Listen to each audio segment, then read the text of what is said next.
away from the start, so we need that area cleared immediately. We only need the 4 surfers that are in that first heat, so we need all surfers.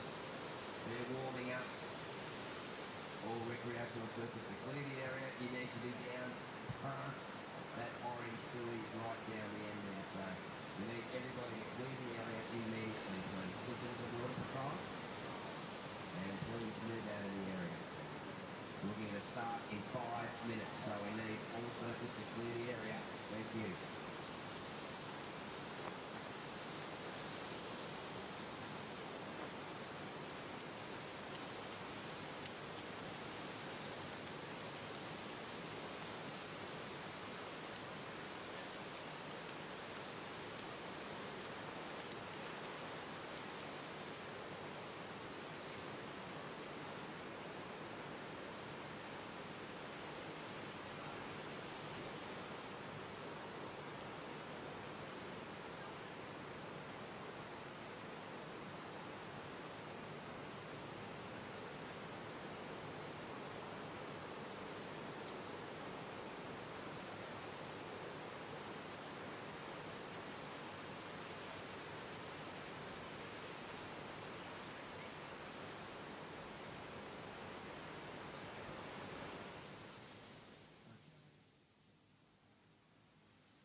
The 2023 Challenger Series is here. Here on Australia's Gold Coast, the journey for qualification begins. It is go big or go home. A pivotal stepping stone for tour hopefuls, veterans, rookies, and phenoms look to battle it out to reach surfing's highest platform. He parks it in the barrel. Oh, I love that turn. Following the mid-season cut, relegated surfers must shift their focus to requalification, while the next generation looks to claim their own championship tour spot in 2024. The path to surfing's top level starts now at the Boost Mobile Gold Coast Pro, presented by GWM.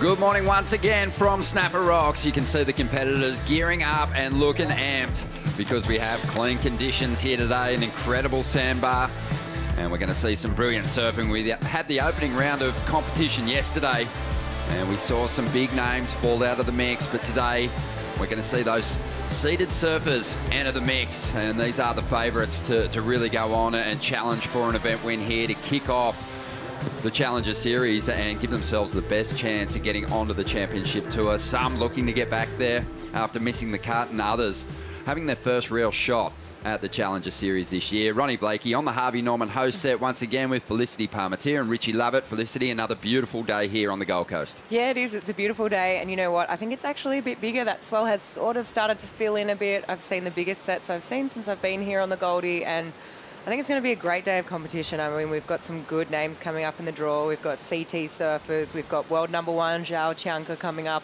in Heat 8, and it's going to be exciting. Yeah, it's going to be fun to watch. Rich, yesterday, it felt like, you know, we were just sort of starting to simmer. Some of the performances a little tepid. I think the temperature will go up today. Yeah, no, it will for sure. I feel like yesterday was sort of the entree. We got served, got a little taste of it, and we're going to get stuck into the main meal today. And as you said, Flick, the waves do look a little bit better, so that's promising signs. It's a beautiful day. Everyone's fired up. Let's do this. Well, Stace is fired up. He's down there. He's been watching the conditions, paying close attention to who's ripping in the warm-up. Stace, who did you like this morning? Yeah, there's been a lot of heat getting thrown around. It's hard to go past Connor O'Leary, Rondog. He's been on fire. Will, how's your morning been, mate? Yeah, my morning's been great. The surf's a little bit bigger and a little bit better than yesterday, so we're going to get stuck in. We're going to start with the men's top-seeded round of 64. There's 16 heats in that, and we're also going to do heats 1 and 2 of the women's round of 32. So We did 16 heats yesterday, that's 18 today, so it's a big day, but we got to make the most of this good swell. Absolutely, the next 2 days look pretty favourable. What are we looking at towards the tail end of this week? Yeah, I've been talking to Dingo and a few of the crew, and I think the swell is going to hold it for the next few days. The swell does get smaller, but it goes a bit more east throughout the week, so it's one of those swells that could just stick around the same size for the next few days. Fingers crossed. Thanks, Will. Going to be a great day. Thanks, Ron Dog. Thank you, Stace. And just a reminder, keep Will Hayden-Smith's wife's name out of your mouth. But we are going to go into the men's event to kick things off. And as you said, Flick, we're going to see CT talent in that first clash. And this is always interesting to me because I think if you survive the cut and you come back here and compete on the Challenger Series, you're just cruel. These people are taking the next step, but it's also a treat for everyone, obviously, to see CT talent here at Snapper Rocks. Kaio Belli's in that first heat. Yeah, I'm excited for that. I mean, Kaio, he's had a few good results on the CT. I think he had a 3rd, a 5th and a 9th. And coming off Margaret River, he got that 17th there. And I feel like he had a bit of a funny heat when he got knocked out. He had a funny thing go on with priority. He was kind of a bit, throwing his hands up in the air, and the body language was bad. So it'll be interesting to see how fired up he is coming here to the Gold Coast. Yeah, he was eggy over there in Margaret's. We'll see if he's cleaned that up. We're also going to see Connor Coffin, who this time last year wrestled his best result away from Snapper Rocks, a quarterfinal finish, but he didn't do much else through the back half of the year. So it'll be good to see Connor on a point break. Yeah, absolutely. Well, groomed on the points over in California there. So, Connor would have to be one of the favourites out here. He's had a little spell away from competition, obviously, and sort of digging into other life interests, but great to see him back in the jersey, and he's got a really tough heat. This is a great one to start the day. Lucas Silveira, a competitor who's been campaigning to crack the Championship Tour ranks for over a decade now. He'll want to get off to a good start here. He's a strong surfer, about 6'1". Plenty of muscle behind his turns. And then the surfer who progressed through the opening day competition, Hiroto Ohara, he just looked so comfortable out there yesterday. He's a guy that's had major victories before and wouldn't be surprised to see him flare up in this one. Yeah, I'm excited to see him today. Yesterday, he put together one of the best heats we saw. He's surfing with a lot of speed, and he just looked like he knew where to sit out there, what waves he wanted exactly, and yeah, he nailed it yesterday. So this is a really, really stacked heat. So 30 minutes these competitors going to have, that's a lot of time. And the great thing about the sandbar at the moment, Rich, is that, it's holding these swell lines nicely. It's not tapering off too much. So there's opportunity a little further down the line. And I think we'll see each of these competitors get at least a couple of opportunities to bank big numbers. Yeah, and that's what we want. We want everyone to have an even, fair playing field. And I think this morning we're going to deliver just that. And I was sitting with the great Mark Occhilupo just a couple of minutes ago, and we spent 20-odd minutes just checking the lineup, and he was just saying that last big swell has created just this little minor corner in the bank, and you can see our surfer in red, Kaio, sitting down off the edge of that little corner, the other competitors up right next to the rock there. So, there is opportunity up high, down low on the bank as well. So, yeah, if this swell just keeps ticking up through the day, which it's supposed to do, we're in for just a cracker day of competition. And, yeah, this one's great. Interesting to see Kaio just staying in the jersey, trying to keep the competitive juices flowing, perhaps. I think just the opportunity to surf Snapper Rocks was too much to pass up for a lot of those Championship Tour competitors in the field. Yeah, I mean, it is a world-class wave, and with the bank the way it is and some of the waves we saw yesterday, I mean, why wouldn't you? It's amazing. And I think it's interesting that Kaio's chose to sat down there. I mean, when I was watching it this morning, and I was listening to a few things Ock was saying as well, is that it is really hard to make it through that section from behind the rock to where Kaio's sitting. And you can see it here on this Gold Coast flight cam, just the distance that Kaio's put between himself and those other competitors up there. But yeah, here we've got a couple of waves coming through, so we'll see what happens. So a few minutes gone on the clock already, no waves ridden just yet. And you can look forward to super stacked heats throughout this second round, the round of 64. As we see now, loading up some speed. Lucas Silveira, the Brazilian. Nice little float, has to chase the section down. Just transitioning onto the open face now. Winds through a little carve. This rider a little sleepy so far. We'll see if he can bring it to life on the inside. This one just fades away. So first ride, it's not going to result in a huge score. And he'll fall to the bottom of that priority order now. 26.5 minutes to go. Rich, one thing that we're going to get from having CT surfers in the mix is elevated performances from those campaigning to wrestle a victory away from this first stop on the Challenger Series. We were saying it yesterday, you know, there was some great performances, but generally speaking, the competitors in that opening round need to find a couple more gears if they're going to challenge here, because it's going to take a CT-like performance to win this contest with those big names in the mix. No doubt. And those CT competitors, they'll find their way up into the final series of this event. And really, if you want to become a CT-level surfer, you've got to be able to compete against and beat the other CT surfers. It's as simple as that. So, you know, was there more to give yesterday? Yes. Did we kind of walk away thinking, you know, is this the best we can see? No, I think there's more to give as we see Lucas up again. Just a 2.67 on his first ride. This one, it was, the wave went for, you know, not even a quarter the distance, but he'll probably generate more points out of that. Just getting on the attack and getting a couple of turns done. 25 minutes to go. Yeah, just a quick one here for Lucas. Snap to start off. Just that little layback grind. I did like that final turn. I mean, this wave is obviously pretty small, and I don't think there's a whole lot of points in it, but perhaps just try to, you know, feel the wax, feel the board, and get some momentum going. Lucas is a surfer that came to our attention really on the North Shore. Originally surfing in those big qualifying series events that were part of the Triple Crown back in the day, Haleiwa and Sunset, and he had some great performances. He actually won Rookie of the Year in the Advanced Triple Crown back in the day. But he's, you know, for someone who's been campaigning that long, he hasn't ever really gotten to that point where he's knocking on the door. He's had a bunch of finishes within the top 100, never cracked the top 50 on the old QS rankings.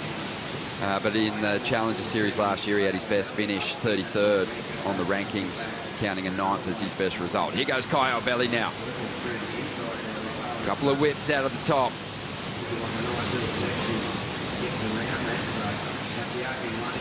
And just great small wave surfing there, juicing that ride for any points on offer. But a surfer that's capable of a lot more, so really just a starter, something to warm up on there for Kaio. Yeah, you're right, just a warm-up ride, but that positioning in the lineup paid dividends for him, and he found this one off the edge. Just got a little caught on that first cutback. Now he tidies it up. I really like how he got the tail release on that turn there, drives down the line here, projection floater, and then finishes with that final turn. You can see here whipping the board right around that final little tweak as he finishes the maneuver. This is it there. You can just see, just releases the fin. And now we've got Lucas up again. So he had a 3.5 on his last wave. The busiest surfer in the lineup. Feels like he's building with each ride. Connor Coffin, Hiroto Ohara remaining patient on the outside, with priority now over the two Brazilian surfers. We'll see how they use it. 22.5 minutes to go. All the surfers in this heat have CT experience. Lucas Silveira did surf a CT event back in 2016 as a wild card. Here's the replay flick of his last ride. Yeah, like you said, Ron, he is building.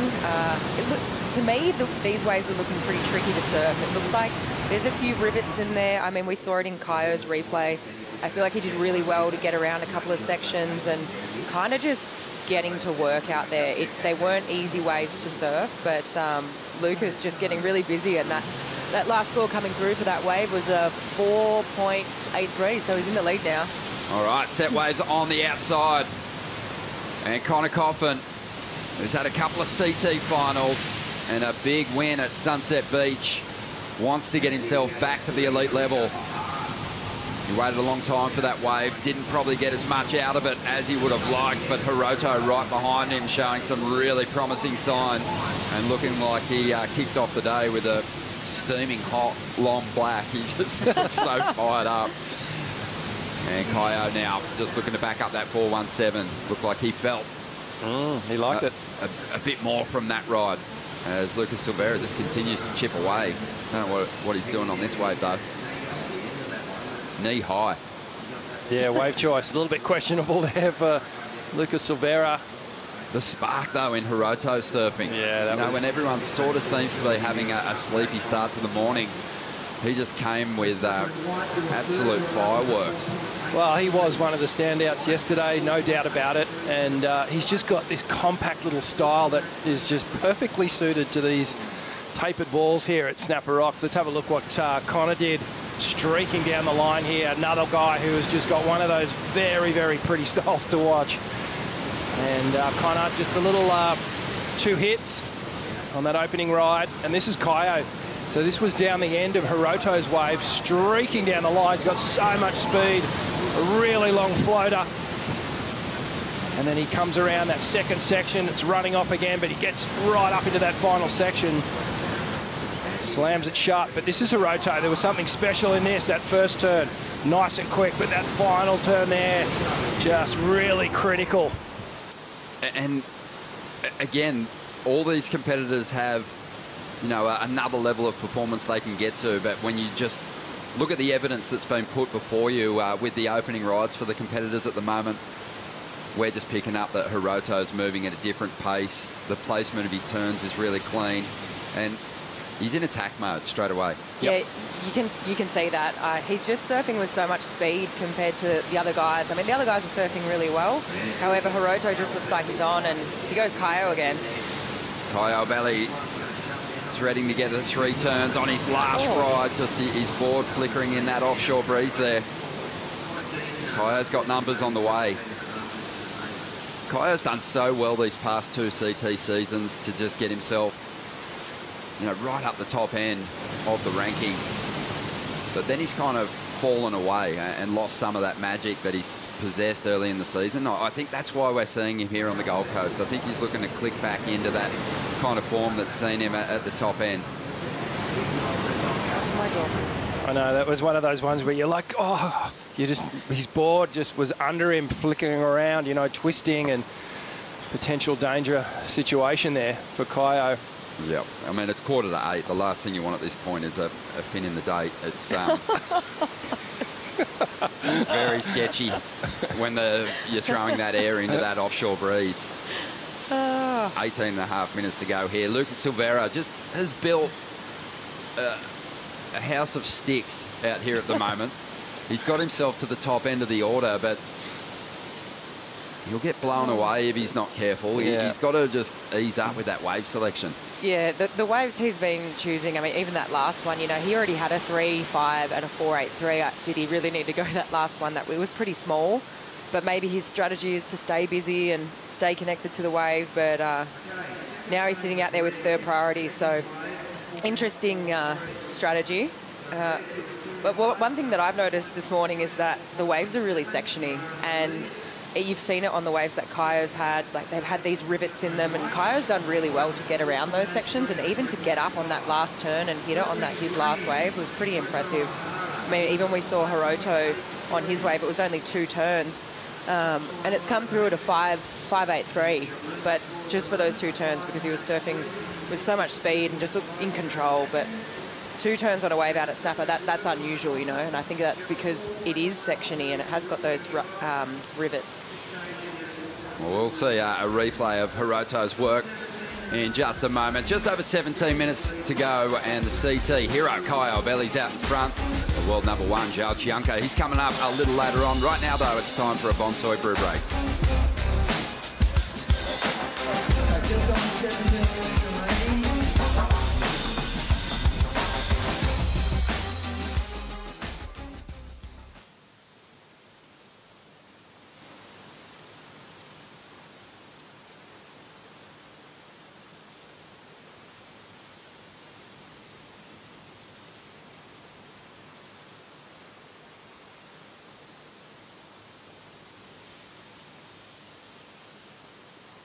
Okay, here's the situation. 16 and a half minutes remaining. Surfer in red leads the heat. Red, you have a 4.43 and a 4.17. Second is white. White, you have a 4.83 and a 3.5. You require a 3.77 to go to third. Third position is the surfer in green. Green is the one scoring ride, 5.83. Green, you only require a 2.5 to go to second. Fourth position is blue. Blue, you have the one scoring ride, a 4.13. You require at this stage a 4.21 to go to second. And we've got just under 16 minutes remaining. We're just under 16 minutes remaining. Surfers were set there. We've got Holland first, Holland, Toronto, O'Hara, surfing in green.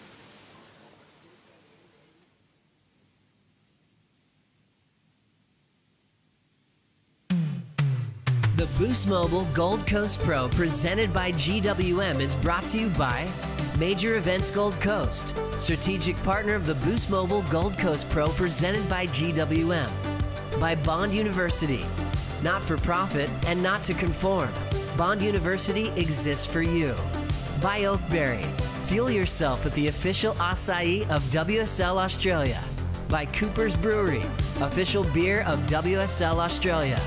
And by BioGlan, official vitamin partner of the WSL Australia. Good morning once again from Snapper Rocks here on the Gold Coast. What a gem of a location. One of the most world-class sand bottom point breaks in the world. Probably right up there at the top of the list for a lot of people. If you've just tuned in, Hiroto Ohara, who powered through the opening day competition, is up to his old tricks again. He's dropped the 5.83 in the opening stages. His game plan yesterday, sit deep here, and even if the waves don't connect right down the line, let go of a big combo and you might just get yourself better scores than your rivals. It's working out great for him at the moment, Felicity. Yeah, it really is. I mean, he's got a 5.83 for 2 turns out at Snapper, it's almost a 6, which is pretty impressive. And just really backing himself, I guess, and still sticking to that strategy from yesterday. We saw him do it in his heat out there.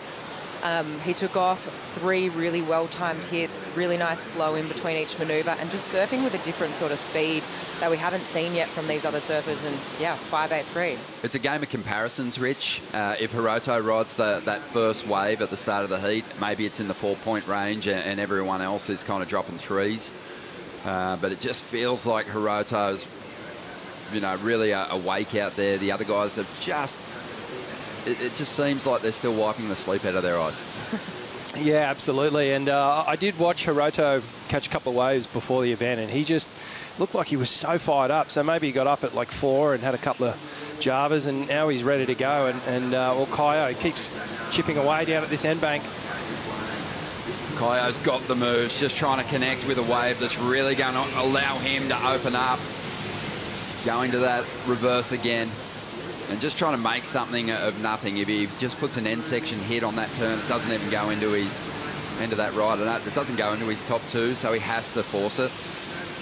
But he's got to be careful not to get tangled up with that equipment attempting that move. Yeah, there is a not super strong, but there's an offshore breeze blowing up the face a little bit, which it's deceiving when you look at it on the screen now, and it looks all perfectly groomed. But when you're actually riding the waves, there's these little mini rivets all the way through it, and it creates a bit of chatter. And it's coming up the face here. Here's the replay. Kaio gets a nice snap to start off, and then just eyes this section down the line, thinking, okay, I've got to make something of this. Takes to the air, and you can just see the board was fluttering under his feet as soon as he took off.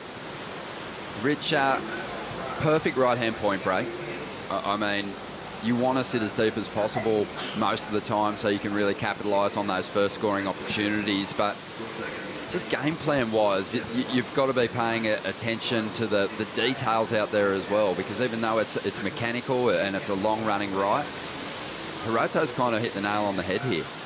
Well, it's undeniable that those 2 manoeuvres were super strong, executed with commitment, a lot of power, a lot of energy, and high risk. And because it is sectiony, like you said, Flick, you've got to make the most of those sections. up the top of the point there, it is a little bit steeper than when it goes down the line. Tide's still filling in as well, so Hiroto's got a good read on what's happening out here, and I just got to say as well, his boards look magic under his feet. Just riding JS's, obviously, you know, local shaper here, one of the world's best. So yeah, he's kind of got it all going on at the moment, but being very patient. Only just the one wave, but still his wave is a point better than anyone else's at the moment. Just over 11 minutes to go. Let's get an update on the conditions with local boy Stace Galbraith. Thanks, Ron. Here with an Oakberry surf conditions update. And I want to say it's a pinch bigger than yesterday, but I reckon the curse of the horn to start the day has definitely taken a hold of this heat. But nevertheless, the warm-up this morning, we saw a bit bigger conditions and some waves running right down into the bay. But as Richie said, that south-southwest wind this morning just wreaking havoc with the lip line, so the competitors are going to be careful with how high they attack the wave today. I like that, Stace, the curse of the horn. But also, mate, how many Oakberries are you going to polish off today? To start the morning, none, because it's freezing, but as soon as that sun gets in the middle of the sky, probably 3, Ron Dog. Yeah, I'll be seeing Alex and the team down there at Oakberry going for the works. Good way to start the day. Oh, terrific. Just over 10 minutes remaining here, and Kyle Belly has the lead. But it's, you know, not one that can't be surpassed by his rivals here at the moment. Lucas Silvera in second spot, only chasing a 3.77. Connor Coffin's been a little quiet in this one. Had a couple of rides, but everyone's sort of hanging on to a 4. Well, 3 of the competitors have got a decent 4-point ride, but Hiroto's in a position to really make a push for the #1 position. Only needs a 2.5 to get the second. Not much more to get himself into the lead here with just over 9.5 minutes remaining. The warm-up was unbelievable this morning. You know, there's a lot more people around these Challenger Series events than a standard CT. Obviously, it's a deeper field. And there was just not a single piece of water that wasn't capitalised on out there this morning. Yeah, it's funny. As soon as the, you know, Murphy's Law, I mean, it sort of looks like it's gone a bit quiet right now. I mean, when we were watching the free surf, it seemed pretty consistent. I mean, maybe it looks like we might get a couple of sets coming through now, and it's Hiroto's sitting there with priority, but it's the man in white, Lucas, up and riding.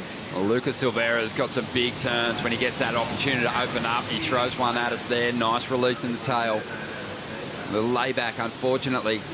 That's all he's going to get to milk out of that ride. Sitting super deep. Hiroto's actually made a bit of a move down the point here.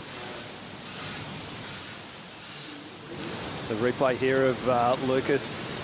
Just the one turn. It was quite nice. Big layback hack. I like how he committed to it. But not going to be a whole lot of points in this one. They really just kicked the tail out. Disconnected from the wave for a little second. Here goes Hiroto. So as I said before, doesn't need a lot to get himself into the lead here. And at the moment, he's just on, floating beautifully on top of the water. This board's giving him a lot of freedom with those turns. And he's going to kick out on the inside. Yeah, smart surfing. Putting his heat together really well. Not taking any unnecessary risks on that wave. Just wanted to get that backup score. Put some pressure on his opponent. Here goes Kaio. Almost makes that rotation stick. Well, 0 for 3 at the moment.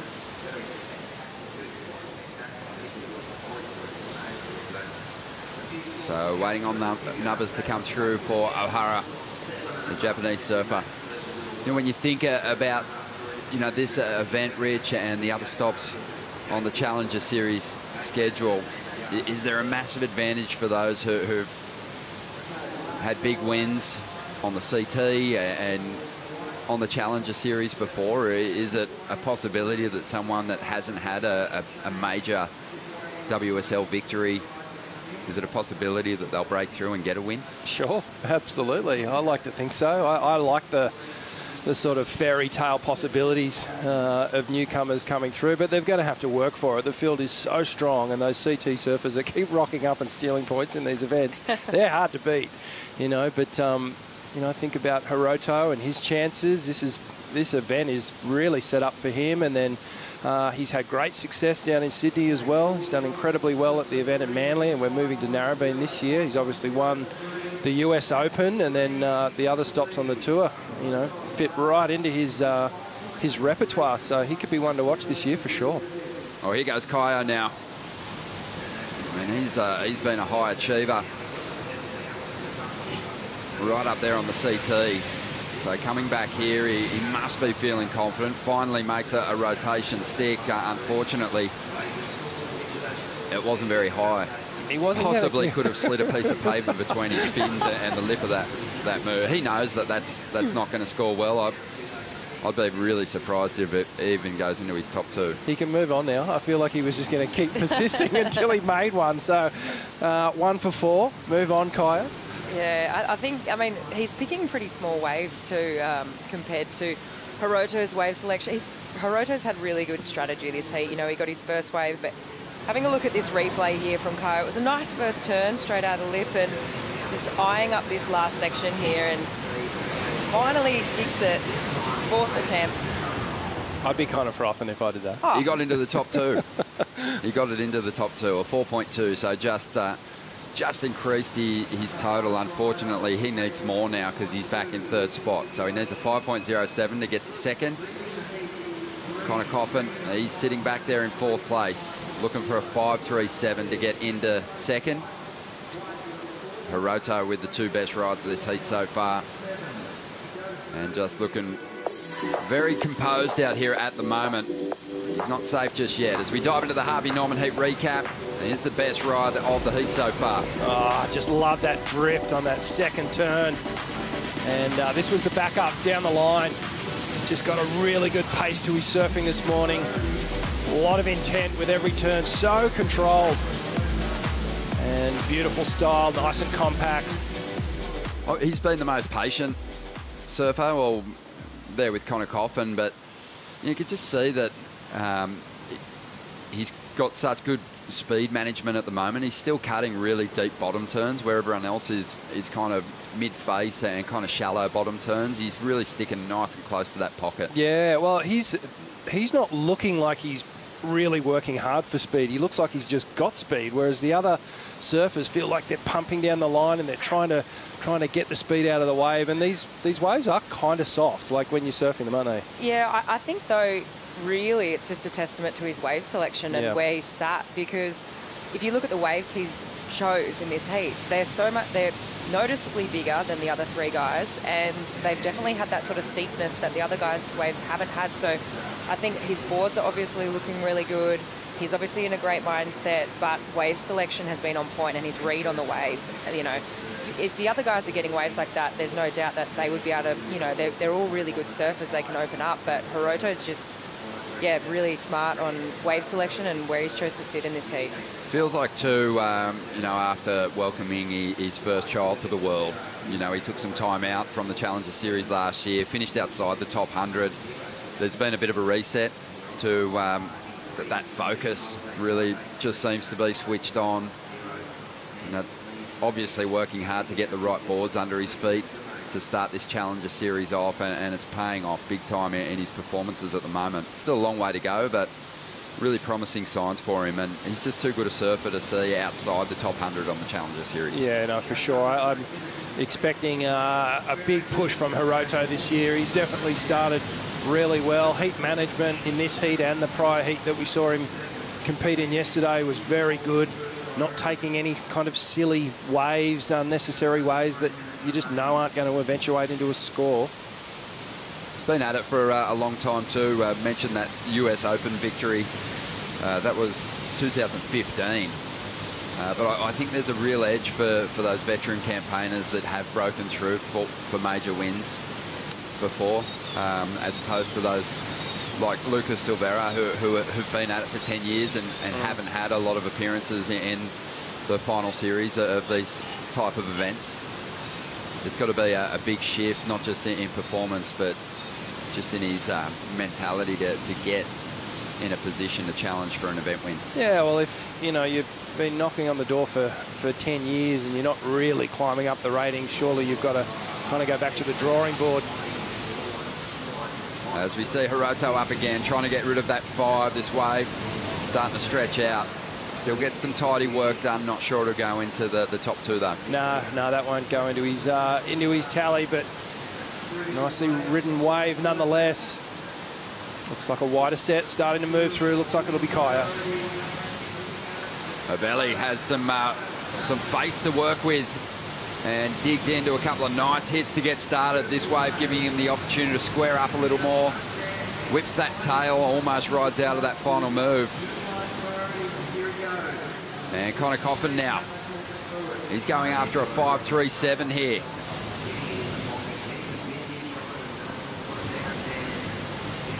A little clunky towards the end of that ride. This guy's just begging for the opportunity to tap into a wave with a bit more power so he can really lay that rail deep. One of the best rail surfers we've probably ever had on the Challenger Series. Just begging for a bit more energy from the ocean here. Yeah, this one looked like it was going to really grow down the line. And Connor got some work done early, but no real big major statements on that wave, unfortunately. And this was Kaya. Outside, gets a little snap. Keeps the momentum down the line. Second one pushes a bit harder. Goes for that air rev that he's been stuck on for a while now and doesn't ride out of that one. Here's Lucas Silveira. A nice cut down and tried to whip that board around himself. This one's just about to come to a close, and it's going to be Hiroto who's easily leading this heat on this final ride, loading up, and he looks to throw a reverse of his own, a move that the rest of the field can probably learn from. But we've got Connor Coffin up. He was up before the hooter here. This is an important ride for him. Needs a 5.37. Didn't get it on his last ride. Couple of nice hits there. And a big applause. A lot of cheers from the beach there as he finished that one off. We might have a bit of a buzzer beater moment here. 5.37. Longer wave. He might have got the end of Hiroto's wave, perhaps. Well, he's already, chasing a little more, obviously, with the difference between his 4.13 and what Lucas Silveira is hanging on to. But he got a drift on the tail there, so he kind of put it on the line. Finished it off a little cleaner than his previous ride too. So it was a clean sequence of turns there at the end, Rich. Wow, it's right there, isn't it? It's definitely not straightforward, but certainly you've got to ask the question. I mean, you think back to the first drift, it was fairly critical, committed turn. A little sleepy through the midsection, but tidied it up at the end. Well, for me, it's much better than Lucas Silveira's best ride. But then when I think about the comparisons, I don't know where it fits in relation to Hiroto's best score, and there's not a lot of space between the two. Well, there were different waves, really, weren't they? The two-turn combo that Hiroto did was just, pedal to the floor, committed to really critical turns, and then Connors was more down the line. It was more of a story that he was trying to tell. Rich, yesterday you were saying that,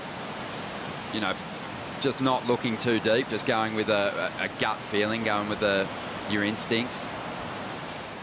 You were throwing some calls out there. Do you think he's going to get the number here? I'm going to say yes. I think so. I reckon too. I reckon he's got it. I think so too. I think it's just the way the scale is at the moment.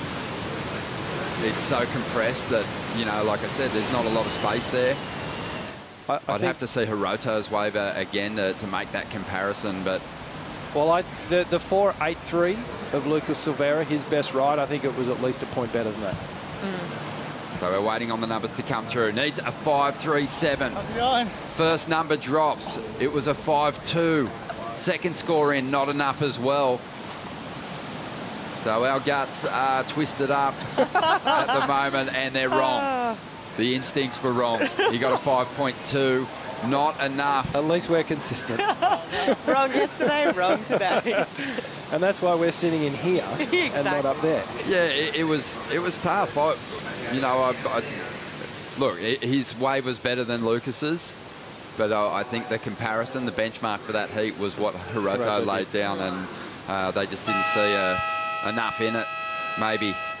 So unfortunately for Connor Coffin there, the two CT surfers, one former CT surfer, one current, are the ones who have fallen out of the mix here in the first heat of the round of 64. We're going to take a quick break. Congratulations to Lucas Silveira and Hiroto Ohara. They're through to the next round.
We're always lapping up our time here on the Gold Coast, and the World Surf League would like to acknowledge the Gudjambara and the Minyangal people of the Bundjalung Nation and pay our respects to elders past, present and emerging, and extend this acknowledgement to all First Nations people here today and joining us on the broadcast. Thank you. This is one of the most beautiful zones on the Aussie coastline, and incredible waves which we love to get involved with. And when it all turns to garbage out there in the lineup, we can also venture out into the hinterland and explore the other beauty in this region. Out there in the lineup at the moment, Heat 2, the round of 64 getting underway with Jacob Wilcox out there in the blue jersey. A replay of his opening ride here, Flick. Yeah, I really liked it. He's from Western Australia. He's been on the Challenger Series for a while now, but that was a really good start to the heat. Surfing really fast, looking strong, and just a sequence of manoeuvres here with a little bit of variety, which is pretty nice to see on the back end. So I'm liking that first wave. It's come through, and it's a 6-point ride. Nice opener. Yeah, Jacob Wilcox, Rich, he's been knocking on the door for a long time. Maybe this will be the year, but he's got a tough heat here. Jake Marshall didn't survive the cut on the championship tour, looking to get himself back into the mix. Cade Matson, an exciting young talent from San Clemente. He's out there in the white. And Jarvis Earl, the current world junior champion, who just had his first CT appearance as a wild card over there in WA. He is in the mix, and he's been really putting together some great performances in competition of late, including on the regional QS and that big world junior title earlier this year. Let's quickly get caught up with the winner of the first heat of the morning with Stace. Thanks, Ron. Congratulations, Hiroto-san. Thank you, Stace. Slow heat, kind of scary. Yeah, definitely. But I got 5.8 on the first wave, so I was kind of relaxed too. And then I got a first priority, so I need to get it back up like 5, and then burn. Like I got a 5, and then I was like, okay, here we go. Like I just gonna wait for the set, and then there's no set coming, so yeah, stoked to get through. And tell me, you've had an interesting last 12 months, an injury, so no regional series for you, so you're very lucky to get the wild card here. You must be stoked. Yeah, I'm super stoked to this opportunity to serve Challenger Series this year. And then, you know, there is no Hawaii event. Maybe someone's a little bit cry, but for me, you know, Hawaii events are always tricky, so hard. But this year is not Hawaii event, so yeah, hopefully make it through to the CT. We hope so too. Did you want to say good morning to everyone in Japan? 皆さんおはようございます。朝から応援ありがとうございます。まあスローなヒートではあったんですけど、まあ勝ち上がることができてよかったです。今日はないので、今日ゆっくり休んで、また明日朝から頑張りたいと思うので応援よろしくお願いします。Thank you. Thanks, Roto. For the record, you're gnarly in Hawaii. Back to you, Rundog. Yeah, good on you, Stace. Yeah, Hiroto. One of the best ever out of Japan. And really liking his chances this year, looking at the schedule that's laid out ahead of him.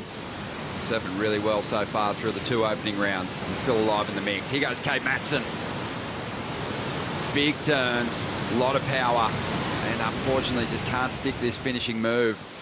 He was on his way to a decent number there. Yeah, he was looking good. Part of that whole San Clemente push that is, well, trying to take over the tour, really. Those guys have got a really good gangs assembled, and they're all backing each other. They're all traveling together. Really good vibe around their crew. This is a really stacked heat. I love how this one's shaping up. Jacob starting with a bang. That 6-point ride, and when you know, the barometer that we've been sort of discussing is, do they have CT level surfing and talent? And for me, that kid does. He's got it. He's just been so close to qualifying the last few years, and I really want to see him actually make the cut this year. Yeah, well, Jake Marshall's proved that he's got it. Jake Wilcox has surfed in 13 championship tour events as a wild card already, so he's also had some okay results. Here goes the Grom, Jarvis Earl, 18 years of age, up into that first section. Oh, a little bit of a wobble there, but recovers in time to get a hit in. This wave racing away from him, but he manages to finish this one off pretty well. Always really twisting through that backhand whip, puts that head down and uncoils.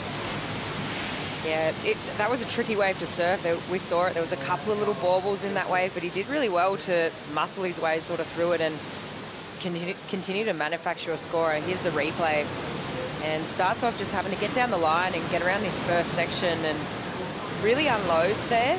And just that hits that little bauble on that section there. And from that, you can kind of see he was caught behind that section, but did really well to finish. And look, it's a good opener, and on today's standards so far, I mean, it could, you know, he hopes he's going to get a bit of a better score than that, but it could also end up being a keeper. I mentioned it before, just competitively, he's had a brilliant year. Big victory in a QS 3000 over in Taiwan. He semi-finaled at Cruy. As we see the replay here of Jacob Wilcox. Yeah, Jacob on a smaller ride here, but getting some nice turns done and some comparisons that we can make there between Jacob and Jarvis. A much bigger wave for Jarvis, but you could see, like, when I think of Jarvis's turn is in isolation, nice and high, dynamic, really strong on the backhand, but in between, lots of pumping and jumping through. I'd like to see that just ironed out a little bit more. Yeah, I was going to say, Jarvis, you know, we were talking up just how big a bonus it is to get yourself a World Junior title, but he didn't even actually need that spot, the World Junior title bonus. He finished second on the regional ranks with a victory in Taiwan and a semi-final in Cruy and some other decent results throughout the schedule. So he's just been on. He's been on, and now he gets to test himself at this Challenger Series level, which is obviously another step up. And one thing I've sort of been picking up, Felicity, from his opening 2 heats is in that backhand hit, that whipping backhand snap, he has a tendency not to get the board vertical. And, you know, I think it's something that he'll maybe get punished for if he doesn't clean it up. If you're throwing down a committed turn and it's a snap, you better find some release in that tail if you're not getting the board into that vertical position in the pocket. Especially on your backhand, I feel like what they want to see out here is vertical hits. You know, you've got to be squaring up really tight in the pocket, and, you know, you get crucified. It's almost like horizontal surfing down the line. And I mean, look, his first wave's come through, and it is a 4.4, so sort of a good opener. Jacob's backup came through. It's a 4.1. But look, I mean, it's just an age thing, I think, with if I compare Jacob and Jarvis. I mean, Jarvis is, you know, a few years younger than Jacob, but you can really see with the way Jacob's surfing, I mean, he's a bigger guy, and he was really powering through those turns, and it's pretty clear to me right now. And maybe that's also helping Jacob not to have that sort of bobble with those rivets in the face of the wave that we're seeing today. And Jarvis has 7 years to get to where Jacob is. Yeah. But, you know, he's working with Luke Egan, and Luke, just such a well-rounded, goofy-footed surfer himself. And Luke will be paying close attention to those little details as well. Oh, yeah. He had amazing variation on his backhand, Luke. He was an incredibly vertical surfer, but he could release the tail, and he had big backhand calves. Yep. So I think Jarvis is wise to call on one of the greats to help him through this next stage. Yeah. It probably feels like we're being a little critical of him when we're discussing him like this, but you know, we're obviously giving him props for everything that he's achieved so far as a young kid, and he's, you know, one of Australia's big hopes to go through and be one of our, you know, stars over the next couple of decades. As we see Jacob up and riding, quick in and out. But, yeah, back to the point, it's you look at those two scores that came through, 4.4 versus 4.1. Jarvis's wave was so much bigger and better than Jacob's, but Jacob almost got the same score just by the strength of his turns. So, you know, the kid's starting his career, doing everything right, and a long way to go. And but I guess the point is that if you want to compete at the Challenger Series and then compete at the Championship Tour Series, you've got to elevate that performance. Jake Marshall out there with priority at the moment, just fresh from being cut from the CT. But I did love the story of Jake Marshall graduating to the CT ranks for the first time. He got really close. Really similar story to Jacob Wilcox.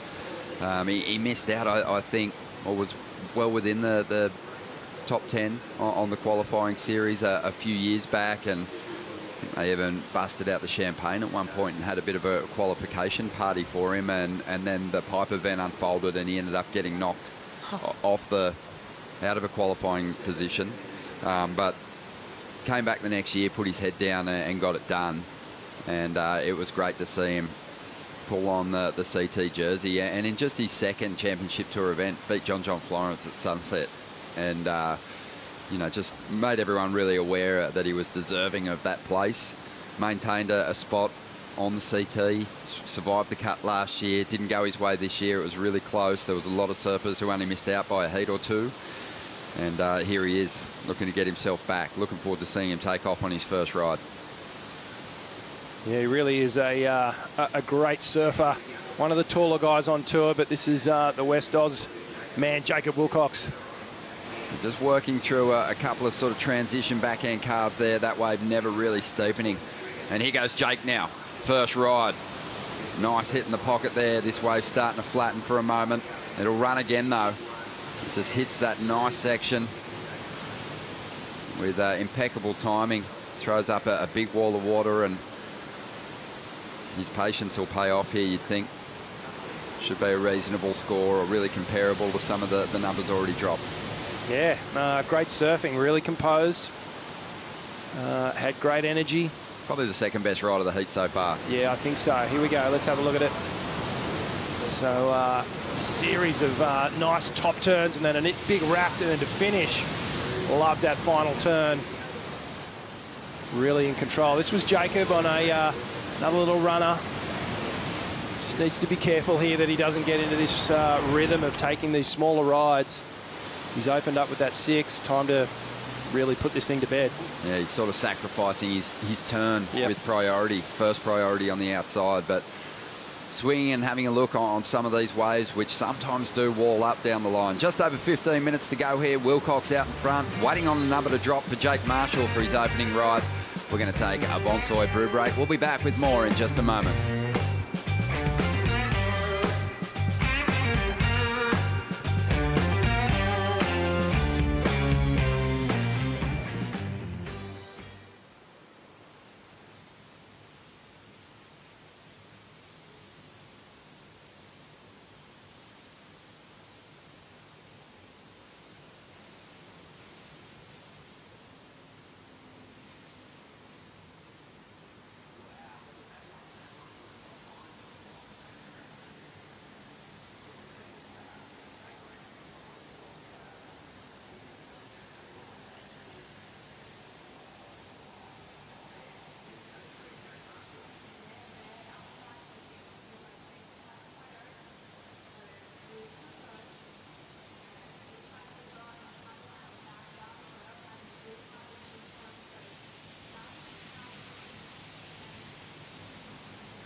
I'm Kelly Slater. I committed my life to this, you know, all of this. There is so much pressure now. It's really do or die. He's not coming here to participate. He's coming here to win. Her career is at stake. You want to perform in the big stage? This is the biggest stage you can have. Oh my goodness. This is sport history.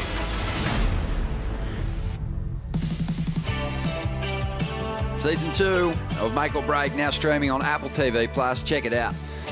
There's some amazing stories in there, tracking the competitors on their quest for world title glory out there in the water at the moment.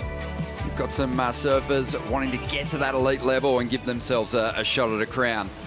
Jarvis Earl up at the moment. Good looking wall here. A couple of more committed, solid turns to kick this one off. He's on his way to a solid score, and he's moving some water, and that's more like it from the World Junior Champ. He kicked this heat off with a 4.4. Since had a couple of throwaways, but that's going to be his best number and put him in a position to move into the next round, you'd think. That was a great wave. You could just see the difference there, where he wasn't just trying to generate all that speed and pumping off the bottom. It was all connected and smooth, and that's what we talk about when we say transitions between turns and being able to maintain that speed. The judges pick up on that.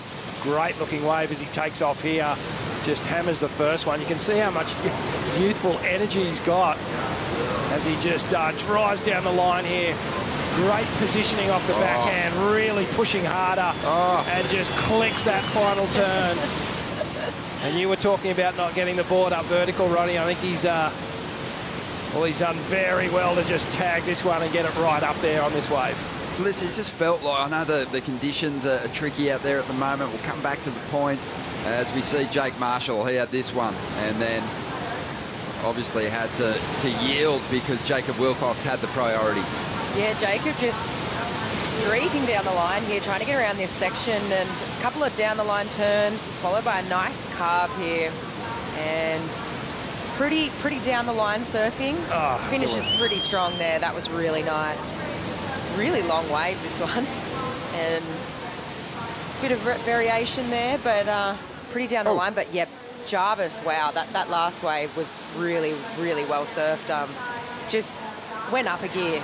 Okay, Kate Matson's going to be in catch-up mode along with Jake Marshall now, because we've got scores on the way for Jarvis Earl and Jacob Wilcox. Cade, strong competitor, and gets a powerful finish there. Love his surfing, and he's going to have to really keep his head in the game over the next couple of weeks, because on the 16th of May, he's going to be celebrating his 21st birthday here in Oz. We know it's a big occasion over there in the States. Well, it's an even bigger occasion here in Oz. So, yeah. Look out. Wow, what a present you could give yourself. How about a win up here on the Gold Coast? But another replay here of Jarvis. just connecting. This was a different wave, actually, but yeah, it's still doing some really nice work. And replay for Cade. Couple of nice hits off the top. Carving back here and bringing it through the inside, looking for a finish. And he finishes really nicely there. It was a good wave, but a lot of work to do because Jacob and Jarvis, they're running away with this one. Yeah, a bit more energy for the competitors in this heat, and we're seeing some strong performances as a result. So we've got numbers on the way. Jarvis Earl, it might have been nerves, it might have been the conditions too, through the opening stages of this heat and what we saw yesterday, but on a ride where he found some space, he really set his rail nicely off the bottom, which allowed him to square up a bunch of times. And you can tell that they weren't just put their manoeuvres, because there was a whole lot of water coming off the board, really drew it back into the bowl nicely, and he's been well rewarded with a 7 as a result. Getting the opportunity and really making it count. 9 minutes to go here. Stace is roaming around the event site, and he's got an update on some equipment for us, I believe. Yeah, thanks, Ron. I'm here with the Rip Curl board breakdown, and one of Rip Curl's finest athletes, Jacob Wilcox. I've got his backup board here. It's a lovely-looking Darren Hanley, the 3DV model. Jacob's been doing this for a long time, and he always is mixing up his boards, and one thing that he's done lately is put a lot more thickness into his boards from the tail all the way through to the nose. This model from DH, you probably want to ride it at about this size. Typically, Jacob would probably be on the DNA model, but today the swell hasn't probably got to the size that we were thinking, so a board like this is going to work an absolute treat today, Ron Dog. Oh, it looks beautiful. Love that round tail too. Nice on the point break when you get that speed up. And yeah, love it. Stace, just a bit of a guru when it comes to equipment, testing out boards. Yeah, Follow absolutely. him, his little updates on Stab. Get some good recommendations there. Yep, man knows what he's talking about, and nice close-up shot of the Mick Fanning signature FCS2 fins as well, and Mick's really worked on that equipment and that fin in particular out here, and a lot of the surfers going to that real trustworthy, real drivey it fin. Is, yeah. I've seen you use it too, Rondog. Yeah, I like it. Here goes Jarvis again. You know, this is what you're going to see at different stages throughout the Challenger. Someone having their first real go at the Challenger Series and stepping up in a big way. Jarvis Earl, you know, I'm glad that he found a ride where he could really put his best surfing on show, because some people don't get that opportunity early in an event to get a bit of momentum, and they fall out of the mix before they find that special ride that maybe ignites a magic run through the contest. Yeah, I'm really stoked that we got to see him really open up on that wave. And one thing that I really liked, I mean, we talk a lot about coming off the top of a wave, but his bottom turns on that wave, he was just so clean and crisp, and you could really see that he was really waiting to unload. And I mean, you don't have a good top turn unless you have a good bottom turn, and I really liked watching that. It was really impressive and really taking it to these other three guys who probably have quite a bit of experience. Yeah, it's interesting, isn't it? I think the best surfing we've seen so far in this contest have been from the competitors that have put some space between space from their bottom turns and the wall to really set up a turn and size up the section correctly. Aiden Mason-Camp, the South African, he was fast but stayed close to the bowl. Hiroto's been the same, surfing with a lot of speed but not getting too far out on the face. And Jarvis on that occasion, you know, he did draw almost a straight line for a moment before leaning into those bottom turns and letting go of big moves in the pocket.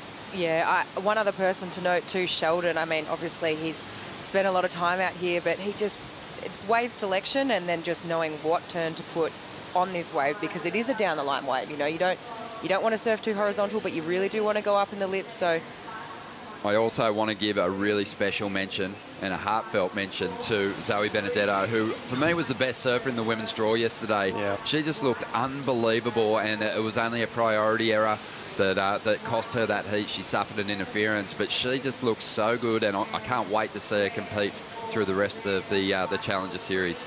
Really talented surfer. Let's dive into the Harvey Norman heat recap here. Just over 5 minutes to go, and we have have just seen a lot of strong rides. Jacob Wilcox kicked this one off, Rich, with a 6. Yeah, he sure did. Started very, very strong. Powerful backhand snaps, and you can see just adding a little bit of spice to the end of the turn, just getting that slide, but in control. But it was this wave here that Jarvis picked up and really started to find his flow and momentum. Just attacking these sections. So much energy, just connecting. You can see it. It's just in perfect rhythm. Yeah, all the way through to the inside. Sorry, Flick. No, you're right. I've absolutely loved the way Jarvis has put together this heat. He's just gotten stronger and stronger and just looking really in control now. That 7-point ride, with that 7-point ride and 5.17. But yeah, it's been all about the goofies so far in this heat. Well, just over 4.5 minutes to go. Just on 4.5 minutes, I should say. And it's Cade Matson now trying to fight his way back into this heat and doing really well with this ride. In third spot, he does need a 6.67. If he doesn't get it, he's definitely going to chip away at the requirement here. That's his best ride by far. 4 minutes to go. Still got time. Going to be up against it with that priority order, but he's going to give himself a chance here. Well, the way the lineup is at the moment, he might just be able to jag one of these wide ones. That was a really well-surfed wave. And this was Jake Marshall, a replay of his last wave there. Just connects with that first turn, doesn't overcook it. He needed to get down the line for that final section there. That was a great turn. That was quality. Really good matchup this heat. Everyone getting some great opportunity here. Cade showing great variety on this ride. It's the little wrap, tail release, works it all the way through to this final inside section. Good surfing. It's one of the really the first heats of the event where all the competitors look really switched on and all look worthy of, you know, progressing through the rounds. It's just going to be obviously a battle on the scorecard, a battle that Jarvis Earl's winning at the moment, but Cade Matson, he's got a number on the way that's going to get him into the mix. Jake Marshall, he's closing in on those top 2 spots. He's just dropped a 5.37, so his requirement remains the same. He's after a 5.98. Just on 3 minutes to go. Jacob Wilcox, he'll be really wanting to get rid of that 5.4 when he uses priority on his next ride. Yeah, look, Jacob's sitting there with priority too, and look, a 5.98 from Jake is it's not a big score, so you got to be thinking, is Jacob going to use his priority here, like offensively or defensively, and is he going to try and move down to where they're sitting and sort of take a wave off them with only 2.5 minutes remaining? Like, you got to be thinking, hey, like, that's not a big score that these guys need. It's a bit of a conundrum, isn't it? Where to sit right now if you were Jacob, just going, do I go down the line? Do I sort of protect it? Got to play your own game, though, that's for sure. You can sometimes get sort of caught up. Well, I mean, his backup score is only a 5.4, so he's got to be thinking, look, if this wave's going to be good enough to improve on my 5.4, I'm going. Yep. Cade Matson drops a 5, so he's chipped away at the requirement a little. He's after a 6.4 now to get himself up in the second place. Minute and 40 seconds to go here.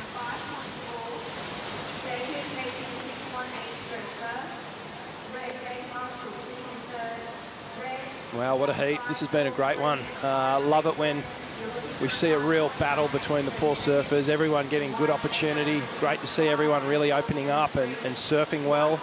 This is an interesting heat too when you think about comparing regular footers to goofies. I think there's been an advantage for Jake and also Jarvis Earl and just getting those backhand pocket hits in. I'd really like that smooth carving linkage of turns from Jake Marshall.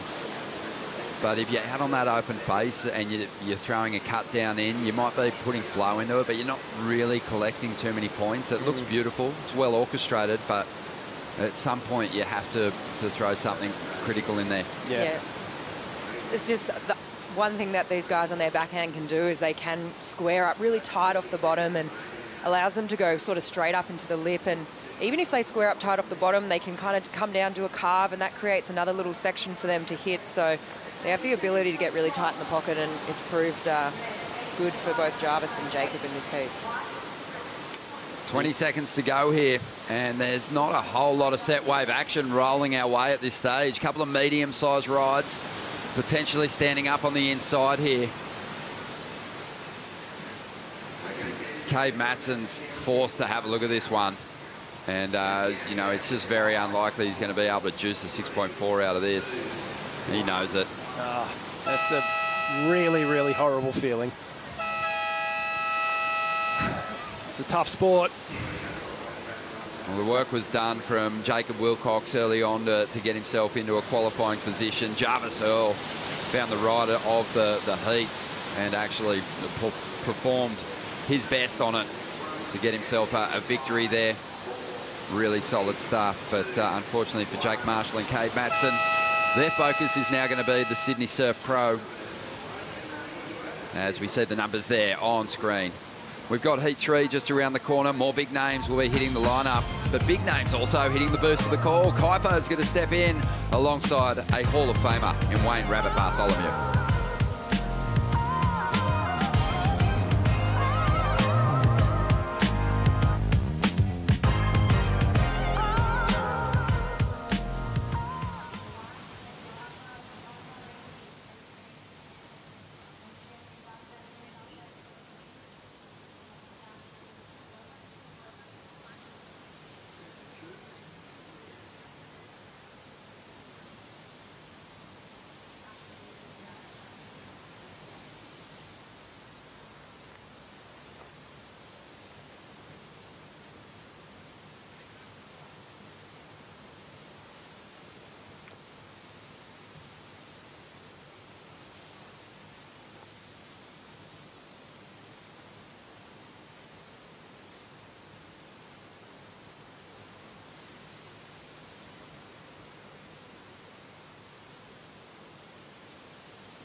The Boost Mobile Gold Coast Pro presented by GWM is brought to you by Boost Mobile, official telecommunication partner of the WSL Australia. By GWM, official automotive partner of WSL Australia. By Yeti, built for the wild. By Bonsoy, official milk of the WSL Australia. And by Rip Curl, the ultimate surfing company. Back at the Boost Mobile Gold Coast Pro presented by GWM. This is day 2 of competition if you're just joining us. And it is another glorious day on the Gold Coast. We're coming here live from the Harvey Norman host set. I'm Kaipo Guerrero along with 78 world champ Rabbit Bartholomew and Bugs. Again, Snapper is providing, but a bit tricky out there. It's really fun. It's about as tricky as it gets. You know, there are actually 3 different takeoff spots. Basically, a football field and a half of different options. So yeah, it's on. Yeah. So you know, positioning, wave selection, really going to come into play as we see our reigning world junior champ Jarvis Earl coming in from a successful heat. He's on to the round of 32. Yeah. The 2 goofy footers, Jacob Wilcox and Jarvis Earl, just dominating that heat. And backhand is no disadvantage out here at Snapper Rocks. We have got one heck of a heat on our hands right here, though, Kaipo. Yeah, all regular footers in this matchup. Maxime Husno representing France. Imai Kalani DeVault from the island of Maui and the Hawaiian island change. Kehu Butler from New Zealand. And Aiden Masonkamp, who had actually one of the highest heat totals yesterday in this next round, the round of 64 for the men. Again, top 2 move into the round of 32, 50% advancement. We're going to catch up with Aiden Masonkamp right here on this replay. This was a 4.67, Bugs. Yeah, well, Aiden was one of the standouts from yesterday, and he's landed in this heat against some heavyweight surfers. He starts from behind the rock, importantly, and he gets this one. It doesn't connect all the way down to Little Marley Rocks, and he nets himself a 4.67. He'll probably sit a bit wide now. Yeah, the 23-year-old out of Cape Town, South Africa yesterday started off with an 8-point ride and then handedly backed it up with a 7.17 for 15.17. Two-wave total. Strong opening showing from the South African, and he's sure he's going to want to repeat that performance. Now, interestingly, he did that as a real combo within about a 5-minute period. He just nailed that heat, and it was a very dominant performance, and he looks good out here. And as I said, he's landed in a pretty much a heavyweight heat. A lot of different journeys out there represented. Yeah, Maxime Husneau, the eldest competitor in this heat, 30 years old, out of France, spent over a decade on the qualifying series, finally made his way onto the championship tour. Unfortunately, in his rookie year on the championship tour, did not survive that mid-season cut, so he's back on the Challenger trying to regain his spot. One thing about Maxine, he started to hit a bit of form as he came into Australia. He had a bit of a rough start through Hawaii and Portugal, and then he hit a bit of form at Bells Beach. Yeah, 9th place at Bells Beach, his best result in those first 5 events. And so we'll see how Maxime is doing. Patiently waiting. Out there in the blue jersey is Imai Kalani DeVault from upcountry Maui, from Makawao, Maui. Also a former CT surfer, surfed the 2022 season, and another surfer that was a victim to that mid-season cut in 2022. Yeah, I know, and I mean, he is one of the most impressive surfers. Last year, he impressed me so much. You know, he kind of became one of my, my big 5 favourite surfers. You know, he's such a talented, he's got so much different game. Yeah. And he's got an awesome style. You know, just like his whole approach to a wave. Yeah, impressive style with Imai Kalani DeVault. Also out there in the white jersey is Te Kehu Butler, a native Maori surfer from New Zealand. Spends a lot of time here in Australia competing on the circuit. And a surfer that his results, Bugs, are not evident in his actual talent. And I remember you and I did the preview show, and he was one of the guys I mentioned as the 3 guys to watch, because Kehu Butler, I've seen him come through from the juniors, the pro juniors, through the regional QS leg, and just as you said, I mean, he's got this amazing instinct in competition, and his whole approach to a wave, he's, it's very intense, and he just attacks with good, solid aggression. I think he's, I think he's kind of underachieved so far as his potential, but it's early days in his career.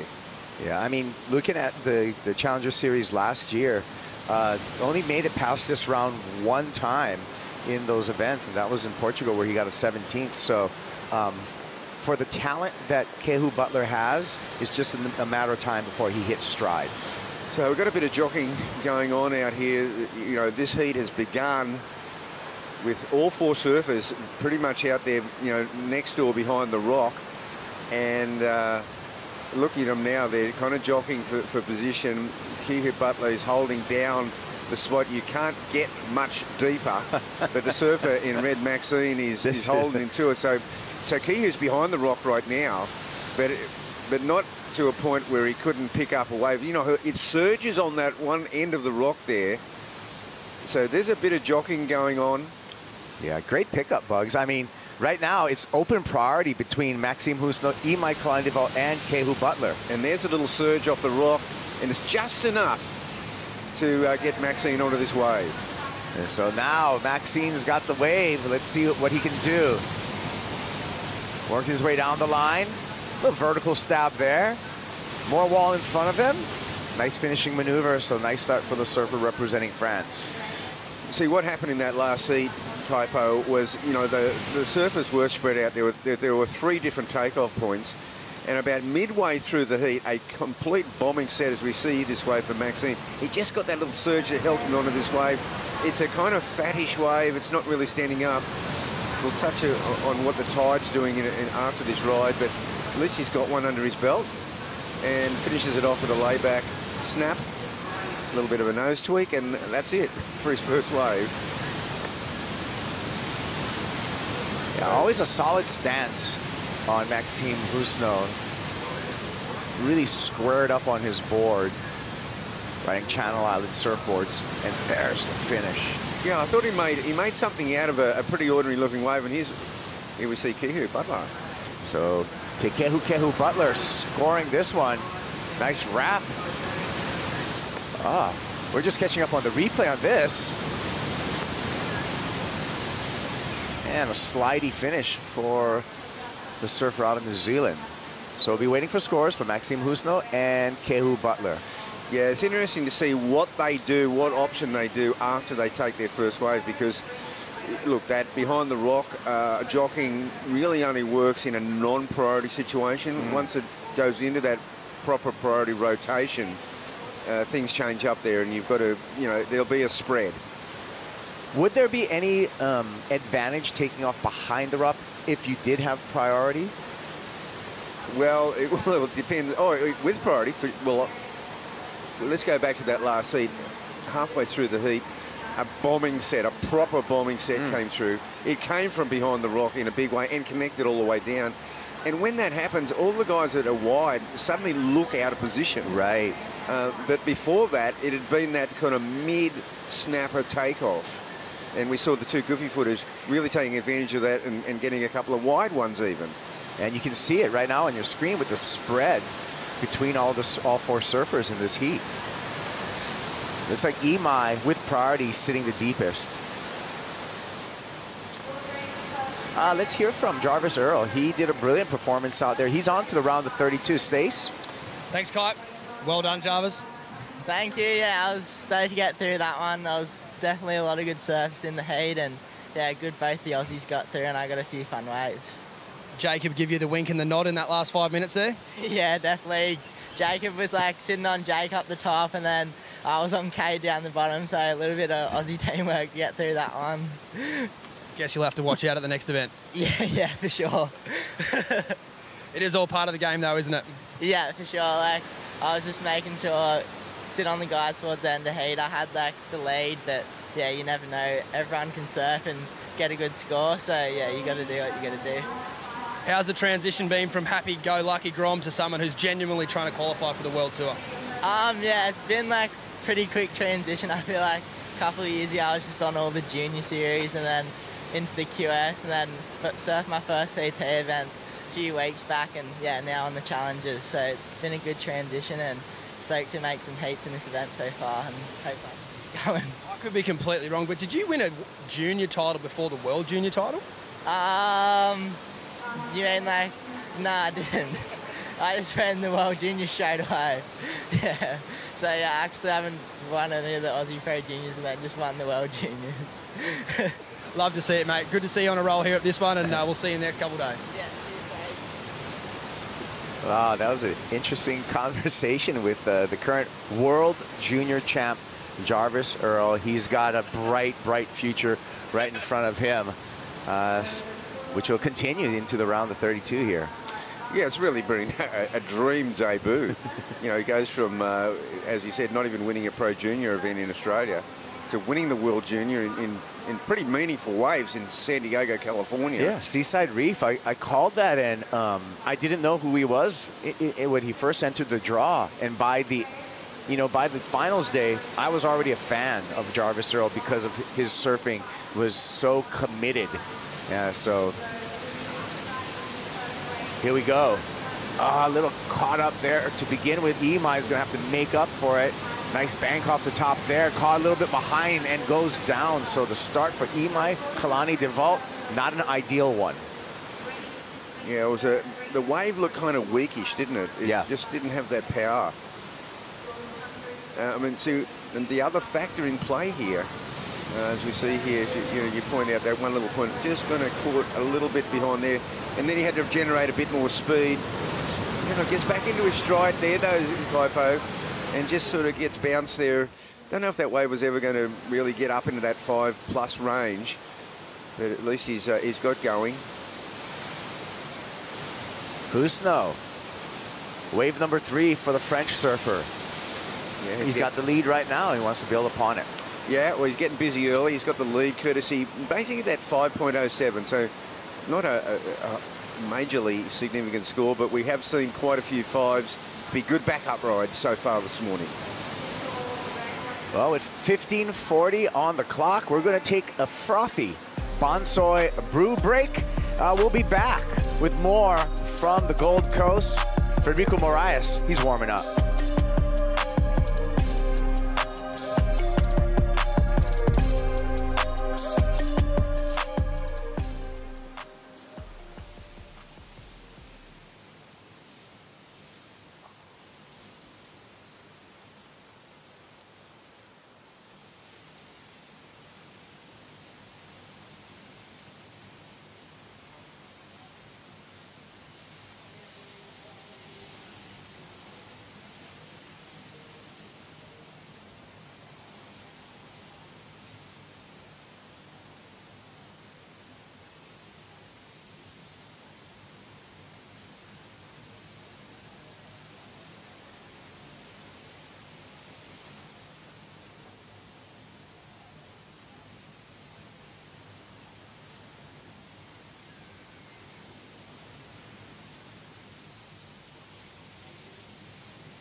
The Boost Mobile Gold Coast Pro presented by GWM is brought to you by Boost Mobile, official telecommunication partner of the WSL Australia.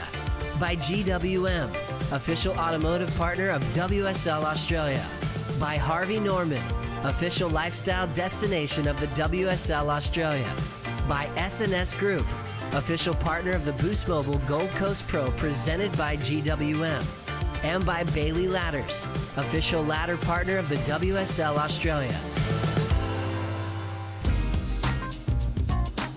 Back at Snapper Rocks for stop 1 on the World Surf League Challenger Series. This is the Boost Mobile Gold Coast Pro presented by GWM. Out on the water, Maxime Husno in the lead over Tekehu Butler, Aiden Mason-Camp, and Imai Kalani DeVault. While we were away, this happened. Yeah, we'll see. Kehu Butler gets a short ride here, just to back up. And we also had Aiden gets his another wave, and it's slightly bigger looking wave than Kehu Butler's. And he finishes that one nicely, so that could well go into his score. Yeah, I'm thinking that wave surfed by Aiden Mason-Camp would be the best wave surfed so far. We'll see what the judges think about that. Good size on that, nice flow, continuing on from a great opening round for the South African surfer. Traveled here all the way from Cape Town, South Africa. It's quite a few plane rides. Oh yeah, it's a big effort, but he's going to have a good score there. That wave really stood up. It had a steep face on it. 7.5 drops for Aiden, and he goes to the lead. This is what he did yesterday. You know, we always knew he was going to be a handful once he gets into this seeded round, because he's come with good form. And we see Imai Kalani DeVault just take off a little bit deep there. Too deep, actually, so gives up his priority. 11 minutes, 35 seconds remaining. Imai needs to get busy. And now he's back in the back of the priority order. Kehu Butler catches a rail down the line. Yeah, I kind of think he might have been just getting a wave to get down the line and get away and make that separation. The other factor in play here is that every 20 minutes it's going to change out there, because this tide, you know, it's about it's not a 2 meter tide, but you know, basically on a normal tide we get about a 5 foot tide in the old scale, and it's a lot of water. you know, it's a lot of water as far as every 20 minutes or so, that bank is probably going to migrate a little wider. Because only the bigger sets will break behind the rock. And we do have that tide filling in throughout the morning, so we'll see. The playing field will be changing. Imai Kalani DeVolf finds a little one, but it's got a nice wall to it.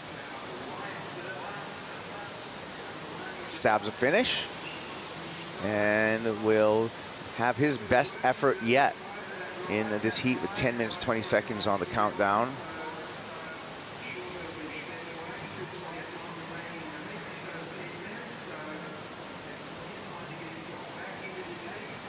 So we'll be waiting for that score. 6.31 would put Imai into second place. We'll take another look at his ride. Yeah, Imai just needs to get going here. If he gets the right wave, see that massive rooster tail. His timing was really good on that first turn. This wave not offering a lot, but he manufactures what he can out of it. So that's what you call milking for everything it's worth. Good start, good finish. Not a lot of work in between, but when, you know, this is a typical of, unless you get a wave like the Aiden Massenkamp one that really just stands, you know, tall all the way and allows you to get the top to bottom maneuvers, yeah, the scoring potential is going to be slightly hindered. The Gold Coast flight cam here giving us a beautiful bird's eye view of Snapper Rocks and the Super Bank here. Really one of the wonders of the surf world. And if you've never been here, every surfer needs to put it on their list for at least a visit to see, especially when there's a swell, to see it in all its glory. Still waiting for that score for Imai. Ooh, needs a 6.31. And going to get pretty close to it. Not going to get quite the number, but has reduced his deficit quite a bit. 5.93 checks in for the surfer from Maui, and now all he needs is a 2.91 to get into second place and advancing position. That first turn was one of the stronger ones, you know, strongest single turns of the heat, and then he finished it nicely. So he got the work done. As I said, it was a great start, great finish, not a lot in between, but under the criteria, that's what they're looking for. And it must be a big confidence builder for someone like Imai in that he just realized that I can get a number, I can get a good number on really, not even really a set wave. No, he just put his foot to the metal. The power off that first turn, that was a massive rooster tail. It was a thick one. Yeah, Imai in the off season switched his board sponsorship, so he's on some new equipment, Channel Island surfboards right now. He was riding KT surfboards, a Maui-built company, for years in his development, and now has switched over to the whole team over there in Channel Islands. A great support squad they have with that company, and an international surfboard brand as well. Oh yeah, always has been. Such a strong brand, as we see. Paddles up the point. He's going to get his back up right now. And just a couple of turns will be enough for him to go into second place. Just needs a 2.91. He's already got that. And gets the finish. That was a dynamic finish. Throwing it up in the lip with an offshore wind. Sliding the tail. Yeah, there was a degree of difficulty, and it was a chancy move. I'll use an old word. I think that had some pizzazz to it. Yeah, good call. Nice word. We got to bring that back, Bugs. Yeah, well, you just did. You got that one. Bit of copyright on that one. Here's our Boost Mobile replay. Yeah, gets a nice work. Until now, it's, you know, just a mid-range score, and the pizzazz move at the end, it did flare. Got a bit of everything going there. The tail slide, aboard above the lip line, and as I said, it was not without risk. Yeah, high-risk maneuvers will be rewarded by the judges. Of course, speed, power, and flow all come into account, and the connection between major maneuvers. So we're waiting for the number, and we could maybe even see Imai go into first. Yeah, well, Aiden's sitting up there. That 7.5 is a critical score, a point of separation, because you look at the other scores. Maxine's got the 5.07, Kihu Butler the 5.67. He got the best of that first exchange, And then Aiden posted that 7.5, bolted into the lead. Imai Kalani just got a 5.97 is enough to get the Maui boy up into second place. A strong second place. Maxime Husno, he's got to get busy now, and he's a 6.83, flying down the line, looking for some open face. Gets up there, throws a layback, looking loose. Yeah, well, he just got supplanted before because he was sitting in second spot. And Imai Kalani came from kind of nowhere on waves that didn't seem to have a lot of potential, but he turned him into something special with a couple of big moves. And it's a pretty good looking wave here, Kaipo, and the speed he gets down the line, and then he goes into his patented layback sliding snap there. Coming back to live action here with the heat leader, Aiden Mason-Camp, getting a couple of nice carves there. Combos it up for the finish. Looking to replace his backup score of a 4.67. Yeah, it's a kind of luxurious position to be in, to have a 7.5, and looking to now maybe, you know, a 5.5 will really help his cause. Kehu Butler. Beautiful carve. Make it 2 for Kehu. Really connecting it here. So this is going to really tighten up the standings between all four surfers. Little bonus on the end and a nice finish. Yeah, it was for worth Butler. It was worth sticking with that one. So now judges owe us scores for 3 surfers: Aiden Mason-Camp, Maxime Husno, and Kehu Butler. We could see a volleying of standings in these final 4 minutes. Let's get through some Boost Mobile replays.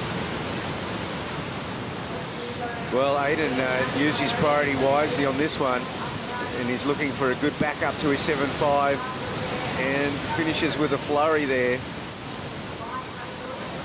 We had then Kehu Butler, a long ride, some nice, great carving turns, awesome style, and then this wave, well, it looks like it's petering out really badly. He sticks with it, it just goes over, draws onto the bank just enough for him to get another little snappy move in there at the end. The judges definitely got their work cut out now. I'd say they'll be having a look at some of those waves, both of Aiden's and Imai Kalani's, and comparing Maxine and Kehu. Things are going to tighten up. And Aiden Mason-Camp does increase his lead. A 5.13 drops for Mason-Camp, a 4.3 for Kehu Butler. So even though he's stuck with that wave, it did not hit the mark. Kehu Butler needing a 6.23. Maxime Husno needing a 6.63. Yeah, so even though, you know, that wave, it was great carving with Kehu, perhaps it was, you know, when you compare him and Imai Kalani, it was kind of in the middle of the wave, in the center of the wave, nearly like an old school carve.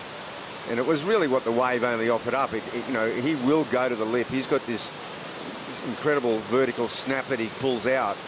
That wave didn't offer that opportunity. Clock ticking down as we near the GWM 2-minute warning, and Kehu Butler up and riding again. Nice carves, a little bit of a small wave, but putting it together well. Really needs something exciting though, and went for it, but not complete. Yeah, the wave the wave let him down at the end. It just wasn't enough power in that wave to be able to pull off that final maneuver. Yeah, and I suspect that it will not be the 6.23 that he is looking for. Maxime Husno uses priority.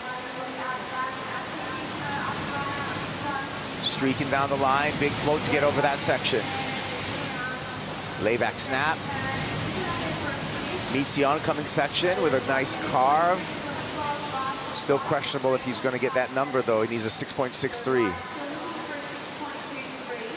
Last of Kehu Butler, not enough. He remains in 4th place, waiting for a score for Maxime Husno.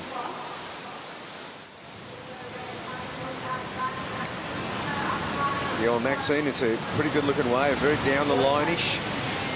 Great snap there. Another layback finish. pretty solid ride. Kehu having a look at out the back. This wave, it doesn't grow. It's not a grower by any means, but geez, he goes to work. He's got a lot of good work rate on a wave. Just his finish here was a bit weak. The wave itself was just too weak. Yeah, 3.57 for Kehu Butler, not enough. A 4.13 for Maxime Husno, not enough for Husno as well. So standings remain the same here, with Imai Kalani-Devault in second in advancing position and Aiden Mason-Camp out in the lead. One more chance for Maxime Husno, catching up with him. No open face to finish off. Down to 10 seconds.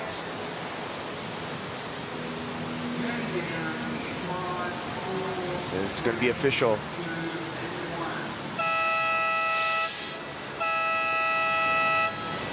And you can see by the body language, a defeated Kehu Butler, as well as Maxime Husno, unable to maintain the score that he needed. Aiden Mason-Camp continues his roll through here.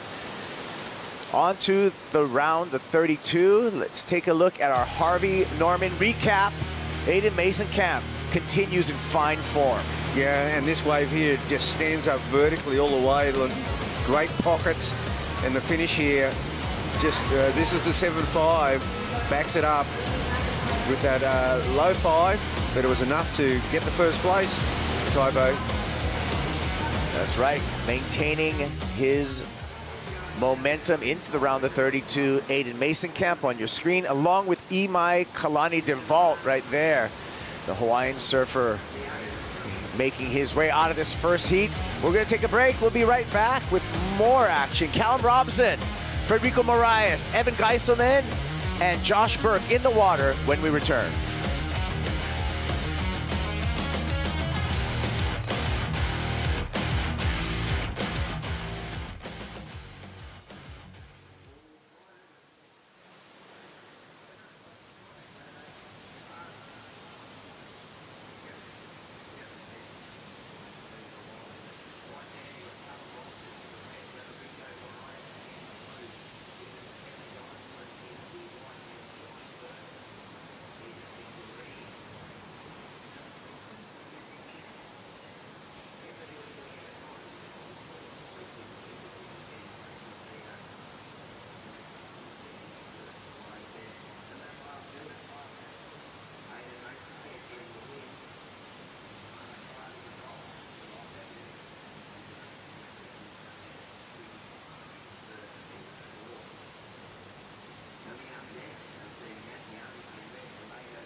Forehand reverse.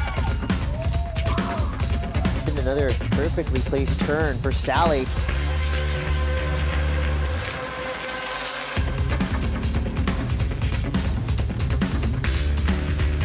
Morgan Sidlick still hammering away on the back end. Jams it under the pocket.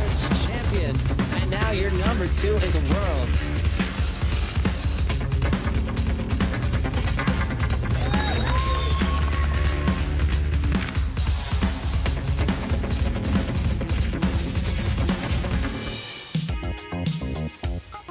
Stay connected with Boost Mobile, and they're keeping us connected here. Stop number 1 on the Challenger Series. We got the defending champ out in the water in the way of Callum Robson. He's in the red jersey. Federico Moraes, the pride of Cascais, Portugal, out there in the blue jersey. Evan Geiselman from the USA out in white. And Josh Burke representing Barbados in the green jersey. Truly an international affair in this heat number 4 of the round of 64.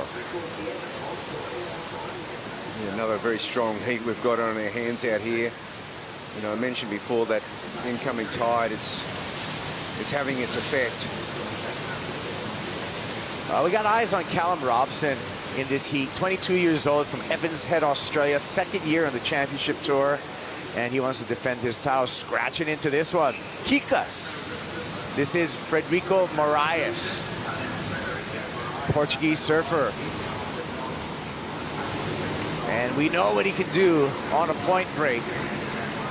Smooth style, big carves from Frederico. So that'll be the opener for Fred. Moraes, 31 years old, from Cascais, Portugal. 5 seasons on the championship tour. Wants to battle his way back onto that championship tour. Take a look at this replay. Yeah, he has to really get the speed going down the line. He just pumps it and pumps it. He knows he's got to get down to where he can really slam into it, and he just starts with a massive carving turn and backs it up. The wave gets a bit weaker now, but he keeps working away at it, milking it for every decimal point. So these that first carve was a beauty. Live action here. The backhand approach from Evan Geiselman. Evan staying busy, hoping for this wave to stand up on the inside. He's going to get a finish.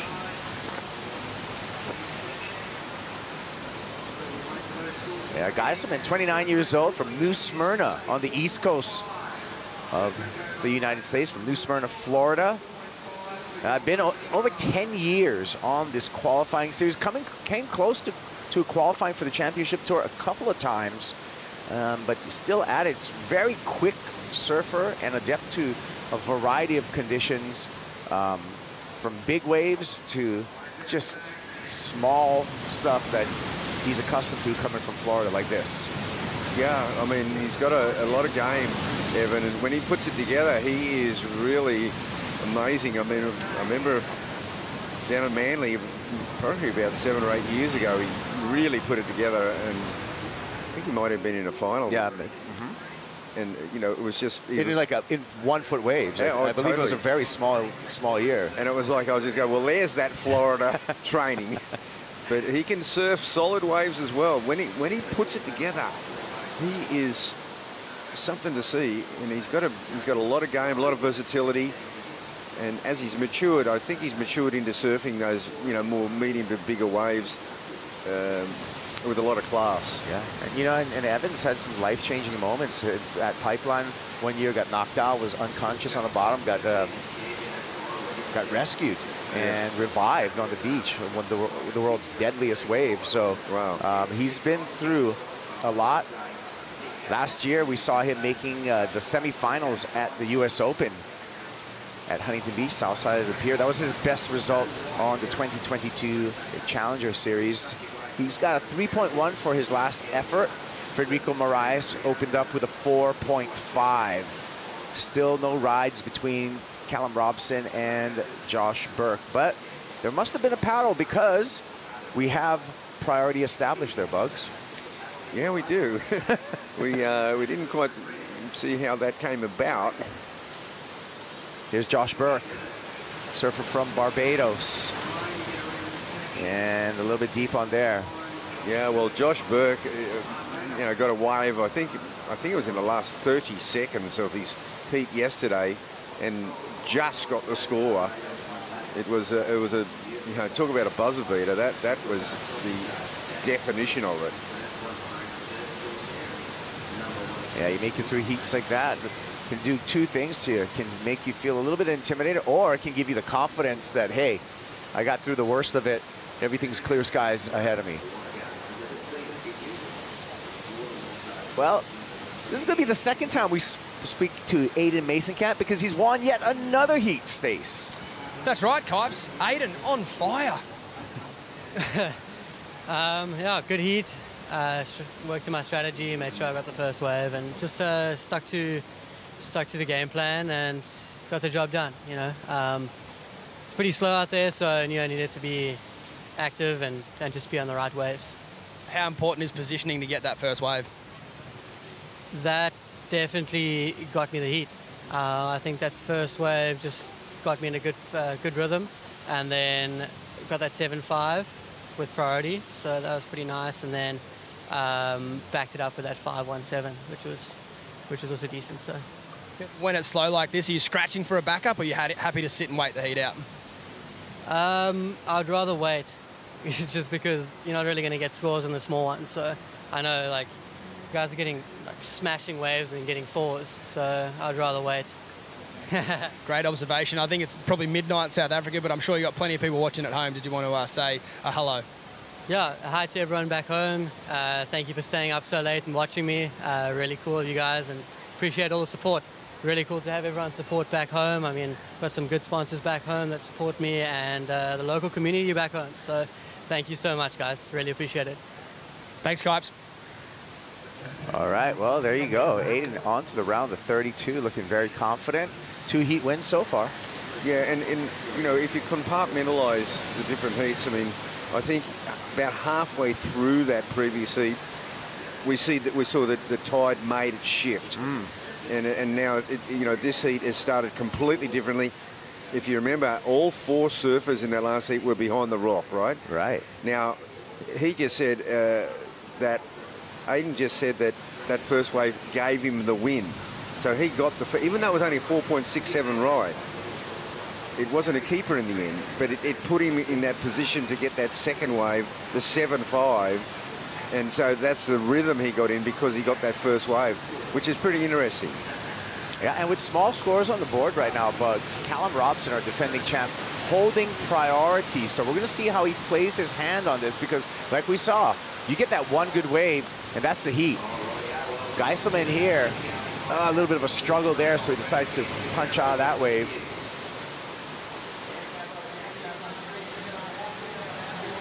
Wide view here, you can see the spread between the surfers.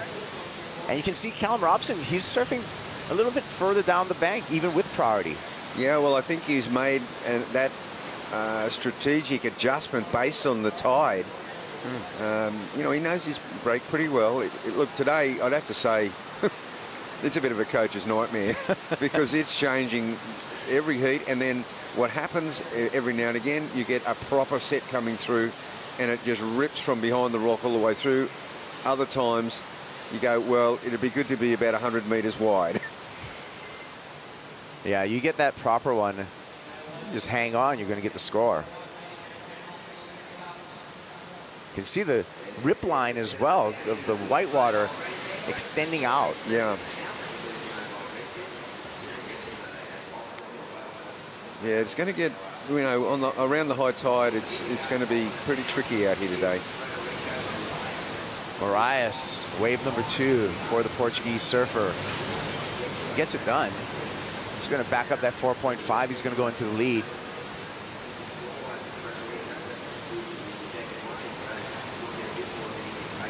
Frederico Marias. Brilliant surfing on point breaks. Back in 2017, got a runner-up finish at J-Bay. Here's his replay. Yeah, well, Frederico deciding to get his work done early. He only got a 4.5 on that first wave, and again, this wave, it's not the biggest wave, but he's got a bit of more open face to work with. The finish is, I'd say, stronger for sure. He bored well above the lip line, so it should be his best ride. 17:30, and I think it's time for a Bonsoy brew break. We're going to take a break, step away from the action, but we'll be right back with the conclusion of heat number 4 in this round of 64.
me, the Gold Coast is just a special place with really warm water, really good waves. It's just a nice laid-back feel around the place as well. The Gold Coast has a variety of waves, but it's particularly famous for its point breaks. Burley being one of them, Snapper, the Alley, Kira. There's a number of really good waves here, and when there's a good swell, there's nothing quite like it. There's a lot of really good food, especially in the last few years. There's been a proliferation of good restaurants, and the Tropic's one of them. Really good views and really good food as well. It's really cool to be supported by Darren, who's a local shaper. I've ridden his surfboards for a long time, a really integral part of the culture here. Burley Headland is a really sacred place. It's really important in Indigenous culture. There's a lot of history. The Gelurgal Cultural Centre is a great asset to the local community. Nice to have that little bit of land that's still sacred. It's great to have a high-class surfing event here on the Gold Coast. Snapper Rocks is a great venue for an event. There's some good surfing and some good waves. The beautiful Gold Coast of Australia, world-class waves, where you can hike through ancient rainforests, sip on cocktails by a luxurious pool, discover diverse wildlife, and savor some of the finest dining all in the same day. Really, truly, why it's Australia's favorite playground. We're here in the round of 64 before the Boost Mobile Gold Coast Pro presented by GWM. Federico Moraes, Kikas, is out in the lead with Evan Geiselman in second place. This happened during the break. Our first look at Callum Robson. And the Evans Head local struggling. And that's going to be deemed incomplete by the judges, unfortunately, Bugs. Yeah, it was a mighty attempt, that's for sure. If he'd been able to surf out of that, he's about, it's got to be 92% made. That was either a big number or just a fraction, and he got the fraction. Here's Federico. Yeah, Federico, ride number 3. And gets caught behind a little bit there. Bit of a soft finish. But he is in the lead. He got a 4.97 on that past effort, so 4.93 and a 4.73. We'll see if that one can break the 5 barrier. And no one has yet. Callum Robson, something like that. It's a bit like tube riding, isn't it? Like you either get a 9 or a 1. That's exactly what happened for our defending champ, Callum Robson. And he, you know what? He's surfing this event just to get reps in competition. Doesn't need to. He's already qualified for the back half of this season as well as for 2024 on the championship tour. As he had last year when he surfed this event. Yeah. And then he went on to win it. But last year was pretty meaty snapper, right in his wheelhouse. He had that classic final against Sheldon Simkus in pretty much bombing snapper. Yeah, I mean 2022 was an outstanding year for the rookie Callum Robson. Finished number 10 in the world. That is a huge effort by a rookie on the championship tour. Kind of came into this without having a big name globally in surfing, but surely made a name once he hit the championship tour. He sure did, and like it even came down to that a couple of years ago, the last event of the Australian leg, as we see Callum now going on a smallish wave, just trying to get on the board.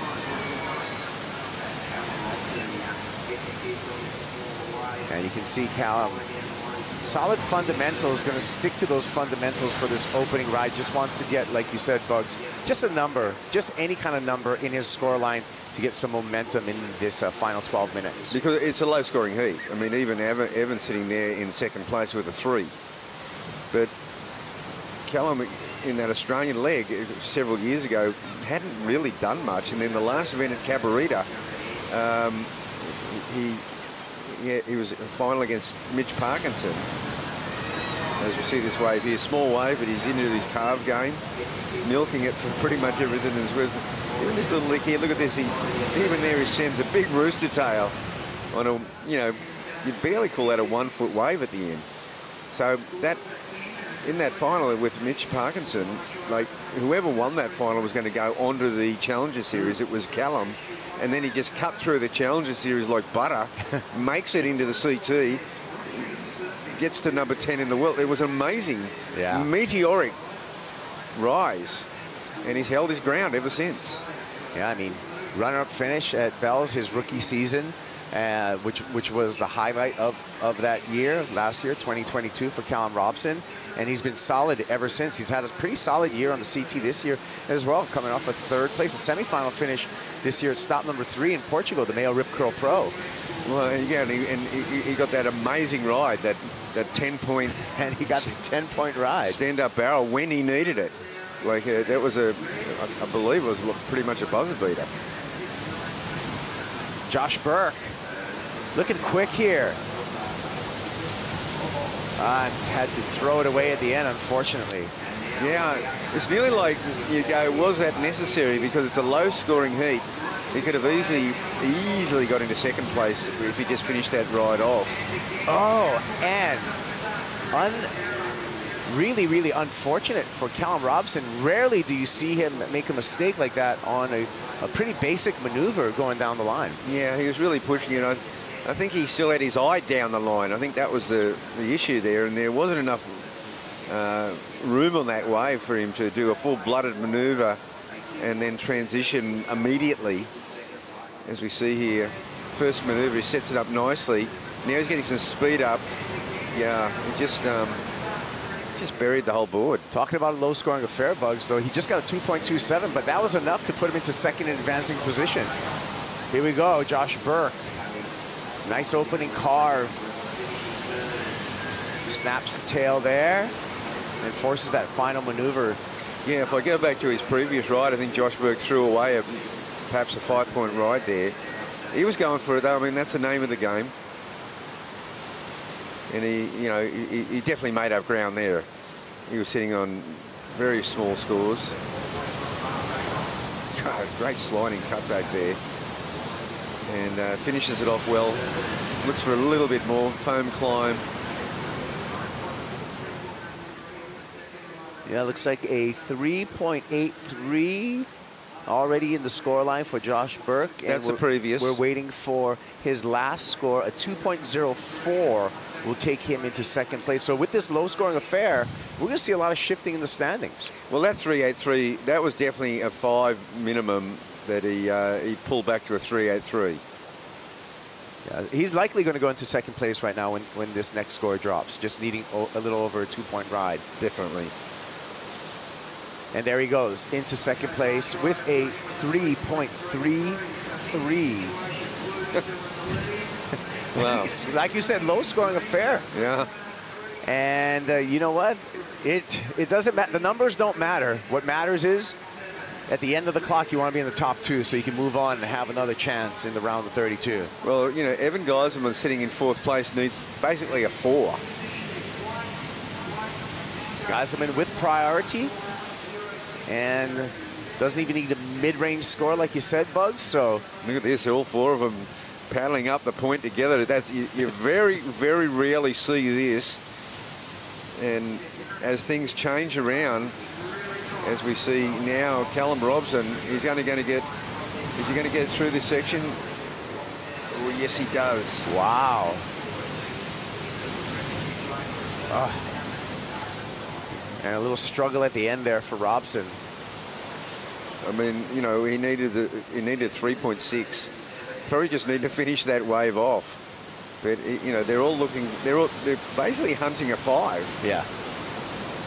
Yeah, I mean, one good wave will break away from the pack right now just because nobody's gotten over a 5-point ride. Nobody's even reached the 5-point ride in this heat. Callum Robson last score, a 3.03. He remains in 2nd place. He needs a 3.57 to move into 2nd.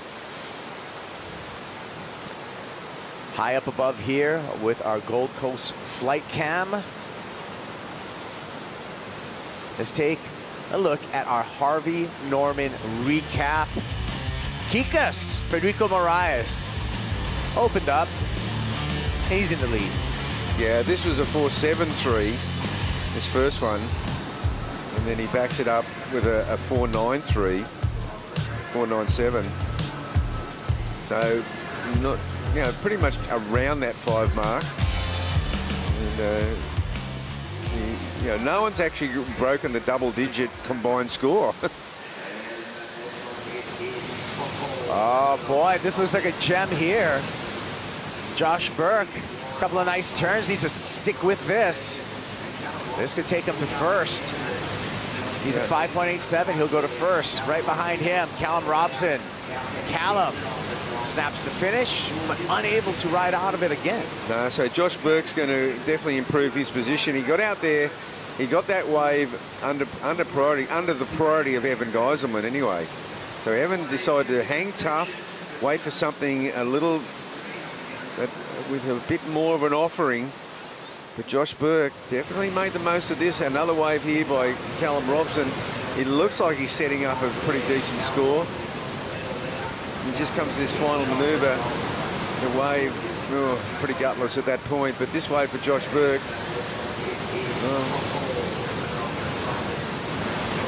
Yes, it's a pretty decent ride, as you said, Kaipo. It's his best ride so far, and he makes sure he gets the finish. Not a spectacular finish, but this time he made sure of it. So waiting for the score for Burke as well as Robson.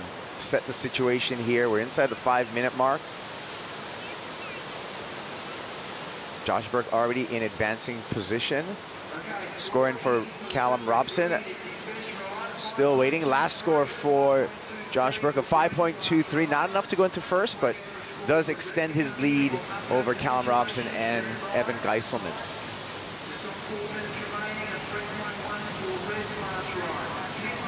So now the requirement for Callum Robson and Evan Geiselman has grown. A 5.46 is a requirement for Callum Robson. Evan Geiselman sitting with priority. Now his need is near a 6-point ride.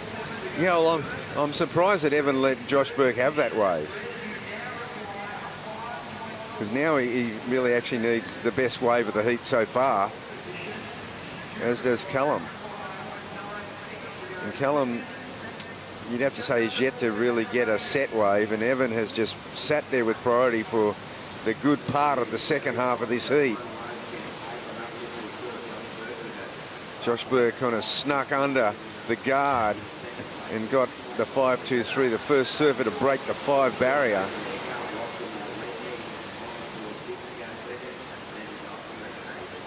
Time's the big one here. This heat has actually got away on everybody. Federico went to work early, Kaipo. It's been a telling. It's, you know, under normal circumstances, he is so not in a safe spot. Like, everyone needs a 5. And Federico with a 2-wave total of a 9.7 is enough for the lead. Things can change really quickly, however, with these low scores on the board. Here comes a wave. Robson decides not to go. Evan decides not to go. Here comes another one. Is it going to lift up on the bank? It looks a bit wide. I see Evan Geiselman making a move for this one. Is it flattening off?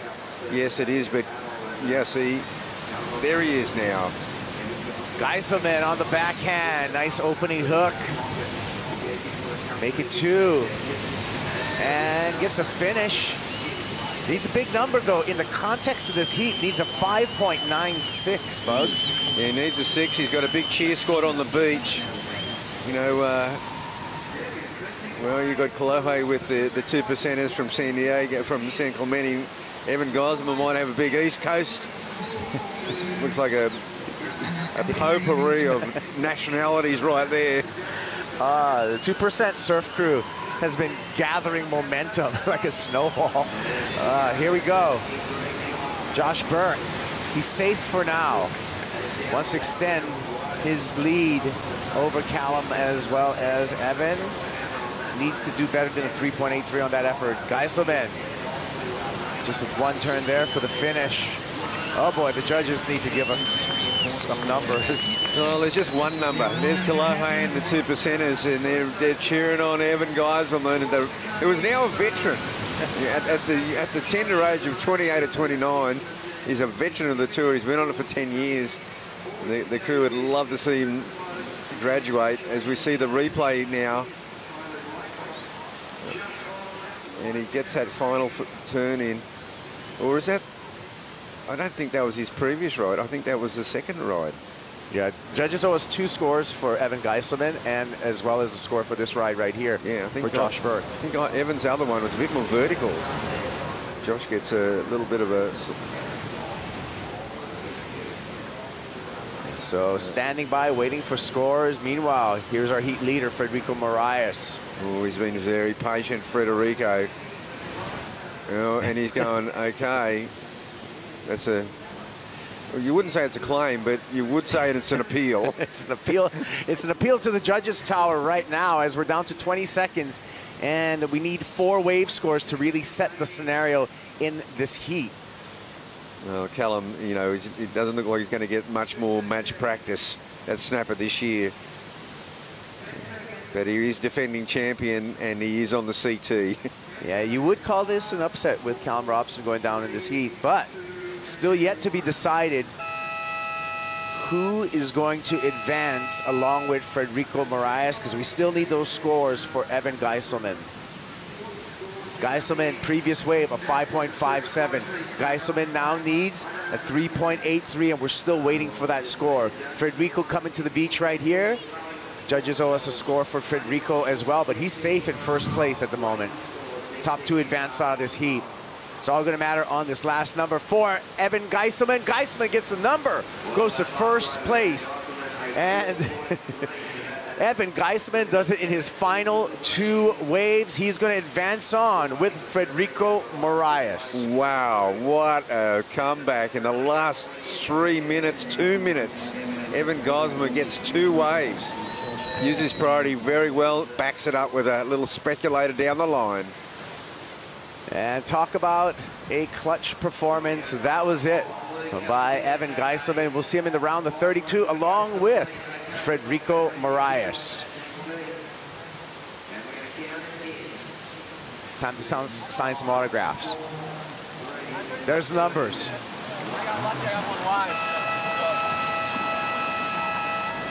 We'll be right back. Nat Young, Alejo Muniz, Mikey McDonough, and Sheldon Simkis out on the water when we get back.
Welcome back to the Boost Mobile Gold Coast Pro, presented by GWM, moving into our second day of heats. And we're seeing some of the big names kind of struggle against the next crop of rising talent, making their first big charge at a Challenger Series, many of them. It's been a lot of fun to watch. Here on the Harvey Norman host set, Ronnie Blakey joined by Richie Lovett. Rich, that was interesting, that last heat. We saw last year's event champ fall out of the mix. Yeah, you know, he was really struggling down the line there. I don't think he got his heat going until about 7 minutes left on the clock, and then just, you know, lost momentum. And it's gone a little bit sleepy out there with the higher tide. Things have slowed up a little bit more, so wave choice really critical over the next few hours. Most definitely, yeah. Federico Moraes getting the win in that last one. Evan Geiselman saving himself with a couple of late rides. He's a guy who's been chipping away at the CT stone wall for some time, and who knows, maybe he'll break through this year. But that's an important move that he's made as we transition now into heat number 5. Nat Young, who just missed out on surviving the cut. He's out there in the red. Alejo Muniz, former CT campaigner, is in the blue. Mikey Madonna, an exciting young talent from down there at Lennox Head, just south of here, is in the white. And Sheldon Sidkus, wow, what a who had the Boost Mobile wave of the day in the opening round of competition. He's out there in the green, and he's going to be hard to beat here. Just such a good read on this wave. Yeah, he's been incredible over the last few seasons out here. Had an incredible event here last year and then started with a bang yesterday. He was one of the standout performers, no doubt. Knows this wave like the back of his hand, and he would have had the conditions fully dialed. He'd be thinking about what the tide's doing and where to sit. And really, a lot of the conversation, I was just sitting up in the competitors' tent then, is, you know, where to start the heat. Do you go right up behind the rock? Do you sit there, or do you go down the line where those bigger sets are sort of stretching out? So it looks like we're going to get this one underway. Well, Sheldon sitting extremely deep there, right next to the rock, as he glides through a couple of big setup turns. Bit of wind he's having to deal with here, but still hitting this wave in all the right places. Well, it started off exactly like he did yesterday with a nice quick wave around the rock. Nat Young getting in on the mix, and Alejo up as well. And Alejo been campaigning to get back onto the CT for some time now. But when you look at his results as a campaigner on the qualifying series, over the years he's collected solid results at a lot of the venues that are on the schedule this year. So he'll have that back of mind as he tackles 2023. And right now, though, let's get a look at this ride for, it looks like Mikey on the outside. Doesn't get into this one. We'll check in with Stace and the winner of the last one. Thanks, Ron. Freddie, that heat was extremely stressful. I know, there wasn't many waves.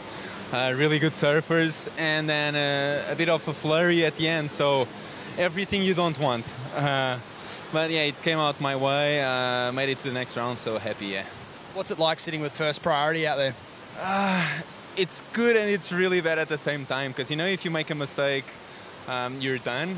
But sometimes you got to go on those smaller ones where it's not the ones you're waiting for. So it's really stressful. It's stressful. And surfing a heat with a few experienced campaigners and a couple of youngsters, do you draw on that? Yeah, I knew Calem's been having such a good run since last year. He's such a good surfer. He looks a lot mature than what his age shows. Evan's been doing the tour for a while, and Josh Burke is a really good surfer. So I knew it was going to be super challenging. There was no room for mistakes. So yeah, I played my game and played it well. Certainly did. Thanks, Fred. Thank you, Stace. A good breakdown of his rivals too. You know, recognising that young talent in Callum and saying that he's got an old head for a young competitor. Knows that Evan's been doing it for some time. So, and also giving props there to Josh Burke as well, which is, you know, great to hear from one of the veterans. But the big point that he made that I picked up on is, you know, if you make a mistake, you're done. You know, that's really speaking to the consequential nature, Rich, of mistakes in heats when there's not a lot of waves and 4 surfers in the lineup. Yeah, there's not a lot of dishes to go round, and when you get one served up, you got to make the most of it. You got to gobble it down and you know, really put some points on these waves, and just the inconsistent nature of the swell at the moment. If you don't convert, you're gone. Mikey Madonna's going to look to make this wave count. Grew up on a right-hand point break. There's been plenty of good waves down there lately, so he is going to be well and truly in tune to attack these walls. Showing some good variation here so far. Never really found a big steep section to lay into, but threaded together beautifully. As Sheldon too stays busy, had a 4.67 on his opening ride. A nice finish here on wave number 2. 22 minutes remaining. We're about to see some replays, but before we do, we've got a special guest joining us here on the call via the Boost Mobile Stay Connected call. It's a big hello to the Condor, Pete Mel. Morning, Pete. Oh, good morning and good afternoon here in the States. But gosh, you guys have been killing it over there. Good to see you guys. Mate, great to see you. How you been? What's been happening over there? We've had a little south swell. That's Tahiti swell we had. Was able to make it up here the last couple days. So we've had some surf, which has been nice. Been staying active in the water. Missing you guys, though. I've been watching every heat pretty much throughout this Aussie leg. So it's been fun. Awesome. Well, here goes your boy, Nat Young, from the same hometown as Pete Mel. Nat, Santa Cruz, born and bred. An amazing backhand. It's been so good to see him back on the CT, but of course didn't survive the cut. So needs big results here on the Challenger Series to get back there. But Nat, Pete, you know, it was just so tough watching a lot of the surfers fall off the CT, but for someone who's campaigned so hard to get back there, it must have been especially difficult. It was definitely, you know, especially when you see how it happened for him. You know, he really didn't get a chance. You know, he had that 9 dropped on him in the last heat right at the beginning, and that kind of seemed to deflate him a little bit. But I think he'll be inspired coming into the Challenger Series, especially to a place like Snapper Rocks. I know that he just got to get some momentum going, get a little couple heats under his belt. If he can get him through this one, I think that he'll build. He's definitely capable of getting big results, especially at a place like this. Peter, you're probably the perfect person to ask because your son John is campaigning on the regional QS ranks. Obviously, Rich and I got a really close look at the talent coming through and emerging on the Australia-Oceania region ranks. But talk to us about the talent level and the depth there in the QS field. I would say that it's very deep, just like you have in Australia there. I mean, you think about even the guys who didn't make the cut in the regional side still are great surfers. Same thing happening here in North America. It's just, you've got, you know, think it's San Clemente, you know, the 2% crew. You've got at least, 10 of those guys that are all capable of getting big results in the Challenger Series and even on the Championship Tour. You know, it's really exciting, but it's very tough. And I think it's kind of cool to see the regions having this ability with the implementing of a cut in the regional level, and then also, you know, you see it happening on the Championship Tour level. It definitely heartbreak. I know John was feeling it after Barbados, which was the last event of the season for him. Was trying to make that top 7. It didn't happen. Luckily for him, he started off the season with Jax Pro with a win. So now sitting there for a couple months waiting for the next event. But you know, it's just incredible, the talent level across the globe, really, because you're seeing it. All regions are actually growing, but North America is pretty heavy, just like Oz. Yeah, Pete, I just wanted to talk about those surfers that do fall off the Championship Tour and find their way back onto the Challenger Series. Last year, we saw a lot of those names just come and dominate and find their way back onto the tour.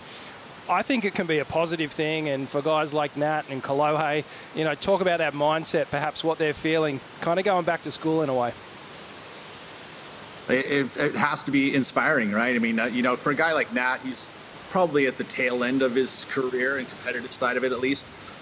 You know, this being a kind of a motivation, really. I think that it's going to be something that's going to bring a spark to him, because he was, at least in the last 2 heats as he's up now, it didn't look as inspired as he usually would be. So I feel like, you know, coming into the event here, just a little extra fight in his step would be helpful for him. You got the old bulls back on the CT, the young studs coming through, Pete, and it's going to be a challenge. We know that because we've seen it in the past. Some people have been able to come back to the Challenger Series. It's sort of like repeating a year at school. You're bigger, you're smarter, you know, you're somewhat stronger, but you're also dealing with kind of a lot psychologically in being bumped off the Elite Tour and probably questioning your place in it all. I would agree with that, absolutely. And, you know, you just got to kind of, I mean, this is life, right? You come with these ups and downs. You got to be able to figure out a way to come and rise up to the occasion. Kolohe seems to be someone who is really inspired coming into this Challenger Series bid. So I feel like he's going to be someone who is definitely putting his voice out there that he's inspired to be competing at this level. You know, a guy like Nat, I think that he's going to be able to compete. But you look at how fresh the youngsters look, right? We're all inspired. That's why I love watching the Challenger Series, because you get to see all these new surfers that you don't really have heard of before, and they bring a special fresh look. And I think the judges kind of get inspired by that slightly. So refining yourself as an old bull, right? An old bull's got to be able to go up and do something special, you know, and show that you're inspired and want to be back. And I think all those performances are very important. You can't look lackluster. You can't like you don't want it. You got to go out there inspired. Yeah, I think it's a really good pickup, and you got to show some kick if you're going to get the better of these Groms. They are hungry as. Here goes Alejo, a veteran, former CT surfer who's been campaigning to get back to the CT. He's shown some real spark out here at the moment. In 4th place at this stage, but this wave's going to help him potentially get up into a top 2 spot, looking for a 4.97 there. I'm going to say that I feel like he got it on that ride. There was a couple of good turns on there, a bit of variety, and that quite stable, wide stance that we're used to seeing from Alejo. So this was Sheldon taking off right up high on the point, but it was Alejo who had priority here. So he just stole this wave, jams it off the top, keeps that momentum running down the line. Here, just that big cut down slash, throwing a ton of spray, again, tags the lip, always keeping that, that rhythm working down the line. Eyes on that next section and it fades out, but some good strong turns, and this was that. So a smaller looking wave, really starting to wind up on that backhand, and that enthusiasm that Pete was referencing, really important on these smaller waves. But Mikey Madonna, mate, this kid has really unlocked something special on these point waves. Just a fantastic rhythm down the line, never looks rushed. Almost got a bit of a Parko-esque pace about him. Yeah, and on the when we're talking CT and talking about some of the best regular footers there, Geordie Smith is one guy in particular. When you're talking about his chances of maybe getting to the final 5 or finishing high on the ratings, it's capitalising on his strengths and making big results happen at the point breaks on tour. Mikey Madonna's going to have to think the same way here. He's got to be looking at the schedule and thinking, Snapper Rocks, Ericeira, you know, these are the 2 venues where I really have to step up, because it is going to be a little more difficult for him to get the big numbers on his backhand if we're looking at predominant lefts. Yeah, and, you know, the little tricky beach breaks of Huntington Beach will be another test for him. But he is so well groomed for these point style of waves, and really his improvement over the last 12 to 18 months has been evident. It really has worked on his equipment, worked on his fitness, and worked on his kind of competitive nous. When you get in a situation, a bit more maturity, he's not taking those scrappy waves that I was seeing him do a couple of seasons ago, and yeah, he's really maturing. Ronnie Blakey here with Richie Lovett. We've got Pete Mel and the Boost Mobile Stay Connected call, and we're going to continue having a chat with him right after the break as we see some of the veterans on the CT gearing up to hit the lineup. We've got a Bonsai Brew break now, and we'll be back with more in just a moment.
Welcome back to the show. We've got Heat 5, the round of 64 unfolding here at the moment. Nat Young is leading this heat, a 4.63 and a 4.33 to his name.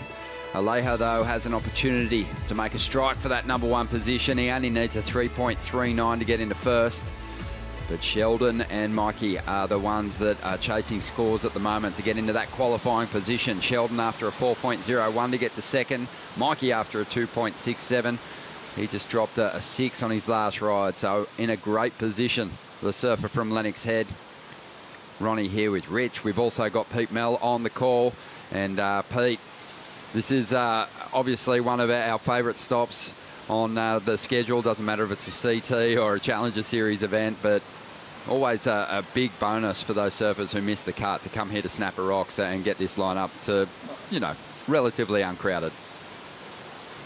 It's so true, but I will say that just watching it and how the sand has developed over the last 2 weeks, I mean, we've had a lot of swell and it's moved away from the rock and behind the rock, and now you've got this like probably about 100 meters of area that you could actually catch a wave. So it is a very challenging lineup. Super difficult to read, and we've seen people play at different waves. We've seen someone like Hiroto sticking close to the rock, looking for a couple of big combos just to rack up a score quickly, and then others sitting way down the line looking for that longer ride that reels down past Little Marley. But decision-wise and strategy-wise, Pete, it makes the game plan really tricky for the surfers. So true. I mean, I'm just trying to think about it, like strategy-wise. You got to watch your heat before, but then the tide's filling in, and every 20 minutes it moves, and then there's inconsistency in the sets, and so it's almost like you need to. It's really important. It feels like to me to get that first wave, get a good solid wave under your belt, and be able to play the priority and kind of move up and down that sandbank. But even then, I feel like it's a bit of a challenge. And Mikey McDonough, I don't know how he's been able to find that.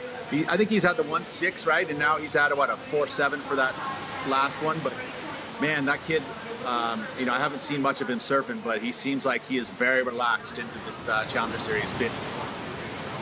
Yeah, here we go. We're seeing some replays now. Sheldon really looking switched on, but hasn't found a whole lot of space. Nat Young's had that big, powerful backhand on show here, Rick. Yeah, it's just so strong. And just coming back to that conversation about, those CT surfers that are coming back to the Challenger Series, one thing that they do bring, and it's evident with all of them, is just that their maneuvers are done with so much intent, and they're so big and powerful, and they're big turns. And that's where I think these challengers, the new school that are coming in, they're sort of coming in with the speed and the youthful kind of enthusiasm, but they're not quite matching them for the strength of the turns, the individual turns. And if they can kind of, marry the speed with the bigger turns, then that's when they're really going to challenge these more established pros. It's it's called the Challenger for a reason too, Pete. It's so difficult with 4 surfers in the line. It's a completely different game at this point, and I think Rich is making a really valid point. There's, obviously a lot of talent in these ranks, but there's only a small group of talent who could get onto the CT and go a long way through a draw. Yep. It's so true. It really is. And, you were talking about Jarvis Earl this morning, and I watched both his heats from yesterday and today, and you had mentioned how he wasn't getting quite as vertical and being as explosive because he's kind of younger, and he still almost kind of looked young. Whereas he must have heard you, John, because remember that wave that he got at the last part of that heat, he just exploded. And it was the craziest thing, because I was like, I was able to watch him at the junior compete there, and I was watching him on his forehand, so I hadn't seen a lot of his backhand. But that was the first time I actually saw him get a nice combination of big moves and put it together. So he's definitely has it. And then being, kind of the new kid from Australia that is, pretty much touted to be on that championship tour, he have to show a performance that's going to showcase that kind of big style of surfing. And he did it on that one wave, so it was good to see. Yeah, most definitely. Yeah, I think we're going to see a lot of people, forced as we move through these rounds, forced to step it up. And it's, what we expect to see here. It's going to take a CT-like performance, Rich, to get the victory. Yeah, it absolutely is. And even just watching the free surf this morning when we were sitting there, when the CT surfers stood up on a wave, it was really obvious. It was blaringly obvious, because they were, their moves were big, their cars were huge, water flying everywhere, and then you could see like the new school, they were getting the scraps as well. They were all, the CT guys were on the sets, and they were just leaving the scraps. And you know, this is it. This is all part of the process and That's how the surf lineup is, Rich. Yeah, that's exactly right. Right? Hey, respect your elders. Pete, tell me about Nat Young. Obviously, he's been at it for some time now. You know, has he not shown great form through the opening 5 events on the CT schedule? Has he still got it? Do you back him to requalify via the Challenger Series this year? I think he needs to. It's going to him. You know, I think that his performances. You know, obviously he had the good run at Sunset Beach, but ultimately it's consistency. He's got to showcase. You know, those right-hand point breaks. I mean, that's really his powerful weapon, right? He's able to do such explosive backhand moves that no one really else on tour kind of catch. I mean, Conor O'Leary's been putting together a really good camp on the backhand this season, but those types of performances together and getting on the right wave. So psychologically. He's just got to be on point. It's not an easy thing to do every event. We got a wave here for Mikey Madonna, but yeah, I still rate Nat surfing. I think maybe the biggest hurdle he's got to overcome is just confidence, because there was a point in time, and things have evolved, but there was a point in time when Nat was one of the scariest competitors for people to come up against, and I just don't feel like people are that shaken by him at the CT level anymore. But he might reconnect with that kind of confidence here in the Challenger Series. But Mikey Madonna, Rich, just ripping this wave. Oh yeah, look, you can just see how in control he is. Board is looking just amazing under his feet. Here we go. This is Nat Young here, replay of his wave. You can see nice and fast, really hooking into those backhand turns, looking nice and strong. That one was super vertical. A little bit of tail release on the second and just staying right in that pocket. And that's the advantage the goofy footers have. They can come right around, square up off the bottom, kind of coming around and up into the section, whereas the natural footers, you know, they can get stuck out on the face, out in front of it. Yeah, nice thumping backhand there.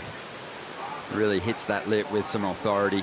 4.5 minutes remaining here. Mikey Madonna's moved into the lead. Nat Young in second spot. He's looking for a 5.47 to move into first. But he'd be happy just to consolidate even second spot at this point in the competition. Sheldon is chasing. He's after a 5.54. So capable of turning in excellent numbers. He's already done it in this contest. And Alejo's got to be a danger man too. He's only after a 4.74 here. Yeah, it's a really, really tight field. And, you know, when you look at the overall winning scores, the numbers that's getting through the heats at the moment, pocket sixes right now is, you know, that's winning heats. So that all will go into your game plan for the competitors coming up. They'll be thinking, righto, if I just get on, you know, the one thing you can't do is wait for something that's not going to come, you know, that may not come. So you've really got to take those opportunities when they arise. Well, the next stop on the Championship Tour schedule is the Surf Ranch Pro. It's all going down on US Memorial Day weekend, kicking off on the 27th and completing on the 28th. Just a 2-day hard out surf off, and you can use that QR code on screen and to get 10% off your tickets for the Surf Ranch Pro. Pete, you already got your tickets sorted. You're going to be there? I am going to be there, absolutely. I'm probably the closest as a crow flies as far as the commentary crew, but yeah, no, I'll be there for sure. You're a local. I guess you could say that, yeah. You're a local that struggles to get waves out there? Exactly, I do. I could do some waves out there, Ronnie.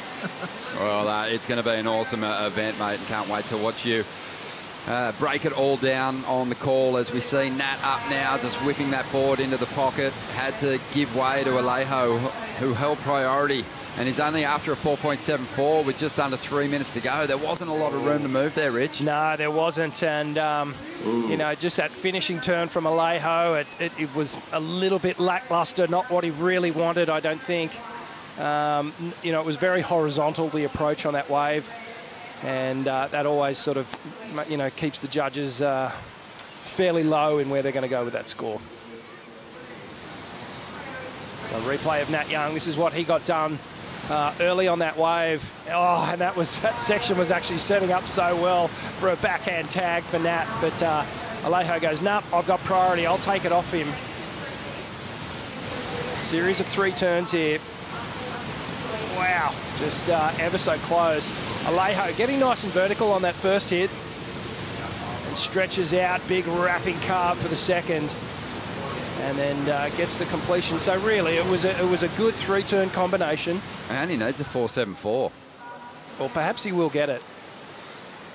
Well, I think, you know, it probably didn't work in his favour. The judges seeing Nat Young's work at the start of that ride, it almost kind of took away a little bit, didn't it? Yeah, it was. Well, Nat did pretty well. He had actually got a 4.2 out of it, and Alejo fell short. He got a 4.17, so still looking for a number out there at the moment.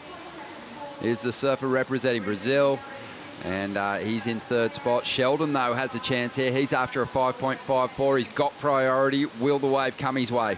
Yeah, it's a tricky one. 1 minute to go. And as a surfer sitting out there, you just want the chance, and you're trying to will some sort of swell line to come through. But Sheldon has just been so connected and in rhythm with all the sets that have been coming through the last couple of days. We're about to start counting this one down, and last year's runner-up is in the water with priority, looking for an opportunity. Last year's winner fell out of the draw in the last heat. You could have both last year's finalists watching the event from the beach over the next few days. Something standing up on the outside here. Sheldon lets the first waves in the set roll through. 20 seconds remaining here. Is he going to get an opportunity on the outside? There is some movement. Not a huge swell line energy, but there's something. And he's going to have to make a call. He's going to have to try and... He's slapping the water at the moment on the outside, Sheldon. And this one is going to come to a close. Wow. Mikey Madonna is going to get the victory. And Pete, your boy Nat Young's going to hang on for second. Right on for Santa Cruz. Yeah, that was a good one for him. I mean, wow, it's going to be like this all day long. Really close heats like this, you know, 5s and 6s. You know, congratulations to Nat. I think that it's a heat made, right? He hasn't made a heat in a while, so this will hopefully build some momentum. That'll help him build some momentum for sure, Pete. That surf wrench event is going to be so hotly contested. We just saw Gabriel Medina at the last CT stop really start to make his move towards the final 5, and he's going to be hard to beat at the surf ranch once again. He's so true. That's so true. You know, and I can't wait to see what's going to happen there. I feel like that event is a special, different type of event. Yeah, we'll see what happens. And it's going to be a little different format this year, so it'll be exciting with that too. Mate, so great to see you. Have a good time over there at the Surf Ranch Pro. We'll be tuned in and watching really closely. We'll see you soon. See you, Pete. All right, I love you guys. Good to see you. Mikey Madonna gets the victory here in heat number 5. And Nat Young also progressing through. We'll take a quick break. Back with more in just a moment.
The Boost Mobile Gold Coast Pro presented by GWM is brought to you by Major Events Gold Coast, strategic partner of the Boost Mobile Gold Coast Pro presented by GWM. By Bond University, not for profit and not to conform. Bond University exists for you. By Oakberry, fuel yourself with the official acai of WSL Australia. By Cooper's Brewery, official beer of WSL Australia. And by BioGlan, official vitamin partner of the WSL Australia. Hope you're loving the show. We are loving bringing it to you here at Snapper Rocks once again for the Boost Mobile Gold Coast Pro presented by GWM. Heat 6 out there in the lineup. This is the second round of competition. We're seeing the top seeds enter the mix. We're also seeing them drop like flies. They're getting bundled out of the draw by this next crop of rising talent. Here on the Harvey Norman host set, Ronnie with Felicity and Richie Lovett. Flick, this is another big heat with a surfer that failed to make the cut but has been doing some great surfing this year in Jackson Baker. But this guy, George Pitta, late charge to even qualify for the Challenger Series and isn't wasting his opportunities. No, he's not. He's already opened up with a 5.17 and, I mean, just taking it to these guys. And like you said, Jackson, he didn't make the cut. He's here now at Snapper. And I like what you said. He has been doing really good surfing this year. Just, unfortunately, just his results sort of didn't reflect that. But yeah, looking to make a comeback here. One thing I noticed on my break is it's really hard out there right now. I mean, here we go. We're having a look at a replay. This looks like surfer in red, Jackson. And sort of a carving maneuver to open up. Gets a bit of a fin release there as he's heading down the line. And carving back just to the foam there. Nice layback hack in the lip. And getting busy and getting a bit of work done there. Yeah, great angle from this up top here of George. I think it may have been his first wave, the 5.17. Gets a good wrap, gets the finishing maneuver, and hammers it. Also out there in the lineup, we've got Juan Daru, who obviously has been on the CT before. Big, powerful, goofy footer. Has some great turns, and looking forward to seeing him come to life. And Ada Amatrian, the bus surfer, who was here on the Challenger Series last year, really impressed us. He'll be well suited to these kind of conditions. Really compact surfer. A lot of variety and spark in his approach. But George has kicked things off nicely here, a 5.17. And when I watch him surf, Rich, I see little shades of say, a Samuel Pupo in there. He has that kind of similar flair. Really fast twitch surfing. And yeah, he can really put together a string of moves in a short amount of space. Yeah, for such a tall fella, George is really quick, light and agile on his feet. He's got the flair. He's got some big turns too, and he has that ability for a tall guy to really put the emphasis on some power. You know, his career is really developing. He's from my hometown. He's from Manly, and I know all the Northstone boys will be watching this glued to the screen right now and sending him a lot of positive energy. But you know, George he had to fight to make the Challenger Series, and he fought hard. And I think for him, it's the ability's been there and it's been developing, but a lot of it's been a mental game for George. Just having that confidence and that feeling of belonging. And you know, even when he made it, he was like, "Oh, you know, I've made it." And I was like, "Dude, you deserve to be here. Your surfing's big. You deserve to be competing against these guys. You got to start believing that." Yeah, slick-looking character. Looks like he could be singing in a whiskey lounge by a piano, George. But yeah, he's out in front at the moment. It's been a positive start. Also having a positive start to their run here was Mikey Madonna, who won that last heat. He's with Stace. Thanks, Ron. Mikey, well done, son. Thank you, Stace. Yeah, I'm stoked. I was in that first, 5-7 minutes there. I hadn't caught a wave yet, and everyone had already stood up, and I was just having nightmares last year where I sat and waited for a 10-point ride behind the rock. But yeah, it worked out. I stuck to the plan, and yeah, honestly, just so stoked to move through. Just as growing up as an 8-year-old kid, coming up here every year, it's always just been such a dream to surf heats at Snapper. So to get through my first one, yeah, it definitely means a lot. You got a favourite heat to re-watch out here? You know it, mate. Mick versus Josh, 2007. Any of Mick's heats out here where he comes from behind, or just, yeah. I definitely draw a lot of inspiration from that, and yeah, like I said, just stoked to move through. And you had a bit of a tough start last year on the Challengers, didn't make any heats until Bolito. You're off to a good start this year. Yeah, like I said, last year was just definitely a lot of ups and downs, and it definitely takes pressure off that, not the pressure, but definitely takes a lot of weight off my shoulders that I managed to get through my first one, and definitely a confidence builder, and yeah, just enjoying it down here today at beautiful Snapper.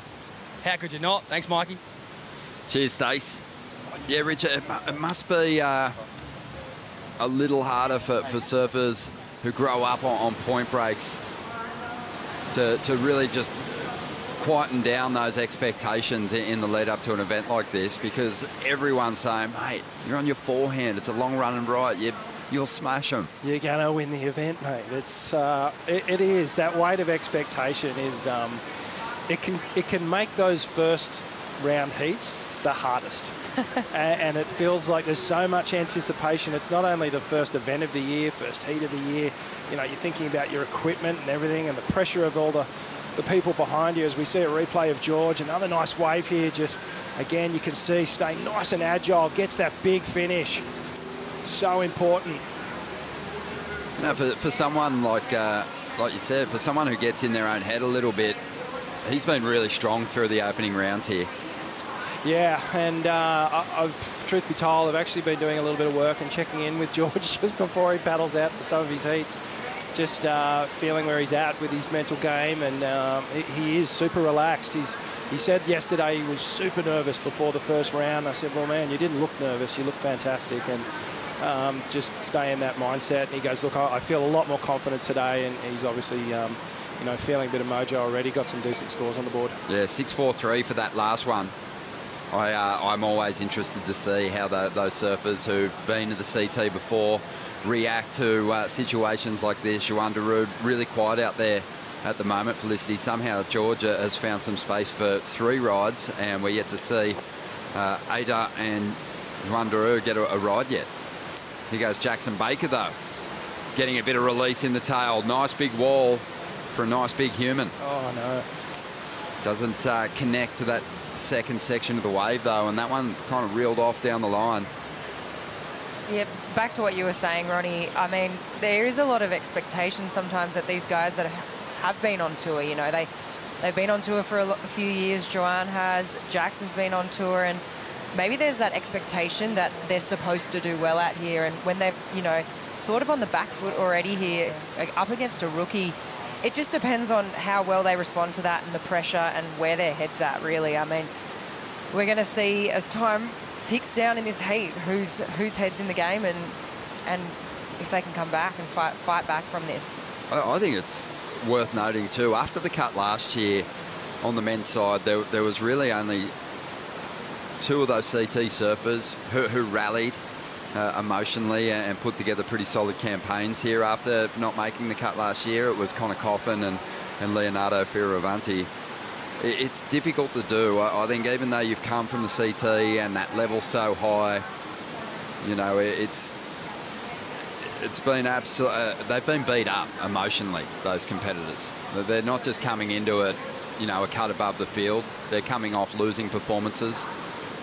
And it's hard to rally, as we see Ada now getting into the mix here, his first ride.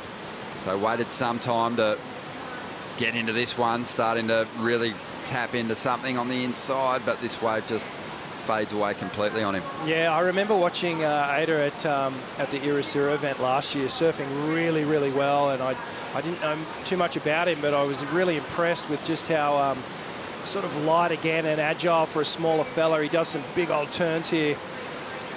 So he gets his first wrap, staying nice and light on his feet. Waiting for this wave to just build up in front of him. Series of cutbacks.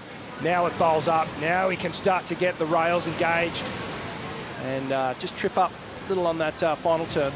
Yeah, Irasura was his best performance on the Challenger Series last year. He had a 9th there. Finished the year in 48th position. You know, you got to remember last year there was more surfers in the field, so 48th for your first run at the Challenger Series is pretty impressive. He's only 19 years of age, and he has had a QS victory in his region in the lead up to this year's Challenger Series. He had a win at Pantin, but yeah, it's going to be hard to wrestle heat wins away from surfers as experienced as Juan Darude and Jackson Baker. but it's George out there setting the pace here at the moment. Just over 17 minutes to go. Plenty of time for Ada and Joan to make a big comeback in this one. We're going to take a Bonsai brew break. Back with more in just a moment.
We're at the halfway point here in heat number 6, the round of 64. And it is George Pittar having his first crack at the Challenger Series, leading this one over Jackson Baker, who's sitting in second spot at the moment, looking for a 7.27 to get to first. Ada Matrian is in third position, and he just needs a 3.21 to get to second. Juan Daru, we're yet to see him take a wave. He's out there with priority, patiently waiting to make his move, hoping it'll be rewarded, that patience, with a quality set wave. Got big turns and could easily drop the biggest number of the heat if he gets that opportunity, but it's been infrequent, the consistency of the set waves today, so slow starts typically haven't panned out too well for people. Yeah, with only 14 minutes basically on the clock and not opening your account yet, it's a scary spot to be in, being a surfer out there right now, knowing that he's going to need 2 waves, and if he takes one now, he's going back to the 4th priority, which means, you know, and with such infrequent waves, it's a hard task right now. I mean, George is looking real pretty right now with those 2 scores on the board. He always looks pretty, but yeah, he is certainly looking to be in a strong position. But Jackson Baker, you know, the longer the time winds on here, the better that 4.33 looks, Rich. Yeah, absolutely. And it's we're getting to the close to the top of the tide as well, and that's when weird things happen in the ocean and can tend to go a bit sleepy. But it is really difficult, and with the way the conditions are, it's almost an advantage for. It takes away from the season competitors, because it's, you know, if it was 6-foot grinding rides down the point, you know, those CT surfers really, you know, they rise to the top and then they can put their best surfing forward. But here, where it's sort of tricky and wave selection really comes into it, positioning, and there's so many more variables involved. So their kind of their advantage is actually taken away a little bit. Felicity, talk to me about the mindset of a rising star who gets an opportunity to surf against a CT level competitor. You had those opportunities yourself. When you got in the mix and you had just the chance to steal the spotlight from someone, did you relish it? Here we go. We'll get back to that. We got live action right now. George's rivals must be blind. He's just on every set wave that rolls through here at the moment. Yeah.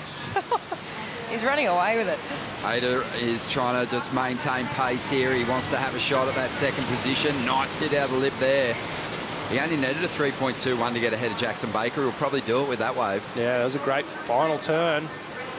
But yeah, it could rattle a competitor, I'd imagine, but also, you know, it's your chance to really test yourself and the work you've done in the lead up to these events. Yeah, look, I can speak to experience a couple of times. I've won the trials at Margie's a couple of times and been in the main event, and here we go, we've got Jackson out the back. Well, this is a solid set wave, and Jackson Baker doesn't waste that first section. Gets a bit of release in that tail. Building now for a second move. Beautiful big floating re-entry. A lot of punch in it. Folded the bag in half there. Late into that final section. That was a good hit. You know, with what we've seen so far in this heat, you know, multiple moves on medium-sized waves, just to see someone take off and lay into a couple of sections like that, you'd expect that Jackson's going to get a pretty decent score, taking a chance on this one. It doesn't eventuate into much. But he had been pushed back in the third spot, in at a 2.47. And with just those two turns, he'll easily get it.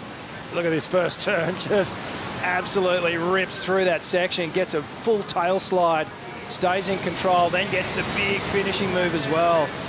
So a great two-turn combination there, and it was a risk. You know, Jackson put himself right at the top of the point, and there hasn't been a lot of waves out there the last hour with this incoming tide. And I think Jacko's gone, you know what, if I'm going to get through this heat, I'm just going to wait. I'm going to take the biggest wave, and when it comes, I'm going to absolutely annihilate the section, and that's what he did on that wave. So I'm expecting this is going to be the best ride of the heat so far.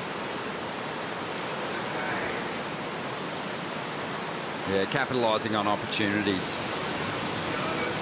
But that's, you know, impressive nerve being shown by Jackson Baker there to still stay on the attack. Limited room to move. Two big committed turns. The highest number of the heat so far, 6.67. Yeah, it was really well done, and I like how he backed himself. He had the plan, obviously, to go sit closer to the rocks, and he stuck to it.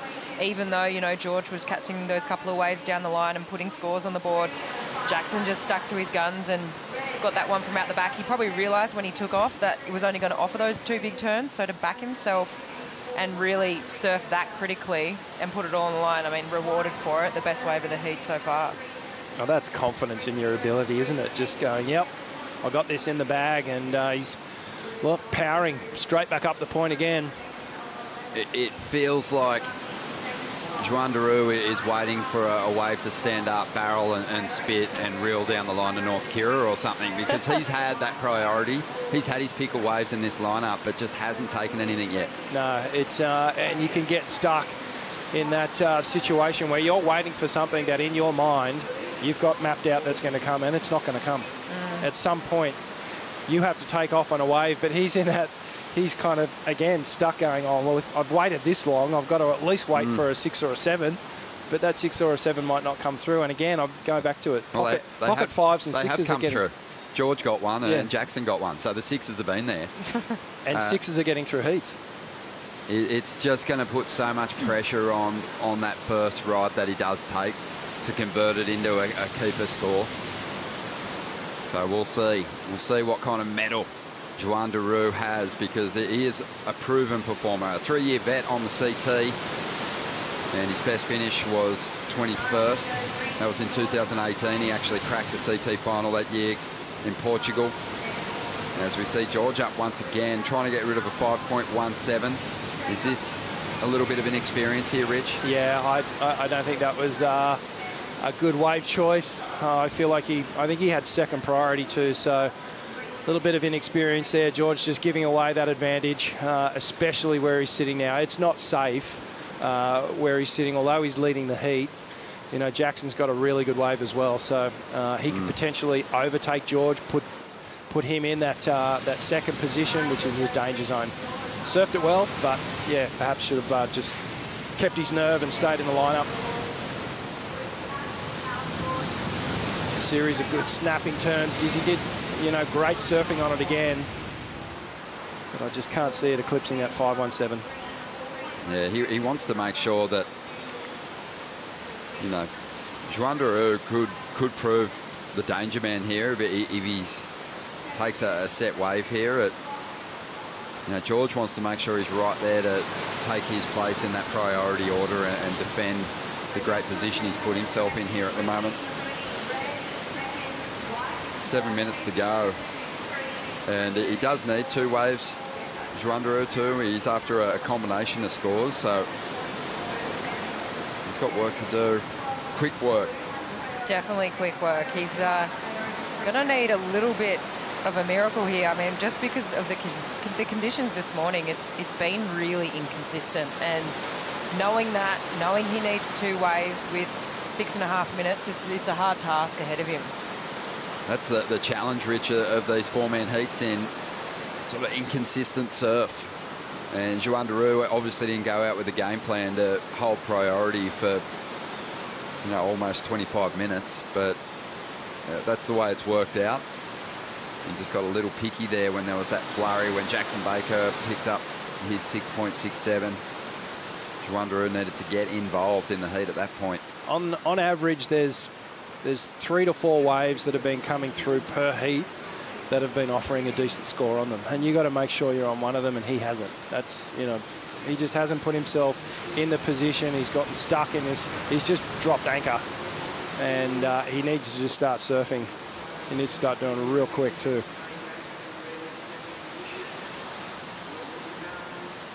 And Jackson Baker only needs a 4.93 to make a strike for the lead here.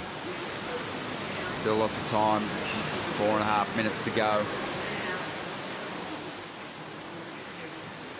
I mean, the surfer from the Basque Country, Ada, is, struggling to break into the 4-point range. That means the requirement for him is pretty significant. So he's chasing the best ride of the heat at the moment to get himself in a qualifying position. 5 minutes to go. Let's dive into the Harvey Norman heat recap. The Manly boy getting started early, Rich, dropping a 5.17 and backing it up with a 6.43. Yeah, it was the perfect start, and this is everything he talked about doing. Stayed high on the point, got a quick one, and then got another one down the line here just to back it up. Really put pressure on his opponents early on with some very clean surfing. Important finishing manoeuvre, got it done. And this is Jacko's wave. Love this turn. Possibly the standout turn of the heat so far. 2-turn combo. And the big fella just manhandling that section. Yeah, solid hits. 4.5 minutes to go here. And Juan Daru, well, he's alive. I saw him move. He just got off the mark, and he's just now trying to will something to come his way. Such a good surfer. Just an electric backhand approach. So that's with a lot of speed and good in small waves, actually. Really, really solid when the swell picks up. It just, I mean, you've got to surf to get through these heats, and he just hasn't done that. I mean, right now, the only way I see him getting through is a set comes through now, he takes off on it, yep, and he gets into like a 6 or something, and wherever he kicks out, there needs to be the tail end of the second wave of the set or the third wave of the set, and he takes off again and goes. But yeah, even a 3-way interference between George, Jackson and Ada wouldn't get him through at the moment. Oh, no. That's a shame. It's a shocker when you see this. Well, I mean, I've been in that situation before, and it happens to a lot of people, and yeah, you're just sitting there in disbelief, like, did I really not just catch a wave? Well, here's a set. It looks like there's a little bump coming around the corner. Hopefully we get to see him stand up and at least on one wave. Looking forward to some big matchups as we continue to plough through this round of 64. You can look forward to seeing Carlos Munoz, Jadson Andre Reef Hazelwood, and Jean-Marc de Kong, who was fantastic yesterday, the surfer from the Philippines. And then in Heat 8, the current world #1, Zhao Chianca, Australia's Joel Vaughan, Jet Schilling, part of that San Clemente posse. It's going to be a lot of fun to watch. as they hit the lineup for heat 8. Just on that 2 minutes to go. Where's that set you saw, Rich? Well, it went out to sea, I think.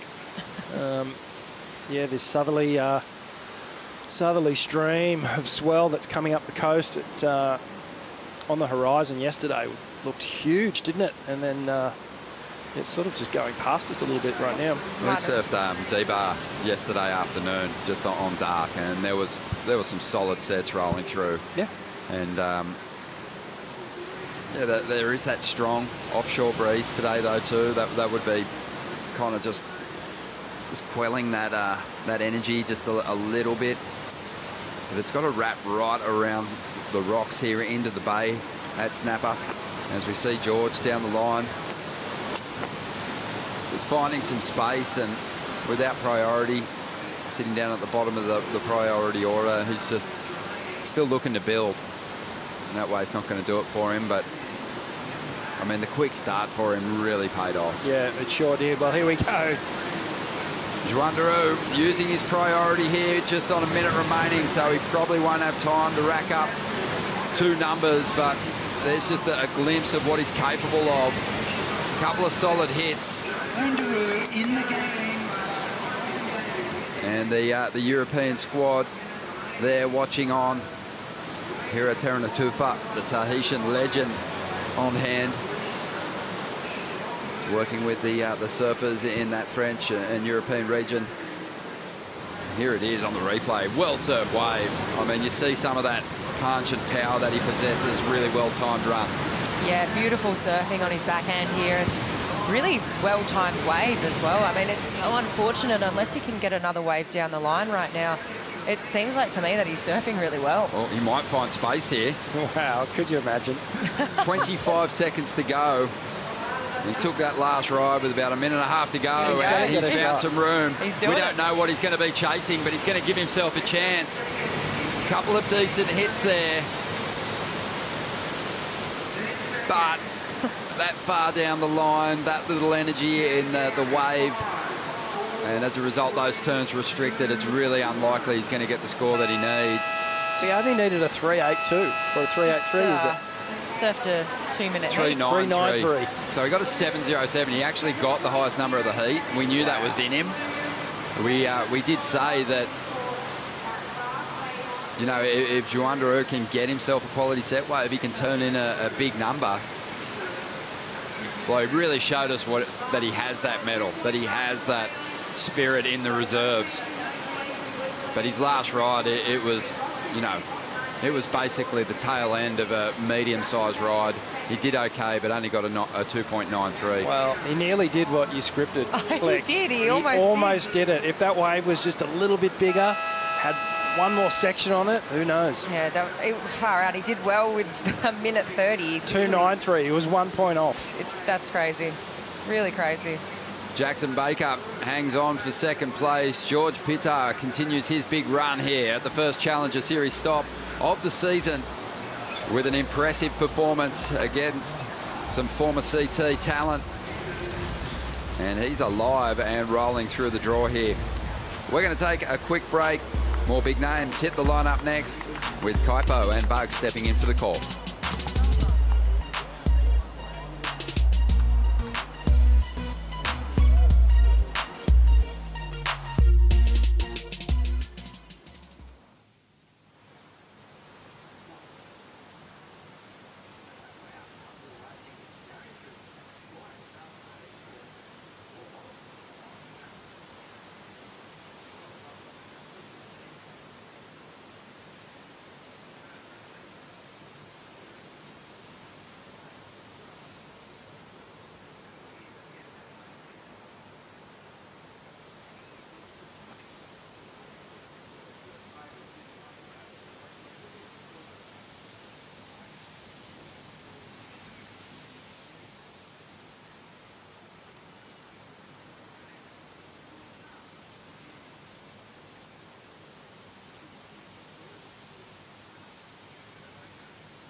The Boost Mobile Gold Coast Pro presented by GWM is brought to you by Major Events Gold Coast, strategic partner of the Boost Mobile Gold Coast Pro presented by GWM. By Bond University, not for profit and not to conform. Bond University exists for you. By Oakberry, fuel yourself with the official acai of WSL Australia. By Cooper's Brewery, official beer of WSL Australia.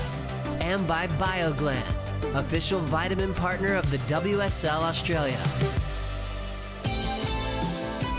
Back at the Boost Mobile Gold Coast Pro presented by GWM, and we continue to roll through heats in the round of 64. It's Kaipo along with 78 world champ Robert Bartholomew, and we have a truly international heat on hand right now if you're just joining us.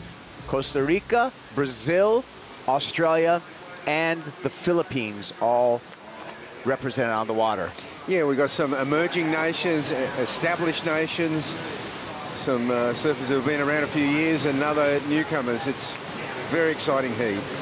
Catching up here with Kali. This is Carlos Munoz representing Costa Rica, the first male Costa Rican to qualify for the championship tour. He's fallen off the tour since then and wants to surf his way through the Challenger Series to earn his way back on that tour. Well, he had an interesting first part of the year because he actually came on, I thought, as a replacement for an injury replacement, and then wasn't able to cement his spot. Fixture on the championship tour right here. Jadson Andre, Jaddy baby, 33 years old from Natal City in northern Brazil, and always an exciting surfer. 11 seasons on the championship tour. Injured himself at the first stop on the championship tour this year, so he had to sit out the rest. Did not get that injury wild card. So now he's surfing his way through this Challenger Series, Bugs. Yeah, I saw him going through his paces the other day. He still was feeling, you know, he said the knee's good, but he felt a few cramps from maybe compensatory strains put on his leg you know, because he goes hard. And, you know, since January, he's been injured. Carlos Munoz in his opening wave, though. This is an exciting surfer from Costa Rica. And Carlos, he's been around a few years now, and he's streaking down the line here, keeps his speed up, slams it off. Nice snap there. Cuts back into the whitewater, and a really busy wave, punctuated by some pretty big moves. This is Reef Hazelwood.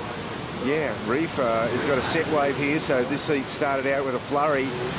And Reef, another, you know, the #1 from Australia this year. On his backhand, really looking for a great finish or to try to link up down the line. He'll stick with this one. No, he'll bail out. But he gets a few moves, and this is an interesting ride by Jadson Andre. We know this guy is such a dynamic surfer. His backhand just slamming the lip, and kind of manufacturers have finished there. The wave offered nothing, but he offered plenty. As we see all the flags represented here, and some numbers are dropping right now. Opener for Carlos Munoz, a 6.67. Jadson Andre opening up with a flat 6. Reef Hazelwood, 2 waves to his credit, 4.33 and a 2.4. And still waiting on, well, actually just a fractional score for the surfer from the Philippines, John Mark Tugong. Last heat, George Pitar took a win. Let's hear from George. Thanks, Kipes. George, tell us something we don't know about you. I don't know. I'm from Manly. I grew up in Vanuatu. I spent like 10 years of my life there. And yeah, moved over to Australia when I was about 11. So I just grew up on like a reef break, surfing over there, just only going right. So I guess out here is pretty fun for me, just going right. I love it. Wow, that was amazing. Great heat, mate.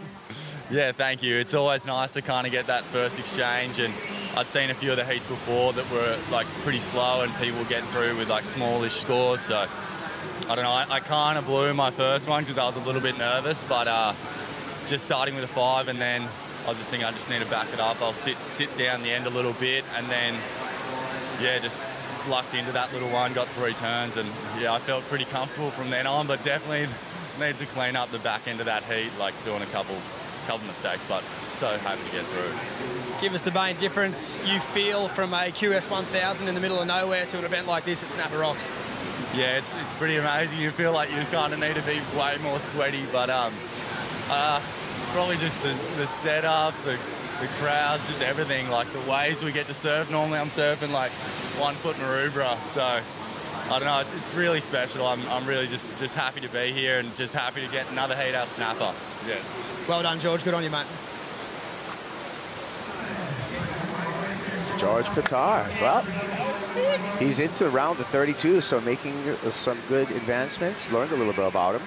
Yeah, Raised in Vanuatu. I didn't know that, and that's a really interesting. He learned on a right-hander exclusively. No wonder he looks so good out at snapper. As we see, looks like Jean-Marc Toujon, the Filipino surfer, on a set wave out here, and trying to make all these looping sections link up. So that didn't have a clean line to it, but he sort of went to work on it, and now Reef Hazelwood on a wave that he gets really busy on. Gets a couple of big moves in, and in between he does some good work.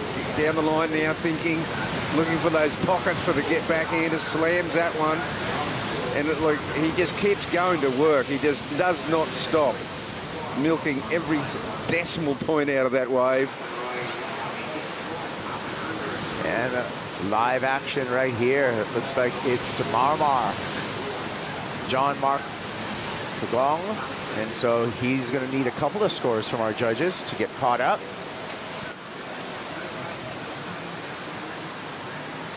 And the Gold Coast Flight Cam tracking his paddle back out the point. Beautiful day here again, favorable winds.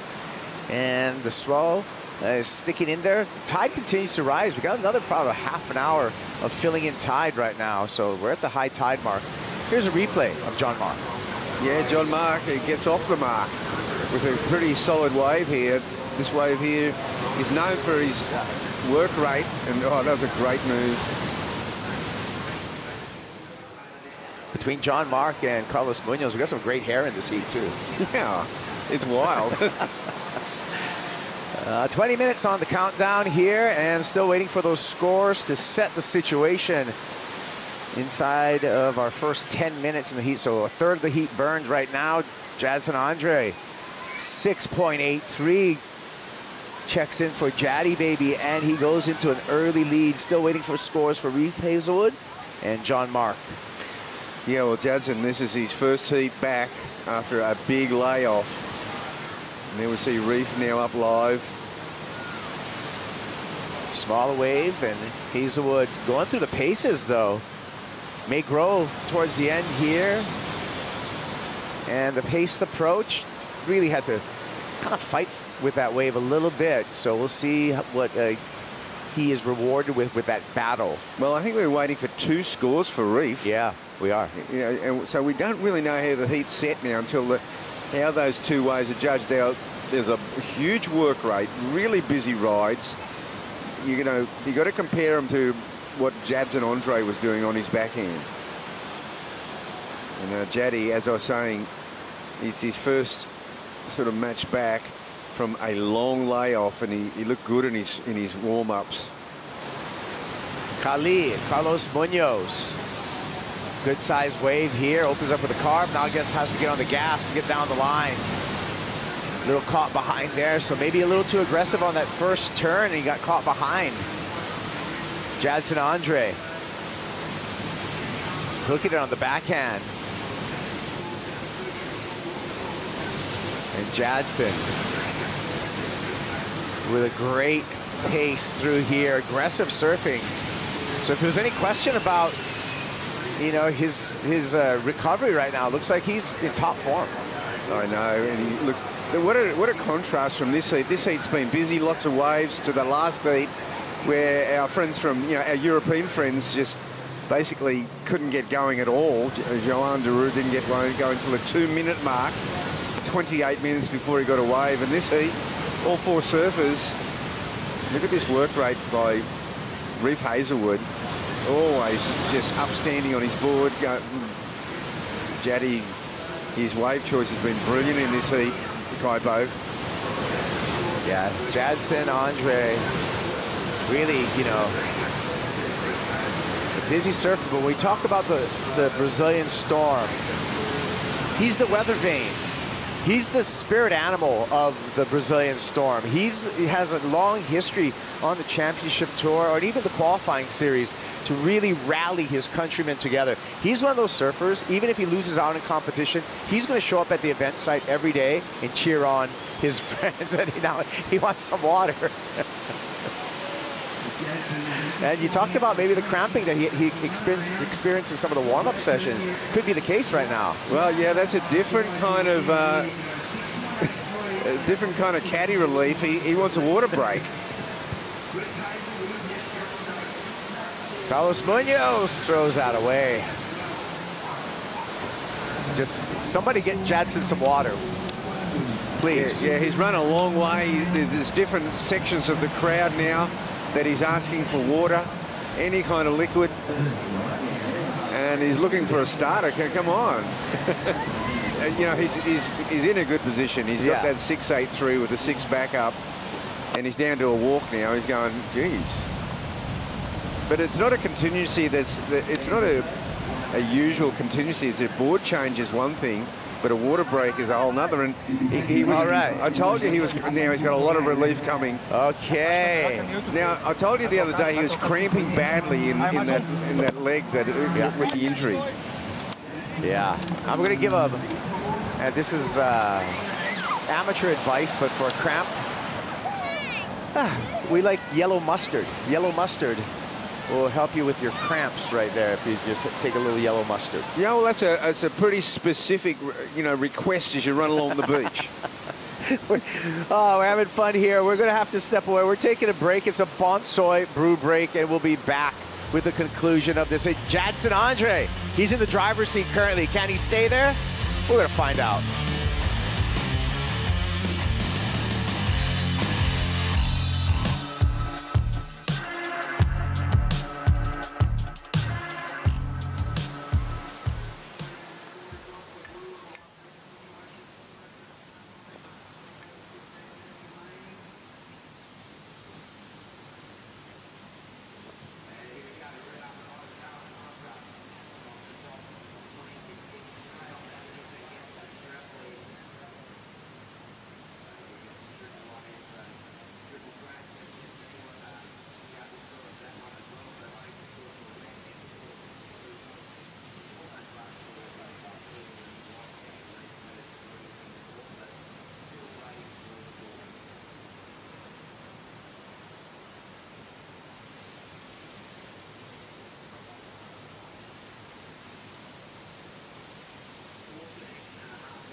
The Boost Mobile Gold Coast Pro presented by GWM is brought to you by Boost Mobile, official telecommunication partner of the WSL Australia. By GWM, official automotive partner of WSL Australia. By Harvey Norman, official lifestyle destination of the WSL Australia. By SNS Group, official partner of the Boost Mobile Gold Coast Pro presented by GWM. And by Bailey Ladders, official ladder partner of the WSL Australia.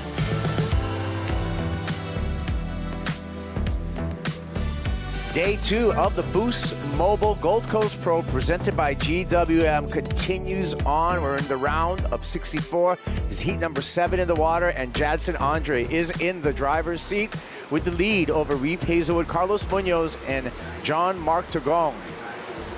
I'm Kaipo along with 78 world champ Rabbit Bartholomew, and when we went to break, we saw Jadson Andre doing a run up the beach, and he needed a water break. Now he's back in the water and wants to hang on to that lead in these final 12 minutes of this heat.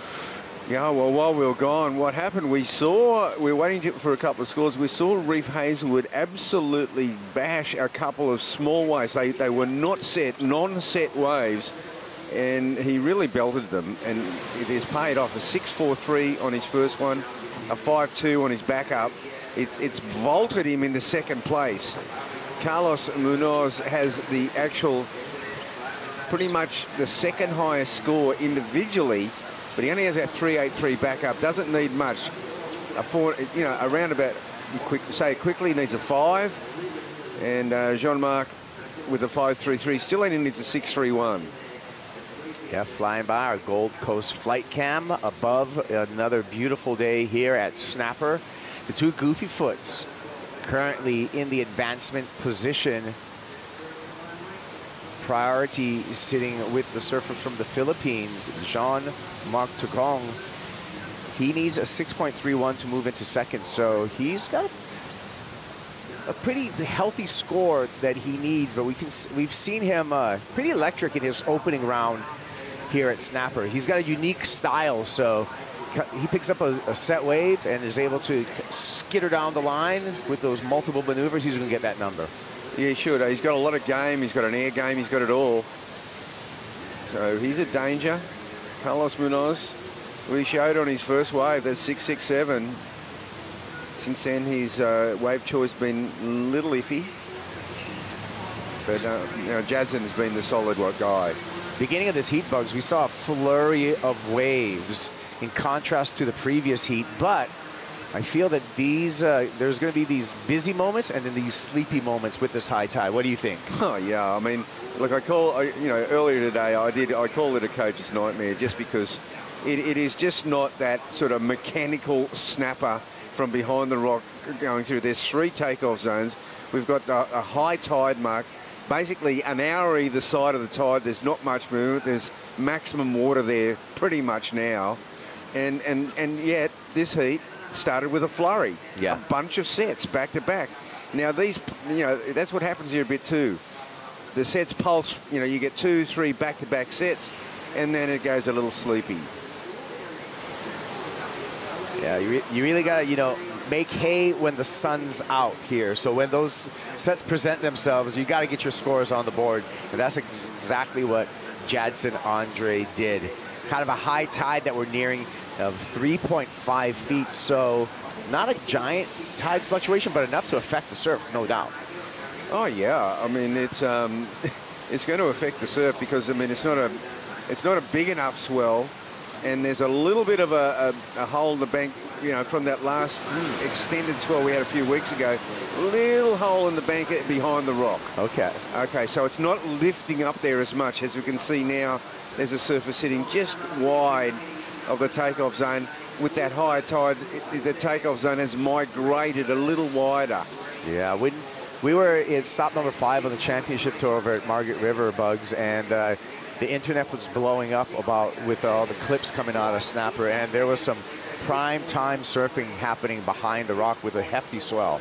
Oh yeah, well it was one of those long Queensland swells that happen, you know, in April, May, and renowned for them. Somewhere along the line, you're going to get a 10-day swell or a 15-day swell, or that's crazy. It's just a wave train. What happens is that you get these low pressure systems, basically sitting between Noumea and the North Island, New Zealand, moving so slowly, and the wave train's coming from thousands of kilometres away. So even when the low's gone, say it's gone into New Zealand, past, and the swell's still days and days and days of swell trains still coming. 12-day swells. Yeah. Another reason to come to the Gold Coast. Well, I mean, it's crowded. I mean, there was 1,000 out. Yeah, but I mean, with a 12-day swell, eventually there's going to be some of the surf population is going to get surfed out. Well, I mean, you see guys walking back, you know, from that long walk back, you know, walking as though they've been riding a horse for a week. It's a long, salty walk back up the point, that's for sure. Yeah, you know, I mean, papaya ointment's a big product around here. Well, there's all of our scores right there. All the waves ridden. You see it was a busy opening third of this heat. Highlighted are the top 2 scores for each of the surfers. Jadson Andre looking good. If we had to base off of the history of today's round, that 12.83 two-wave total should get Jadson through this heat. Yeah, well, it's been a solid total for the last few heats, and he knows what to do. Even though he's got third priority, he took a bit of time. He took a pit stop, and he did the runner. Finally got the 2%ers all arrived with multiple drinks for him. Looks like we've got a little wind coming up too. Another change in the weather. Yeah, well, that's just the afternoon southeaster that comes around, hits the east coast. What happens on the outside, you might even see a few white caps, but it won't affect the inshore. Inshore, right along the super bank, right along the Coolangatta. Look, it's still pristine inshore. Offshore, outside, you'll get a little bit of a windswept situation. So down to 6 minutes, 45 seconds, and nothing has changed in this situation. There's a little bit of the wind that we're talking about out to sea. And it's providing us a nice cooling breeze as well as the day starts heating up. Just been beautiful weather for this year on the Gold Coast to start off the Challenger Series. I particularly enjoy my morning bird hour when I wake up. The sun is rising and all the lorikeets are flying around in packs, singing me awake. Oh yeah, the bird life around here is unbelievable. You know, in the morning and as the sun sets, they just come alive.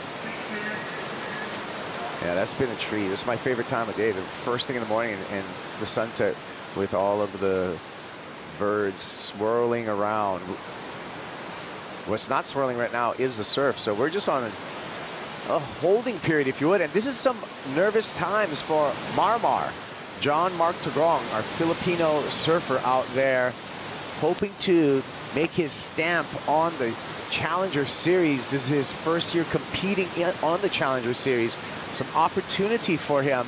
He does have priority. He needs a big number. That's 6.31. He's waiting patiently, right, sitting outside of Jadson Andre. 5 minutes remaining. Bugs, chances of a set in this final 5 minutes? What do you think? Well, when you don't have those pulsing situations, you can often just get like these one-off waves, these one-off sets, and you want to be on the money when they come. We see a bit of separation there on the takeoff zones, but it was the kind of heat where you wanted to be on the mark coming out of the gates, because that flurry of sets happened well and truly in the first half of this heat.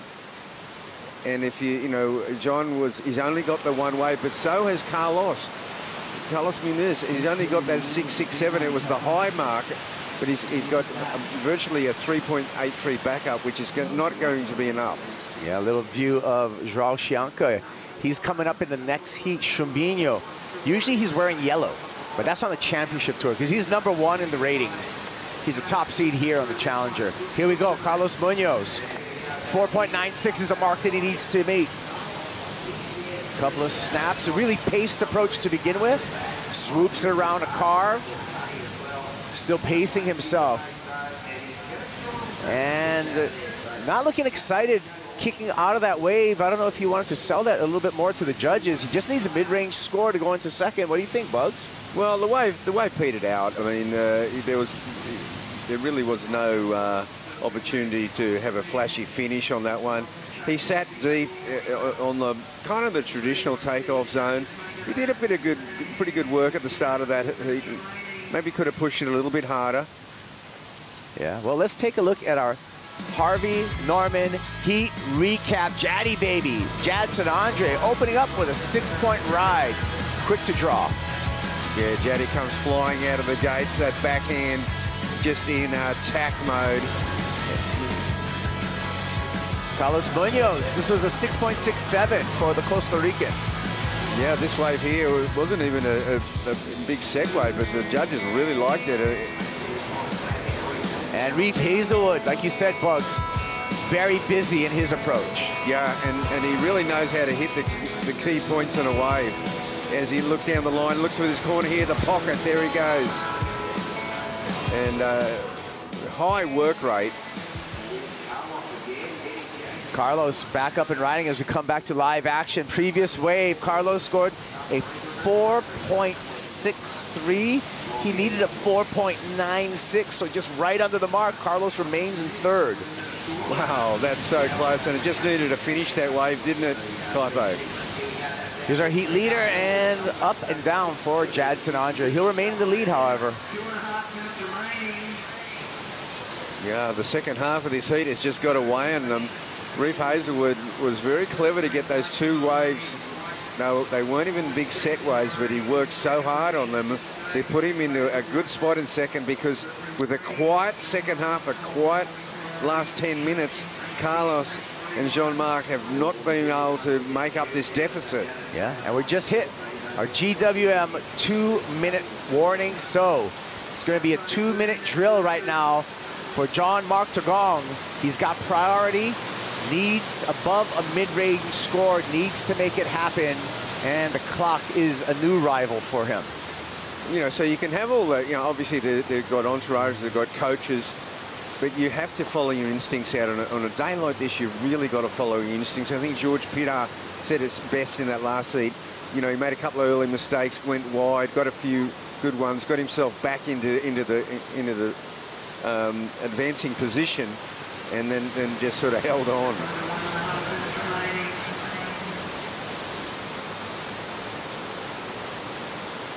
But Carlos, that wave he got from deep, that is the traditional takeoff zone. It just didn't have an ending to it. Yeah. I mean, when he kicked out of that ride, you know, I said, like, I almost felt like he could have tried to just psychologically sell it a little bit more to the judges, because he did look disappointed as he kicked out of the ride. He was very close. Here's Reef Hazelwood using his priority. He had second priority. He had priority over Carlos Munoz, so maybe a little bit of defense right there to finish this heat off. Yeah, that's defense with a minute to go. You know, he like, it's a respect out of Carlos and how dangerous he is. He's going to fly down the line here. Can it happen? God, it keeps getting away on him. He'd be so disappointed in that. Oh yeah, and you can actually see the disappointment on the ride in, because he knows that's going to be the end of his run here at Snapper. Jean-Marc, here's a chance for the surfer from the Philippines. Speeding down the line, needs something big, needs something impactful, throws it in the air, full rotation, puts it down. Can he get some more open face? Pets the cat through the whitewater, gets back into the open face, bangs the oncoming section.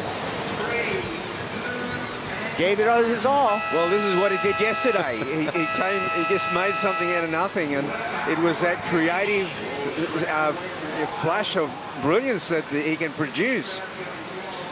Oh, wow. So this is going to make Reef Hazelwood very, very nervous. Yeah, well, it's not an insignificant score he requires. The judges are going to really deliberate over that one. We might be here for a while, Kaipo. Yeah, let's hang on, because Reef Hazelwood got another wave too, so we need scores for Carlos Munoz, Reef Hazelwood, and Jean-Marc Tagong that we see right here. Maramar. Yeah, well, we can eliminate the Carlos Munoz wave. It just didn't flare up for him. Now, here's the interesting ride. So he does a nice cut back there, and he comes along this section, looks for something decent, looks for something creative, full rotation, and then not only maintains the balance, but it stays with the wave. It does this get a few more decimal points right here. And this was a great effort. We're seeing it in slow motion. Unfortunately, it was not enough. 5.73 for that effort. So he's got the news. He's eliminated from competition. And Jadson Andre, Reef Hazelwood, they're going to be moving on into the next round. We're going to move on to a quick commercial break, but we'll be back with the world #1, Joao Chianca, will be out in the water, along with Joel Vaughn, Jet Schilling, and Ryan Kainalo.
The Boost Mobile Gold Coast Pro presented by GWM is brought to you by Boost Mobile, official telecommunication partner of the WSL Australia.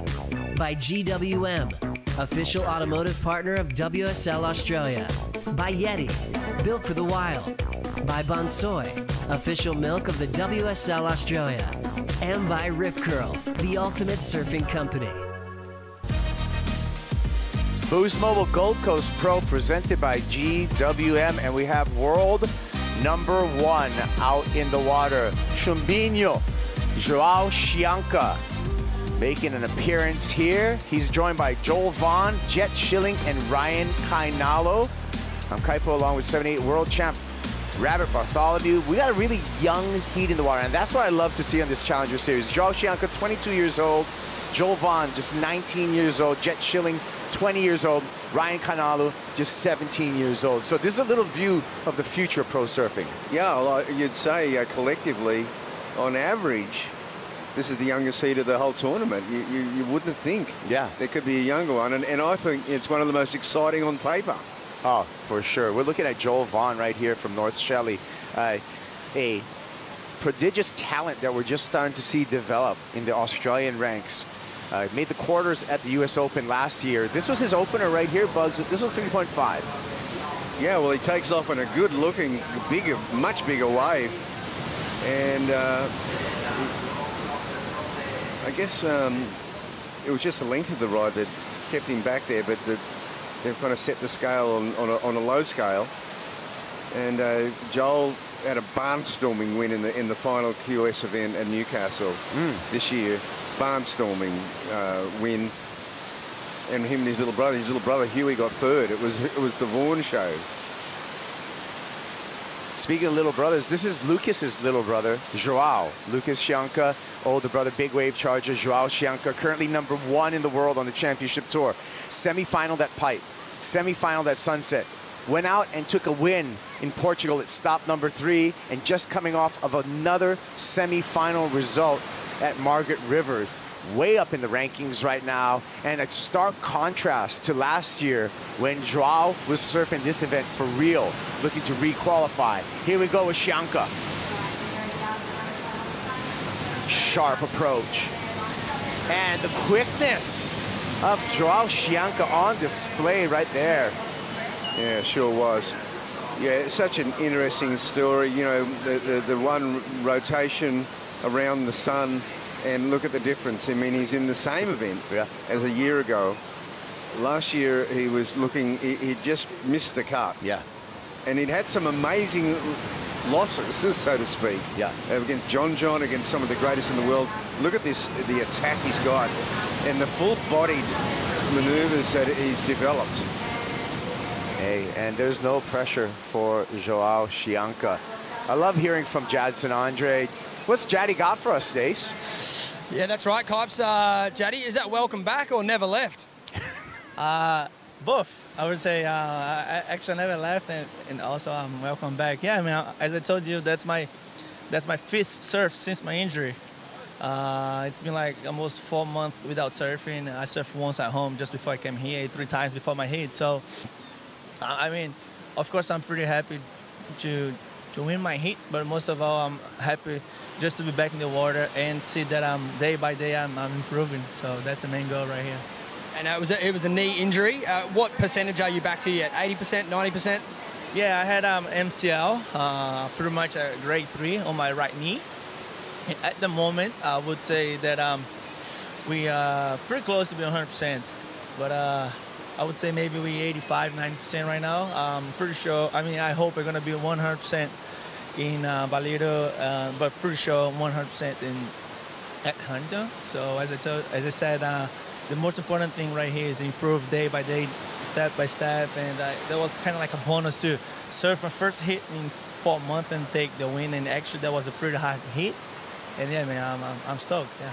We're stoked to have you here. Well done, Jadson. Yeah, good to see Jadson Andre back and in form. And, you know, still coming back. You know, as a goofy footer, that right knee, that front foot's the gas pedal right there. That's right. No, I mean, I saw his 3rd surf back from injury, and he lit it up out here. But he had this, it came in limping. I went, oh no, but it was cramps. He had cramps in the same leg, unrelated. I'm not sure if it was unrelated, but unrelated to the actual injury. Yeah. Well, Joao Chianca took a medium-sized wave, scored a 6.17, Bugs. That's just showing you the level that Joao's at this year. Sure does. I mean, that was it wasn't even a set wave. It was a pretty ordinary wave, but we know people are trying to get into the rhythm of the ocean out here at Snapper, and it's really wrong footing everybody because it's not kind of even one heat on, one heat off. It's just these pulsing flurries of sets arrive intermittently, and then they just disappear. And you don't know whether it's halfway through a heat, the beginning of a heat, the end of a heat, or not at all. So Joao took advantage of a one-off wave. So scared. All right. Those two having a conversation. I just saw his hand in the air, and then everyone like, oh. I'm going to still up Portuguese. Yeah. Little congratulations to two goofy foots getting through that heat. Well, that's the second time today. You know, we saw Jacob Wilcox and Jarvis Earl earlier today, both goofy footers advancing over their regular foot rivals. Well, we got a goofy footer out in this heat, Jet Schilling. Schilling just sitting there with open priority right now, and Ryan Kainalo. Neither surfer have got to their feet to establish priority or a score. But back to the conversation about Joao Chianca.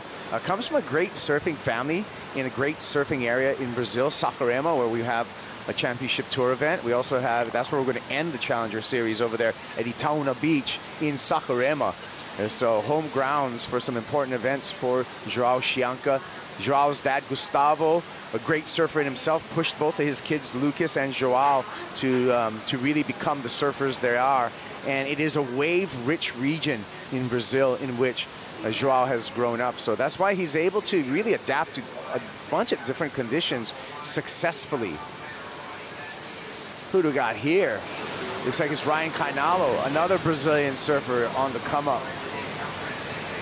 Nice looking wall in front of Ryan. Series of nice carves. And plants that final maneuver. Stands tall. That's a sign. That's a Brazilian sign these days. And don't forget, Ryan yesterday came from behind in his heat. Yeah. It was just a great late surge that got him into this round. Yeah, Ryan Kainalo from Ubatuba in Brazil. And Ryan, has been quoted that he just enjoys, he thinks he really enjoys competition. It's his favorite part of surfing. Here's his replay. Yeah, I know. Well, he's really enjoying this wave at Snapper and linking up these maneuvers down the line. Keeps busy, and he's a down-the-line sort of thinker. Yesterday, he got through that heat. Jean-Marc Turcong won that heat. There was an exciting performance. But Ryan eliminated Geordie Lawler and Cooper Davies, the trials winner. So it was a kind of a low-scoring heat, but he got that last wave, and he started off a much stronger position this time. Chianca, again, there's going to be a backup. Speeds down the line, glides through that before kicking out. So that'll just back up his 6.17. Yeah. Then he likes it. Yeah, he likes it. I'm not sure if he was in control of that last part there.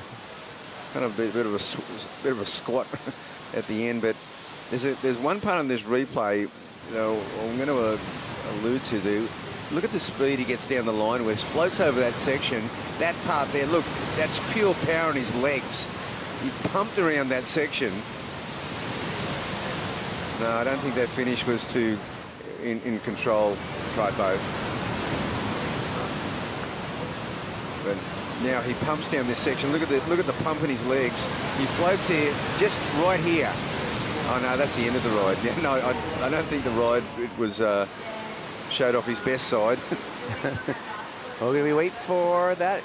No doubt he's going to replace a fractional number that he currently has in his scoreline. So he will increase his lead over the pack when that number comes in for ride number 3 for Joao Chianca. Still waiting for the score for Ryan Kainalo as well. Yeah, I think the Ryan Kainalo score is going to be the more significant of that exchange, because that's going to put a bit of a number up there for Jet Schilling and Joel Vaughan to try to make up some ground. Jet's sitting out there with priority.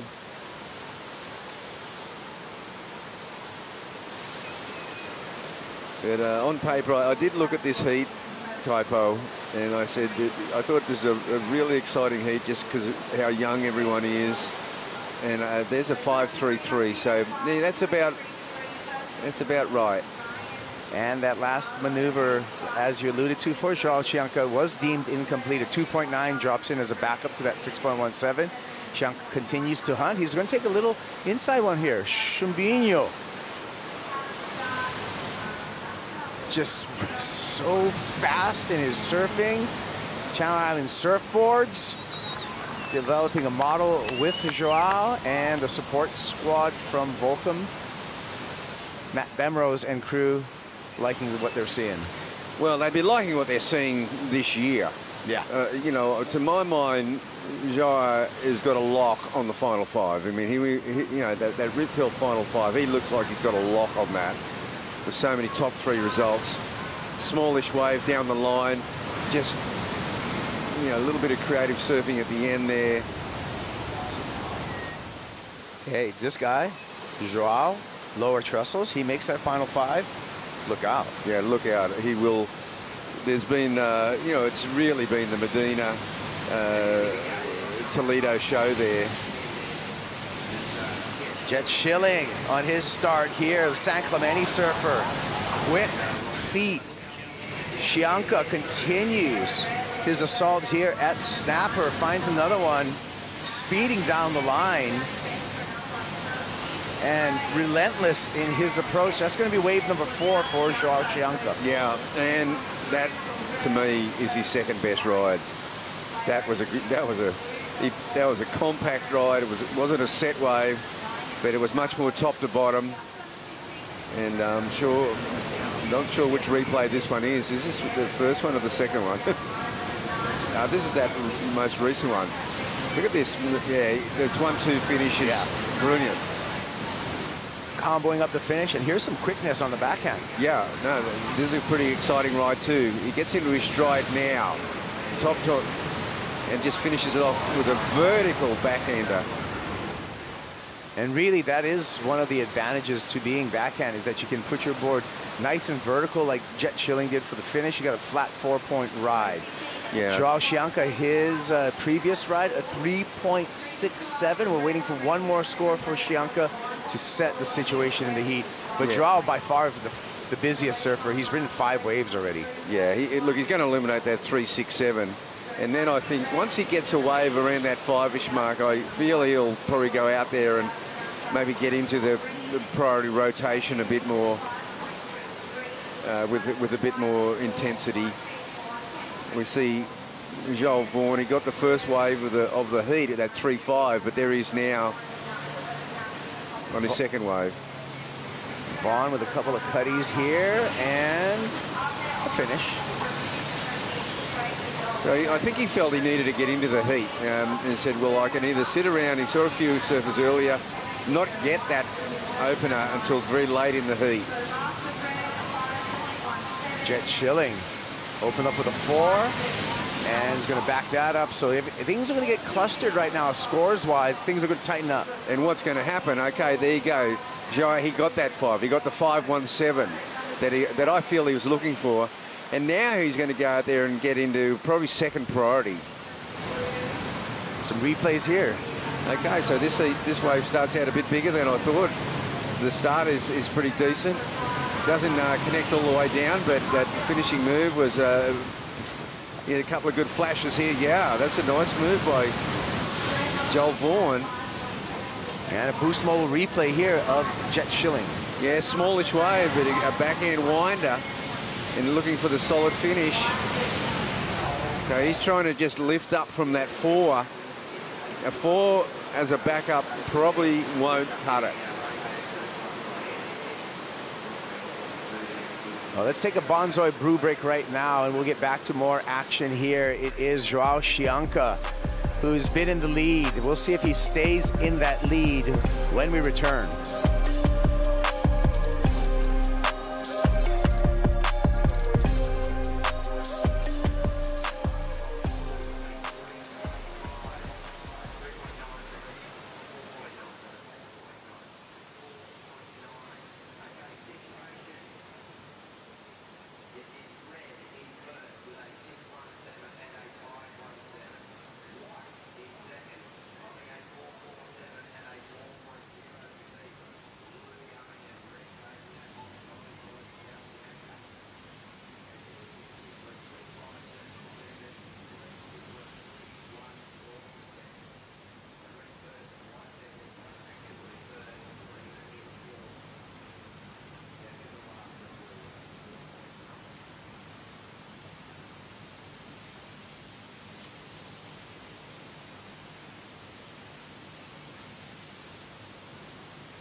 Who's going to be the champ this year on the Gold Coast?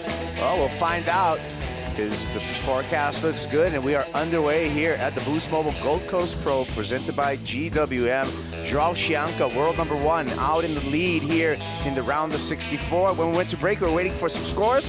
Scores came in. Jet Schilling, a 4.47. And this goofy foot out of San Clemente did the job. He's in second place. Joel Vaughn now chasing a 3.57, and Ryan Kainalo chasing a 3.14. Kaipo along with Rabbit Bartholomew. Really tight heat, and I feel it's almost going to be that battle for second and advancing position story, Bugs. It does look that way.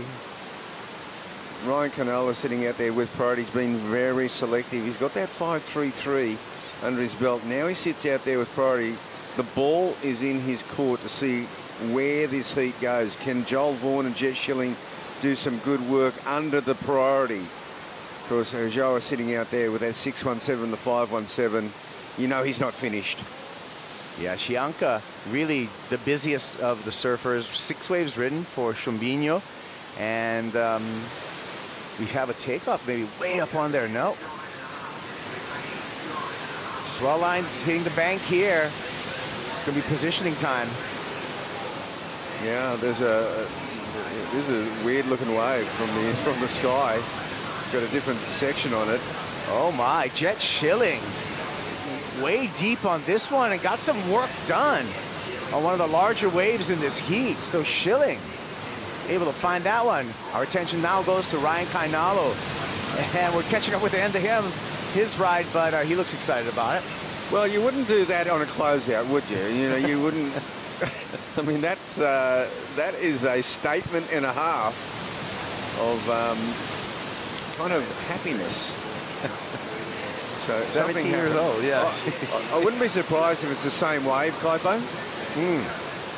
It was a bigger wave. We went from the sky. We looked at it from that. You know, you could see looking down that where Jet Schilling was. It had all these sort of loops in it that he was never going to make it all the way. And he did the right thing on his back end. He just went vertical straight away. Short, compact ride. Perhaps Ryan was on the same wave a bit further down and utilised his priority. We'll find out right now on these Boost Mobile replays. That first turn's pretty solid. It was a setup. And this wave here, you can see it sections out now. So here's a left coming towards him. Not a really exciting finish, but out down the beach here, maybe on the same wave, we see Ryan Canella. This is a critical ride. He's happy with it at the end. And, okay. Well, I think he might have been signalling to someone. Anyway, look, it's 3 maneuvers. Interesting. What might have been interesting was that he was aware that there was another competitor on the same wave. And he might be going, well, give me the score and give him an interference while you're there.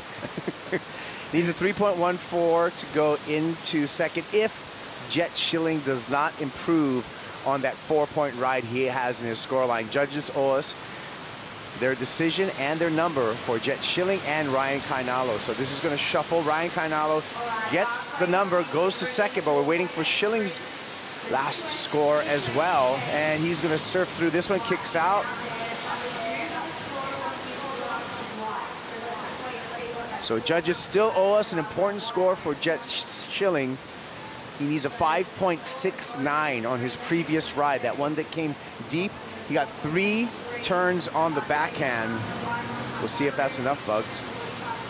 Yep.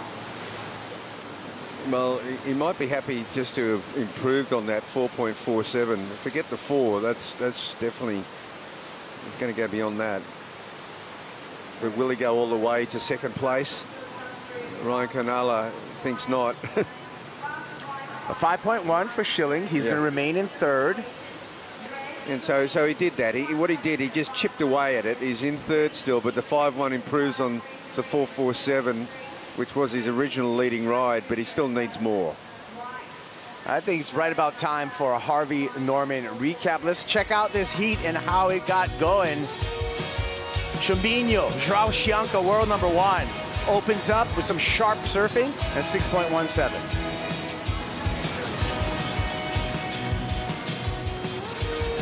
Ryan Kainalo, Bugs. Yeah, well, Ryan is well and truly in the battle. He worked hard for this one. This is how he set it up with a 5.33. And this wave here finishes really strong. Smallish wave here for Joao, but this is where he gets his 5.17. You got to like this, the finish of this one, this 1-2 move, pure class. And that brings us to 5 minutes and 20 seconds right now with the 2 Brazilians out in the lead in this 4-man heat. Top 2 advancing into the round of 32. And a little peek at today's schedule. We're going to get through this entire round of 64 for the men. And we're going to surf the first 2 heats of the round of 32 for the women. So it's going to be near 10 hours of surf viewing today. Yeah, it's a big day. Joel Vaughn, 5.27 is the mark that he needs to make. Paced approach here, slashes, an aggressive finish. So well done by Joel Vaughn. Some nice flow there and an exciting finish.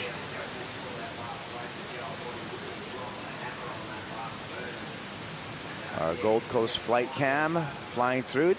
And here is our Boost Mobile replay of Joel. Yeah, Joel, good set wave, is selected well. And kind of similar to his 4.9 in that it was a short ride, but his last move, definitely dynamic. Probably a bit stronger than his other ride. So what does he need there, Kai? He needs a 5.27, so he needs to go about a point better than his high score that he's gotten so far. Yeah. Well, I think that was a stronger ride. Got it. Yeah. 5.7 checks in. Joel Vaughn goes to second, bumps Ryan Kainalo down to third. So got the job done, the Australian. Yeah, it was a stronger start and a stronger finish to that ride. So it was definitely his best wave. So he surfed a pretty good heat so far. He used his priority well that time, and now he's live. Here he goes again. And just a little bit of repositioning there. The wave runs off.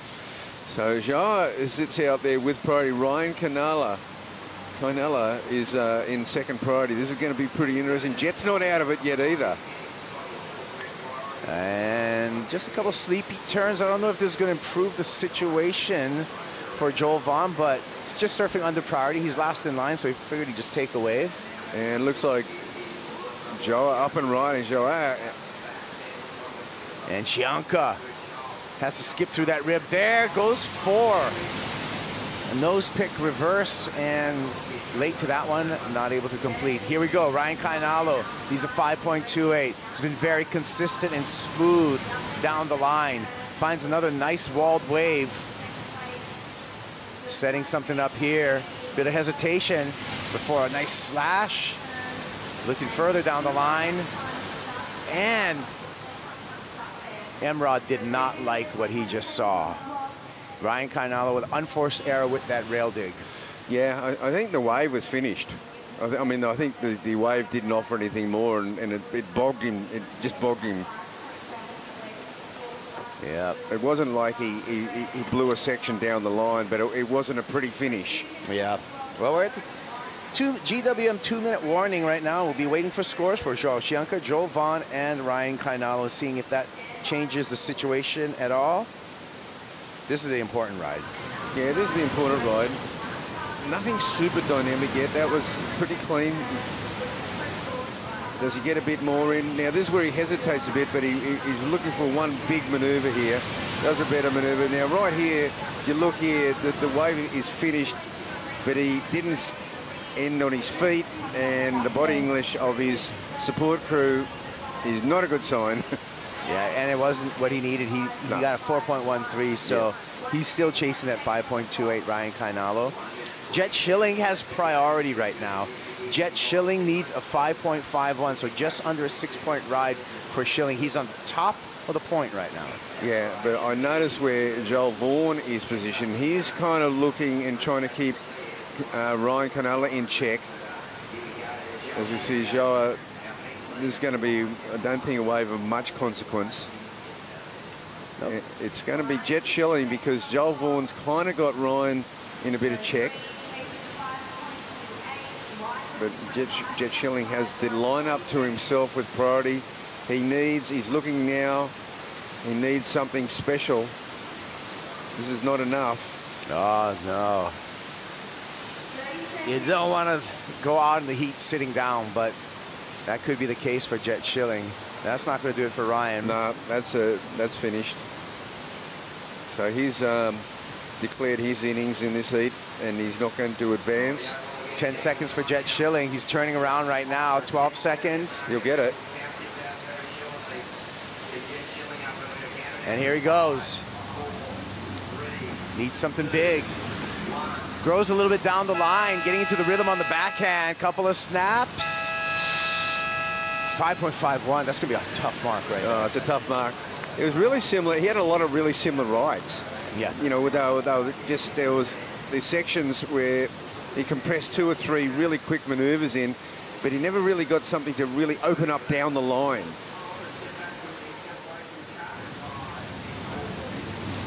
So he goes down the line in this, sets up there, then 1, 2. So 2 big maneuvers and a setup move. Not really seeing the 5.5.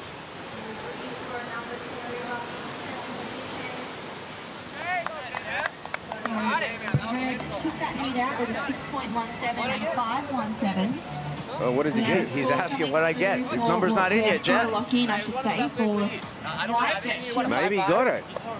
No, Jamie, you smashed the fuck out. Ah, well. Okay, well, it did. Those last 2 maneuvers were pretty vertical. Well, his friends are pumping him up. We'll see if Jet Schilling gets the number.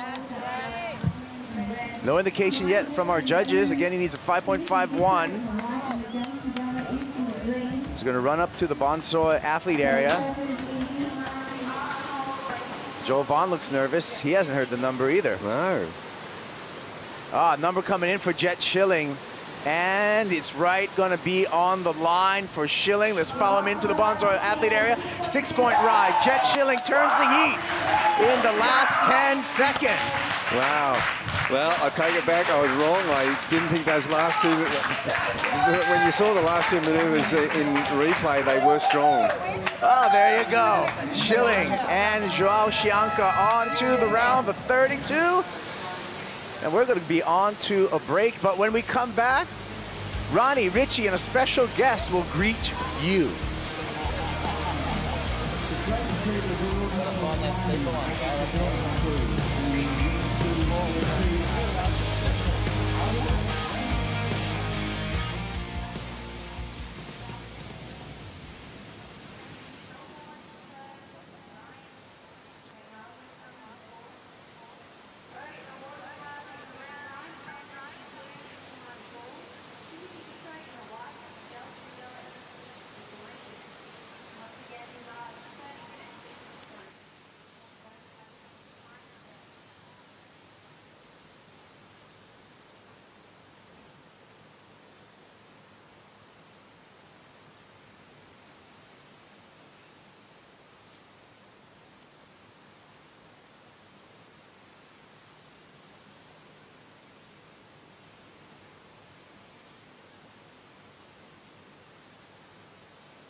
The Boost Mobile Gold Coast Pro presented by GWM is brought to you by Major Events Gold Coast, strategic partner of the Boost Mobile Gold Coast Pro presented by GWM.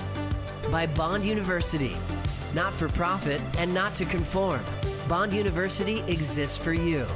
By Oakberry, fuel yourself with the official acai of WSL Australia. By Cooper's Brewery, official beer of WSL Australia. And by BioGlan, official vitamin partner of the WSL Australia. Things are starting to intensify here on the second day of competition at the Boost Mobile Gold Coast Pro, presented by GWM. So much on the line for these campaigners in this first Challenger Series event. We just saw an incredibly close heat, and Jet Schilling just saving himself in this draw. He was pumped up. Yeah. Let everyone know in the VIP deck too that he means business. Slapping that chest here on the Harvey Norman host set. Ronnie Blakey with Jack Freestone and Richie Lovett. Jack, great to have you back, mate. How are you? I'm awesome. Thanks for having me back. Beautiful day out there, and also a bit of swell. Some of the more exposed beaches are getting a bit more of that swell. It's not quite wrapping all the way in here to Snapper, but when they do come, there's still magic. Yeah, I mean, there's swell, there's waves. It's good. It's not what you want, but hey, there has been some pretty good surfing as of late. But yeah, if we just had a little bit more east in it, it'd be hitting the bank a lot better. But still, like I said, there's waves. There's waves, and Rich, we're starting to just see what it means to some of these competitors. Now, a lot of fire from Jet Schilling there. Yeah, that just shows you the emotion and the build-up of the first event, first heat. And he was sort of gone for all money in that heat, and then just came back with a vengeance right on that last wave. And nothing better as a competitive surfer when you steal it right at the end. Right on the buzzer. Yeah. We've got another great lineup for you now. We've got Ryan Callanan. This guy, Timothy Biso, we've seen him in events before, been watching his warm-ups. They've looked ridiculously strong. Big, powerful lad representing France. He's been at it for a while. This is his 9th year on the campaign trail. What do you think, Jack? Has he got what it takes? I definitely think so. I mean, you can kind of see it in his surfing. And he's at this stage now, he's a veteran with 9 years of experience. But yeah, definitely. I think he's always been one of those guys who's almost right there, or he's around there, and he always will drag a few results, as he said this one. Yeah, that was a nice start to that wave. Oh, man, just that second turn as well. A lot of effort put into each and every turn. And really that stocky build, kind of Occy-esque, Tom Carroll-like. And, well, that's just producing that ferocious hook off the back. How good's the Gold Coast flight cam angle of it? So much spray coming off the rail on your tip. Yeah, that was awesome. That was an awesome way to start. I mean, you got to be happy with that under your belt in the first 5 minutes. He's always been a lump too. There's always been a lot on him, and he's only 26 years of age, funnily enough. So even though he's been at it for a while, he's been campaigning. I think he was one of those freak talents that we saw coming from a mile away. 2016, he actually got the opportunity to surf at Bells in the CT event. Didn't go too far in the draw, but he was just a grom then. And his Challenger Series results, not too bad last year. He finished 31st, had a couple of ninth place finishes, but he just looks really switched on. I think speed is the massive improvement I've seen in his surfing, just looking at that first wave. 6.5 to kick things off. Miguel Tadela powered through the opening round yesterday. Actually just kind of survived that opening round. Probably didn't have his best stuff on the first day of competition, but it was still enough to have an edge over the other competitors in his heat. But he's another guy who's been at it a while, but a real talent. Yeah, I agree. I feel like the goofy footies are going to have a little bit of an advantage today because the waves are a little bit slopier. So on your forehand, it's kind of hard to get that timing. As you see Miguel taking off. He had a nice start to this wave as well. But he just came unstuck in the end. He knew he needed to do an air at the end to make it of anything. But the wind just blew him away. Really easy to make comparisons. We see live action here. Kalani Ball, the Aussie who had a good run on the Challenger Series last year, and you know, he was one surfer that I identified as a really good chance at cracking the top 10 this year, just with the improvement that I've seen in his performance in recent times. Timothy looking to back up that 6.5 with a quick score on the inside. Wow, man. I mean, that's ridiculous small wave surfing. Yeah. Bit of foam on the face can make your skegs struggle to grip. And a lot of aggression in that surfing. He's coming out all guns blazing right now. Just abused that wave. Yeah, I wonder if his legs are sore right now. That's 2 waves in the in the first back to back in like 3 minutes. I mean, he just loads up. He's so compressed, just so whippy. I mean, that board's just always sitting at 12 o'clock. Really solid. 22.5 minutes remaining here. Let's hear from the current world #1 on the championship tour. He just won through in his first heat. He's with Stace. Thanks, Ron. Jow, getting in some practice for the wave pool. Yeah, definitely. Like, this wave is such a leg burner. How'd you go in the warm-ups out here? Yeah, it has been like awesome to like spending time like surfing a bunch. Like this wave, even when it's 1 foot, you can like really like dissect like so many turns and just really having fun at this place. I know Sammy Pupo helped you a lot last year at this stage in the season. I see you're doing the same here, giving him some good moral support. Yeah, you know, like things has like been such a turnaround in my life lately. So be here for Samuel, like just like he was here for me last year. Like it's one of the most important things that I'm probably doing this year. I'm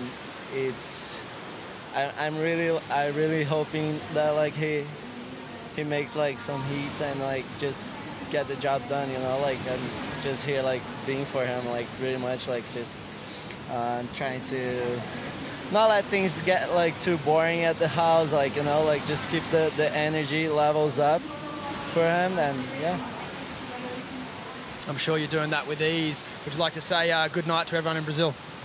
Yeah. Boa noite para todo mundo em Brasil. Bateria divertida aqui, tem mais ondas pequenas, a gente está curtindo cada momento desse lugar e é isso. Thank you, Jow. Thank you, Stace. Zhao Chianca, you know, something about having the CT surfers come back, for me, it's sort of can stall the momentum and be unfortunate for some people that come up against them. But I do like to see it because it does lift the standard. Agreed. Also, Zhao Chianca you know, he was in this event last year. You don't know what's going to happen next year. You want to keep a feel for this location as a CT campaigner. And you just never know that, you know, this is such a regarded destination on the Challenger Series schedule, but it's a missed destination on the CT. So you just don't know if it might be elevated at some point as well. As we see Ryan Callanan on his first ride. That was nice. He was just stringing that together. I don't think he got anything that he'd be stoked off on the start. There was no major turn, but just getting his feet in the wax. Yeah. Timothy Biso is the benchmark at the moment. Kalani Ball had a nice ride too. Yeah, great wrapping turn to start things off. The forehand approach, a little bit different. The big layback hack to finish off. But this kid, Timothy Biso, what a beast of a human. And he's just performing beastly-like turns, just hammering these sections, tiny little wave. But there's a speed to his surfing that is unmatched in this heat so far. Nice. Yeah, good combo there from Kalani. Nice flurry of waves. Yeah, Miguel got in on the action too. I like this big vert. Yeah, that was cool. We saw that during the break. A nice little fin drift on that second turn, spicing it up, a little bit more variety, some down the line snaps, and then a bit of a rock and roll floater to finish off. This was Arkau. Yeah. Strong. I kind of feel like Arkau's just really connecting his turns well on this one, but still in sort of fourth gear as far as Ryan Callanan's concerned. But perhaps just thinking, okay, let's just not oversurf it. Let's get a number on the board. Exactly. And then I'll really start to challenge. It kind of looks like that this morning. It's been fairly slow. So to get something under your belt, you know, in the first half of the heat, I think that's a good thing. 8.5 minutes to go. Kind of good timing having three goofies out there at the moment. We're 5 minutes till 12, and I think we're going to see some nooners throughout the remaining half of this heat. Miguel Tadela threw down a big vert on that last ride. But the power and speed, which Timothy Biso displayed on his first two rides, has kind of held everyone else back on the scale a little bit. Kalani Ball, that first wave for him, 5.13. I really liked it. I like the finish on it, but he's still basically trying to catch up to that benchmark ride from the surfer from France. Good close clash though, with all the surfers kind of locking in a mid-range score. Yeah, it seems like that right now, and that's kind of been the story of I think this opening round. It's definitely been the battle of sixes and sevens. I'm sure if the wave was, you know, a good wave come through, anyone could do some excellent surfing on it, but it definitely seems like the battle of fives and sevens. And I guess the big bonus that we've seen in the last few heats is the fact that, you know, approaching the halfway point, each surfer has a pretty comparable score, rather than a little earlier this morning where we saw maybe two surfers with decent numbers, the other two kind of grovelling, not getting too much opportunity. So a little bit more frequency in those set waves at the moment, and as a result of some closer battles and some closer finishes. And I think you'll see better waves as the tide goes out too. I mean, the tide's fairly high right now, which is, there's a lot of water behind the rock. There's on the Gold Coast flight cam, a good indication of what's happened to the sandbar over the past few days. You can actually kind of see it. Yeah, it's like the bending. line of the sand. And, you know, 1 week ago, that was ruler edge. That was so straight. But so there has been a change, and there has been a shift, yeah. Constantly movement. Always. That's why they're always, you'll just see around that headland there's a bay called Froggy's Bay, and that's where they pump the sand. And Oki drags it. We were chatting to him, Rich. He said, look, you know, there is a bit of a hole there next to the rock now, but he's seen it. He's seen the sand just spurting out of that pipe and starting to get that subtly push. That flow will bring it round. Yeah, absolutely. They were pumping overnight and this morning, and Ock was even saying, you know, there's a ton of sand around there. Yeah. And it's with this southerly flow, it will come around the corner. The wind's also changed as well. Yeah. It's gone right around out. You know, the westerly direction's gone out of it. It's pretty much predominantly south-southeast now, which is also good signs. What a fantastic lineup this is. Yeah, you've got Kalani, made good inroads on the Challenger last year. Also had a big QS victory on the regional tour here in Australia. Won himself a QS 3000. Miguel Tadela You know, he's like Timothy Biso, someone that was identified as having, you know, CT standard surfing at a pretty young age. He's had some opportunities in CT events himself, including a couple of performances at the Pipe Masters. And Brazil too. And in Rio, where he did some damage. 2022, he had a 9th place finish, lost out to Felipe there, but he took some scalps on the way down, I think.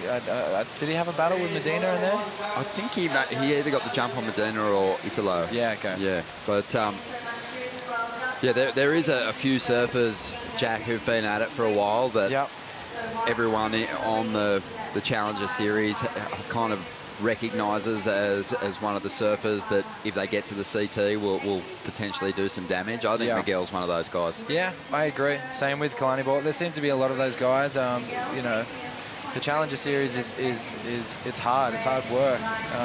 But yeah, there's a lot of guys on the Challenger Series. Their surfing is more suited towards the World Tour. Just on 14 minutes remaining here. And Ryan Callanan, it'll be interesting to see where his motivation is, Rich, for this contest, having survived the cut and not really needing this as a result. Yeah, it's pressure-free surfing, isn't it? It's, you know, he's got a job for the rest of the year and then halfway through next year at least, and this is just a bonus for him. But, you know, it's the natural competitor. At this level, these guys just compete at everything they do, whether they're playing cards or, you know, whatever it is, table tennis, a game of tennis, and surely when they put the jersey on, all they want to do is absolutely annihilate their competitors. Here goes Miguel. He's going after a 6.33 to get himself into that top 2 at the moment. He's trying to overtake Kalani Ball at this stage. This wave going a little sleepy for a moment. But he stays with it, still getting work done. Eyeing off a finish down the line here. And does well to just push that board through the lip one more time. But he was really having to manufacture a number out of what was left at the end of that ride. Yeah, it kind of looked like he got a little sleepy towards the end, but these first few turns, like this turn, looked awesome. Yeah, he just threw the tail. That was awesome. Straight into another carve, no downtime. Just waiting for something, just hoping for something on the inside. He was on his way to a good score. I kind of gave him a little something. And he just kind of had to manufacture that end part. But he still got off a nice end turn. 6.33 is a pretty decent ride today. I think it might go, it's going to be his best ride, for sure. Yeah, it's going to go, it's going to go close. It just got a little sleepy, I think, down the end. Ryan Callanan had this one, Jack. Yeah, this is awesome.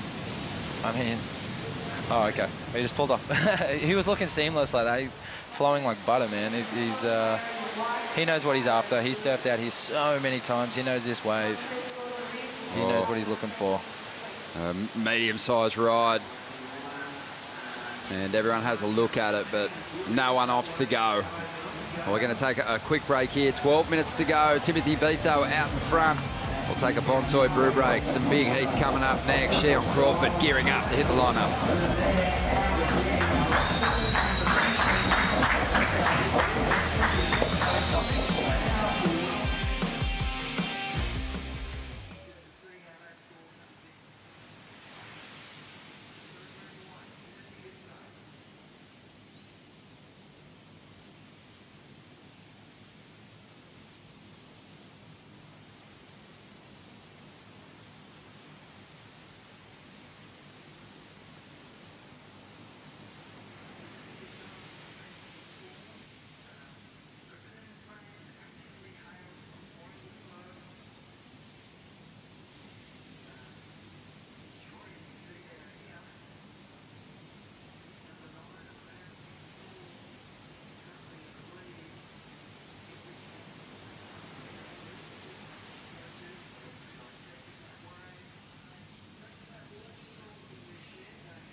me, the Gold Coast is just a special place with really warm water, really good waves. It's just a nice laid-back feel around the place as well.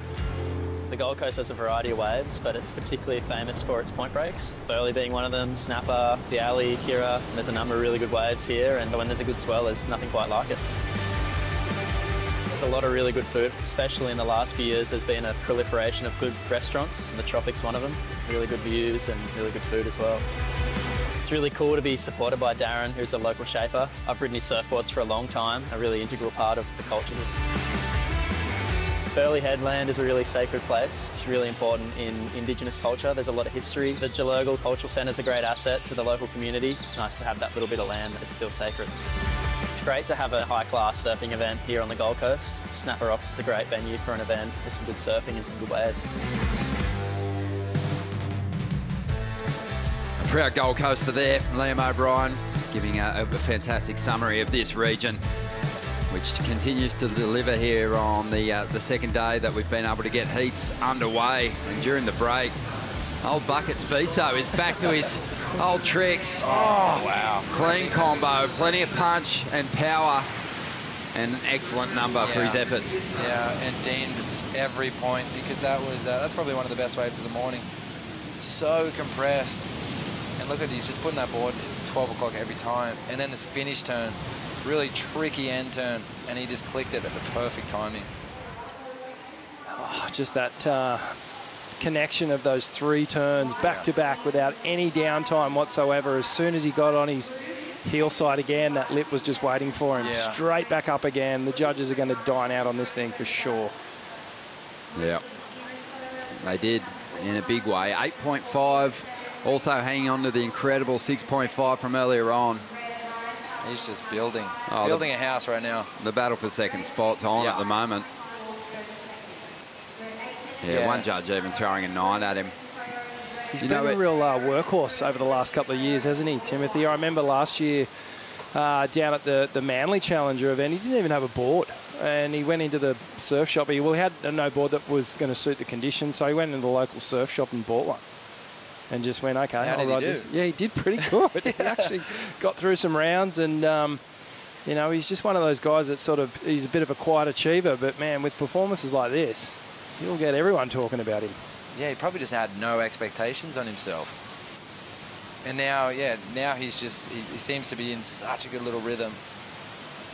And that was, yesterday, speaking of that, like rhythm is so important. And you're seeing the guys almost, whoever was winning that first exchange was, they were controlling the back end of the heat. And there's been a bit of that today too. And Tim did get the jump on the field with the opening exchange.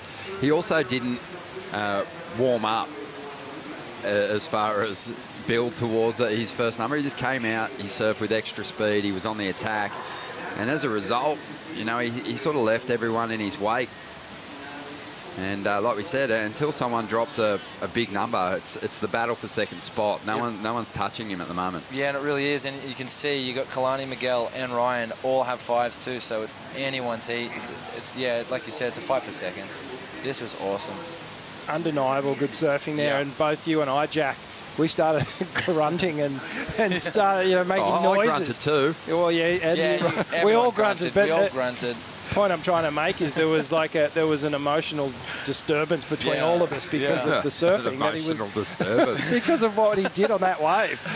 No, it was awesome. And you know what? It was kind of like pretty simple stuff, Rich. Yeah. You said he surfed up a meal. It was kind of just meat and veggies. It was pretty stock standard, traditional stuff, but you can't argue with speed and power. As we see Ryan Callanan whipping that tail.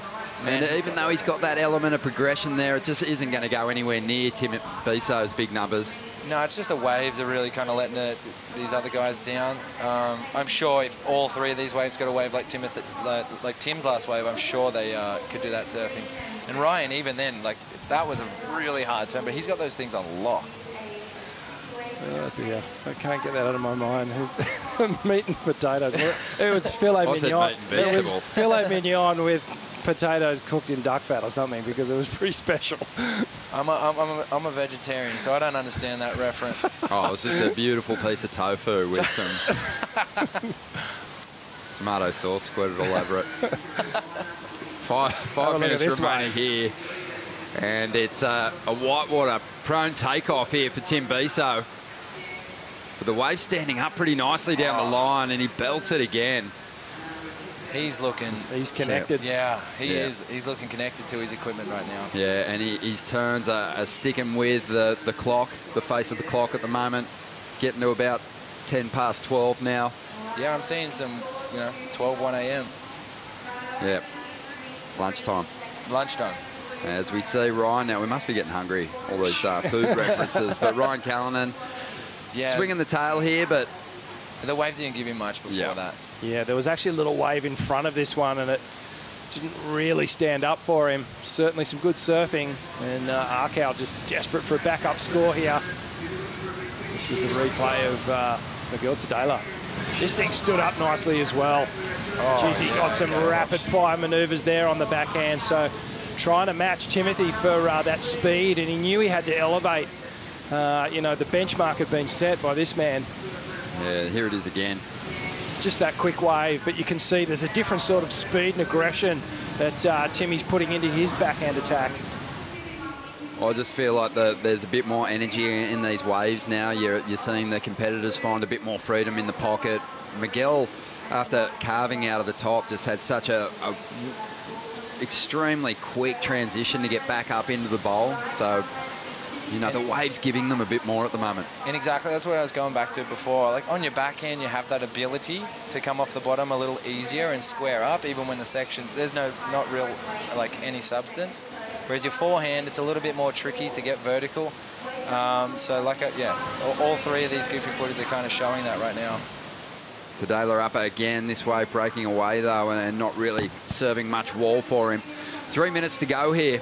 Ryan Callanan has a look at one, and down the line we'll see Kalani Ball, who went a little quiet there for a moment and has been pushed back into third spot. He needs a 5.14. This wave slowing up again, goes to that layback jam. And a dynamic finish on a section that really had not much on it. Yeah. So this is going to be a really close finish. Kalani needs a 5.14 out of it. Let's dive into the Harvey Norman Heat recap. Tim Biso getting things started in style. Yeah, an unbelievable start here for Timmy Biso, just attacking these long right-hand point waves with an incredible backhand attack. Just no-nonsense power surfing. His positioning has been totally on point, getting the board high and vertical, and incredible finishes to each and every one of his rides. Yeah, it's been this last 5 minutes. There's been such a flurry of waves, but you kind of see Miguel definitely picked off the best wave because his scores are reflecting that. He just dropped a 6.53, and that was on that wave previously. And he, these next 2 minutes, pretty crucial 2 minutes for Ryan and Kalani, just definitely hoping for something. The good thing is Ryan's got second priority, so that's very helpful. Well, Tim Biso has been out here working with Adam Dufner, whose Instagram handle is actually Vert Dufner. So Timmy Biso has been putting in some work with him, and it's paying off at the moment. Vertstagram. Just on fire. Vertical on Instagram. Yeah, he is on a tear. Miguel Tadela hanging on to that second position at the moment. Kalani Ball's put himself at the bottom end of the priority order here, so it's going to be hard to really dig himself out of trouble. Ryan Callanan's going to have a shot here. He's after a 6.07. Kalani making a move on a smaller one. I mean, he has looked really solid in this heat. He's still got a number on the way. Oh, it's a white flag right there. Yeah. And that's surrender from Kalani Ball. I think he knows that wave is not a 6.20. He's got that previous ride too that he had too.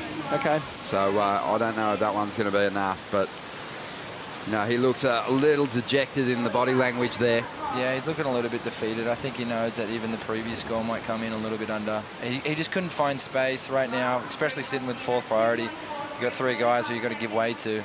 So, yeah, he's definitely, he's probably a little bit upset with that last wave. He had a 4.87 with the previous ride. The last one got nowhere near the requirement. 20 seconds to go. Tim Biso's sweet. Miguel Tadela's out there. Ryan's just hoping for at least a two-wave set right now. Oh, he's making a move. Is Timothy trailing? Who's trailing?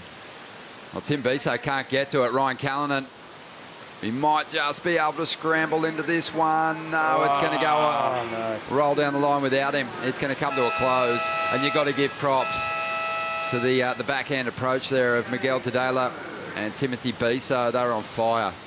Yeah, they really were. Battle of the goofy foots right there. Yeah, 3 on top. Yeah. Yeah, that was a hard one for Kalani because it's just really hard when it's like this, when the tide's high and can't really find the right rhythm. That's a big name out of the mix as well, Ryan Callanan. And another CT surfer falling out of the mix here. But, you know, really aggressive approach there by Miguel Tadela and Timothy Biso, marching on through to the next round. We're going to take a quick break. More after this.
The Boost Mobile Gold Coast Pro presented by GWM is brought to you by Boost Mobile, official telecommunication partner of the WSL Australia. By GWM, official automotive partner of WSL Australia. By Harvey Norman, official lifestyle destination of the WSL Australia. By SNS Group, official partner of the Boost Mobile Gold Coast Pro presented by GWM. And by Bailey Ladders, official ladder partner of the WSL Australia. Welcome back to the show. This is the Boost Mobile Gold Coast Pro presented by GWM, and we're into Heat 10, the round of 64. Another stacked one for you. Ezekiel Lau in the red, Dylan Moffat in the green, Marco Migno on the white jersey, and Sheon Crawford of Hawaii will be surfing in the green. Here on the Harvey Norman host set, Ronnie Blakey with Jack Freestone and Richie Lovett. And Jack, you're loving your time back here on the coast, obviously. 52 stunning kilometres of coastline. What's your favourite little zone on the Goldie? I mean, the whole coastline is pretty beautiful. Anytime I fly in and see it, I'm, you know, almost brings me to tears. I'm so happy. No, it's super cool. I love where we are now. We're just a little bit down south and at Cabarita. Everyone's already stood up, I think, in this heat almost. Here goes Dylan Moffat. He just missed out by cracking the top 10 by 1 place. Finished 11th on the Challenger Series last year. This guy he only knows one way, and that's just to throw everything he's got at each move. Behind him, Sheon Crawford. Sorry, Marco Migno. Did he have? He had it. Whoa. Marco Migno just appears from deep in the white water there to complete that turn. And also seeing Ezekiel Lau back on the Challenger Series. Yeah, oh, he got shot. Sheon can't quite stick that final turn. But Jack, you would have seen a bit of his surfing over the past few years. Definitely, I've seen him a lot, especially being based over on Oahu. I saw Sheon a lot, man, and he is a talented individual, super solid surfer. I mean, and he's a big guy too. the Hawaiians, they breed big people over there, because you got 2 of them in this heat, especially with Zeke. And it's kind of strange to see Zeke. I think we're all a little bit surprised. Seeing him back on the Challenger, I thought he was going to do... I actually had him in my top 5 for the CT, so... yeah, it's a little bit strange, but I've got no doubt in my mind that he's definitely worthy of some good results. Yeah, well, it's interesting to see how the surfers who didn't survive the cut pull themselves together and get their heads straight before tackling this Challenger Series. You know, are they coming back here confident after, you know, making the CT grade, or are they sort of a little rattled and just a little downtrodden? It's kind of 50-50. I've seen a few people, they look a little bit deflated, and then I see some more, you know, other people, and they're just super fired up. So it's kind of contrasting. I saw Zeke out in the surf not too long ago. He looked fired up, so which is really cool to see. Yeah, look at this morning in the warm-up round. He got a number of the bigger sets that came through, and he was surfing really, really good. So I think if you held on to that, the misery and the loss of falling off the tour, it's not going to be a good headspace to be in. I kind of feel like you need to shake the etch-a-sketch, clear it, and you know, come in with a whole new positive attitude with this event. Well, just on 24 minutes to go. We've got some numbers on the board already. The best of them going the way of Dylan Moffat from North Narrabeen. He quarterfinaled here last year. And he's up again, got some speed, lays into this first section. Doesn't stick it, but you got to love the approach. Just on 24 minutes to go. Let's hear from the winner of the last heat with Felicity Parmentier. Yeah, really strong, dominant surfing out there. Power surfing. Tell me about that 8.5. Felt great. I mean, if you get the wave, you can... pretty much everybody it was a good surfer in the heat. It was who gets the wave. And yeah, I was stoked after that one. Felt really good. Look, it's so important in conditions today to get the lead in that early exchange. You obviously got it. Was that part of your strategy going into this heat? Well, I hate waiting. Like my strategy is always stay active, get busy, and out there is super slow when there is no set. So I'm just super happy I got it going really quickly, and then that 8.5. And coming up against people like Ryan Callanan, how was your mindset going into that heat beforehand? I love it. This is why I want to be on the Challenger Series, is to face these guys, and this is why I want to qualify for the CT, is because I want to face guys like Ryan and all these top surfers. Well, you did absolutely amazing out there. Do you have any words? I'm sure there's people watching at home. I think it's at night, but bonjour à ceux qui sont encore levés, et voilà, rentre 3 demain, et on y va. Awesome, thank you. You're welcome. Thank you, Felicity. Timothy Biso kind of just looks like a UFC fighter. And yeah, but he's also full hammer fist on his rivals then. He's glowing also. I mean, he seems like he's in a really, really good headspace, which is, that can be a very good combo with mixed with good surfing. Deadly. And yeah, he's going to be hard to beat if he keeps surfing like that. Right now, just 22 minutes remaining. Well, there's a lot of time on the clock. Dylan Moffat just hammering down the line. He hasn't been able to back up the 6 just yet, but giving it everything at the moment. Rich, we've been watching him pretty closely over the past few years. He sort of burst on the scene, getting an opportunity as a wild card to surf in the Narrabeen CT event back in 2021, and he put up a pretty good performance. He really did, and you know, he kind of proved that he was worthy of a championship berth, maybe down the line a little bit, had a bit more work to do, which he's gone and done. At that stage, I think he was working down at the Rip Curl store. He's still working there? He's still working there? Yeah. Well, mate, he's part of the fabric of the fraternity down there. Yeah. So Damien Hardman's Rip Curl store at Narrabeen. Go check it out. He won't give him any time off, I bet. No, he was the one who basically tapped him on the shoulder when he was vacuuming after a big day's work and said, "Hey, you're in the CT event."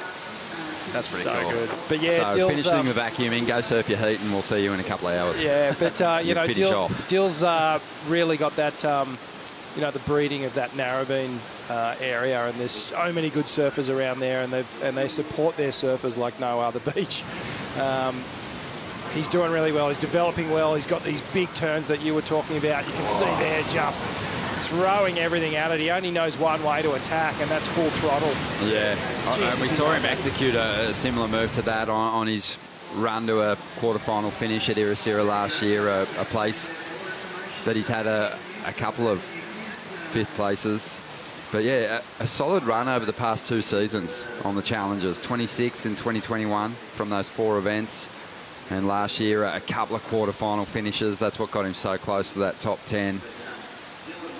But yeah, he's just building nicely. There's not much of him, but he's got a bad case of small man syndrome because he's just super aggressive and keen to just throw big punches. Yeah, that's cool. And then when he can mix that in with, you know, like he'll build a foundation over this year, hopefully, and mix that with some, you know, really smart surfing. I think it's a recipe for a finish onto the World Tour. Well, we did see him again in another Championship Tour event this season down at Bells Beach, and he won his opening round heat. And, you know, being that he was a wild card, he was up against Joel Chianca, so pretty amazing to get the wood on the guy who's heading up the ratings. Yeah, that's got to give you confidence going into the Challenger Series. If you have a heat and beat the world #1, I mean, it must give you so much confidence going into these events. Just over 19 minutes to go. The other surfer that we haven't spoken too much about out there at the moment is Marco, the Frenchman. And just looking at vision of him online, you know, a really talented surfer. He also has had a Championship Tour performance before as a wild card in France back in 2019. Didn't go too far through the draw, but survived the elimination round, had a 17th. But this is just his 3rd Challenger Series performance, so he'll be feeling the nerves, no doubt. Yeah. We'll see what he can bring to the party. Of course. I mean, well, you didn't really see that on his first wave. He hucked a huge air. Here goes Dylan again, so without priority, just looking to back up that 6 from earlier on. Just great leverage as he extends through these frontside cars, but this wave already starting to fade away. He's got a really efficient style, doesn't he? It's well balanced, kind of a neutral stance, not really favouring the front or the back leg. Here we go. You could tell that well, Marco had one thing on his mind there where you saw the stance just widen. Yeah. And wanted to take flight. And that's a tricky thing, man. You can't always go into these events, especially at a point, just thinking one manoeuvre is going to get you through the heat. At some stage, he's got to click into gear and find a rhythm and find a good wave. When you've got a great strike rate with a frontside rotation like that, Jack, you know, is it hard not to just keep it in your back pocket and save it for the perfect section? Yeah, it is, because you always, I'm sure Marco is the same, because he seems like an entertaining surfer. He's probably trying to entertain the crowd right now. And you can kind of fall victim to that. I mean, you've seen it happen a lot, as we see Shion. Let's see what Crawford can do. Beautiful speed that he surfs with, great acceleration. It looked so good yesterday in the opening round. But this one's going to stretch out and get away from him. Really strong signs there, though, Rich. Performing well at the moment. Yeah, really connecting those manoeuvres. And this is Marco again down the line. Nice swoop off the top there. Loading up, busting through the lip. He's done pretty well with this wave, considering that it did kind of taper off a little bit. It gave him steep wall to work with down the line. He made good use of it. Yeah, that 3 connecting turns towards the end of that wave. That's the sort of little money segment of that entire ride. But Shion getting that wave from way up the point, right around the rock. Away from his competitors. Yeah, and you're going to see that with the lower tide. It'll start pushing its way further up the point. Oh, that was a nice wrapping turn there. Yeah. Projecting down the line. A series of little foam hits. A shame he didn't get that final hit there. Almost felt like he could have just been a bit more patient and fit the 1 turn in rather than trying to go for the 2. Yeah, and Marco just kind of clicking everything together. Just seamless. There's not really any downtime, which the judges love. Not too much pumping, and then just kind of connecting everything and finishing pretty strong. What is it? Just adds to the emphasis of those bigger turns when you cut out all the small stuff. Yeah, the bottom turns, the double hops. Yeah, it all helps. So just under 16 minutes remaining here. You can just feel that with performances like we saw from Timothy Biso, some of the big turns that have been laid down, there's been a little shift in gears for all the competitors probably across the field. Shion just moving with incredible pace. It was a real shame he wasn't able to find a better finish on his ride. He was sort of on his way to a decent score, it felt like, but he only got a 4.3. Yeah, the back end of that heat, that wave kind of just let him down. He had those 2 nice turns to start with, but he was definitely looking for a little bit more substance at the end. Marco's got himself a 5.9. That's put him out in front. Dylan Moffat, a 3.5. Now, you've got to remember that Dylan Moffat had a wave that had quite a bit of scoring potential in it, and he went for the killer blow. He wanted to stomp a big turn and set himself up for an excellent score. And at the moment, it's just meant that he's just sort of hanging back without a backup score. So, yeah, you don't want. I feel like he might be taking too many waves, especially when you start off with such an excellent score, like such a good score. You don't want to just keep taking waves. It puts you in such a strong position to kind of control, because if you start off and everyone's dropping 3s and 4s like they did, he starts off with a 6.5. It just gives you so much control for that back end of the heat, where you can just sit and just pick, because all the other competitors will kind of be chasing you. Well, he's gotten toward the top end of that priority order now. We'll see if he does wait for his turn to pick off a quality set wave. 14 minutes remaining here. And it is the Frenchman, Marco Mignot, who's out in front at this stage of the game. We'll see if he can hang on to this lead right after this bonsai brew break.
The Boost Mobile Gold Coast Pro presented by GWM is brought to you by Boost Mobile, official telecommunication partner of the WSL Australia. By GWM, official automotive partner of WSL Australia. By Yeti, built for the wild. By Bonsoi, official milk of the WSL Australia. And by Rip Curl, the ultimate surfing company. Welcome back to the show. Ronnie here on the Harvey Norman set with two of the most stylish surfers of all time, Jack Freestone, Richie Lovett. Too kind, mate. Thanks, guys. Way too kind. Thanks for lending us your voices for these heats. It's been a lot of fun. We've got a big clash unfolding out there at the moment. Zeke Lau has just taken himself into the lead, and I can't wait to see the replay of this ride. He has just dropped a 7.17. You're kind of waiting for that for Zeke. He was kind of a little bit dormant. You know he was waiting for something good. The big dog's off the chain. That's it. Let him loose. Yeah, he's an animal when he gets going. He found a wave that provided him a canvas he could really open up on here, Rich. Yeah, great opening snap to start things off. The second wrap, even better. Gets the release. Nice little foaming, climbing hit there. Another wrap. See if he got some work done down the line. It didn't really matter. Those opening turns were so strong. And a huge rotation there from Marco Mignon. Wow, so things really starting to get interesting in this heat. Looks like we we had Dylan Moffat get in on the action as well. And he's going to need a score. 5.07 is what he's after. But we might have other scores on the way. This one just sort of had a sleepy kind of finish to it, unfortunately. Just over 10 minutes to go. What about that work from Zeke Lau on those big sections? We saw Jackson Baker earlier today. Another one of those surfers that didn't survive the cut. Go out there when he got a set wave. Just made such good use of the big sections on offer. Really stood up and delivered, just like Zeke has right here. So waiting on numbers to come through from that last exchange. And now you look where Zeke is, he's straight back out the back. There was a flurry, maybe people panicked, and he's straight back in second priority. Yeah, good spot to be in right now. And yeah. You can, well, the judges are painting a pretty clear picture of what they want to see. Yeah, you know, it's those big, strong turns. If you can just commit and execute on those big manoeuvres, you're going to get a good score. Yeah. So Marco did improve his heat score total. He had a 5.2 on that last ride. That means Dylan Moffat's after a 5.1. He fell short on his last ride. He had just 3.9. Sharon Crawford's after a 6.8. Just over 9 minutes to go.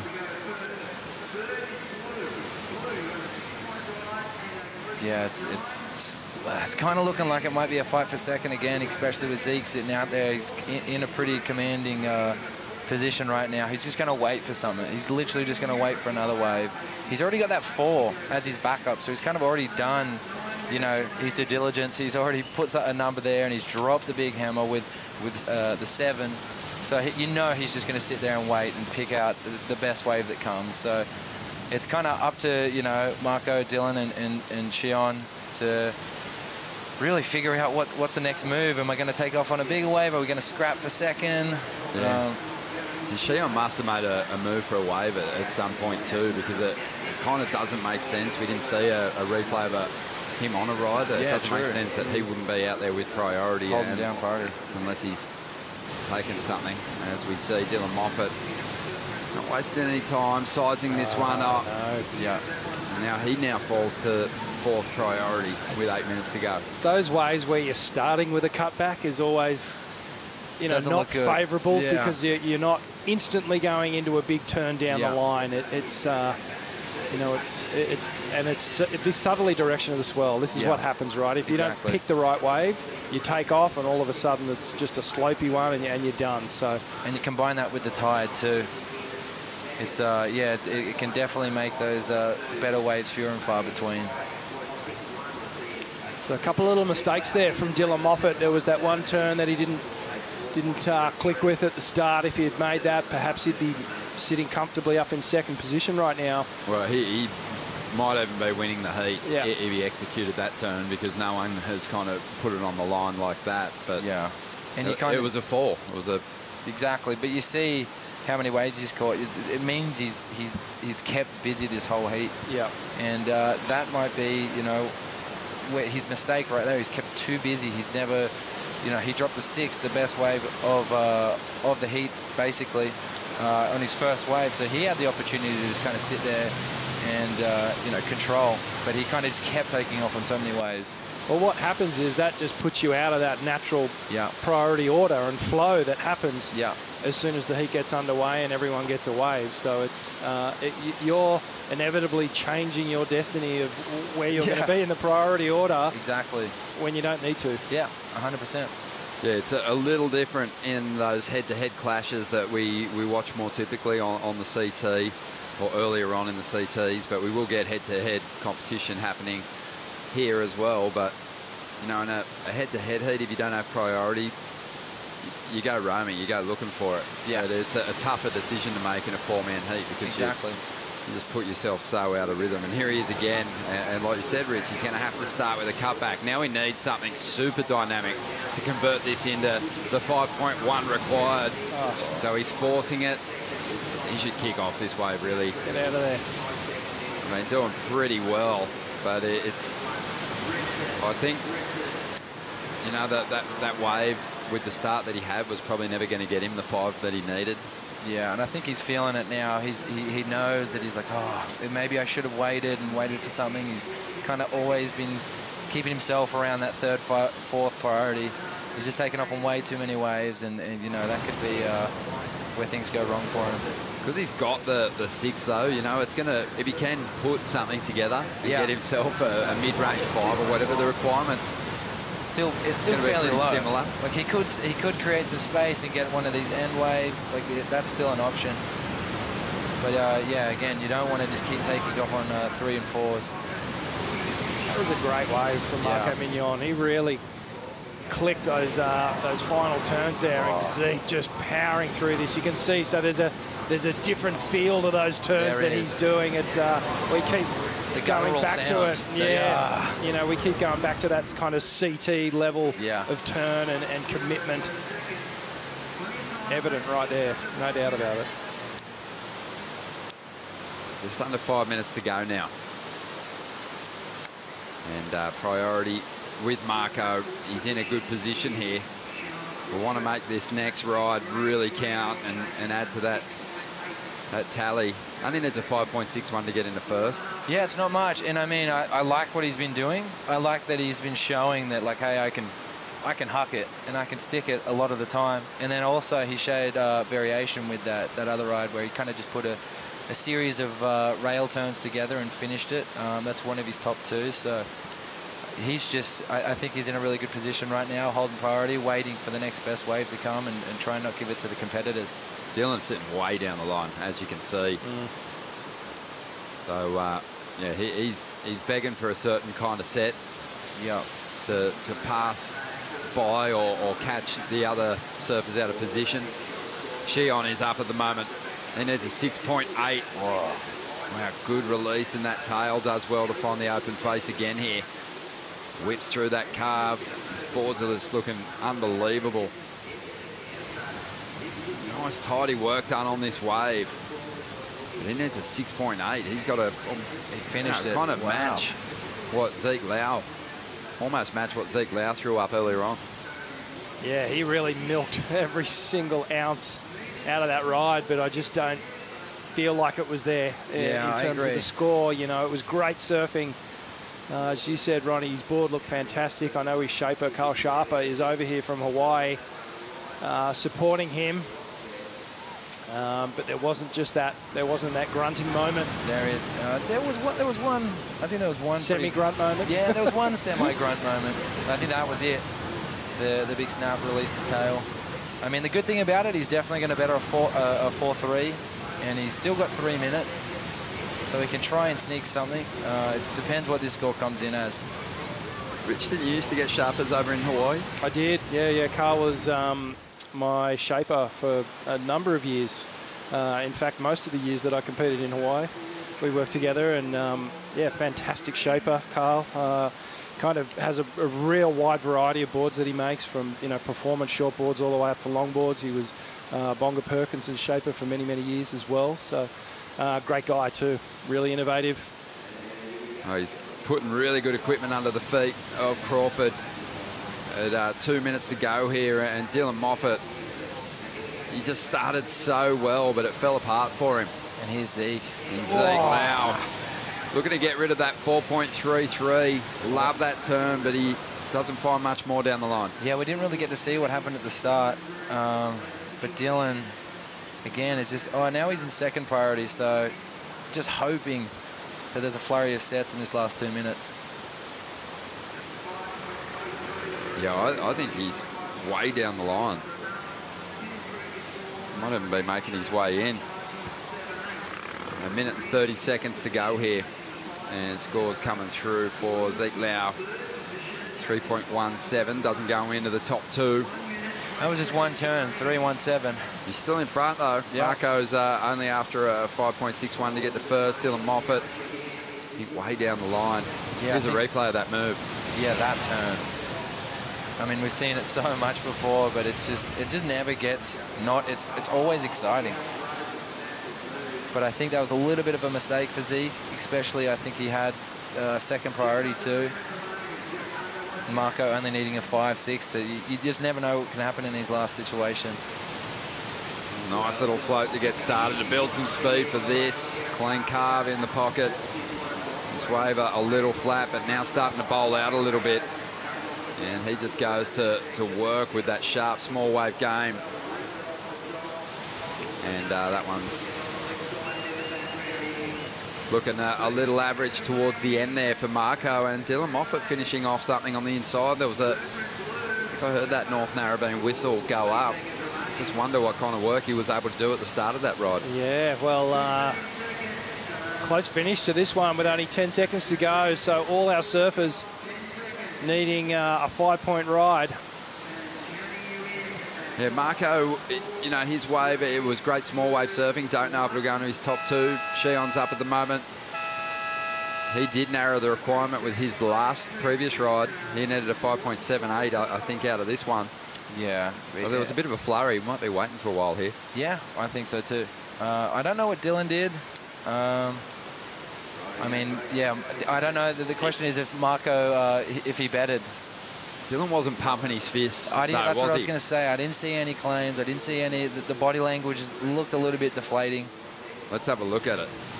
So he pounced on this one. Late takeoff.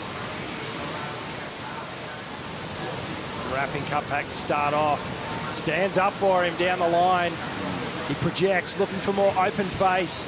Another little phone climb. Oh, tags it there.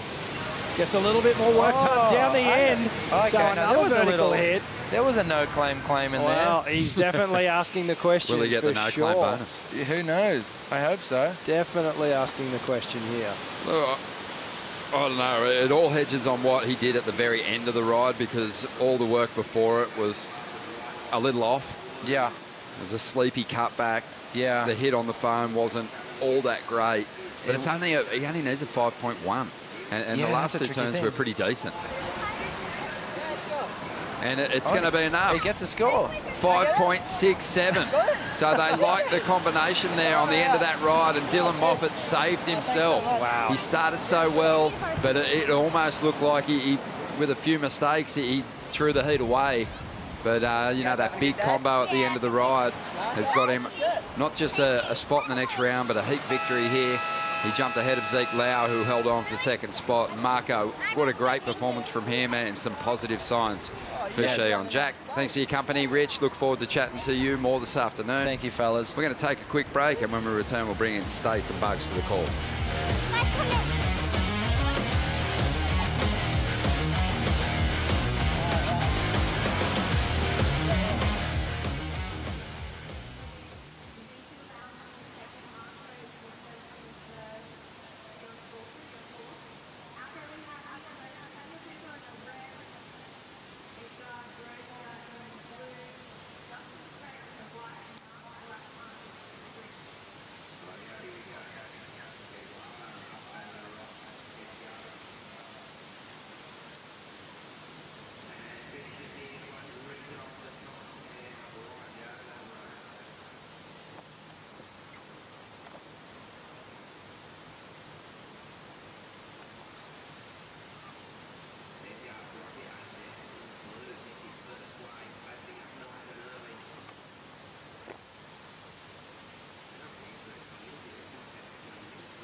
welcome back to the Boost Mobile Gold Coast Pro presented by GWM. My name is Stace Galbraith and I'm on the Harvey Norman host set, happily joined by 78 world champ Wayne Rabbit Bartholomew. Bugs, how are you, mate? Yeah, good, Stace. Good to have you here, mate. We're the only two locals left in the comp. Sheldon went out this morning. I know, I was bummed to see him get out. He fought his way through a tough first round, and he did well today, but it's just one of those days. It's slow. The competitors, they're getting their opportunities, but just not a heap of them. So when they come through, they've got to be perfect. And Sheldon had a little slip up, but we've got plenty of action to go out the rest of the day. This is a stacked heat. Sammy Pupo's just coming off the World Tour. Edgard Grogia, Justin Becret, and Mark Lacomere. This is going to be another cracker. Yeah, I mean, here we've got the opener. Sammy Pupo here. This is his first ride in a rash vest out of the World Tour, and I think he'd be arguably one of the most fired up competitors in the draw, and as you can see there, absolutely squeezing every last inch out of that wave. I don't know about you, Bugs, but for me, he's a guy that I think won't have too much trouble getting himself back on the World Tour. No, he won't. He'll be able to, well, first he'll have no trouble adjusting to the four-man heats, and then I think it won't be too long before he's back on the World Tour. He's just too good. Take us through this replay, Bugs. Yeah, I mean, he just, that first turn, pretty solid. And this turn here, nice cutty, nothing too special, but he just gets to work and gets a score on the board for sure. No, this is Edgard behind, Bugs. Yeah, well, Edgard, he was in this series last year. Aggressive surfer.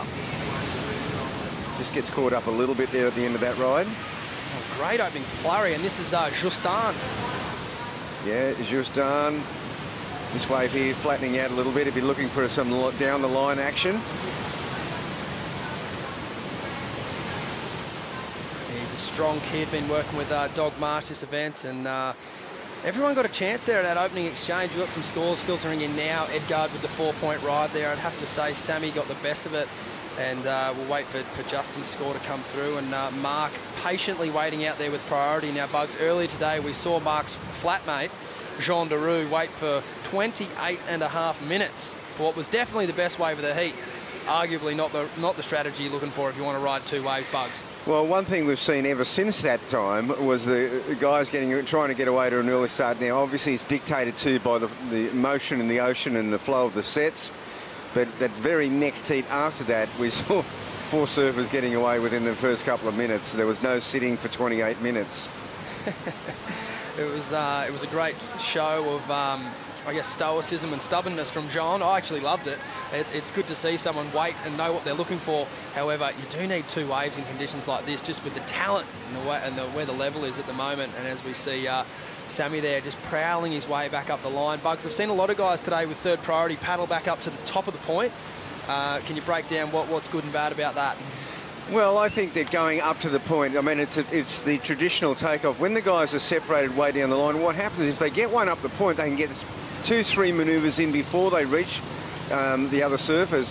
And then the other surfers have got to decide, is this a wave enough from this point on for me to pull the trigger on priority? So it's not a bad move. You can often get the wave unhindered. Yeah, I agree. I think there's a certain steepness to the wave just off the top of the rock that you don't get from down the line. Down the line, you can sometimes end up chasing the wave, whereas at least at the top of the point, you can end up with a closeout section to hit in the middle part of the bank there. So I think it's a good move here from Sammy, and I think without a doubt he'd just be looking to stay active and keep this roll going. You can even see with that opening exchange there, I don't think Sammy even really cracked one of those turns to the top of his ability, but his talent level is so high, he's the clear winner of that opening exchange, Bugs. Yeah, he did, and he came in with a 5.83, so as you said, he surfed well within himself, but still enough to go to the lead. And obviously this is the first event of the Challenger Series this year. We've got 6 events across the world, and surfers will count 4. But it's the regional series, Bugs, for me, that has been the big winner in the last couple of years. And I think Edgard Grogia is one of those surfers that's benefited the most from it. Until the regional series popped up, I'd never seen him at an international QS. No, well, it's not only unearthed new talent, but it's allowed guys that probably normally would be stay-at-home guys to have a decent crack at getting to the Challenger Series. I think it's I'm a huge fan of the 3-tiered system, just because of the current economics in surfing. you know, let's face it, a lot of those $30,000, $40,000 sponsorships that were there, they just have disintegrated. They're just not there anymore. And so, you know, having the regional series within domestic plane flights or driving to, it's a massive advantage for pretty much all the competitors. Except, Absolutely. You know, as we see a look at the schedule for the whole year, we're obviously at Snapper Rocks right now for the Boost Mobile Gold Coast Pro. Then we'll head down to Sydney for the GWM Surf Pro. Then off to South Africa, a very, very special part of the world there. The waves can get amazing. Then over to the US Open, down to the Ericeira there up in Portugal, and then we'll finish in Brazil, which is going to be exciting. Saquarema, that beach can get some of the biggest crowds in surfing. So I know if you know, the Brazilian fans have a lot to cheer for with the crew coming home there and trying to qualify, that event will be huge. well, Saquarema also is one of the more powerful waves in Brazil. And definitely the consistency, it's a wave magnet. Sammy Pupo on a Dingo Morrison double up here off the top of the point. Beautiful carving first turn. And he goes to the air reverse there at the end. Well, it's exactly the wave you spoke about, you know, coming into the closeout mid-ride. Edgard here opening up. But yeah, as you mentioned, Bugs, like these waves, they kind of peter off down the end. That was a nice finishing turn there. But Sammy's wave held its height the whole way through, even though it wasn't that long. You know, another pattern I'd like to, you know, get your feeling on is, you know, throughout, and particularly today, I've noticed I've kind of noticed that if they get the right waves, the goofy footers are starting to really come to an advantage because they don't have this down the line situation. We watched this wave of Sammy first, and is of course blowing my theory out the door. but the goofy footers can really do a lot of damage in a small space. And here's Samuel, on his second wave. So. Yeah, Edgard here, getting nice work done towards the end. He sort of nursed that first turn on the start of that wave, but he got some good carving manoeuvres done towards the end. And you see Justin here, nice turn out of the top. And this angle's really good. It gives you an idea of sort of how hard the surfers have got to work with these waves, and an equipment choice today needs to be spot on, because although it is Edgard here going for the air, just the one turn. As beautiful as the day is, you've got to be really good with your wave selection and really good with your board selection, because you're not getting as much power as we're used to out of the wave here at Snapper. And that's right. And so back to my point about the goofy footers, they seem to be able to get, like, you know, sections where they can get, say, two big vertical moves in a short space, whereas the natural footers, they're looking for that down the line sections to line up. And I'm thinking, you know, the goofy footers have got an advantage in that area, but they don't need that length of ride. Totally. Their work rate can be a bit higher, and they can get some more manoeuvres done in a tighter part of the wave. As we see Mark here, that would be his best ride, although unable to get the finish. Now, Mark, he's sort of had two false starts here. He'd be looking to clean this up in the back half of the heat, because we've got Sammy Pupo up on another ride, streaking down the line. Beautiful carving manoeuvre. Are you joking me? That's beautiful surfing. And he's getting tight in the pocket. I know Sammy's been working on his equipment with his father over the last couple of years, but even more recently jumping on a couple of JSs over at Margaret River, and I'd have to say he's on another one here. How could you not be at the Gold Coast? Well, that's a ride. That's an amazingly surfed wave. He's already locked in a 5.83 on his first ride, a 6.23 on his second ride, and no doubt another cracker just there. I mean, as we mentioned at the start of this heat, Bugs, he is, you know, he's on another level. I really think that this year he kind of got a bit unlucky on the World Tour. He's Rookie of the Year the year prior, and we're seeing that form here. Bugs, take us through it. Oh, man, look at the speed he's coming down the line with. Floats over that section. Look for the big shroud there. Square off the one. How's that for a 1-2? Beautiful combination, just perfectly executed. So he's looking just surfing in a different class right now. So Jara this morning, just a few heats ago, put on a bit of a clinic, but this is another level completely. This big shrub here, and the way he comes off the bottom, straight up. Wow, the best That's the best surfers at Snapper do that. Yeah, I think he's watched a few tapes here, Bucks. That's certainly a great way to put a wave together. And he made that wave look so absolutely rippable, but there was very small margin for error in that wave, and he certainly didn't slip up at all. Yeah, you could nearly see a combination of a Mick Fanning, Joel Parkinson combo right there. Yeah, definitely a sprinkle of Felipe Toledo in there, and there you've got yourself a pretty well-rounded surfer. I'm eagerly awaiting to see what a score looks like there, because that was pretty scintillating surfing. And Edgard behind, he dropped a 4.7. Justan's second wave was a 4.2. And as we mentioned, Mark Lackamer yet to really put one together here. And now he's kind of found himself on the kind of the rough end of the priority order. He's in third priority, and he really hasn't put a score on the board yet. Yeah. And we are still waiting for a wave of Sammy Pupo, because we could end up with 3 surfers fighting for second spot here, Bugs. Well, that's right. It wasn't a great time to talk up the goofy footers, I suppose, but but I was only talking about some earlier results. A lot of goofy footers have advanced today, Stace.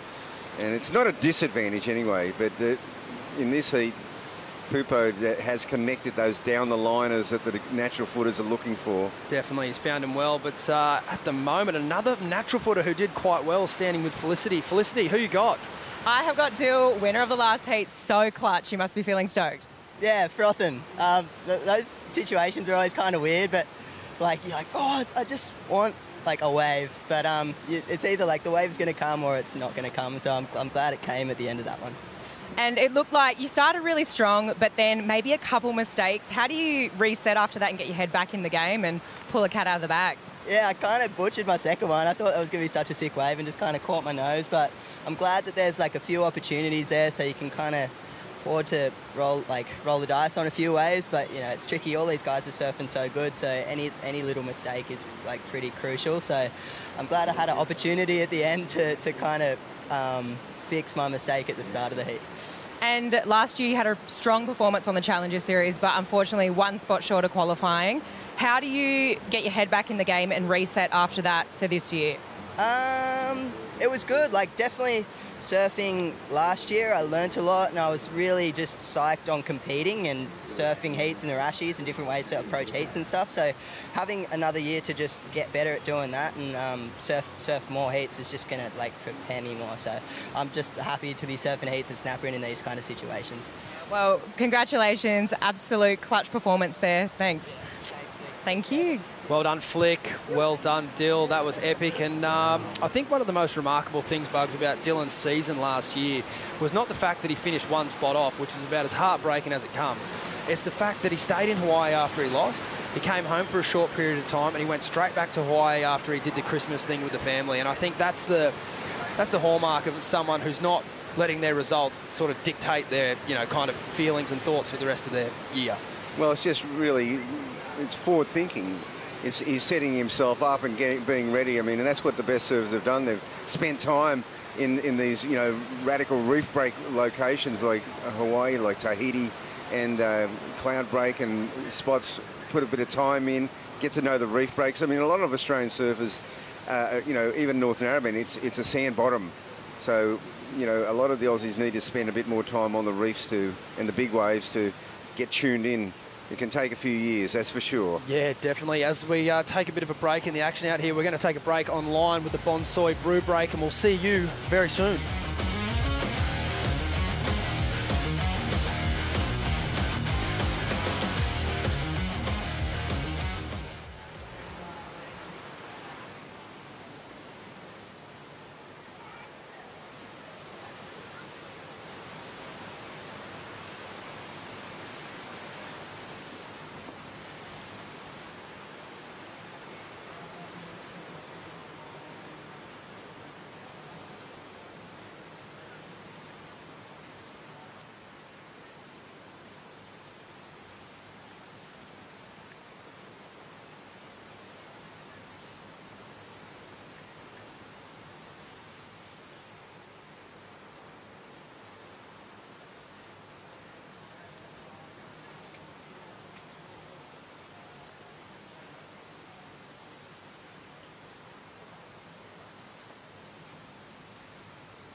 Welcome back to the Boost Mobile Gold Coast Pro presented by GWM. And Bugs, we saw a little snippet of the backyard there. And gee, if we take a look around on the webcast today, as you can see, beautiful scenes down here at Snapper Rocks. There is a lot of people on the beach enjoying themselves. The acai bowls are flying around, and what a better day it is than to enjoy some pro surfing at Snapper Rocks, mate. Yeah, it's a great time of year, and you know it's pretty consistent. We've got beautiful weather, offshore conditions. That's one thing for sure. Even when that sou'easter comes up after lunch, there's still not a drop of water out of place. You can even see a bit of ruffles on that other side. That faces that. It's open to the southeast. You come around the corner to Snapper, offshore. And talk to us about the time of the year this event is versus some of the events we've had here in the past. Not conducive to the big cyclones, but we certainly still get plenty of fun swells. Well, I mean, you know, I used to run a lot of events in March, and we were looking for cyclone season at Kirra or Burleigh. They were the prime locations for those events. With the, you know, now that with the new regime of sand, Snapper is the home of pro surfing. Really, it's such a consistent break. And usually by April, May, the sand is in a really good position. You know, we've just had that recent, like, you know, 2-week swell. The bank right now, I feel, is built for a 6-foot swell, but it wasn't washed away. The Totally. swell, it didn't get to 8 to 10 feet and wash the bank away. Yeah, no, it's still in really great condition, and it's great for high-performance surfing and it's good flowing surfing. We saw Mark Lackamer there with another bobble. He's going to try and rectify the situation. He really needs to get going. There's 10 minutes left in this heat, and he's looking a bit sharper on his board on this one. As you can see, plenty of talent there. He doesn't need much to get a score. He just needs to find himself some open face and keep his feet. So that's his first real score of consequence. We did see on that earlier ride, he'd actually shifted his positioning to further up the point, but unfortunately couldn't execute on that wave 2 waves ago. It was actually a pretty quality wave that ran off down the point. So we'll see how he goes here on this one, Bugs. Well, this is his best one. This is going to pose something that's going to be able to get into the heat. This last move here, vertical. So not a long ride, but again, a compressed goofy foot ride where he got 2 pretty decent turns in. He's going to, you look at Edgard's, you know, second wave, it's only a 4.7. This heat's, you know, okay, Samuel has run away with it. The second is up for grabs. Yeah, there's not a lot splitting second and third at the minute. Just with priority there. He only needs a 5.73, and there you go, Mark Lackamer has just locked in a 3.67. So not a huge score, but at least it's got him in the game now. He can easily do it in one wave. As we see Sammy Pupo off the top of the point here.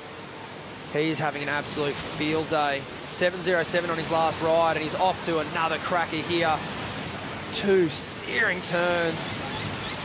And he's smashes the finish with a bit of variety on the layback on that one. Wow. I'll be interested to see where the judges go with that score. Well, he's really stamping himself as one of the guys to beat in this event. We've seen some great performances today so far.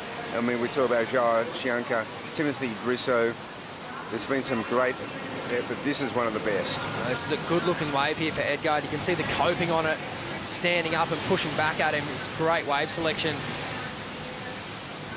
As he got some work done there before that wave shoulders out.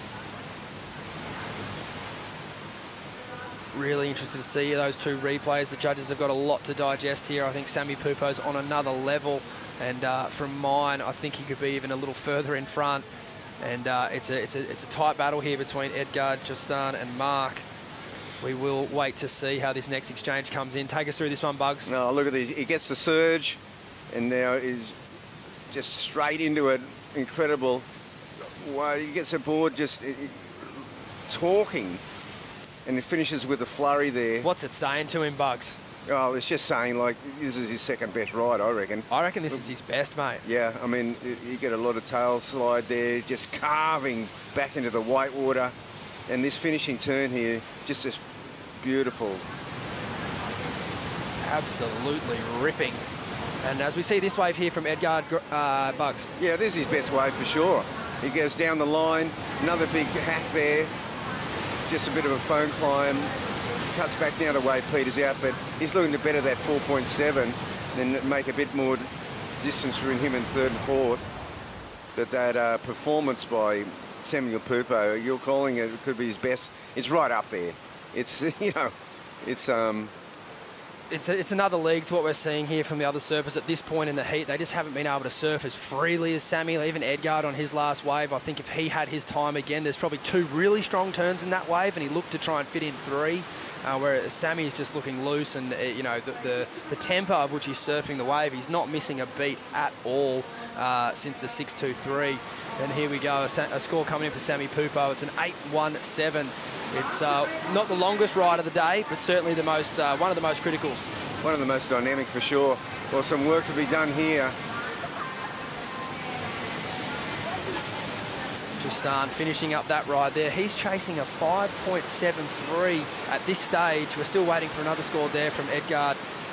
And I don't even know, even without the score to come in for Edgard, I'm not too sure that Tristan will even make that requirement there. So I think he'll be looking to get creative off the end with 4th priority. There's 6 minutes to go, and just how slow the ocean has been at times today, I'm not too sure he'd be that keen to join that pack and wait his turn. I think he's going to try and have to manufacture something here. Well, he's seen other surfers go wide and get waves under priority, you know, for the buzzer beater. It might come down to that. It's sort of like you got a decision. You could go up the top and do the Sammy Pupo thing. Sammy Pupo got 8 points before he'd even got to those other surfers, so the opportunity's definitely there. You just want to be really, really dialed into what a good wave looks like at the top, because there's a lot of dummies that get thrown up to you next to the rock. And you see Edgard's last score there comes in at a 4.5. Justan's last score is going to come in sort of under that. So there won't be any situation change in the middle of the heat there. It's a 4.4. And situation still remains the same. Justin chasing a 5.63 and Mark chasing a 6.36. And there's 5 minutes on the clock. Good thing for Mark is he's got first priority. For our surfer in white, though, he's got a different fate. He needs to figure this one out. And I'd say with the tide going out, there's going to be a few more opportunities next to the rock, so we'll see where he ends up sitting. Another replay, Bugs. Yeah, I mean, this is it's a solid ride, but it's not going to make any difference. So this wave really peters out, doesn't offer a dynamic last turn. So, you know, it's getting pretty clear cut now, but still within range. Samuel's just having a field day. No one's following him back up the top again. He's just going to go up there all by himself. Tristan Becret off the end here, needs a 5.63 to get through this heat. And unfortunately, that one just running away from him there. Looks like there's some more lumps in the ocean out the back. Mark behind. A little hung up there on the second. Vertical snap to finish. Oh, there's a water photographer there potentially. I'd get out of the way of Mark. He's a big unit. Just under 4 minutes remaining. It's Edgard groggy there, sitting out in second place, in second priority, and now he's got a lot on his plate. He's obviously looking to better the 4.7, and he's also looking to manage these other 2 surfers, these 2 Frenchmen that are trying to chase him down. We'll try and get you a full replay of last at green and see where that situation may fall. Well, we saw in the last heat. We'll get through a Harvey Norman recap here, Bugs. Yeah. Sammy Pupo on fire. Oh, so on fire. There's just something to watch here. Now, that would be his 7.07. This is an amazing ride here. Just goes into this 1-2 motion. Wow. Now, he's going to show all 3 waves here. This is just phenomenal surfing. Putting together a highlight reel out here. Yeah, I mean, he's got 3 amazing rides. And here he goes again. This one's just for fun. Nice carving first turn. Set up on the second.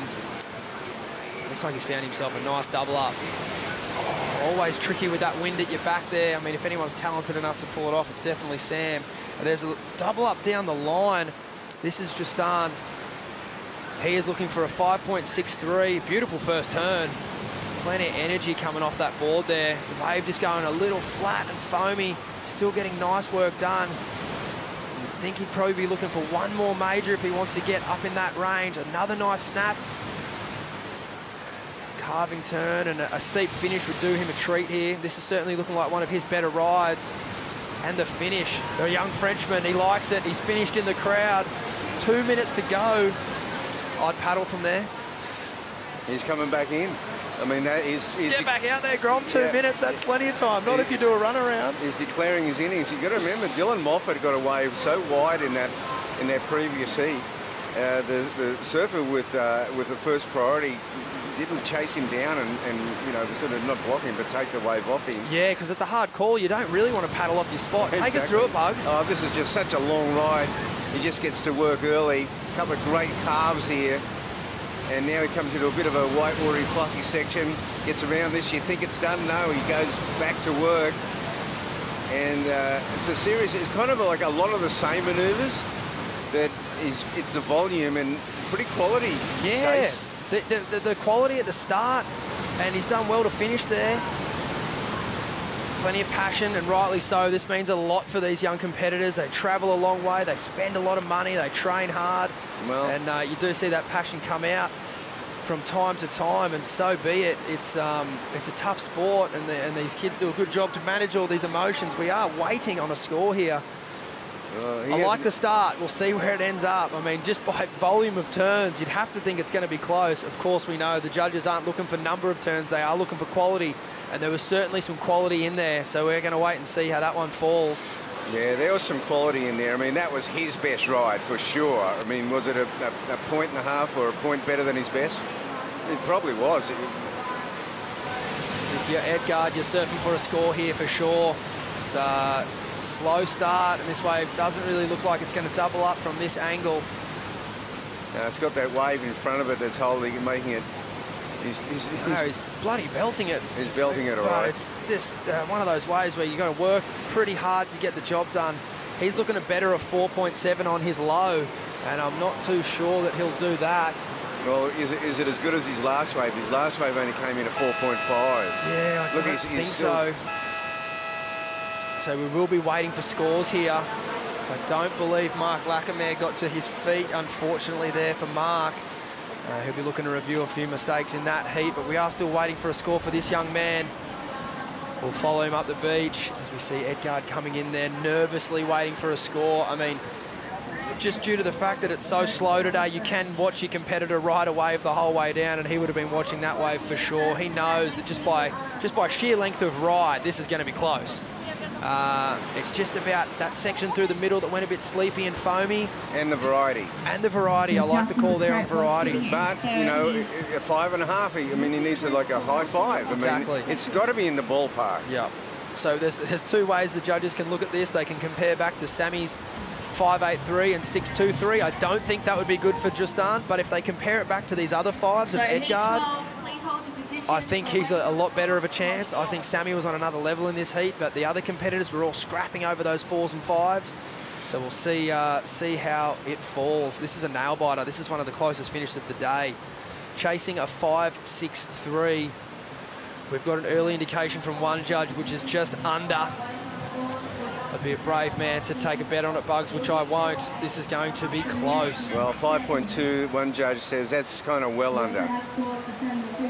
Yeah, we're allowed to drop the high and the low here and average the 3 in the middle. Yeah, the next one's a critical one. The next couple are critical. A 5.63, we'd want to see, you know, the minimum scores need to be around a 5.5 and up northwards of a 6 to get this one across the line. He's got to get a couple of 6s on the board here to get it across the line, and that's not a good indication. There's one above right there. One says yes. 2 say no. Two say no well and truly, though. Anxious times here for the young Frenchman. Wow, how's that? Try and listen in to see what his camp have got to say. What? You think he bettered his score? Okay, so he thinks he's done enough if he hasn't betted. That's right, he thinks he's done enough. It's a fair thing to think. Of course he thinks he's done enough. I mean, it was a pretty solid ride. As I said, the variety wasn't there. Another 5.8, so we've got one score to go. 2 say yes, 2 say no. He'd need another. A 5 is the last score. A 5.37 on the average, not enough. What a nail biter. It is. Sammy Pupo and Edgard Groggia getting through that heat in what was a tale of 2 heats, really. It was Sammy Pupo versus the rest, as we see the final scores there. Absolute nail biter. Don't go anywhere, more action coming right up. We're going to take a short break.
The Boost Mobile Gold Coast Pro presented by GWM is brought to you by Major Events Gold Coast, strategic partner of the Boost Mobile Gold Coast Pro presented by GWM. By Bond University, not for profit and not to conform. Bond University exists for you. By Oakberry, fuel yourself with the official acai of WSL Australia. By Cooper's Brewery, official beer of WSL Australia. And by BioGland, official vitamin partner of the WSL Australia. Welcome back to the Boost Mobile Gold Coast Pro presented by GWM. My name's Stace Galbraith and I'm here on the Harvey Norman host set with none other than 78 world champ Wayne Rabbit Bartholomew. Bugs, another cracker heat in the water. Ketut Agus from Indonesia, Luca Messinas from Peru, Jorgen Cousinet out of France, and Dimitri Poulos out of Ventura in the USA. So another great day. What are you seeing here, Bugs? Oh, I've seen a lot of unsettled water out there behind the rock. Stace, good signs. Yeah, I mean, that tide's running out. I mean, there's a little bit of sand. I see a little bit of sand in the water there. I don't think, I mean, we're not going to get a new bank overnight, but it's just, it looks like either a big set has just gone through or there's just a lot of whitewater action out there. But yeah. they're behind the rock. That's the important thing. It is. I think they've seen Sam in that last heat, as we see Jorgen Cousinet here taking a leaf out of Sammy Pupo's book. Wow, huge finishing turn. He'd be stoked to make that one early in the heat, a 7.17. I think the judges are really appreciating the risk and the variety in those two turns. It's a great way to start a heat. That's one of the strongest starts we've seen today, Bugs. That's a massive start. What a big score that is.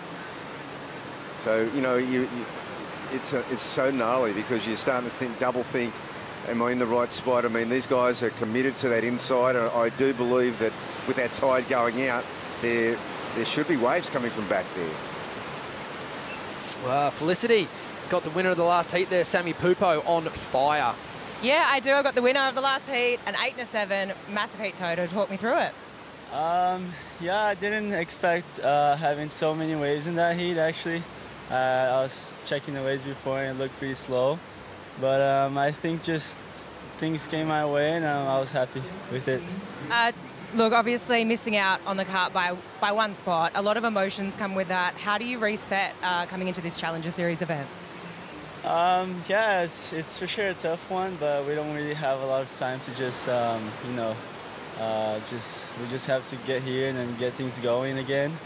And it's definitely not what I planned to my year to be like, but if things want to be this way, then it's gonna be this way. And I feel like there's good things happening around me besides, you know, falling off the tour. My best friend is world #1 right now, and I started riding JS and I feel really confident, so I'm happy with everything that's going on and hopefully I can get back. And you told me you're travelling with Joao and he was in your spot, same spot as you last year. He's now world #1. What kind of inspiration do you take from him? A lot, yeah, because he was really in a tough spot last year. I was with him last year here too, and it's really funny, like the situations, it was completely the opposite, and now I'm going through what he went through, and I guess this new format gets us an opportunity to, you know, fall off tour and get back riding next year. So I'll try to use that and hopefully get back. Well, you're surfing really good. Thanks for taking the time to have a chat. Thanks, Flick, and yeah, great to hear from Sammy. He looks like he's in a good place, and look, the numbers are pretty good for Sammy. Out of the crew that didn't qualify last year, I believe 5 or 6 were in the top 10 by the end of the following Challenger season. So, look, I think that if Sammy can keep his head held high, which he obviously is doing, I think the back half of 2023 is going to be pretty positive for him, Bugs. Yeah, I mean, it's like for him, you know, he's stepped back into a bit of a comfort zone, like not as a different class, you couldn't say that, but you know, he's going to come back with a lot of match fitness and a lot of match practice against the big guns, and he's just going to go, and he's going to come back with that attitude. Yeah, I mean, I think you're polite in saying that. I will say it. It is a different class here. You've got guys coming up from the regional series versus people dropping off the CT, and there is a big gap there in those early rounds. Yeah. And as Sammy, you said, he will get match practice at these 4-man heats, which I think help for your craftiness on the tour. They make you really clever because you have to be. And then when you can take that back onto the World Tour, it is going to help you out in the long run for sure. Yeah, well, look, we've got this round of 64, then the round of 32. And after that, we go into man-on-man from the round of 16. These guys become super dangerous when we get into the round of 16. Yeah, absolutely. And, you know, on the flip side of the coin, you've got crew like Jorgen Kuzene, who, you know, he's in this heat right now. He's off to a cracking start. I think he'd been in, like, the top 15 in the QS for 3 or 4 years in a row. And you'd have to think he's going to go close one of these years. He's a big lad, and he's been training the house down. And with surfing like that, I can't see him being too far away from the top 10 come the year's end, Bugs. Well, you know, you either give up or you become tenacious. I like those two options. I think Jorgen's pretty tenacious. And then Luca Messinas, he's yet to ride a wave yet in this heat, but he's another surfer who's tasted that, you know, that CT glory. Had a great result at Pipeline to start the year when he came on the tour. He surfed in the Olympics. He's certainly a world-class surfer out of Peru, and I think that, you know, getting a good start here on the Gold Coast is something that he'd definitely look to be doing. There's 6 events. They keep 4 of these Challenger Series events. So there's a little bit of room for error, but ultimately you want to be banking like a 5th or better at every single one of these results, and it starts right here. Yeah, good call, Stace. I like that, not thinking like, hey, I've got 2 throwaways. I like the thinking that, hey, it's all about, you know, building momentum through this Australian leg, the 2 events held in great locations, and then stepping into Bolito with some scores on the board.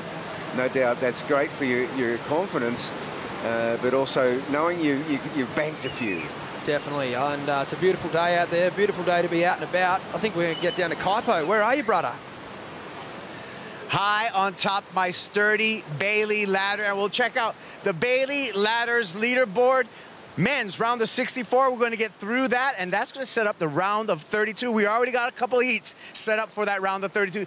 Check out how we are opening that up. Hiroto Ohara against World Junior Champ Jarvis Earl, the hard-charging Hawaiian Imai Kalani DeVault, and Evan Geiselman. That's how we're going to open up that round of 32. Look at the next heat. Lucas Silveira, a former World Junior Champion, against Western Australia's Jacob Wilcox, has had a fierce backhand. Aiden Mason-Camp is putting down big numbers. And Frederico Moraes, the pride of Cascais, Portugal, all coming up round of 32. Elevated the competition right here on my sturdy Bailey ladder. Absolutely, Kipes. We've got some fantastic surfing coming up, some cracker names in that draw. I think Imai Kalani DeVault stands out for me, Bugs. Anyone there for you? We are. No, well, Imai has been... Look, he didn't even get the good wave, Stace, and he was just at another level. But I'm really liking what Aiden Massenkamp has done. I mean, he has come through from round 1. He's had 2 big wins against perhaps more favoured opponents. How's your Portuguese, Bugs? Well, tudo bem.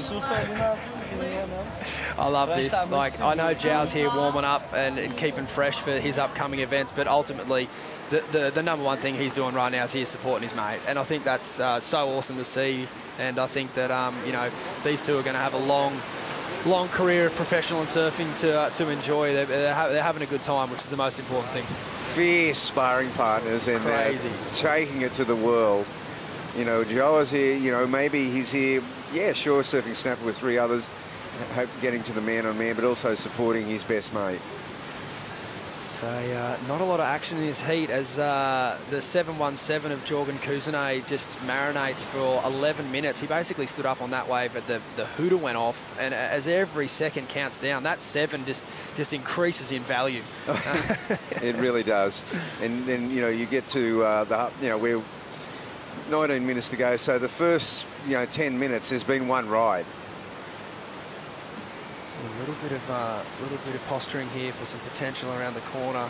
It is one of those days where there is a few mirage sets, definitely, and then in amongst them there's some really quality rides, and I think Sammy Pupo showed that earlier in the heat. Earlier in that last heat, sorry, where he chose to break away from the pack. But everyone in this heat sitting fairly close together. No one's really sitting in a different spot. They're all more or less in the middle of this bank.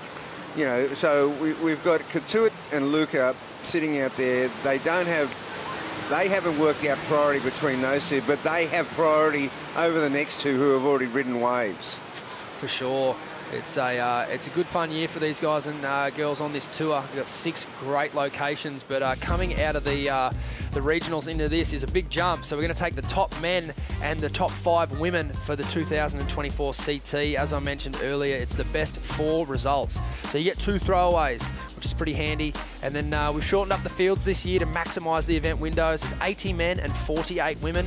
And then it's also a mix of surfers coming off the tour and people that have qualified through the regions. That's what makes up the bulk of these events. And then the WSL, rightly so, hold a few wild cards for surfers like the World Junior Champions and potentially guys like Hiroto Ohara, for example, who out of Japan was unfortunately injured and couldn't surf his regional series. So the wild card spots, they're few and far between, but generally speaking, they always go to the person that deserves it. There's a lot of good quality applications, and you know, it's a very thorough process if you want to get a start on this tour. They also give some wildcards to some former CT standouts who are either, you know, not semi-retired, but not so much following the regional tour, but still, you know, big draw cards. For sure. As we see Katut here up and riding. Sort of a pretty sketchy first couple of manoeuvres there, and even sketchier third. Just a little bit of frustration there, I would suspect, from Katut. We saw it in an earlier heat. I believe it was Josh Burke. Bugs, I think you called that heat. It was just a matter of him finishing that ride. Probably would have got him through the heat. Oh, totally. I mean, and I feel the same with this wave here. Yeah. And you notice also, like, when it breaks down, you know, halfway through the ride, it usually doesn't end well. Oh, yeah, you're right. It's like in, you know, football, you see a backline move and it gets all clunky. Yeah. It usually doesn't end well. No, it's which is a shame, because I think sometimes these guys are hard on themselves. I think even them catching a rail still looks pretty good and they'd still get a decent score, but to throw it away like that, I know that turn was a bit wobbly, needed to make up for it here, but I think there was probably still a turn or two on this wave if he had kept his marbles together. Unfortunately coming unstuck there, because I think, you know, at times, you know, that 257 turned into, say, a 4-point ride. That can set you up for a heat that you can build on, whereas a 257, I doubt that'll be held by the end of this heat. Yeah, no, well, you know, that Josh Burke situation, I mean, I definitely thought that, okay, he just surfs that wave in a more conventional fashion after he's already banked a few good turns. He's going to get a 5 or a 5+. He ended up getting a 3.8 or something, and he needed the 5 in the end. Up and riding here down the line. It's a nice looking wave. This is probably the surfer who didn't need it at all, but if he gets to the end of this one, Jorgan is going to have a commanding lead on this heat. A couple of nice turns at the start there, and he does the job well to finish. You know, and he knows how important that wave was to finish. Yeah, and also, you know, we're at the halfway mark of the heat, so sometimes those other competitors go, oh, thank goodness it was him, because he's already won. We're scrapping for second. Yeah, yeah. He's done himself a huge favour there by just connecting the dots on that wave, and then there's going to be a lot of pressure on his competitors. He can basically just get to the top of the point now and wait for his next turn. But Bugs, we're going to get to a bonsai brew break. Plenty more to come. This heat is starting to fire up.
The Boost Mobile Gold Coast Pro presented by GWM is brought to you by Boost Mobile, official telecommunication partner of the WSL Australia.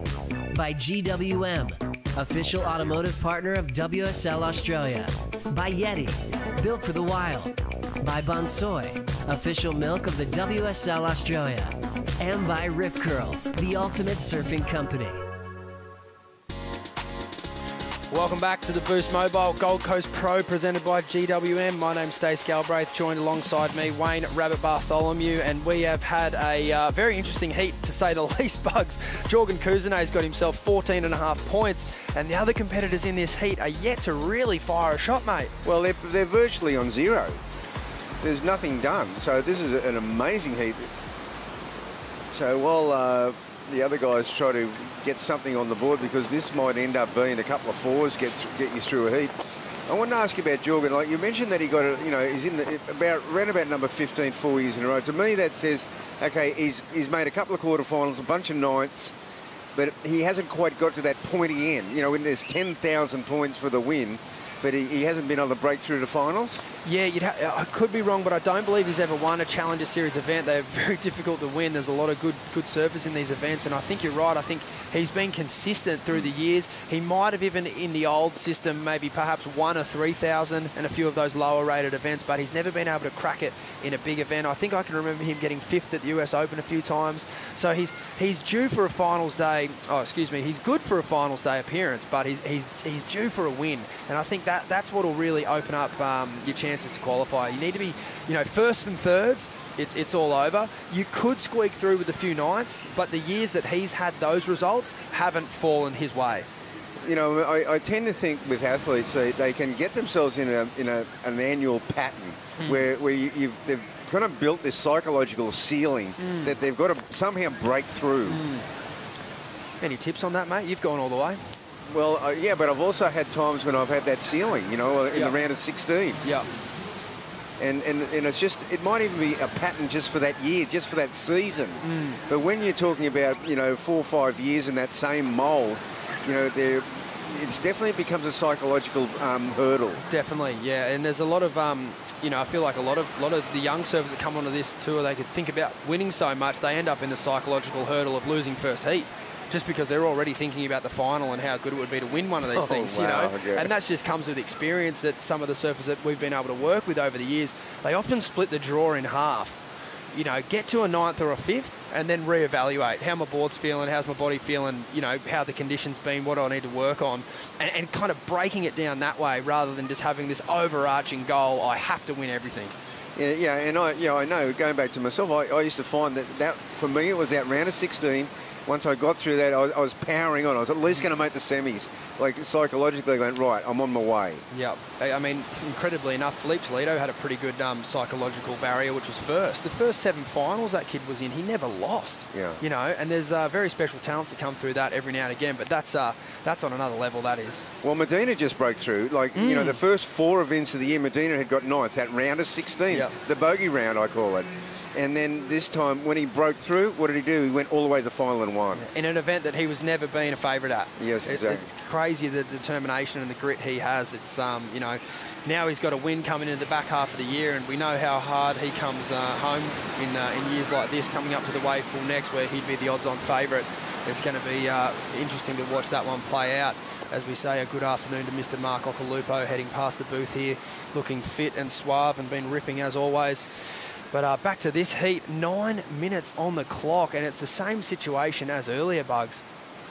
I think that, getting back to that little ride of Katut, he could have had 2 finished rides on the board here and just start to build a little heat for himself, but at the moment it's not the case, and it's still Katut, Dimitri and Luca really looking to get something on the board here. And I think if you're Luca, you're pretty happy with how it's going. The other guys have had look at waves and not been able to capitalise, whereas he still holds first priority here. So he can, with any luck, take the next best wave that comes through and then not only hold them off, but ride a good wave himself. And I don't mean to speak so defensively, but with 8 minutes to go and nothing happened, that's going to be a huge win for him.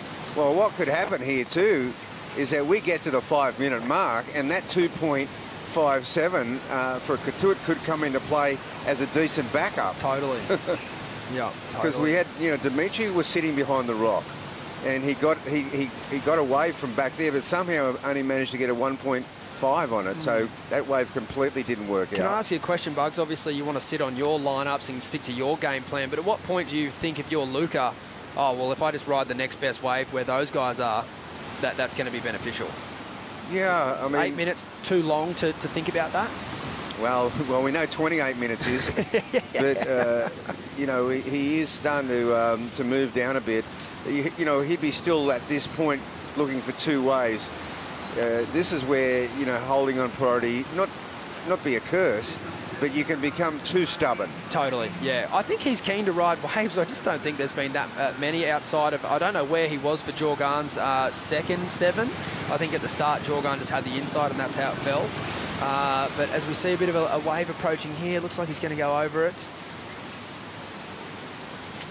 It's a tough one, because I think, honestly, where he's sitting right now, I would say is in between the 2 takeoff spots. There's definitely a no man's land, and where you find yourself in a bit of limbo between the 2, and then you find yourself paddling back between the 2. Which is what he's doing right now. His head's on a swivel.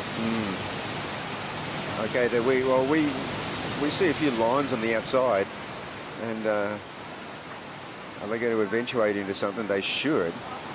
Wow, this is such an interesting story in this heat.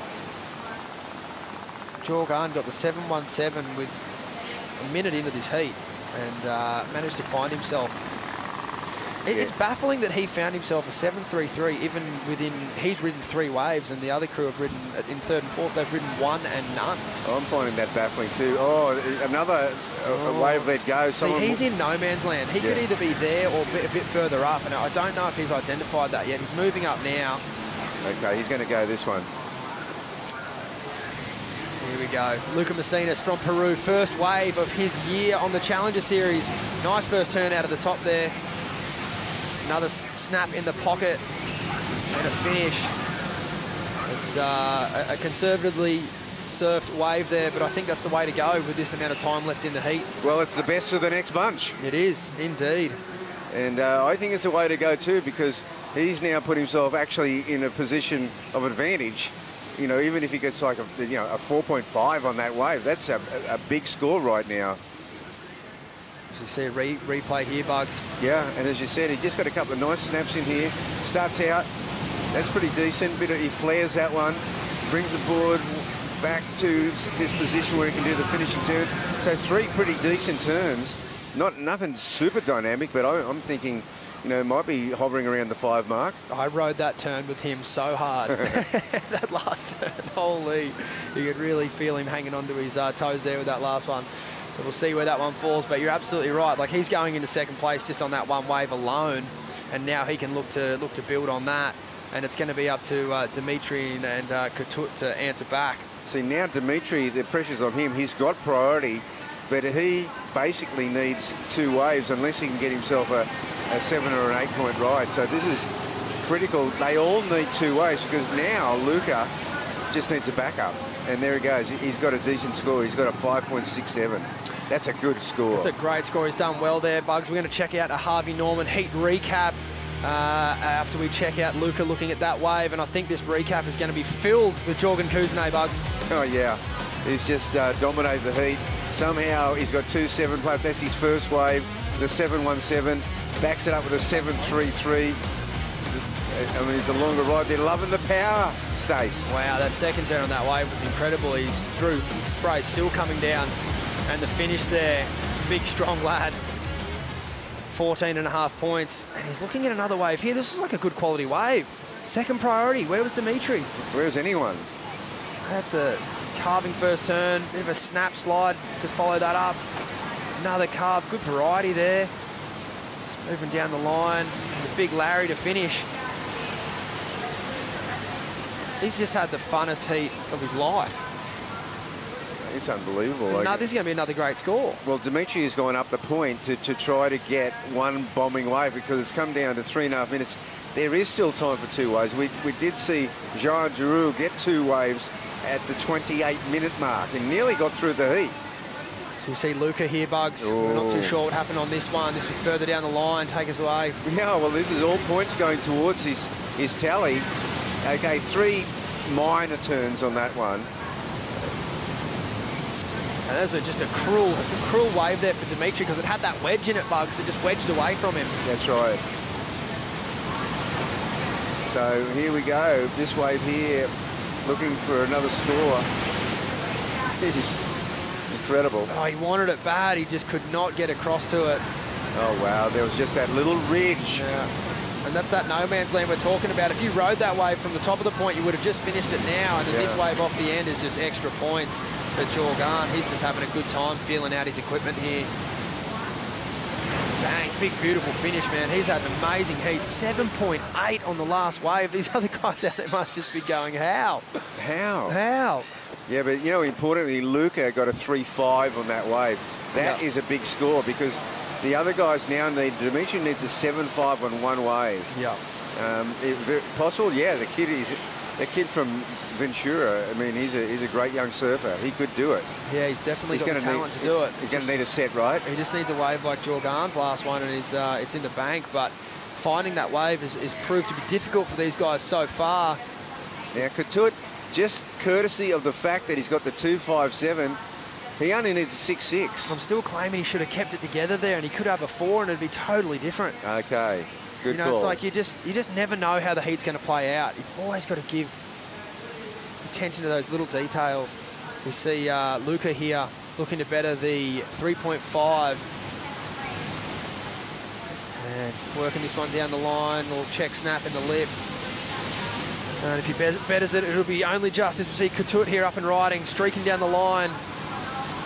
Oh, beautiful snap in the lip there, getting a bit of drift. Nice deep bottom turn on the second turn. He's certainly got the talent. Sick blowtail there. Keeps working it down the line. Good finish. Get back out, go again. He's going to need it, I think. He needs a 6.6, and there was some good surfing on that wave, but I just don't think it had the wave height of what the judges are looking for, but the surfing was definitely there. Which is going to bring back your point on the 2.57, that if he'd hung onto that one with the 4, he would have got the score right then. But it's going to be, what, maybe high fives? I mean, this is still a pretty good ride. It's great surfing. Great surfing. Just sort of gets around this section. Now he really goes to work. I mean, maybe it's closer than I think. That's a vertical move. Loving this move here. A bit of creative flair. And he just gets enough in there to get his board up above the lip line. I mean, there's more risk in that wave than Luca's 5, 6, 7, so we'll see how we go. Dimitri, beautiful opening carve here, just gets a little hung up, still moving down the line. Okay, now he's got to just paddle wide, do a Dylan Moffat. Dylan Moffat, Kelly Slater, all the greats have done it, Bugs. Yeah, they pulled it out of the fire. But there's 10 seconds. Jet Schilling had a good buzzer beater today. He sure did. I mean, that one was a classic. I don't think we're going to get to see another wave here, which was a shame. There's a lot of talent in this heat. They just couldn't find the opportunities. There's a great wave breaking down the line there, but no one in the spot for it. As we see a awkward victory lap there from Jorgan. We have a score still to come for Katut. He needs a 6.6 to progress. And they are paying tribute there to Josh Kerr with a club sanger off the end. Nervously waiting these scores for the young Indonesian. He's not stoked with it, but man, there's a tight heat. I think it's going to be closer than he thinks. I think it will fall short, but I think it's his best ride quite easily. Obviously, he's only got a 2.57. But it's in the realm of these other 5s and 6s that we've seen. I just don't think it'll go that high. To wait and see a very unique heat there. I don't think any one of these guys would be running up the beach too stoked, except for Jorgan. He'd be absolutely frothing. Sure, he's going to be close. We don't have any indications yet. Yeah. Here we go. Wow, I might have cooked him a little bit here. Things are looking good. Every judge at the moment is saying around about the number. Oh my word, agonisingly close. Needed a 6.6 and got a 6.57. It doesn't get any closer than that, Wayne. Oh, that is just outrageous. That's the cruelty of sport right there. A couple of judges saying yes for sure. And it brings it back to that early ride. He should have stuck with it, huh? Oh, well, don't go anywhere. We're going to take a break here at the Boost Mobile Gold Coast Pro. Ronnie Blakey and Richie Lovett at and Mark Occhilupo will be in the booth. Awesome.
Welcome back to the host set, the Harvey Norman host set. We're here for the Boost Mobile Gold Coast Pro, presented by GWM, in the presence of greatness. Mark Occhilupo joins us off. Great to see you, mate. Hi, Ronnie. Hi, Richie. Yeah, Richie's here too. Thanks, Rob. Thanks for having me, mate. Come on, mate. Been singing your praises all week. Let's throw it Mark's way. Mark, that sounds funny. Mark, it does. Someone, I was with, who was I with yesterday? Joel and Monica, and they said, there's no Marks around anymore, and we're talking about old names, and I've been in that position now where my real name's actually Marco, but I'm a birth certificate, but my name is, everyone calls me Mark, and is that an older name now? So no one calls them kids Mark It's anymore. an old classic, mate. It's an old classic, Yeah. and we love it. But Occy is what we're going to go with. Yeah. And Ock, we've had a big day of competition here. That's not wrapping into the bay as much as we would have liked, but we've still seen amazing performances and some big backhand surfing too, which I know gets you nice and excited. It really does, and it suits backhand surfing, I think, because the swell's a bit south. I mean, yesterday I had a good surf at my favourite spot over there at Tweed Bar, and there was still an east component in the swell, and there has been for a few days. Kind of a mystery little east swell that we've had, and now the south swell's taken over that.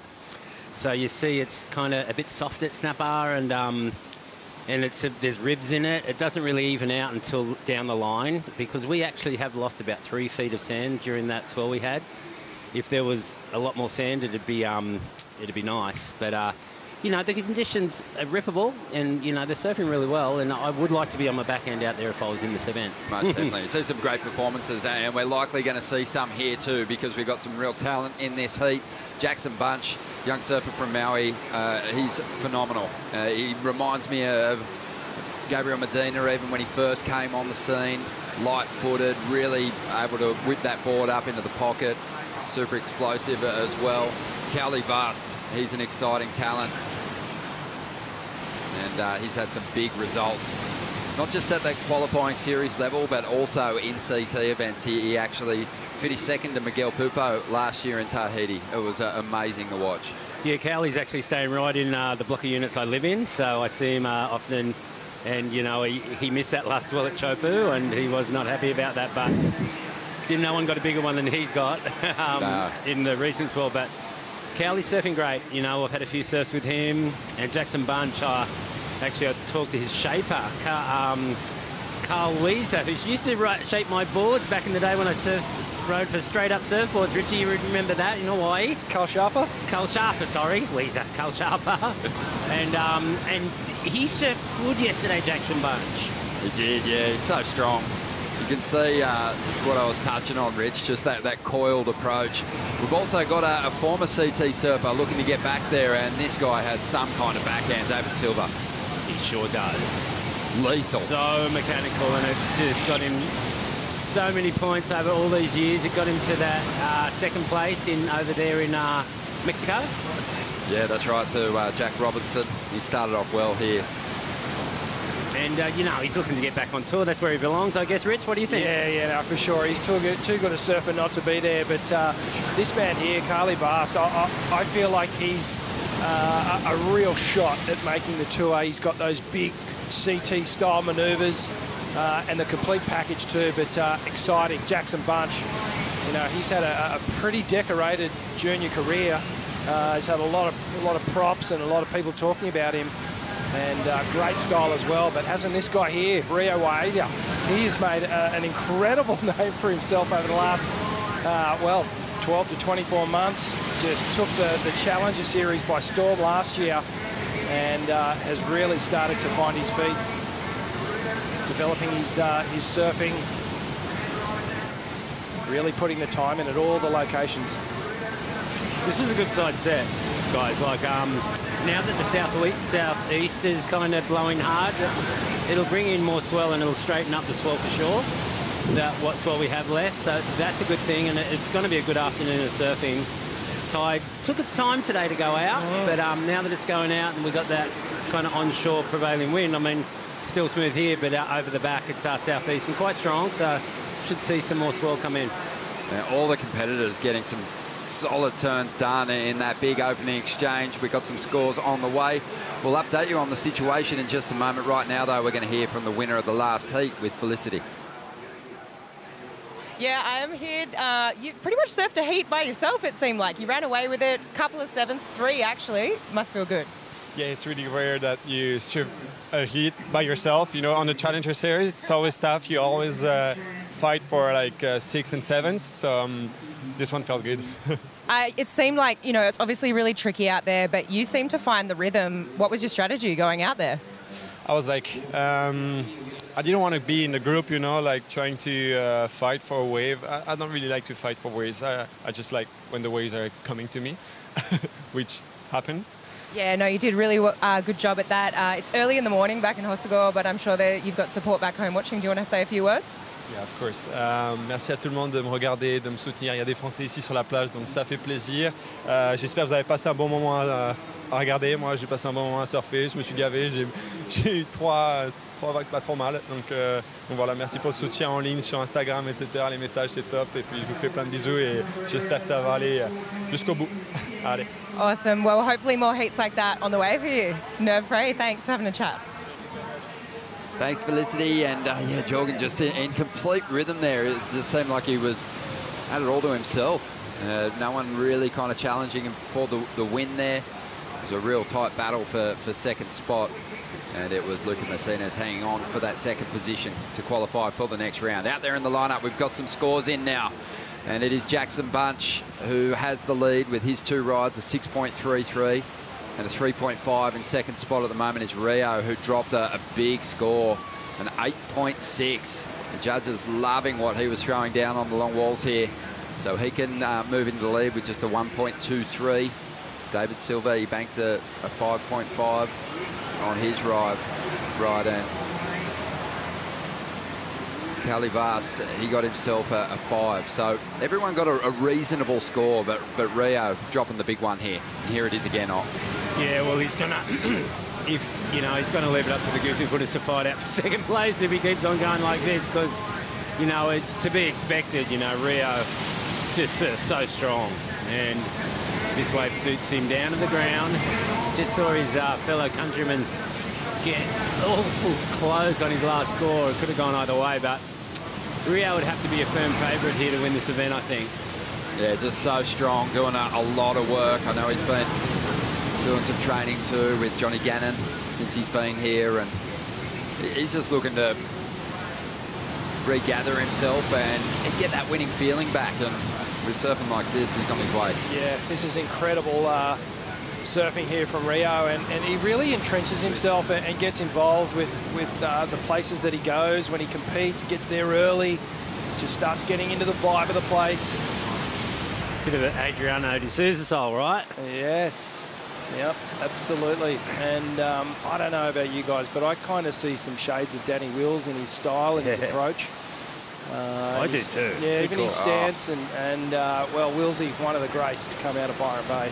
Love Willsy's surfing. He was so centered, but then just super explosive. And Rio does possess some of that similar kind of explosive power. It's unpredictable because there's not a whole lot of either of them, but they just had pinpoint timing and that ability to really extend that back foot. Yeah, for sure. I mean, he's pretty low, you know, his stance, and Willsy, you know, was really low centre of gravity, and me and Rich were having a chuckle this morning. You know, it's the Japanese Hiroto, yeah, and he's so low, like one of the lowest I've actually seen, because he's short, like, you know, the guys I'm talking about, but he even crouches down lower than he is high. So, you know, like, you've just got less chance of falling when you're that low to your board, and it really works. Ooh, for sure. For the short guys. Sometimes you can't even see Hiroto when he's in a forehand bottom turn. That's how low he gets.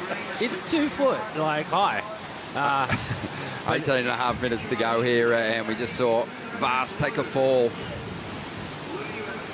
Just trying to float down the line there. Yeah, no, I just caught up with Joel for lunch, and I think he's going to come and join you guys on finals day. So awesome. He's a bit busy at the moment, moving Joel into his new place. Overlooking the lineup here, getting a good read on what's happening with that sand flow down the line. Yeah, they're just starting to pump sand, and so there's a fresh little piece of sand there back at Froggy. So, you know, if this swell's not going to get too big, obviously. So, in about a couple of weeks, that beach will be full. And then if we don't have any big swells in about 3 weeks, it'll fill completely up. I don't know, it must be thousands of tons of sand that they get from the sand pumping jetty that comes under the river, over the back of those rocks there, and pumps. And the beach is called Froggies. It's a dangerous beach. We actually lost a lady there, drowned in that big swell. So it's a beach not to be swum at. But we do like surfing there when it's full of sand. But then the sand wraps around here. The sand drift, it comes around with the south swell and makes this perfectly man-made wave. It's amazing, and it's helped provide some incredible days here at the Championship Tour level, at the Challenger Series the past couple of seasons. 17 minutes remaining here. David Silva has jumped up into the lead. His last ride came through at that 6.27. Kelly Vast is in that second spot now. Jackson Bunch with work to do. Needs a 4.37 to get back into the top 2. And this wave's not going to do it for him. He's out of there. Rio, I mean, he's in 4th place, but everything's in his favour at the moment. Needs next to nothing to get into the lead. Everything. And he's got that priority. Everything. You can be so patient. Like, I mean, where would you see it? I mean, for me, you know, it's kind of, there are waves next to the rock. But I might start the heat there. But you know, the sand now after that swell, all the swell we had, has moved kind of wide. So you can get those waves off the rock. But now that there's not a lot of sand there, they're a bit kind of wobbly. But it evens out. I'd like to sit next to the rock or wide. You know, in the middle there, it's safe. It's a safe spot to sit. But I don't know, I'd be taking a risk and either sitting off that rock or even wider than where they're sitting now. Just on 16 minutes to go. Some real talent out there in the lineup. We're going to have a deeper discussion about each of these individuals and their chances at making the grade on the Championship Tour. But right now we're going to check in with Kaipo. Hey guys, I'm at the Rip Curl retail store built right here on site, and we got a lot of exciting things happening. First, you come in here, you scan the QR code, you can win a year's supply of Rip Curl wetsuits. Make sure you got the new Flash Bomb with the fusion seams, super warm, super flexible. Then we got all the merch. We got the official contest merchandise, all available here on site. And while you're here, check out the Mirage Activate board short with the Activate liner in there. This is Mick Fanning's secret to performance. So a lot of stuff going on over here. Check out the Rip Curl store. Thank you, Kaipo. Yeah, those boardies are awesome. I didn't surf like Mick wearing them, but I was super comfortable, and also didn't get one of those filthy board short rashes. Yeah, nice. They're locked in. I love that whole concept of having the compression on the thighs and around the glutes. Keep them all locked in and ready to fire. Where is Mick right now? He's not in town, right? I haven't seen him. Big set of glutes to lock in. I haven't seen him around for a couple of weeks or so. Is he on a run away? Boat trip in Indonesia at the moment. Of course he is. Of course he is. Lucky for some. Working. Just on 14.5 minutes to go here. And this is, I think, one of the most stacked heats that we have in this round of 64. Kelly Vast. He's looking to really put it out of reach for Jackson Bunch and also Rio, or at least push the requirement up, because they're both well within striking distance at the moment as Rio makes his move. Already has an excellent score on the board. So much speed here to use on this first turn, and he uses it beautifully. Slicing through that first section, clean rails as he hammers the pocket for a third time now. Driving up into it once again, putting a bit more into that second last turn, setting the fins free. Incomplete on the final manoeuvre, but I don't think it'll matter. He's going to bank a big one. He really will. You know, he's waiting for that. Snapper, you know, speed is your friend. I mean, you know, you see a lot of the guys, you know, obviously aren't from here, and it's, you know, it's a down-the-line wave, but you have to get your speed first, and it's really important. You see Sheldon Simkus do it. I mean, he's got to the final last year. On a day like today especially, it's all your down-the-line speed that's going to set you up for your wave, right, Rich? Yeah, absolutely. Let's have another look at it, Rich, and you can talk about it because you touched on it earlier today. You want speed, but you've got to stay close to that bowl. Yeah, and that's what Rio did so perfectly there. He could have kept racing down the line, but he got the first turn in, gets the second one. And look at this rail work. I love it. Just staying so fast and free, just pushed it. The way he pushed that second to last turn, got the drift, somehow got back on his toe side rail for the final hit. Incredible stuff, but you can see he's on. He's just really connected at the moment. He's found a really good flow, and like you, Ock, doesn't mind a little bit of rubber out here. Yeah, I love It's in the steamer. He's in a steamer, in a heat. That would be just, it's look how, he's going to rip it off. Look how hot he is right now. He wants to rip it off. You could boil a pot of tea in his wetsuit for sure right now. I just love that first turn. I thought there were 6 points in that first turn. He's given a little hug. Getting high fives halfway through his heat. He's still got 12 minutes to go. But exceptional surfing, expecting a big score, waiting for it to drop in, and we'll update you on the situation right after the break, but expecting Rio's going to the #1 position. We're going to take a Bonsai brew break.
If you haven't checked it out already, Season 2 of Make or Break stream now on Apple TV+.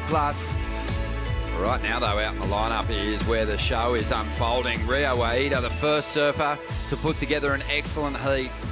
He's gone well beyond 16 points, though, 17.47. His last ride came through at an 8.87. He's on fire out there, Rock. He is, yes. Like I said, I think he'd be a short price favourite if you were to do a book on this event. Have a look at this one, too, for David Silva. Rich, during the break. Nice hit off the backhand for David Silva. And his boards always look like they're sitting nice and high on top of the water, this guy. Koali Barsi got one as well, just hammers that first section. Love how he just sat on the heel side, rail to get to that second turn. No bobbles, no pumping, just nice driving turn off the bottom. And then Jackson Bunch. Nice series of turns here, up and over that section. And again, vertical hit, right through to the inside, tags it to finish off. That was a good wave too. This has been...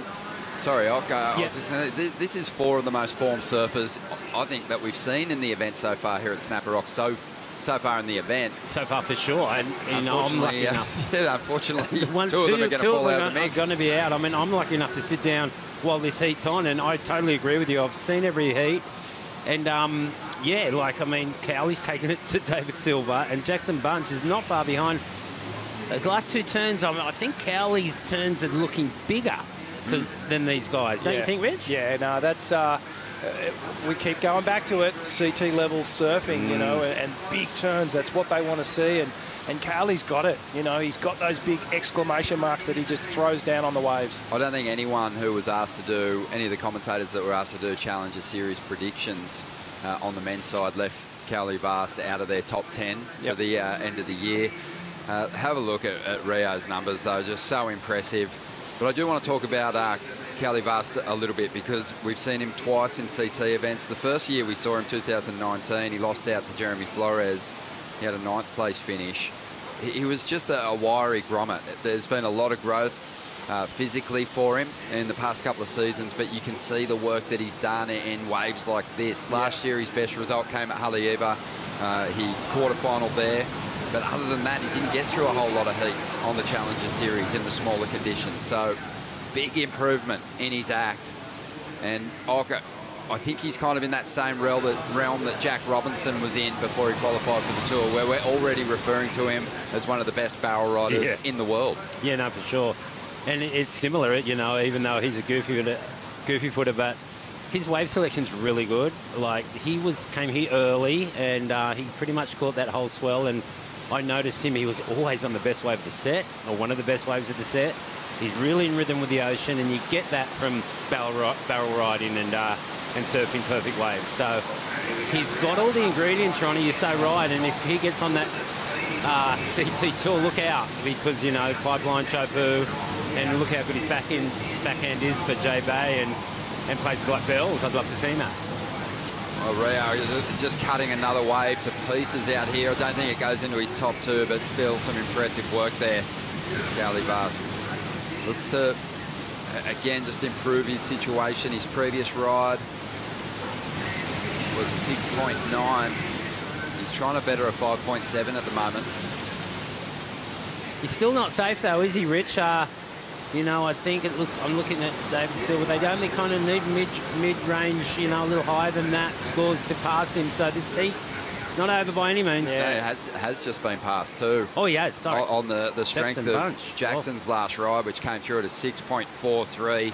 And we knew that Jackson was looking coiled and poised. As we dive into the Harvey Norman heat recap, and two of the best rides of the event so far going down here. Yeah, this is just undeniable.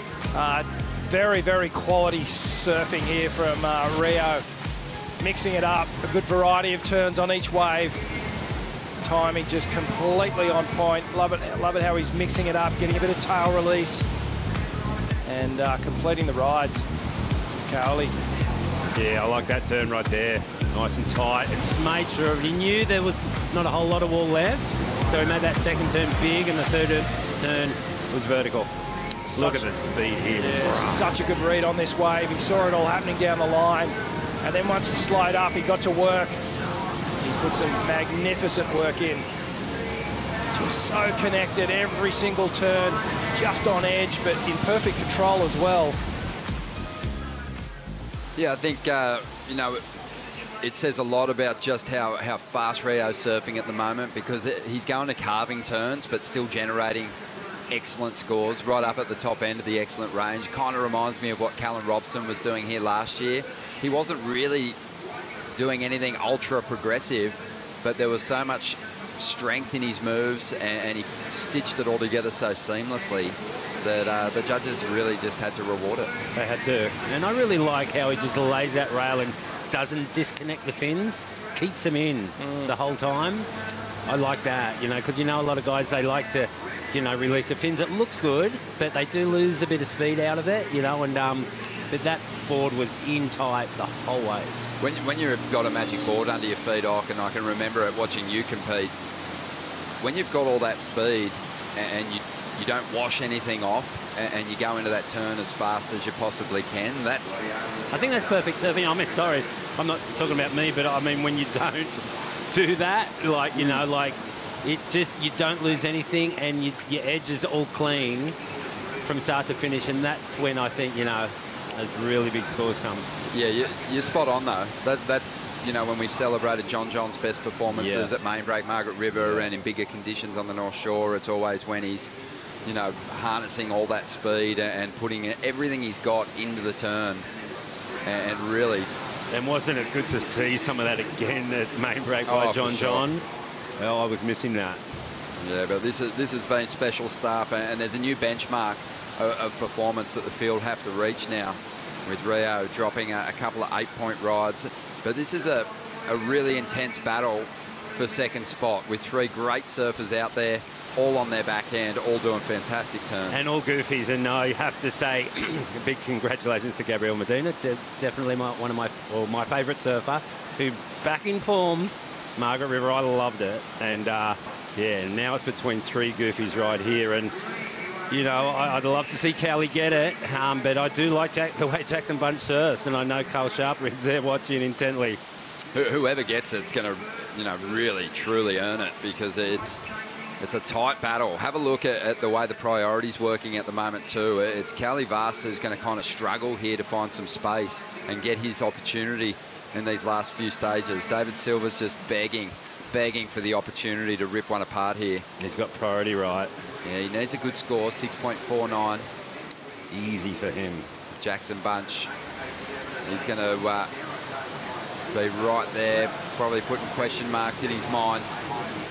2 minutes remaining here, Rich. Yeah, you got to start forcing the issue if you're in that power position in first or second. You've got to start putting a little pressure on, especially at that 2-minute mark. Just even asking the question, are you going to go this wave?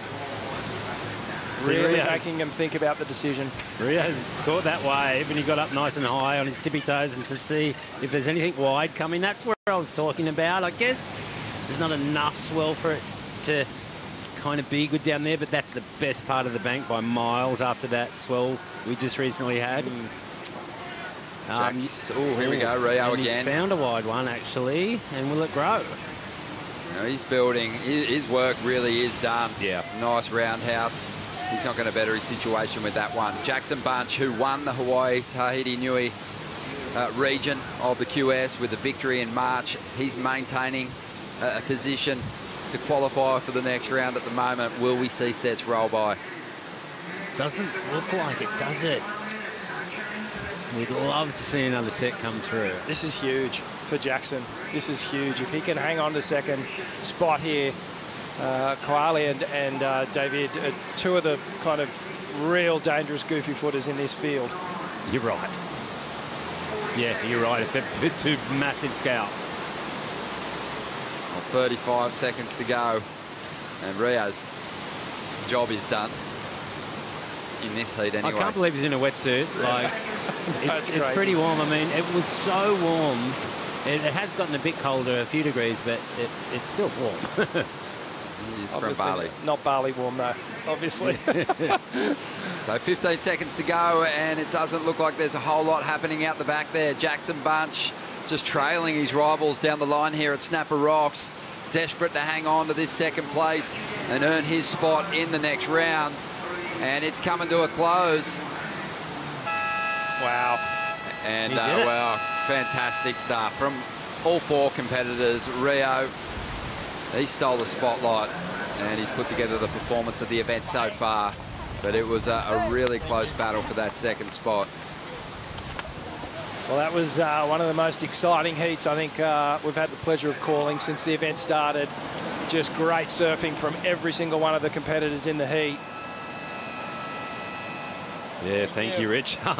That's his best heat of his life right there, Jackson Bunch. I mean, you know, he's probably surfed better for sure, but I mean, just that pressure, the guys in it, and to come through that heat, big time for him. Well, we're going to take a quick break here, but stay with us. Richie Lovett, Mark Occhilupo here in the booth as the action continues at the Boost Mobile Gold Coast Pro, presented by GWM.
The Boost Mobile Gold Coast Pro presented by GWM is brought to you by Boost Mobile, official telecommunication partner of the WSL Australia.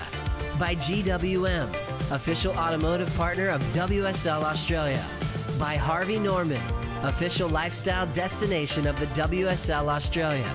By SNS Group, official partner of the Boost Mobile Gold Coast Pro presented by GWM. And by Bailey Ladders, official ladder partner of the WSL Australia. Welcome back once again. A beautiful afternoon here at Snapper Rocks. Made even better with the presence of these 2 great surfers on the Harvey Norman host set. 99 world champ Mark Occhilupo, former CT event winner in Richie Lovett, took out Trestles. Wasn't that a great victory? I was there. It was all time. The party was pretty fun. The party was great at Brez Beach's house, wasn't it? Yeah, it was unreal. And, yeah, it was all time. I remember. Epic, Rich. Epic win. Trestles, the Aussies were there in force. And we just saw an epic win from Rio. And Ock, you've just timed your entry into the commentary booth beautifully, because we've got some amazing heats. These last 2 heats are heavily stacked. This is another one. I planned it, and it's just so good to have you guys back in town. I miss you guys, and I'm stoked to be calling just a couple of heats with yous. You know, look at this lineup, though. Unbelievable. Call it for us. Michael Rodriguez, who's just been knocked back to the Challenger Series after failing to make the cut, is in the red. Aton Osborne, wow, what a talent from Ventura. And this guy throws big moves. He's out there in the blue. Crosby Colapinto got his first big QS victory on the regional ranks. He's in the white. And Brody Sale had a good run through this contest. The contest in Sydney last year for a big result. The surfer from Kona, Hawaii, is going to be out there in the green. It should be a lot of fun to watch. Definitely should be. Aton is a fellow team rider of mine. We both ride for the same company. He's got a lot of talent. I've spent a fair bit of time with Aton. Michael Rodriguez is you know, I just remember listening to his post-heat interview over there at Margaret River. And he was still really happy, you know, he's very upbeat. He really suits these four-man heats, and he's a real live wire. I love the way he serves, you know, I mean, I'd wish he'd go to his air game more, actually, Rich. Yeah, no, I'm with you. I'm with you. You know, you scroll through his socials and some of the best clips are just, you know, the biggest, poppiest airs you're ever going to see. But he kind of keeps him in his pocket and he doesn't let him out. And I feel like he should be. But I think you're right, though. I feel like he reserves his best surfing for this sort of format. When he got on the CT, he sort of just felt like he wasn't really tapping into his full potential, and perhaps he just needs to find that rhythm again. Don't you remember, though, when he... Sorry, Ronnie, in that interview, I just picked up that he was kind of happy to go back on the Challenger. Like, who is? But, I mean, you know, it's the hardest tour in the world. I know what you're saying, though, because he does have the talent. Remember when he blew us away as a rookie on the CT right here at Snapper Rocks? He came out in full attack mode, and I think that's what he's got to really tap back into. Obviously at the CT level if he wants to stay there, but he's going to have to call on that kind of aggressive approach as he moves through the Challenger Series schedule. We're going to quickly catch up with the winner of the last heat. 17.47 was the total for Rio. He's with Felicity. Two of the best waves of the whole event so far. That must feel amazing. Yeah, I'm happy to be here in Gold Coast, best wave in the world, and I'm stoked to get good waves. And I'm not here for competition, I'm just here to surf Snapper Rocks. It's one of my favorite waves, so good to be here and grateful for this opportunity. Talk to me a bit about that board. It looks like an absolute magic board. Are you going to go put it on ice after this? It's an interesting board. I got it in Bells and I didn't ride it, and then I gave it to Brandon here in Shapai. Brandon bring it to here in Gold Coast. I think I'm going to ride it, and then I got it here when I got it in Gold Coast, and then I don't know, I didn't put the sticker pad until 2 days ago or something. I don't know why. Maybe, I don't know why. But when I was like, oh, maybe try. You know, I kind of got bored riding the same board. I was like, oh, let's try a new one. And then first wave went really good. So that's my magic board. And I don't know if I'm gonna save it, but I'm gonna keep riding. And yeah, it's magic. I think you should save it. Also, talk to me about the full suit. What's going on? Are you tripping out there?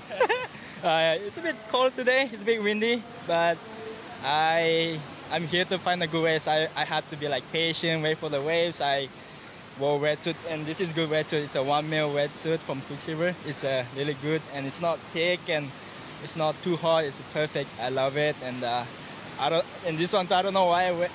I was putting my board back and I didn't use it until 2 days ago too. I was wearing short arm boardies every day, but I don't know. I use these and it feels good. Well, it's definitely doing the trick. You got a lot of support back home in Indonesia. Do you want to say a few words?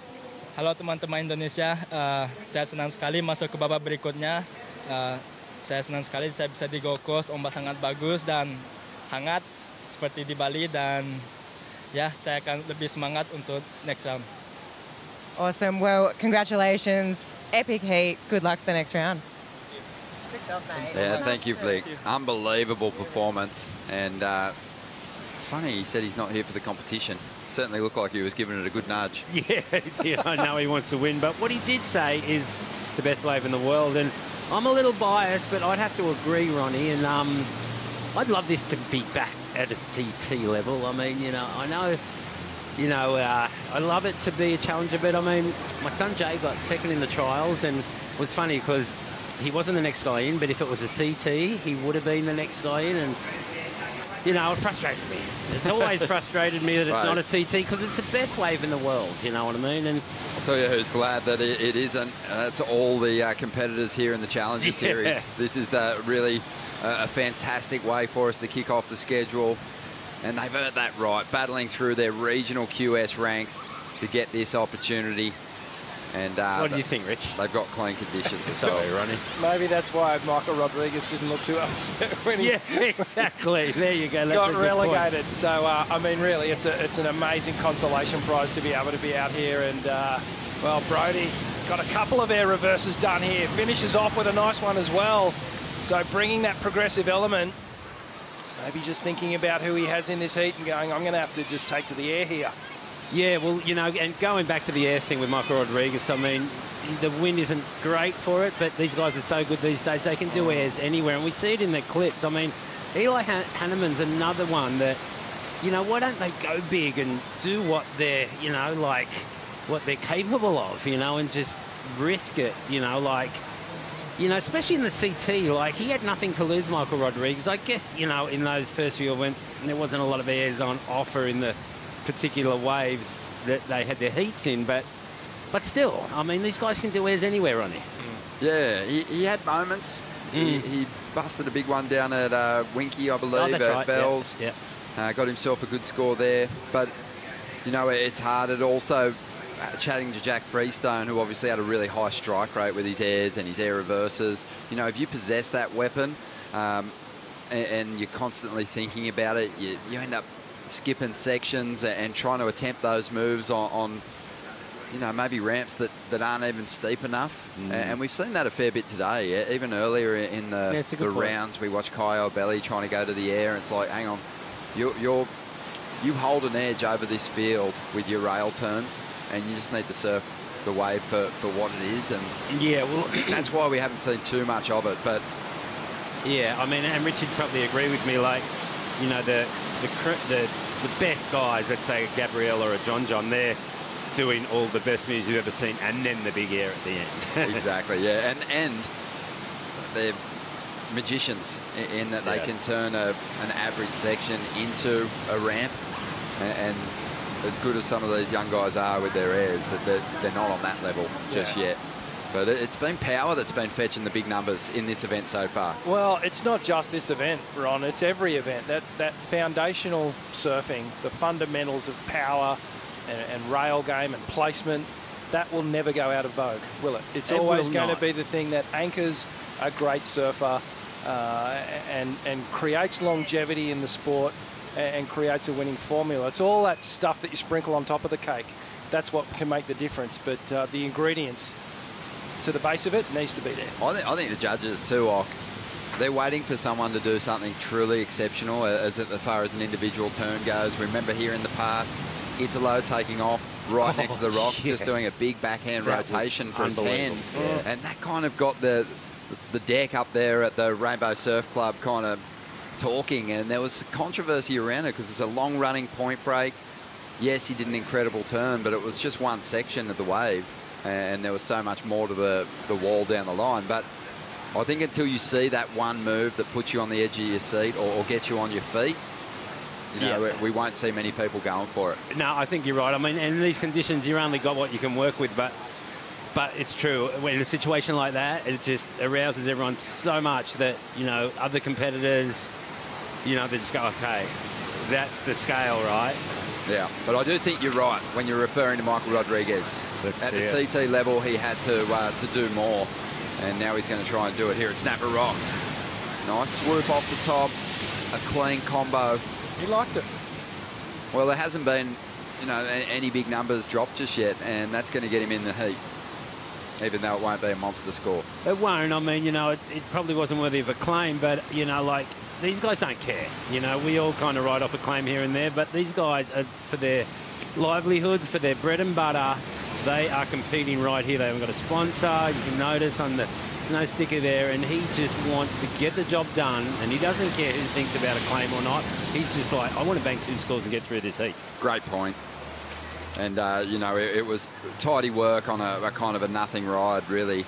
So expecting that it's going to be really comparable to what was surfed up by Brody Sale earlier on. Crosby Colapinto, he's playing that patience game at the moment, Rich. Got priority. Remember what we saw Juan Daru do earlier? He waited till basically the last minute and a half to take his first ride. Yeah, and he actually nearly pulled it out of the bag. He got a fantastic ride with a minute to go, and then was able to scratch onto a little wide one. Unfortunately, didn't get the score. But for me, Crosby, he's one of the shining lights coming out of America, no doubt about it. He's, you know, he's had a really decorated career up to date. Obviously looking at what Big Brother's done on the tour, a lot of inspiration there. He was sort of under the wing of Griffin and also Kolohe and all that whole San Clemente crew. So it's all there in front of him, and he's got big turns. You know, he's a bigger guy. Really reminds me of like Geordie in the way that he approaches the wave. But he's been working on his air game as well. Yeah, he surfs big. He does. And his brother has hit next level. His brother is surfing that good. Yeah. And that will, you know, help little brother because, you know, they move together. They're the same family. They've got the same genes. Yeah, Griff's really improved, hasn't he, over the last 12 months? He has. He really has. And that's a weird thing to say when you're talking about a CT-level surfer who's amazing, you know, but then they just keep lifting the bar, still working on the little weaknesses, and he's done that so well. 15 minutes remaining here, and Brody Sale hanging on to this lead.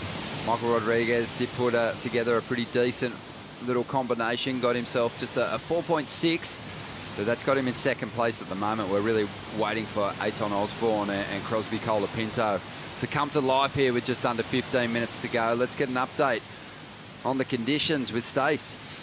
Thanks, Ron. Here with an Oakberry Surf Conditions update, and it's firing. Rio Wade are absolutely going to town in that last heat. With the tide draining out, the sections in the bank are coming more defined, and that down-the-line section really starting to open up. So it's going to be interesting to see how the competitors play this one out. We've got a couple of guys at the top of the point and 2 down the bottom, Ron. Crosby Colapinto stays in that tricky position, hanging on to priority. We're past the halfway mark in this heat. He's got to get away soon, surely. Yeah, you'd have to think so. As that clock counts down, the priority P just starts to grow a little larger on the top of your head. So hopefully Cros can get a hold of one soon. He's certainly got the talent, we know that. It's just, can he do it in this next sort of back half of the heat? Yeah, definitely. We've seen Crosby in 3 Championship Tour events as a wild card in the past.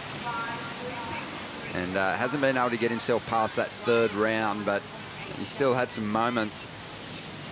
But the Challenger Series, you know, you mentioned he's had a decorated career. That's true to a point. He did have a big breakthrough victory in a major QS event, but on the Challenger last year, he really did nothing. No.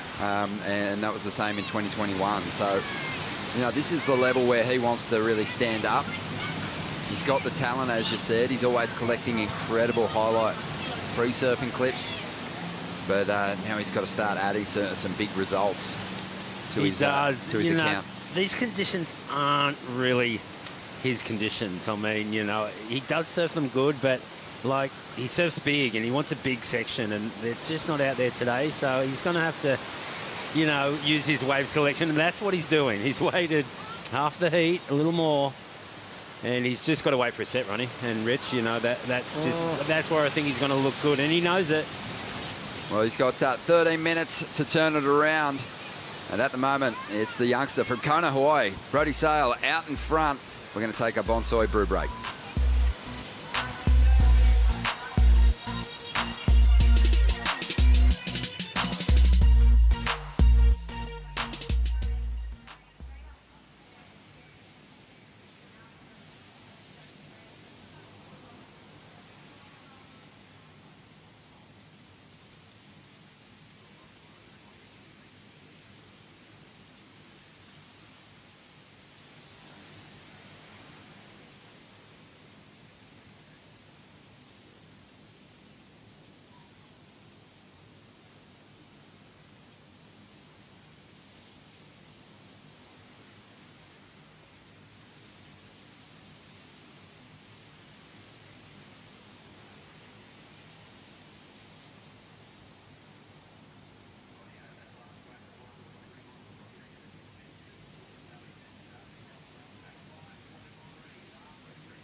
Great to have the support of major events Gold Coast, getting behind the Boost Mobile Gold Coast Pro, presented by GWM once again. And we've had just a beautiful couple of days here. Incredible weather, really clean conditions, a little slow at times for the competitors, so really taking the opportunities when they come your way has been crucial. And Crosby Colapinto continues to wait for his first opportunity in this heat. He's had that priority, and he wants to make sure that he converts it into a keeper score. Really does. I mean, I've seen a couple heats where, here we go, we've got a replay on a small wave. He's got to go to the air here, doesn't he? Nice turn, really quick. Yeah, Michael Rodriguez looking sharp on this one. He's managed to convert this into a good score of 5.3, well out in front now. And he's taking off again now, looking down the line. And no one else is going for it, so he's going to ride it through. Just a speed hit to get back on the front foot and find some open face here. Oh, nice swoop, rips that board through the carve and lets the tail drift and hammers the end section. What a combination. Yeah, good surfing. Moments like that have been missing for him on the championship tour, but he's really pushing hard as we see Eitan Osborne try and throw a big fin-ditch reverse under the lip there. Crosby making his move now. Well, Michael Rodriguez found space in the lineup when he had no priority, and he's going to convert it into a keeper score. No one even looked at that wave. He was down the line, and I think it's the best score of the heat for sure. It wasn't a big wave, but he doesn't need a big wave. And, you know, he's not a small guy either. Like, he just surfs so quick, and just, I really like it. And Crosby waited for this kind of size of the wave that he needed, but it didn't really open up. He's got time left, but I'm thinking that's only a mid-range score. Here we go, Ron. Yeah, incredible. Rich, you could tell at this point he's looking down the line saying, is anyone going to challenge me for this wave? And things just came together for him. He hit all the sections at the perfect time. Yeah, this is really where it started to happen. Watch him pump for speed here. Now he sets the line, committed rail hack. And then another series of turns to finish off. Bang, I loved how he really threw everything at that final turn. Got the little layback hack on it, ton of spray. That was a fantastic turn there. It sure was. And, like, when that wave went sleepy, a lot of guys would have flicked out of that wave, I reckon. And he looked down there, he goes, no, there's something there. And he surfs that quick and powerful at the same time. It's probably the quickest, most powerful guy I think I know on this Challenger Series, or even maybe on tour. Yeah, he looked sharp, didn't he? Yeah, I haven't seen that kind of motivation, though, from Michael Rodriguez all year. So when, you know, we're making predictions on who we think's going to make the grade, you know, there was nothing in his performances on the CT that had me thinking, well, he's going to just come to life. But, you know, he's come with a real positive mindset, obviously. These conditions play into his favour. It's interesting thinking about some competitors. Crosby is another one that I had kind of pegged as a surfer to watch this year, but the point that I made with Crosby was, in order for him to get to the CT to show his strengths, he's got to improve his weaknesses, and his weaknesses are small waves. Yeah. And, you know, at the moment, he just hasn't really had a moment in this heat. It just happens so much for these guys. Like Michael Rodriguez is like, he pings-pongs back from tour to tour, and it's just natural for him. It's like a Jetson Andre. Like, he gets knocked off, and I guarantee that Michael Rodriguez will make it back. Yeah, well, and Michael Rodriguez is the total opposite conversation to Crosby Colapinto, in that his small wave surfing's dynamite, and he'll have no dramas if the waves are this big, but it's when it gets to the CT and the surf gets a little bit larger, his chances of winning get a little bit lower. And here goes Rodriguez again, just having it all his own way out here at the moment, Rich. Yeah, he is. He's found another little insider. I don't think this is going to go into his two-wave tally, but he was at fourth priority in the order, so, you know, nothing lost there, and he's going to get himself down the line. He might even sneak one of these little wide ones again. Well, he's starting to build a nice little tally of numbers here. Well, his backup score is still better than any of the other top scores for the other three competitors at the moment, so here goes Crosby. Well, this might be a little grower. He's got some speed here. He's building up for something down the line, and he'll go to that reverse, but lose contact with his equipment. You got to grab. I mean, the wind is coming from behind these guys. Had to be a grab there. That was never going to happen. I mean, it's funny.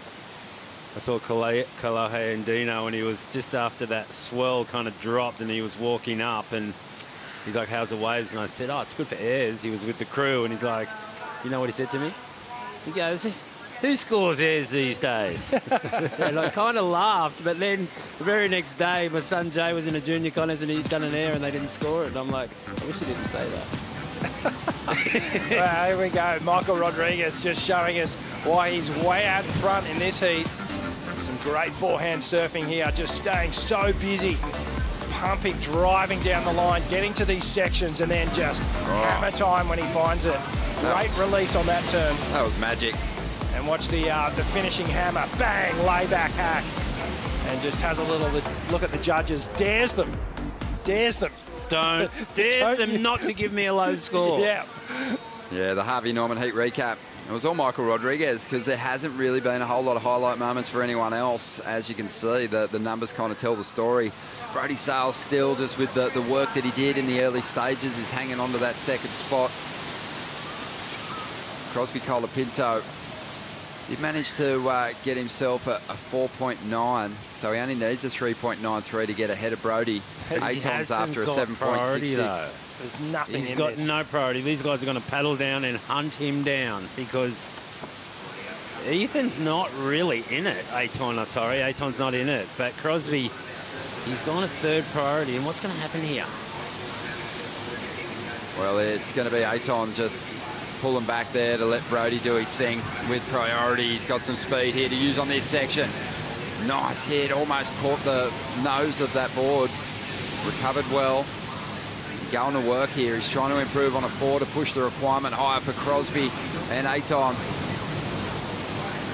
Swift hits in the lip. And it'll be interesting to see where the judges take this number. Sort of sold it, and as a result, took his attention off the final section. He can't be a big score. He just didn't attack that wave hard enough. I really don't think he did. So I don't think he's going to really better a score. I think trying to improve on a 4. If he does, it'll be marginal, and Crosby Colapinto is going to still be well within reach. Aton, though, just hasn't really got it going in this heat. Yeah, when you think of what was actually possible on this wave, there was a few points. That was an okay opening turn there. Bit catchy, though. But from here on, it was a lot of the same. It was that little pivoting turn off the top. There was no real big power gouge where we were moved to kind of, you know, get emotionally involved in it. And he gets a little kind of, you know, end of the wave claim here before it's even finished. So yeah, well, I mean, he would have got another turn if he didn't make the claim, for sure. He might better it a little bit. I'm not too sure, but you know, here we go. Crosby has got priorities where he wants to be. 2 minutes. Yeah, he's somehow found himself. Someone's gone, or he's found himself in the spot he wants to be in. Exactly. So he's going to be the. Is he? The clock's just going to go so fast on him here, and he's got to find a wave. Aton, just desperate times for him, trying to just get something going. He's got some big Hail Mary turns he can go to. Whips a nice little reverse there. Needs more, though. He's after a 7.66, and we still are waiting on Brody's last score to drop, so it might be more than that. Just on a minute and 45 seconds to go here. Crosby Colapinto would be, you know, love to know what he needs here before he takes off on his final ride if he gets that opportunity. It's because so true. He doesn't want to overcook it if he only needs a 4 or maybe still needs just a 3.93. That's where I just want the judges to be quick. You know, like the judges surf, they know what these guys want to, you know, they want to know. Like, do I have to go for an air or can I just squeeze out, you know, a 4 or 5 point ride? Aton was squeezing lemons out of a lemon with no juice right there. But it was just skin. But Crosby, wow, this is exciting. He's got a minute. Michael Rodriguez might improve his lead with his previous ride. Still waiting on numbers to come through, and we're still waiting on the number for Brody Sale. And it's such a crucial score. From the outside, Crosby Colapinto really has no idea what kind of work he did on that face. So he would have seen a lot of spray. I really... Come on, give him a chance. Come on, Ocean. Give Let's him a go. score. Give him an update at least. I can see something. He's going to go. Here he goes. He's making his move, and let's see how he surfs it. Nice swoop off the top, bring it right down the line. This wave standing up, clean float. He'll get some open face here.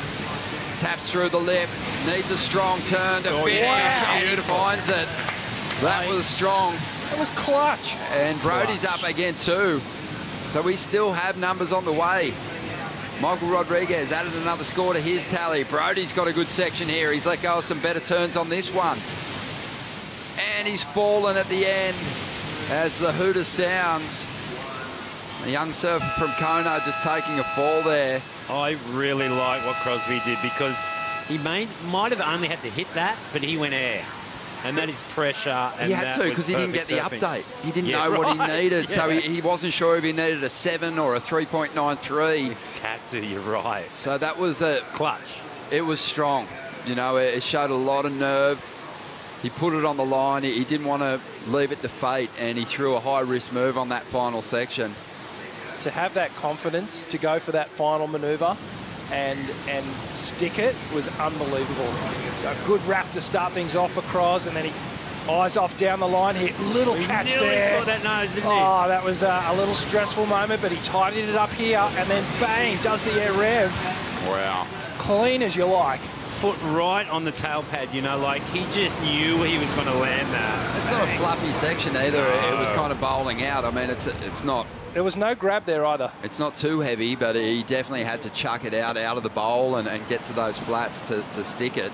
So we are still waiting on Brody's 2 scores. Previous ride and his last ride to come through. It looks like he is going to improve on his heat score total with his previous wave, so that will push the requirement up for Crosby. It's still. But I already know what you two are sort of feeling just based on the all-out approach to that last section from Crosby. Oh, 100%. I feel like, you know, Crosby's going to get a solid score for that ride. Yeah, well, Michael Rodriguez, you know, he had it all his own way through the entire heat, bar the last kind of 30 seconds. When you compare... He really waited, didn't he? He was so patient until, like, he waited half the heat, and then he got a wave that wasn't what he was waiting for, but right at the end, I feel like he's got a good score, man, coming his way. Yeah, Crosby, you know, this could be that there was one a chance too if heat. Crosby did get ahead that Brody had a chance in the final stages, but he fell at a crucial time. He actually let go of some better turns on his last ride. But the numbers coming through for Crosby now, 6.67. That gets him to second, but we're still waiting on scores to drop, 2 scores to drop for Brody Sale. Well, it looks like that other one that he went all the way down the line and did that little claim. It's looking like a mid-range score. It came through at a 4.83. Well, if that was a 4.83, let's compare this final ride here. This is the 4.83. This is the 4.83. Oh, yeah, that was the 4.83, yeah. Okay, so a series of turns out the back. Little wrapping hook, and then gets down the line here. Again, taps it again. Just those little pivoting turns off the lip. Yeah, we don't really need to see this ride. We want to see the one he fell on, but... Yeah, well, he didn't get the number that he needed on that either. So Brody Sale was overtaken in the late stages of the heat by Crosby Colapinto, who had a second place. What an exciting finish to a heat where Michael Rodriguez kind of set the pace early and held on for the victory. But it was an absolute pleasure to see you. Thanks, Ronnie. So good to see you guys. Awesome. Thanks, Rich. Unreal, have mate. a good call. Have a good event. We'll try and get you back in here, mate. Yeah, hey, babe. come on, maybe. come visit. I don't know. Yeah, no, I would love to. It's all good. Kaipo, how you going, bro? Kaipo is standing by. He's coming up for the call for the next couple of heats with Wayne Rabbit Bartholomew. Stay with us.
me, the Gold Coast is just a special place with really warm water, really good waves. It's just a nice laid-back feel around the place as well.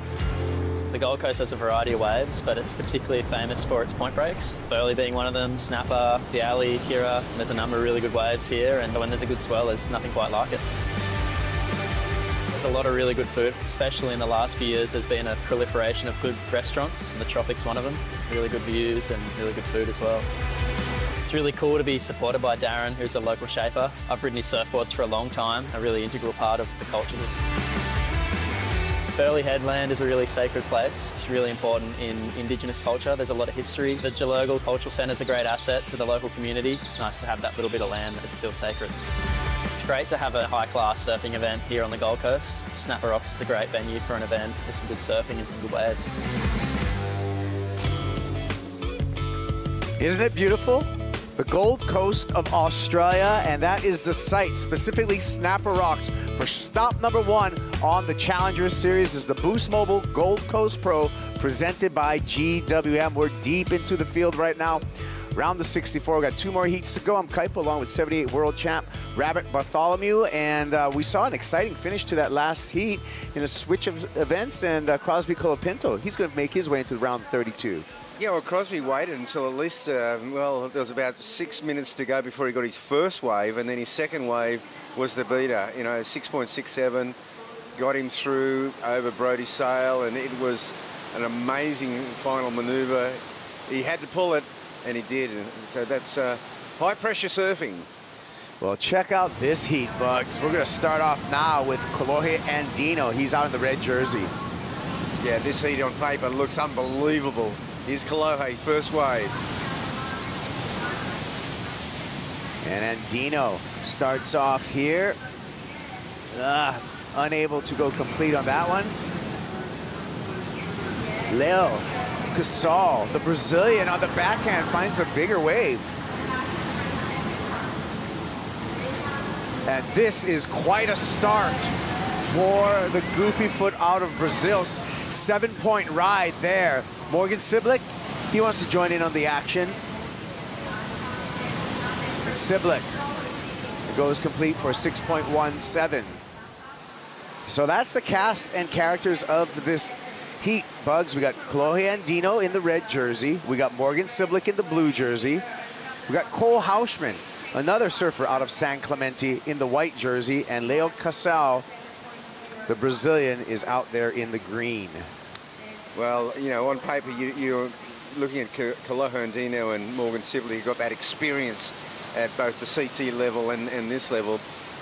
But Leo Casal, 7-point ride, just really, that's throwing a bit of a cat amongst the pigeons. You bank a big score like that and you put yourself in a really, really good situation. Another guy who is in a good situation, surfing fast, surfing on fire, surfing his way into the round of 32. Emrod, Michael Rodriguez is with Stace. Thanks, Kaipo. Well done, Michael. Great heat.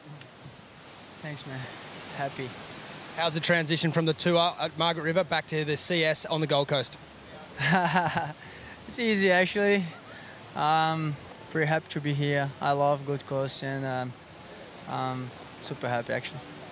Your style of surfing suits this wave, no doubt. Yeah, it is. I really love to be here. I changed my ticket when I lost my heat in Margaret.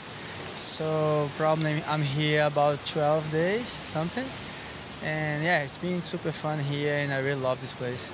And great support from your sponsors across the world, but particularly here on the Gold Coast. Yeah, for sure. And I have to say thank you so much for Matt Baiolas and all the team, Gian Bernini, to send me these magic boards, and all the guys here from Australia. I'm just super happy about my boards and about the support that they gave me here. You're certainly looking on fire, and we're looking forward to seeing you tomorrow. Well done, Michael. Yeah, Amrod looking on fire, and those Mayhems, just great, dependable equipment underneath his feet. 22 minutes and 55 seconds on the countdown here, and a little bit of a sleepy time right now. And that is time for Cole Hauschman to really concentrate on what's going on. Cole Hauschman, the tall, goofy footer out of San Clemente, part of that 2% surf crew, along with Kolohe Andino. with priority, and he's waiting for his first wave. Morgan Siblet on the screen right here. Interesting for the Novocastrian, you know, 2021, this is a rookie of the year, made the final 5, fell off the tour, unfortunately, and now is looking to battle his way back onto that championship tour. And I believe that is where Morgan Siblet belongs, because he's such a solid surfer when it comes to fundamentals, Bugs. Oh, he sure is. And look, he only just missed out last year, and he's already had a call up though in the CT. I believe he was down at Bells. Yep, that's right. He did get that wild card over at Bells.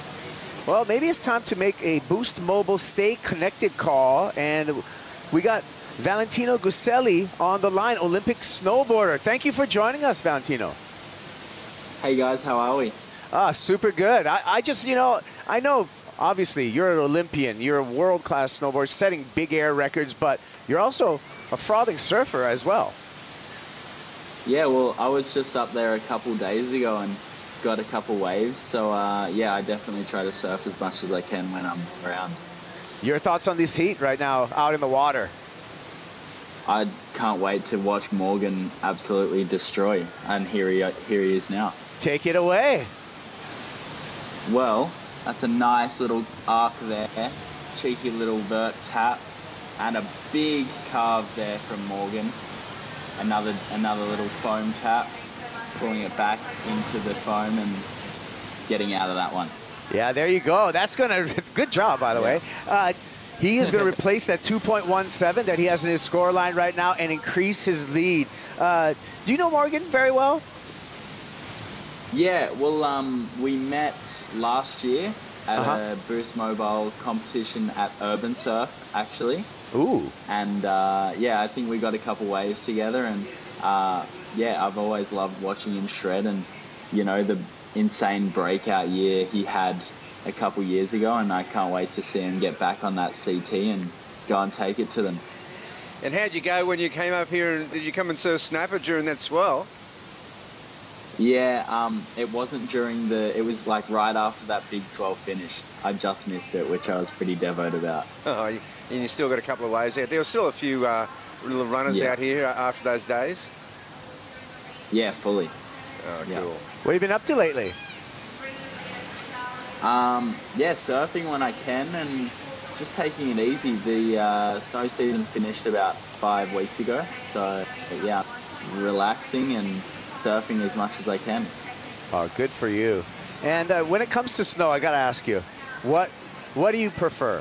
Half pipe, slope style, or big air? Because you've been successful in all 3 disciplines. Yeah, well, part of the reason that I still do all of them is because I can't choose one. You know, it's all snowboarding to me, and I love them all for some different reasons. So yeah, I can't really choose. And so the Winter Olympics, what, in 2026? Yeah. Yeah. So, you know, is it already the preparation for this? Yeah, for sure. Well, I've got my plan and my goals, and yeah, I'm just going to keep working towards that, which is hopefully 3 golds. Unreal. Fingers crossed. Yeah. I hear awesome. you may be taking a trip, or you have been doing some snowboarding with Joel Parkinson. Is this true? Yeah. So yeah, I caught up with him at the Chumpy Pullen Foundation Gala the other night, and he said he was going to come down to the snow and we were going to cut some laps, and yeah, I'm looking forward to it, and yeah, really keen to get away with him too. Yeah, there you go. Good guy to surf the Superbank with. Maybe, you know, he can get you a couple waves out here, and you teach him a couple of tricks on the snowboard. That's an even trade, I feel. Yeah. Yeah, totally. And you know, with your surfing, does that, I mean, not every snowboarder surfs, but the snowboarders that do have a little bit of a surfing background, I feel that they have kind of better edge control and maybe even better style. Do you think that's true? Nah. No, well, I don't know. The surfers are obviously insane, you know. Like, I don't know no one can top the pro surfers like Morgan or Kolohe or any of these guys, but we definitely give it a go. Well, here's another look at Morgs and his last wave, and this one came in at a 4.93. So Morgan, you know, it's just with the fundamentals that he's able to display in his surfing, really making a mark. I mean, Bugs, that's the one thing about Morgan Siblick is that he doesn't do a lot of flashiness, but he's so solid on his board that he's always consistently getting good scores. Yeah, and Morgan loves snapper. He's done well out here. I mean, the guy can put a wave together. You get him on the right wave here, he can get a 9. I mean, he's that good at snapper.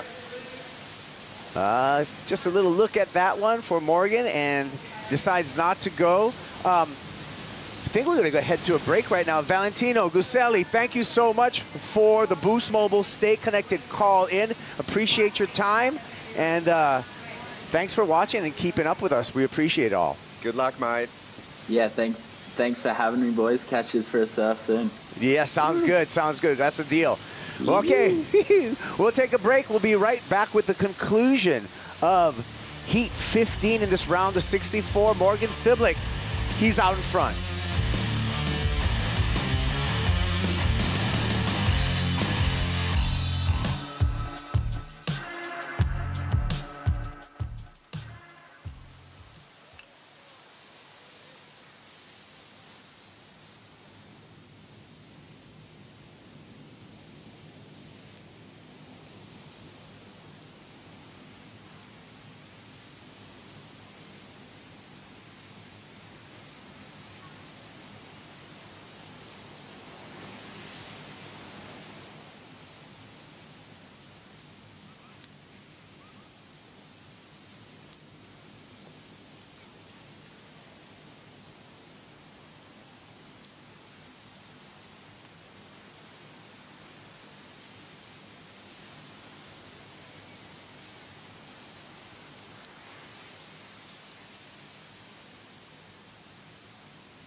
The Boost Mobile Gold Coast Pro presented by GWM is brought to you by Major Events Gold Coast, strategic partner of the Boost Mobile Gold Coast Pro presented by GWM.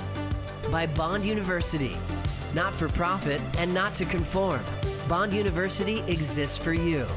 By Oakberry, fuel yourself with the official acai of WSL Australia. By Cooper's Brewery, official beer of WSL Australia. And by BioGlan, official vitamin partner of the WSL Australia.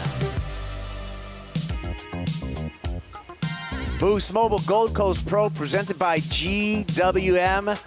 It's an international field here at the first Challenger of the season. First of 6 in the Challenger Series. What's at stake?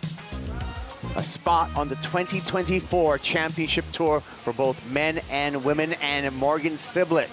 He wants back on the big show, and he can stamp his ticket to that championship tour with a successful bid here in the Challenger Series. And it's all starting right here in this heat.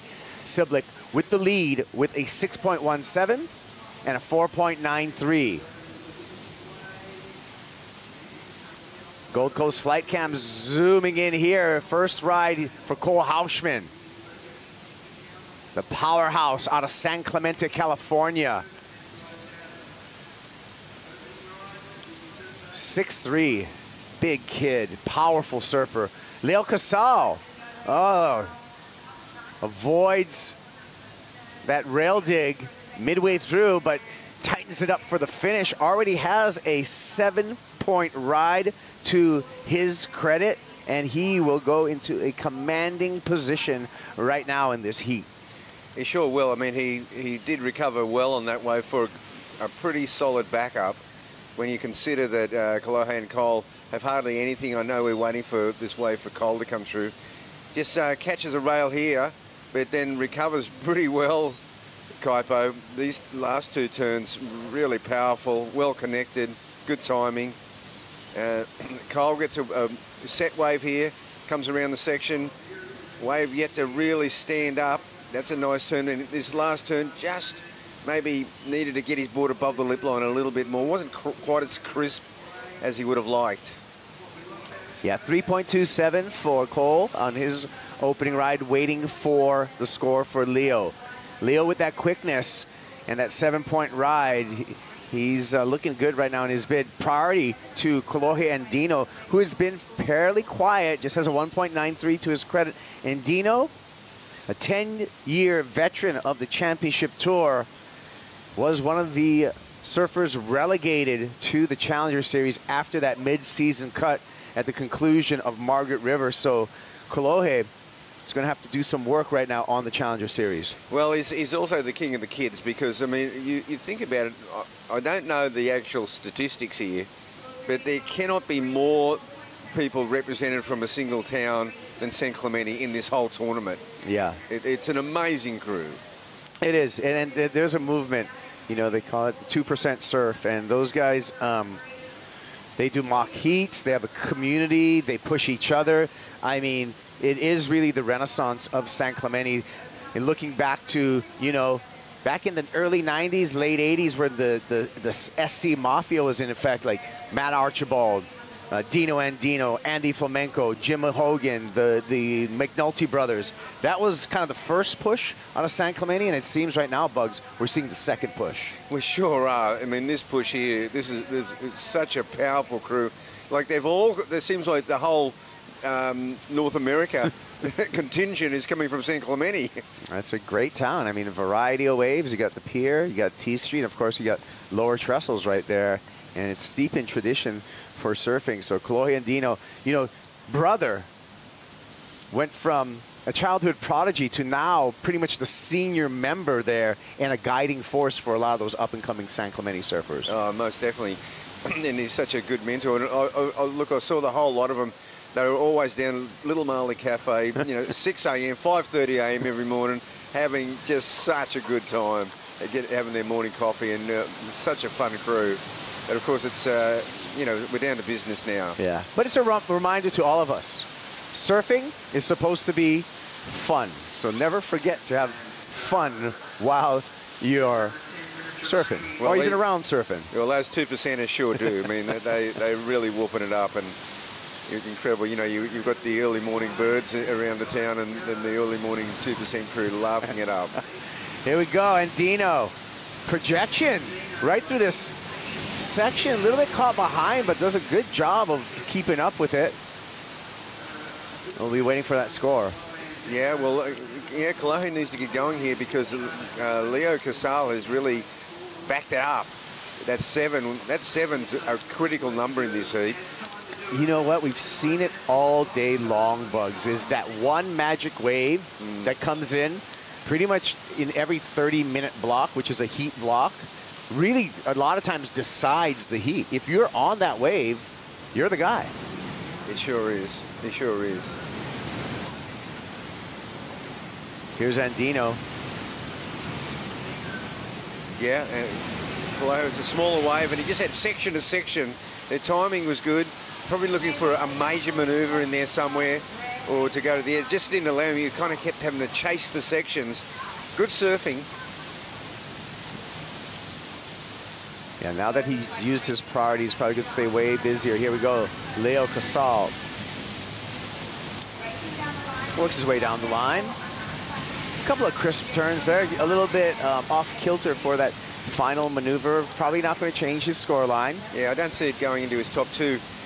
Now we've got a situation. Cole, it seems like he's taking a leaf out of Crosby Colapinto's book and waiting and waiting and waiting to get a decent score. Yeah, it has flown by. We're down to just 7 minutes and 45 seconds. Beautiful afternoon here at Snapper. And priority sits with Morgan Siblick, who's in a hot seat in a way because he's in that second place position. You know, you really can guarantee an advancement out of this heat when you know you're in the first place position, but Morgan Siblick can be tipped out of that if Kolohe Andino, well, right now Kolohe needs an 8 and Cole Hausman needs a 7.93, so big numbers in need by both the surfers from San Clemente. Yeah, big numbers. A bit of a set coming through now. And it looks like Kolohe gets this one. Oh my, big snap off the top for Andino. And Cole Hausman uses his priority down the line. Andino has to yield to Cole, and Cole rhythmically attacking the lip. Gets that finish. So a bit of a shared wave from the duo from San Clemente. Yeah, I was wondering when Kolohe took off on that wave, I was going, gosh, I mean, how did he sneak this one under priority?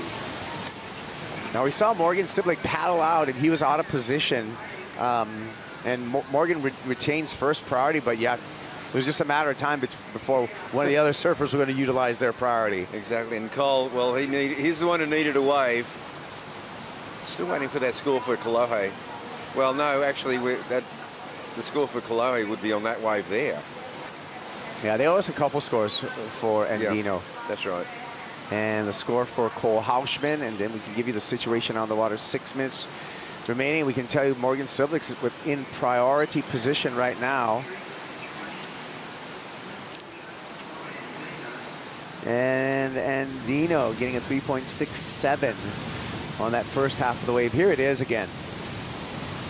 Yeah, well, it's a good-looking wave, and he sets it up beautifully, just rips it off the top, and it comes right here, and then Cole goes, well, I have to do this, buddy. Yeah, apologetically uses his priority. And he rips into his backhand attack, and that's his best ride for sure. So still waiting for that score for Cole Hausman to set the situation out in this heat as we near the 5-minute mark. Leo Casal, a Brazilian surfer that I actually had very little intel on coming into this event, Bugs, but his surfing has been very impressive. Let's take a look at our Harvey Norman recap and how we got here. Well, start off pretty good for the Brazilian, Leo Casal. This is a 7-point ride. Yeah, this was an awesome ride by Leo to start with. These turns here are unbelievable. Medina-like, just how he backs it up and comes at an awkward angle, but then he handles it so well with his balance. And Morgan Siblick just opens up with a fiery maneuver there, 617. And here's the backup here, the 483. Sort of just a little bit of a hiccup, and then again, his outstanding recovery by Leo Casal. And they are the two guys that have had the big scores in this heat.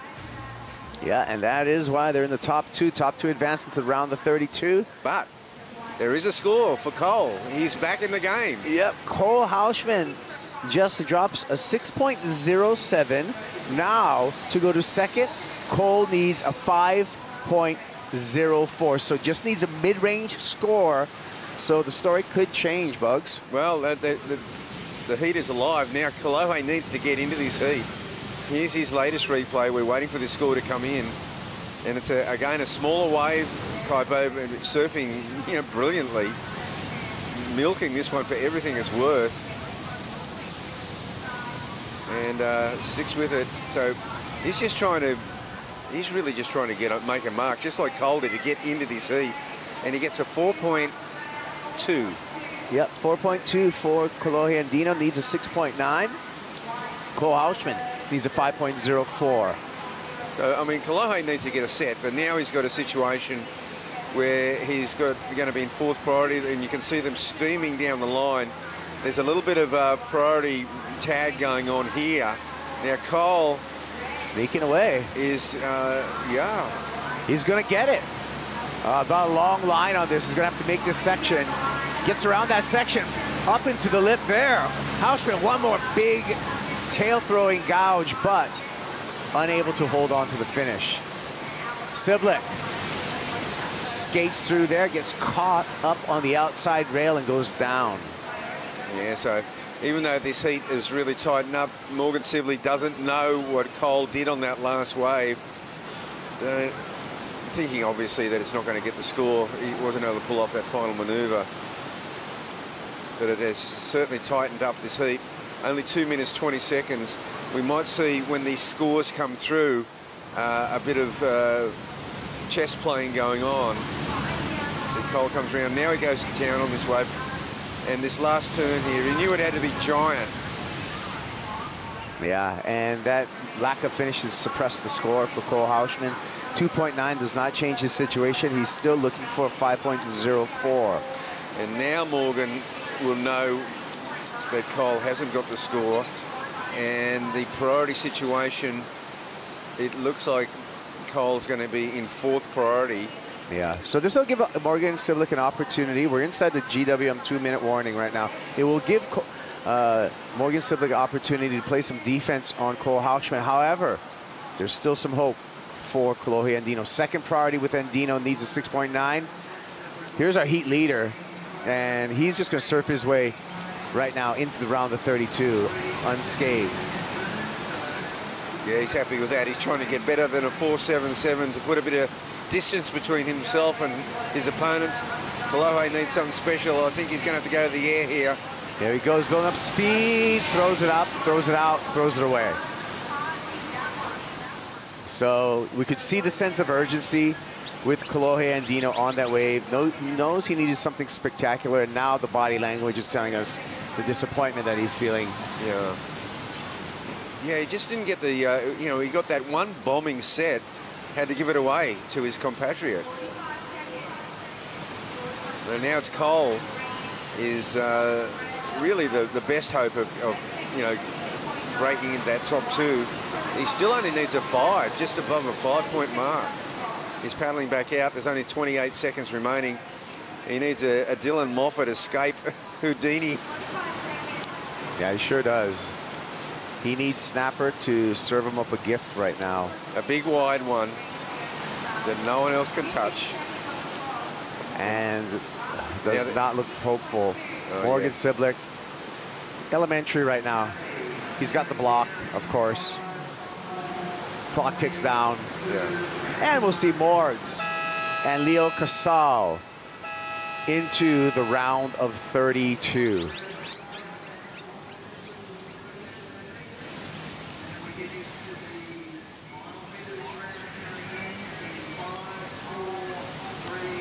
Here's our numbers.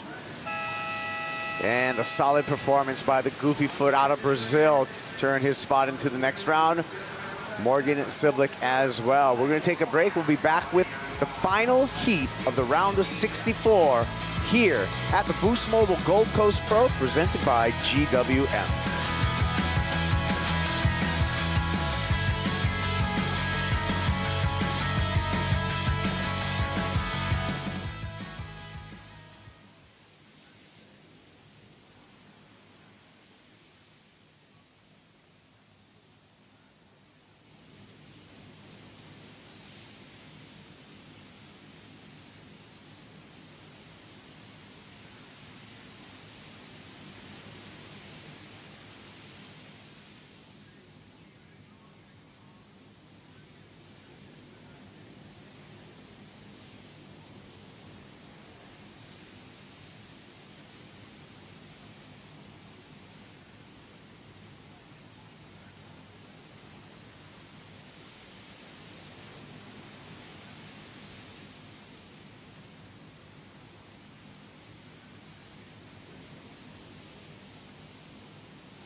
The Boost Mobile Gold Coast Pro presented by GWM is brought to you by Boost Mobile, official telecommunication partner of the WSL Australia. By GWM, official automotive partner of WSL Australia. By Yeti, built for the wild. By Bonsoy, official milk of the WSL Australia. And by Rip Curl, the ultimate surfing company. Here we go, the last heat of the round, the 64, heat number 16. And check this lineup out. Connor O'Leary, Mateus Hurdy, Keanu Asing, and Oni Anwar. International field out here, and some talented surfers. Up-and-comers, veterans, C-tiers, and the Indonesian superstar in the way of Oni Anwar, all bundled into one. 4 enter the water, just 2 will end up in the round of 32. Let's check it out here. Mateus Hurdy, the quick surfer out of Brazil. Much anticipated for this young man. He's made some inroads on the championship tour when he's had wild card opportunities. He wants a full-time role on that championship tour. Connor O'Leary, he's having a great year on the championship tour right now.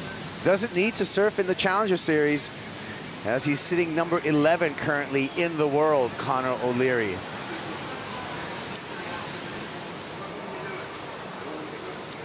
Yeah, I think Connor just wants to keep going. He wants to keep getting some heats under his belt and to keep the good form going, Kaipo. Oh, yeah. I mean, Connor O'Leary, 2022. We'll get to that because we got some replays first, starting with Mateus Hurdy. Yeah, Mateus, another exciting surfer from Brazil, comes around this section, swooping cutback. Look at the energy the guy surfs with. Comes around this section, another layback. He still gets another little lick in. Unbelievable surfing. And Connor, a short ride, one of those goofy express rides where he just gets 2 or 3 moves in, and then the finish. He does get the good finish in, and then bails quickly to maintain some sort of advantage over Mateus for the paddling to get the lower end of the priority rotation. Yeah, Connor O'Leary last year, 2022, had the best year on the championship tour, finishing 9th in the world. He's having a good year as well, Connor. Already made the quarters in Portugal, Bells, and Margaret River, so a very consistent finals days appearance for Connor O'Leary. It sure is, and I remember at Margaret's he was going, well, see, his mindset got to the point where he was going, hey, now I want to break through that ceiling. I've had enough of these quarterfinals. Now anyone would go, please, I'll accept 5th place in a CT. Here he is again. And a little boggy at the beginning of that wave. Now he's got the rhythm through this inside. And again, stabs it vert for the finish. Winding up here, snapping. Mateus. Lip glide. Come around the corner, eases through a little carve. Way down the point now. Bunch of civilians he's gonna have to dodge way down. Oh, he's not finished yet. What section is he at, Bugs? Well, he's at Greenmount now. And he really is a long way down the point. This is amazing. Oh my. Well, there's the buoy. He just drove, he surfed completely out of the area by 1 metre. All scores cancelled. That is, look at I mean, I don't know if we've seen a ride that far down the point yet today. I don't think so. I mean, that was so far. And this is the kind of energy he surfs with. Like, it's those, when he does a big cutback, then he pumps out of it and gains unbelievable speed. Yeah. The guy is capable of making any section. Hey, I mean, he's a dangerous competitor. Had a wild card 2022 in Rio, made the quarterfinals as a wild card. 2021 had a wild card in Mexico for the Corona Open. Made the semifinals as a wild card in 2021. He has been proven to be successful on the championship tour level. He just needs to stamp his ticket there for a full-time appearance. Yeah, full-time appearance. A fully franked ticket, thank you. And I also feel he's one of the dangerous threesome that we see coming out of Brazil with the young Brazilians. Matheus Herdy, of course, world #1 João Chianca is in that group, and Sami Pupo. Those three, you know, in their early 20s, really are the next kind of generation of that Brazilian storm. Oh, they really are, and they're ready to go. Now, look, this is how far he rode that wave, right? He rode that wave so far that Oni Onwa got a 5, 6, 7, and the judges had enough time to put it up on the scoreboard. He is now just getting back to the area where the recreational surfers are kind of... he went past the recreational surfers. look, he's still only just getting into Rainbow Bay now. We need our Gold Coast flight cam just to track his paddle back out. Well, that is the longest ride of the tournament. Here we go. I'll take a deep breath. Okay, I'm going to take it easy here. He's going to wind up down the road. Just got a little bobble there. Not even a recovery. Now, this part here, you go, well, this wave's just about done. And this is what I talk about. He gets his speed down the line. He always looking down the line. That's what I like about it. It's real point break surfing. And he's still getting all the turns in, doing heaps of cutbacks, changing board directions. Takes the high line there. Nearly gets caught up. Well, that's enough. Thank you very much. What a wave. Yeah, he is looking back going, where am I? And this was Oni Anwar's 5.67, Bugs. Yeah, this is not a bad score. Oni loves snapper. Such a good surfer. And he's got that low center of gravity. Okay.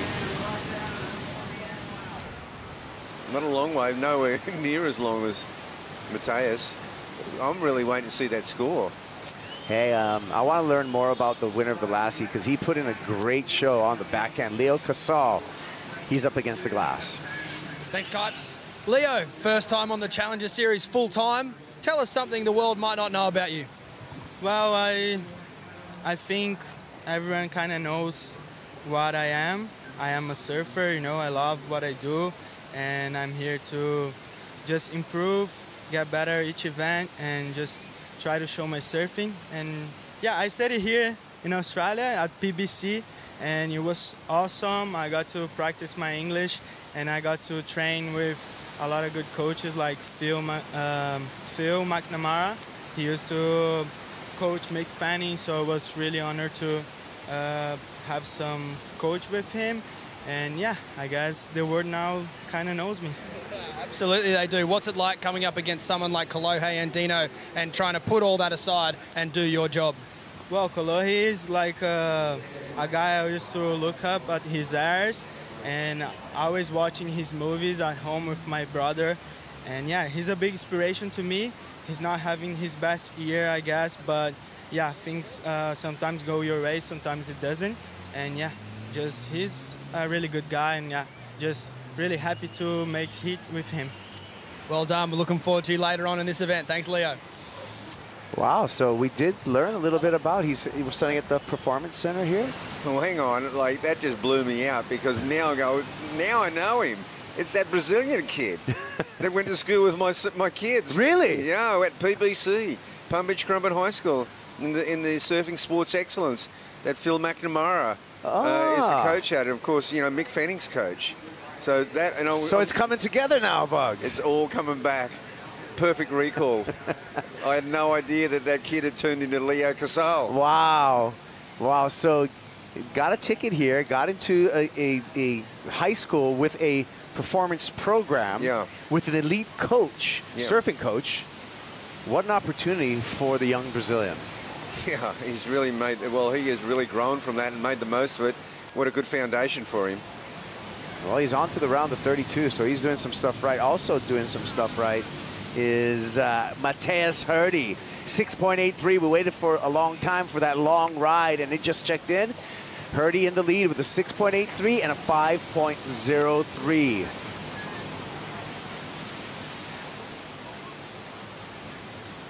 Matheus, of course, his uncle Guilherme Herdy was a full-timer on the championship tour as well. Talented goofy foot. Yeah, great guy. Guilherme, all the best to you. What a great surfer he is.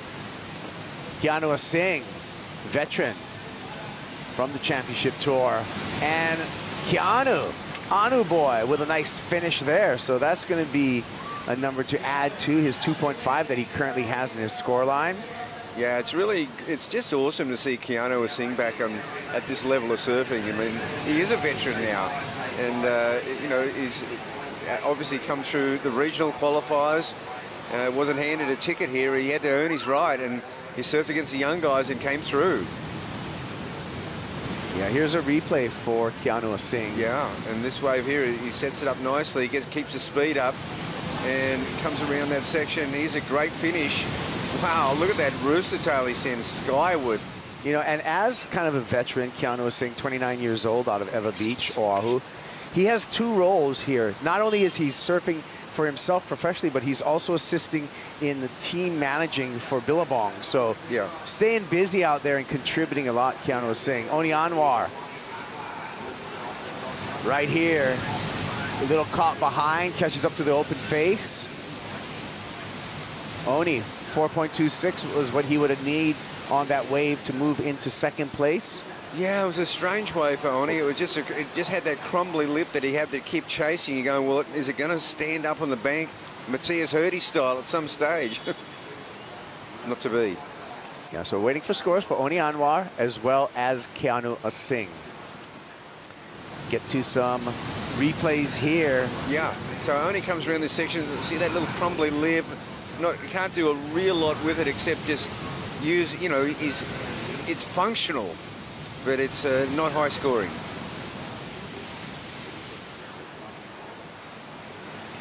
Still waiting for scores for Keanu Singh and Oni Anwar.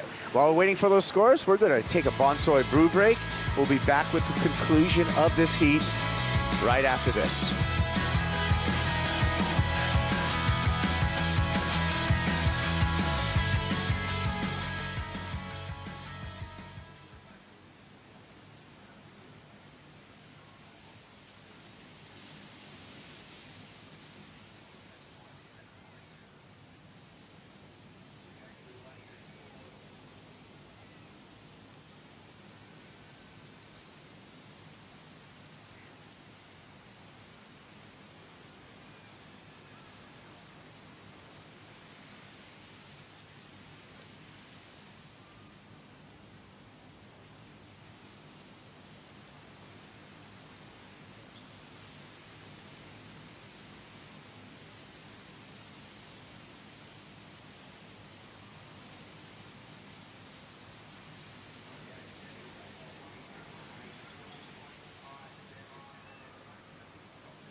I'm Kelly Slater. I committed my life to this, you know, all of this. There is so much pressure now. It's really do or die. He's not coming here to participate. He's coming here to win. Her career is at stake. You want to perform in the big stage? This is the biggest stage you can have. Oh my goodness. This is sport history.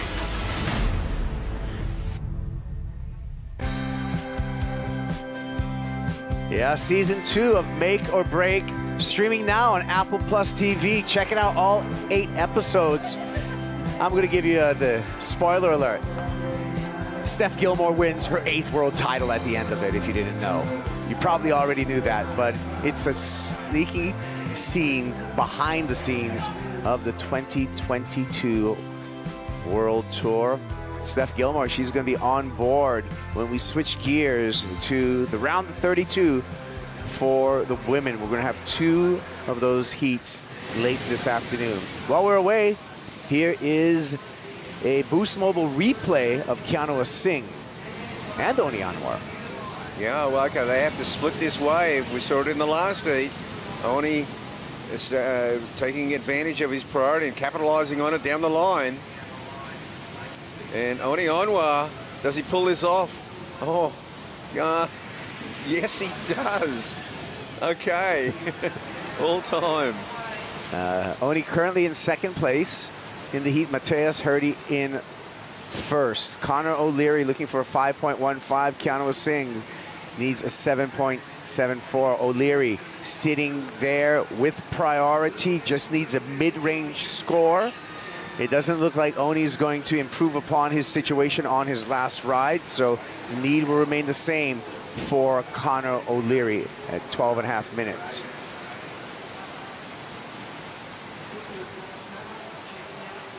Keanu Singh, however, the beginning part of that wave was able to clock in a 6.1. So now, Anu boy, Keanu Singh just needs a 4.14. So things have tightened up, Bugs. Wow, that is so amazing.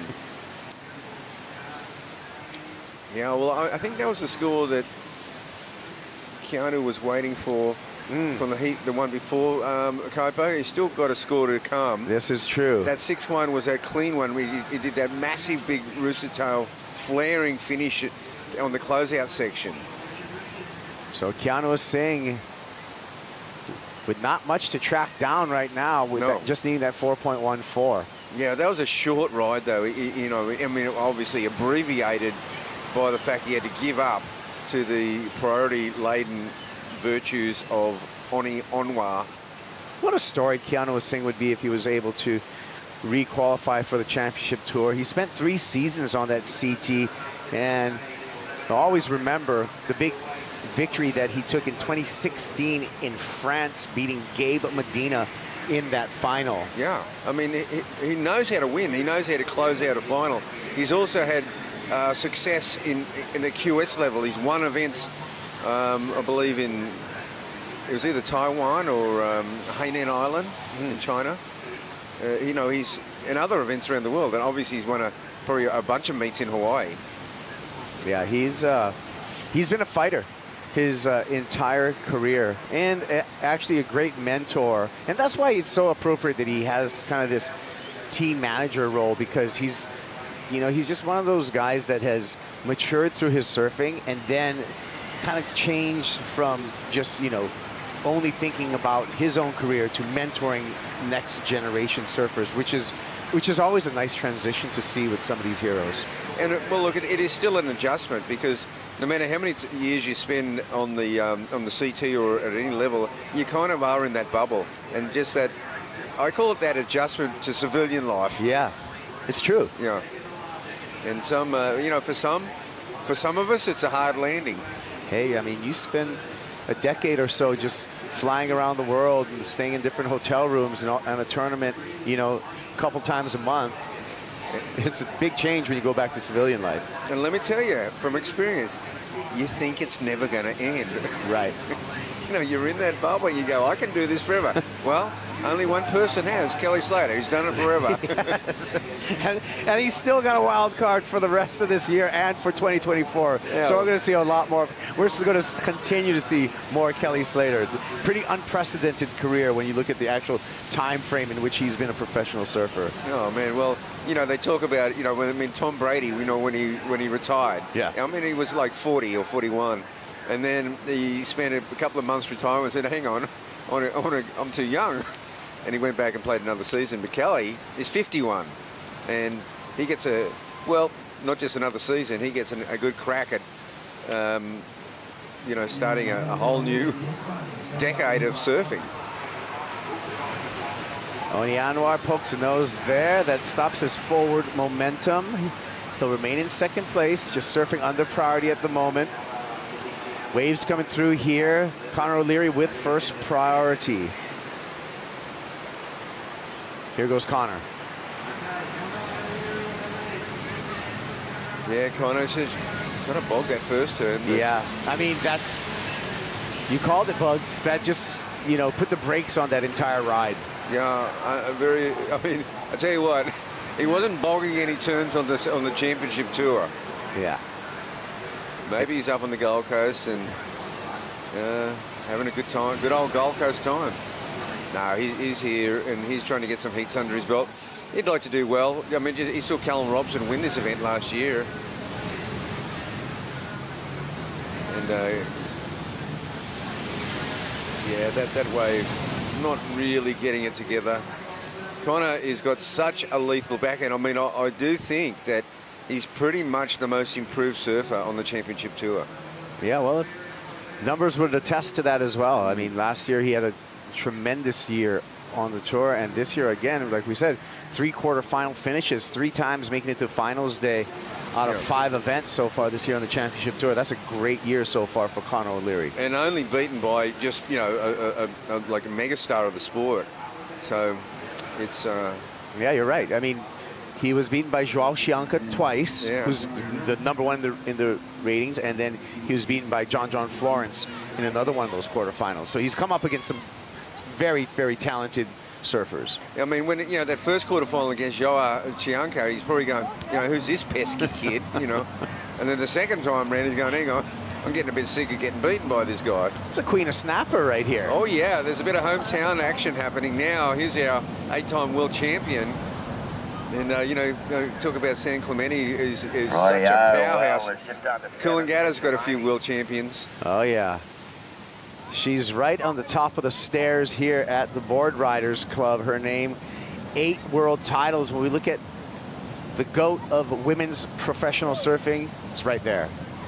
Yeah, so, you know, there'll be definitely a crowd coming down to watch our most famous local, Stephanie Gilmore. That's saying a lot when you think, you know, there's a home of Mick Fanning, Joel Parkinson, you know, a bunch of guys, and Stephanie Gilmore, wow. Just, you know, I've seen her surfing since she was 11 years of age, and you always knew she had something special. A real good feel for the surf and that amazing style. Conor O'Leary up and out. Keanu Singh, remember, he just needs a 4.7 at this moment. Oh, but that wave lets him down. He needed a little bit more juice out of that one if he wanted to get the number, I feel. You can see the furious paddle back out by Keanu Singh.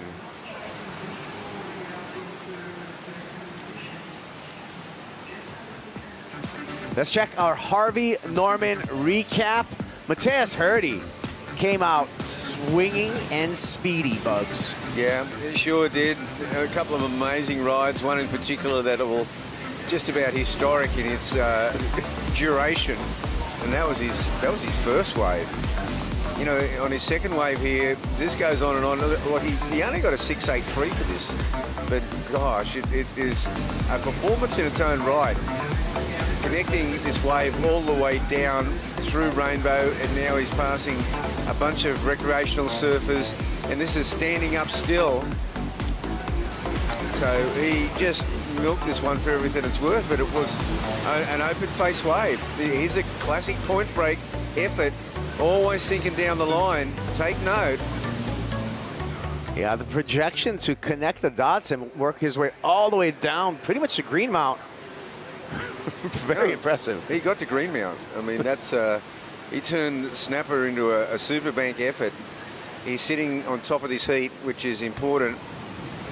And here we see this replay of Keanu, and this wave here, he starts putting it together. Oh, this is wow, this is... Wait a minute. Way down the beach. So this is a classic. We didn't see this one. No, we did not. We did not. Well, we were catching up on that recap. We didn't get caught up on this wave right here for Keanu Singh, and that is going to change the situation. And he's going to run around. So this is a really interesting situation. Now here's Connor. He had to give it up. And once again, it's Oni Onwa who took the wave off him using priority. So Oni now, knowing he needs to go into attack mode, oh, this wave just got weaker and weaker as it went along. So really a big opportunity right now for Keanu Singh. We're waiting for scores for Keanu, as well as that last of Oni, to see if that improved the situation. Here's the runaround. Wow, this is a smart move. I'm, you know, a huge believer in the runaround. When you surf down towards Greenmount Point, this will test his fitness. This is Gold Coast surfing now. The big paddle, the long, you know, burning leg burners, and then the big runaround, and then you've got to have something left. You know, the attitude is that when you're doing the big run, you're giving your shoulders a rest. Well, Keanu got it. He's going to hear right now. 6.2 on his last ride. Keanu Singh goes to a first. He's hearing it right now. Yeah. Oh, he definitely got it. That wave was that was such a crisp ride. He only needed 4.7. He was always going to get that to go into second place. And not sure what he needed for first, but he got it. Yeah. Good news for Keanu Singh as he's going to take this paddle out. Okay, now, you know what? That's a lot quicker than paddling back from Greenmount. He did that really well. Now, let's just see what he's got left. Because I don't know how often you have to do the big run around over in Hawaii, but he's just done it here. I tell you what pumps you up a bit more when you go to first place. That's right. Right now is the biathlon for Keanu Singh. It's the run paddle show as we near the GWM 2-minute warning. It's a triathlon. You got to remember the leg burner. Yeah. The ride that got him the 6.2. And he's happily going to paddle into the lineup and just going to have to get amongst the other competitors. He'll be in the bottom of the priority order, but he can still cause a little bit of a nuisance right now in these final 2 minutes. Oni Anwar in third, needs a 6.2. Connor O'Leary needs a 6.77. Wow, impressive effort. Impressive effort. Well, this is, you know, we talked about Keanu Singh. We talked about what a fighter he is. You know, he's had that saying, heart over height, for a lot of his career, where he just believes hard work makes things happen. And sometimes, you know, just the amount of preparation that you do equals success, and it could be the case right here. Well, you know, one thing is that he shares a lot of words these days. Well, actions are louder than words, and he's just put in the big action. Oh, he looked like he was on his way. Connor O'Leary got the rhythm going, but caught a rail. That could be the end of his run here. Keanu Singh snuck one in underneath everyone. Well, he's shown how to do it. He's shown how to do it. Has he got anything left in the legs? He's in first place. 45 seconds to go. Finishes that one off. Oh, what a great effort. This is a fighting effort by Keanu Singh. All Connor's down the beach. There's going to be another surfer on this wave as well. Good looking wide wave by Matthias Hurdy. Yeah, Matthias skips through that section, takes the high line to get around this section. Tons of speed down the line, carves it through here. More down the line surfing. It could be another connection, Bugs. Well, you know, when this wave had a big line to it, I think he's going to Kira. This is amazing. Like Keanu, I'm telling you, he's going all the way down past these guys again. This wave's still got plenty in it. Yeah, it sure does. Get out of the way. Come on. He's down to Matthias Greenmount. Hurdy. He's going all the way to Greenmount once again. He's done it again. Okay, Oni Onwa. He's got it in. We don't know what Oni's done. Yeah, he likes it. Connor O'Leary, he's got it in too. We've still got some work to do here at Kaipo. Oh, wow. What a great finish. Awesome. A flurry at the finish, and the judges got some work to do. Connor's wave going all the way through as well. Yeah. Look at Connor's just, you can see the leg burn in Connor's body language right now. They're all at Greenmount. Welcome to Greenmount. You know, you can get a ride back. You can get, there's a Surfside bus leaves every 15 minutes.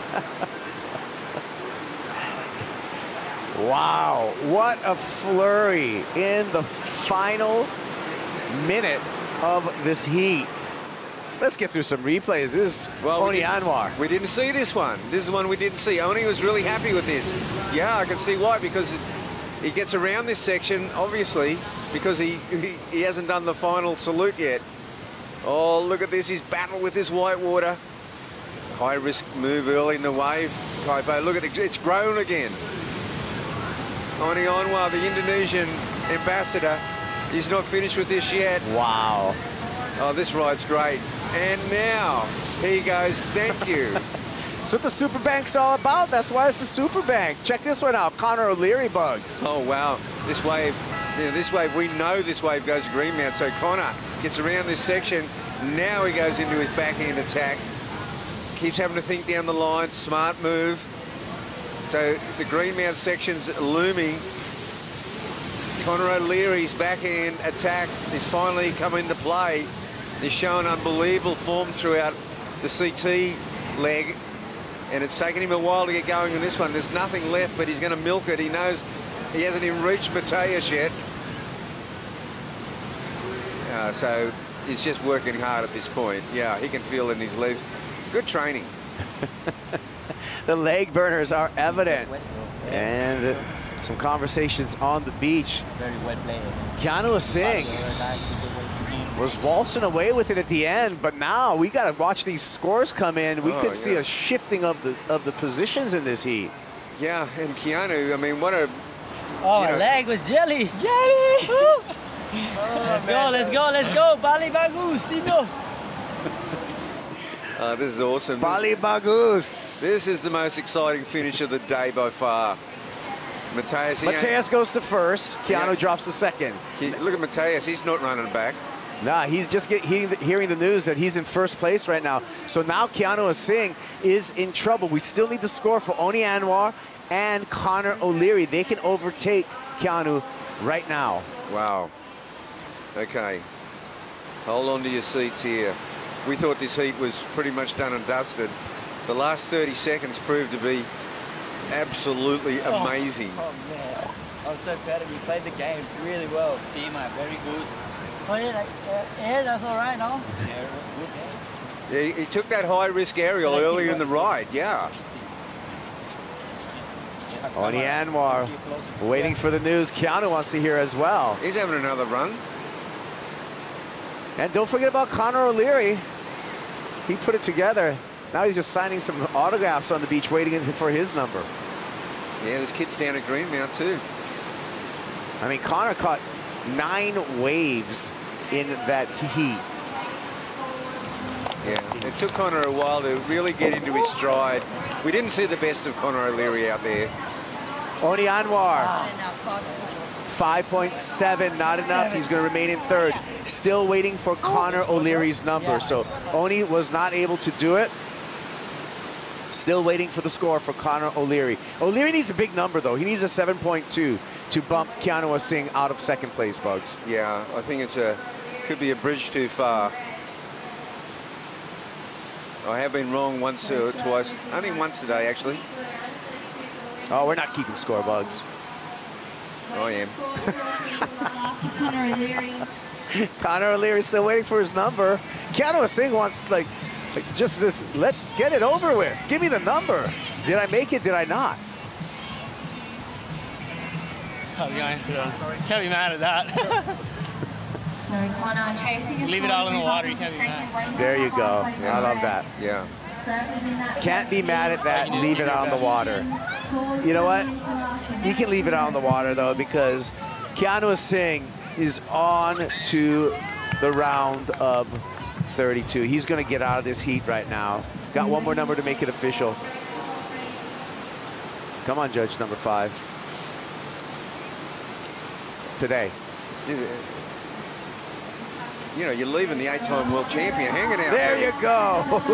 Now it's official, Keanu Singh. Oh, boy. So it's going to be Mateus Hurdy and Keanu Singh moving out of this heat into the round of 32. What an exciting heat, Bugs. Okay, let's have a cold shower. All right, we're going to take a break. We'll be back. And when we come back, 8-time world champ, Steph Gilmore. She'll be in the water. We'll bring in Ron, Felicity, and Richie to talk you through that.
Well, the round of 32 is set up for the men, and we're now going to move into the round of 32 for the women, kicking things off with the 8-time world champ out there in the lineup. And this is going to be a lot of fun. We've got Stephanie Gilmore out there here on the Harvey Norman host set. Myself, Ronnie, alongside Felicity and Rich. Looking forward to seeing what Steph can do on these walls. She'll be tested by these rising stars.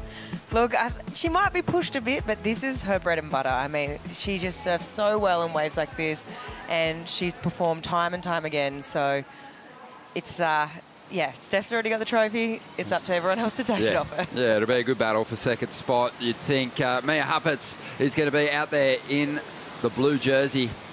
Pauline Ado, the surfer who was on the championship tour, looking to get back there. She's out there in the white, and Nixie Ryan from Lennox Head is going to be out there in the green. Rich, Steph, we saw her getting prepped for this heat, considering this is a Challenger Series event, not part of that race to the final 5 for Steph Gilmore. She looked pretty focused. She really did. Quite serious, and she's come to play here, and it looks like she's going to take the first wave of the heat. Well, let's see what she can do with it. Stephanie Gilmore, this is where she won her first CT. And now looking to add a Challenger Series victory to her list of victories as she works this one over. Just a smaller wave, but moving beautifully down the line here at the moment. And building speed for a finish here. Nice little crack on the final section there. Yep, there was some intent in the way she rode that wave, no doubt about it. And Steph looking the goods, nice and smooth through those calves. Interesting choice of equipment too, perhaps something a little bit new. We'll have to dig in there and see what we can find. But here's the replay, streaking down the line. Steph just has this this break on lock. I mean, she knows this wave better than anyone in the whole draw. Just a little series of cutbacks, just biding her time, and now she starts to wind up again. There it is, another carving tail release snap. Beautiful way to finish off as well. Yeah, here we go. We've got a replay of Pauline's opening wave. So nice carve out of the top. Bringing it around for that second section, another carve. And trying to get a little bit of variety there with a little bit of a stab and just finishing off there. And we've got a replay now of blue. This is Mia. And it's her first wave. Nice carve out of the top there. Baubles a bit.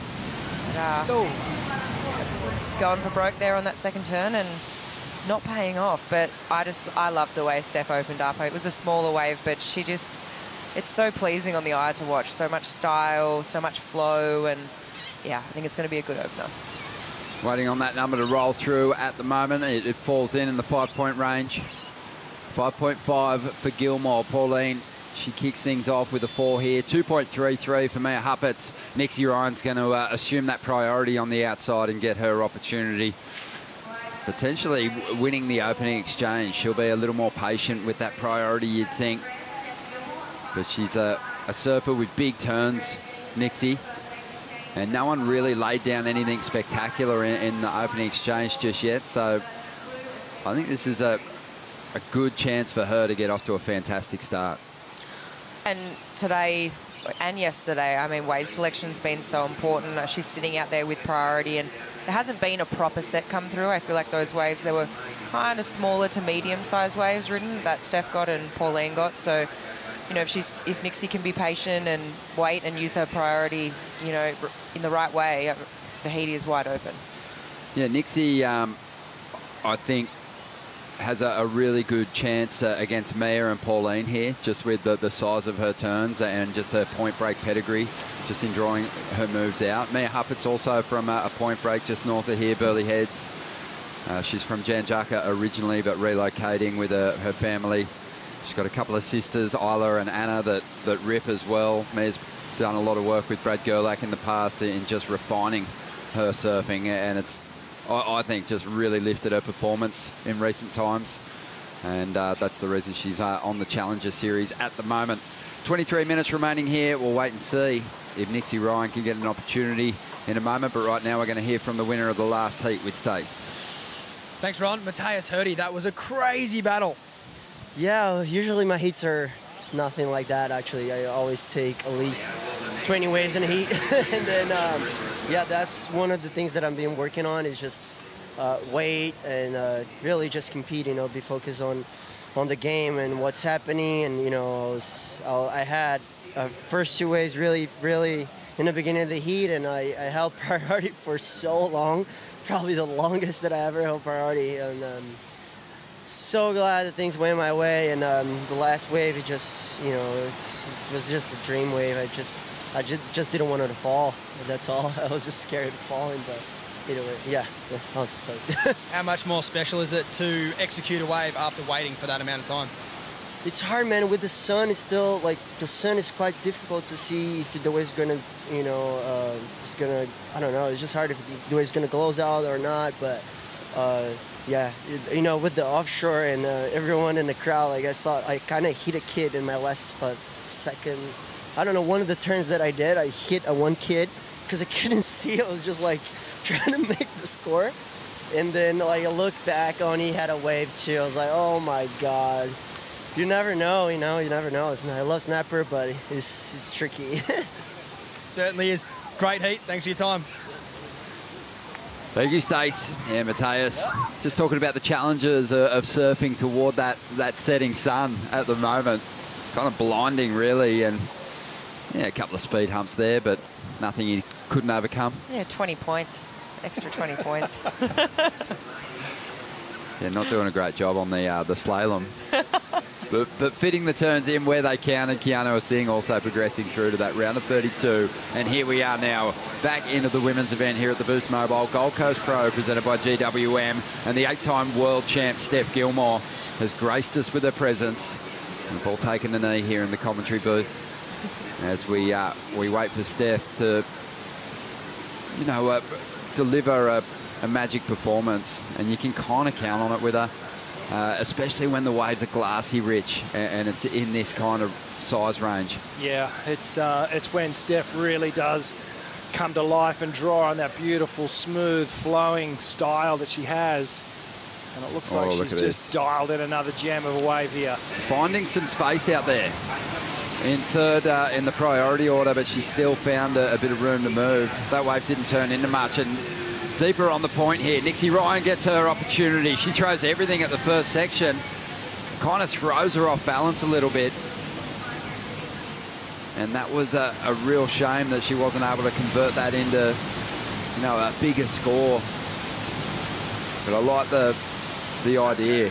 And that is when you get a good sized wave, get on the attack early. Yeah, she threw everything at that first turn. Just got just a little off axis on the, as she was coming down, and just caught an edge a little bit, offset her balance and upset the rest of the flow for that ride. So you know, you were saying she needed to come out with a bang, and she had an opportunity to get ahead of Steph here. You can see just got caught up with that second turn.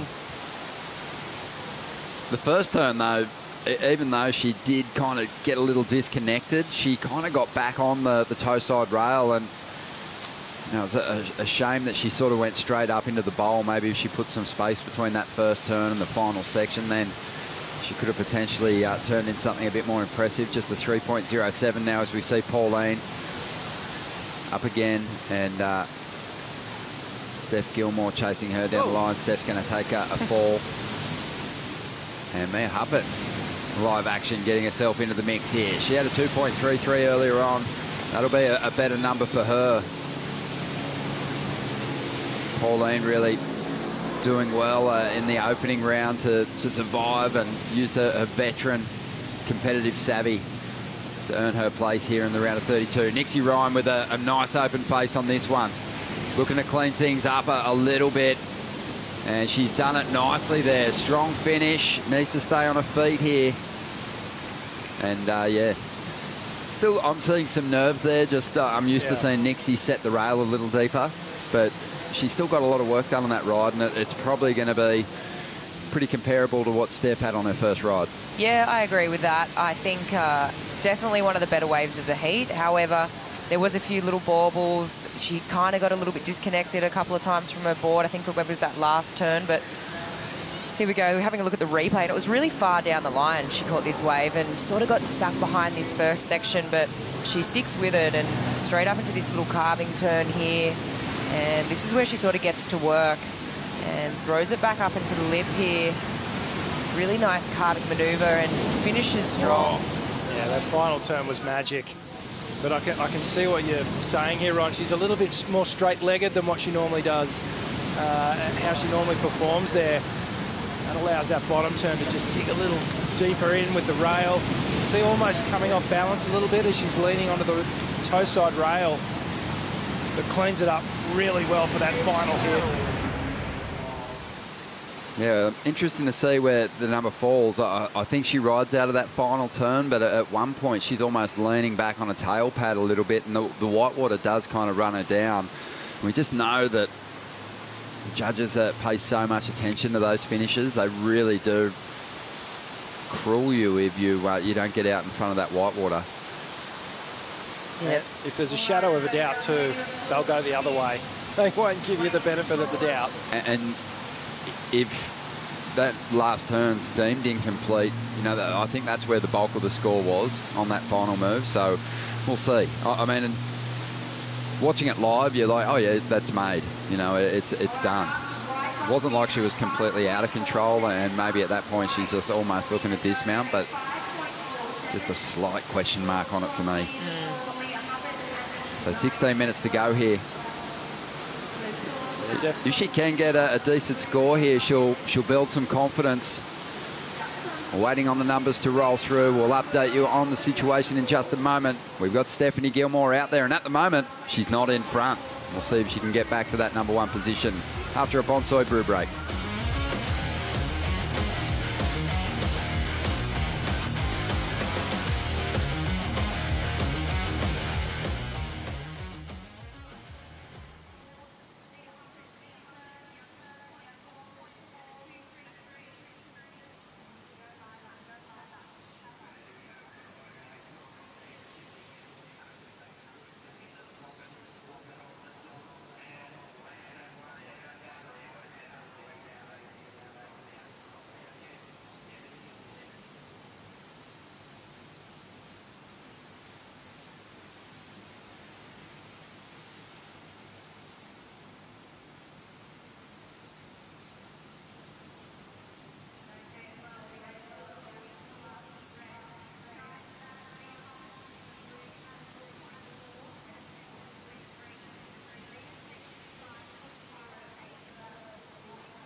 Forehand reverse. And another perfectly placed turn for Sally.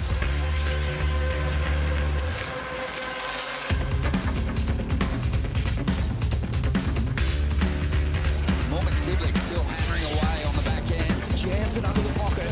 Champion. And now you're #2 in the world.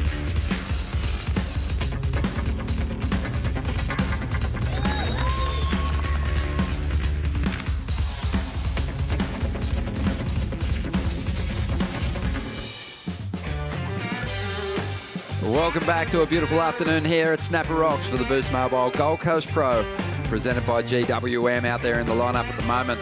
We've got Nixie Ryan leading, but a score on the way for Steph Gilmore that might change things. But Nixie Ryan dropping a 6.67, and we're talking about her finish on her last ride, and will she get credit for it? She did. The judges ate it up. It was a good size wave and she surfed it well, but Steph Gilmore has just dropped a 5.7 to get herself back out in front here. Pauline Nadeau back in third spot after a 4.28. Mia Huppets is after a 5.35. Here's the replay of Steph's ride. Yeah, nice carve off the top there. To another little snap, straight up into the lip and gets that fin release on that last turn. And got a replay here. Mia straight into the lip there. And looks to finish on that second turn, but wait for Pauline as well on the replay. Driving into that first section. Nice little layback there. That's something new we haven't seen from Pauline before. That's possibly something she's been working on. Great manoeuvre to go to on the points. Yeah, she just sort of cruised through that opening round performance yesterday, but definitely understands that she's going to have to bring another level of performance out here. A bit more frequency in the set waves today. So, you know, playing that busy heat and defending a small lead is probably not going to pay off for you today. Not with the numbers that have already dropped for Steph Gilmore and Nixie Ryan here. Yeah, but by Stephanie's standards, those 2.5s should be looking at those going, what are they doing in my scoreline? I want some excellent rides here as we see up and riding. This is Mia. Yeah, not going to get much out of that one.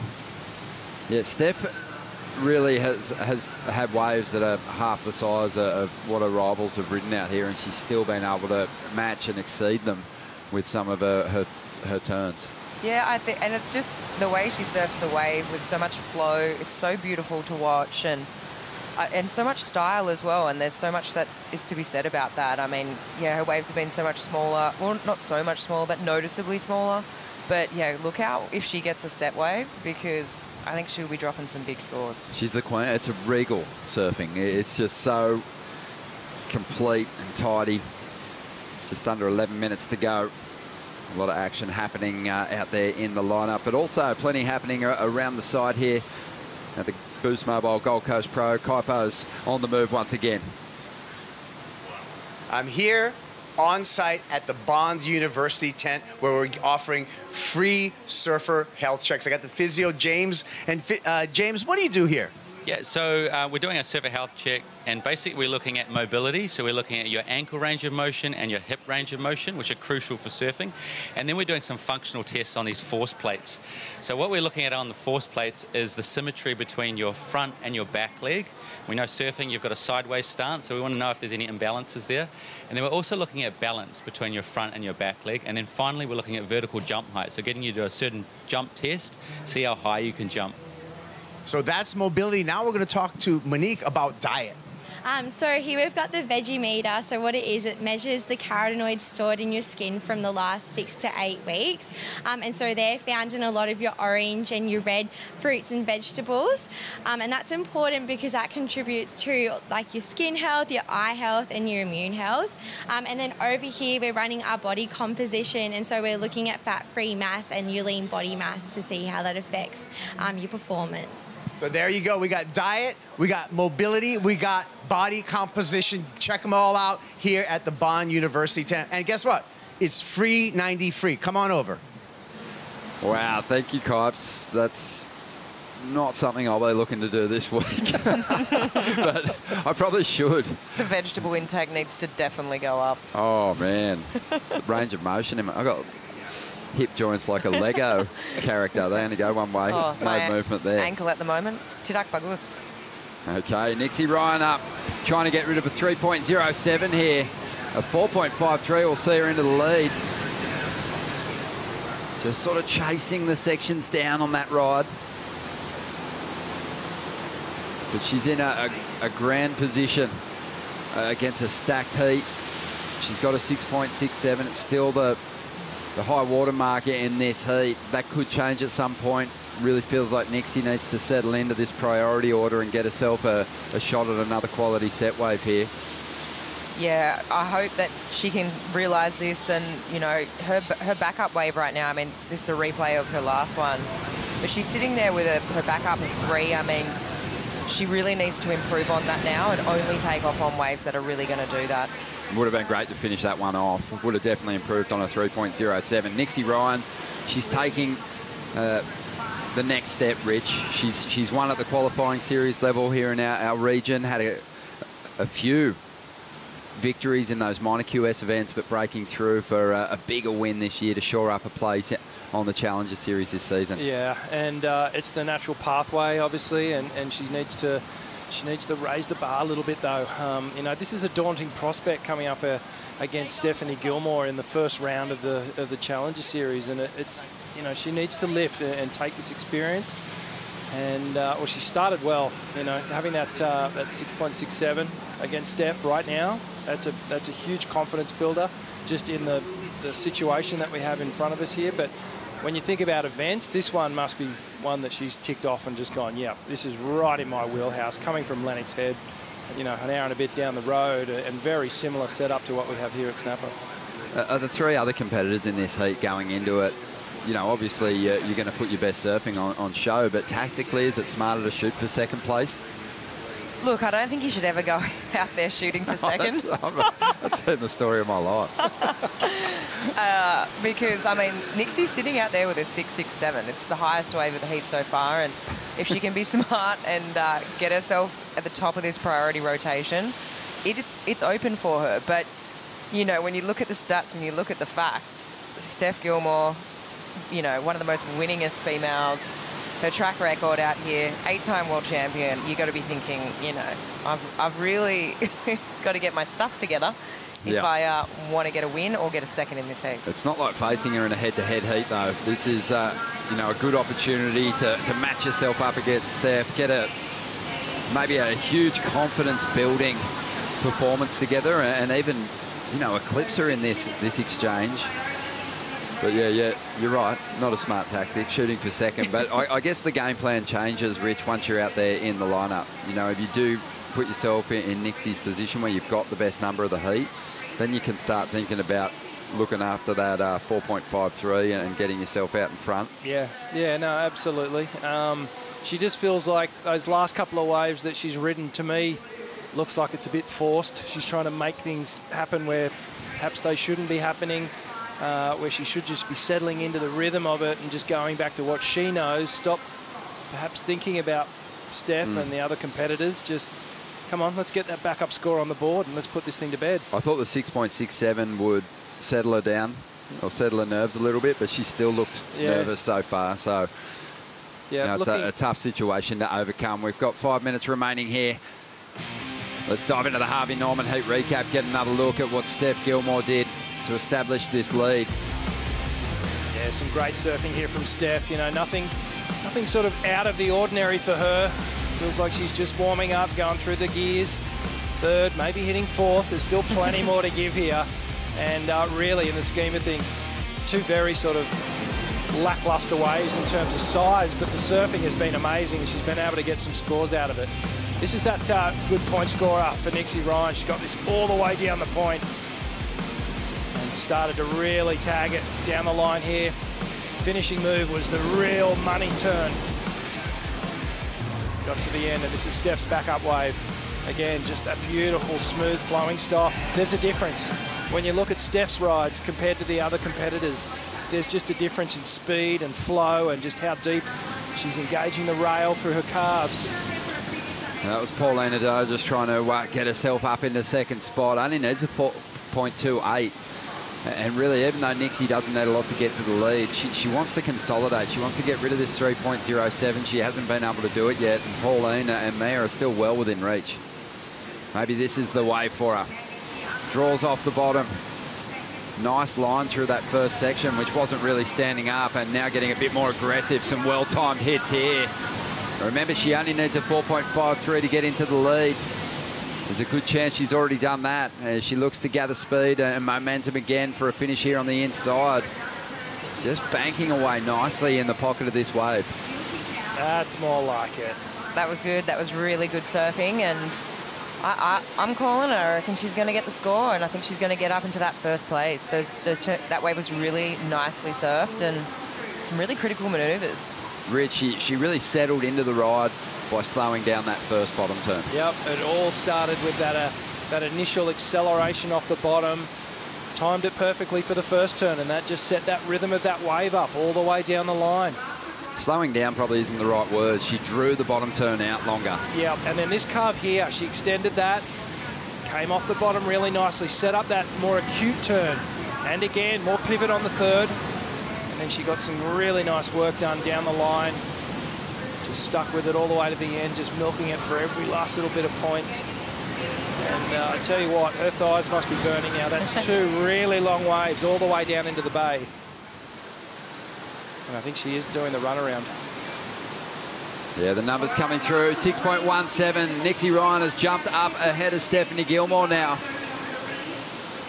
And, you know, it's another one of those situations like we spoke about with Mikey Madonna, who's also from Lennox Head. Someone like Nixie Ryan has to collect big points from this Challenger Series event using her strength, which is surfing a right-hand point break.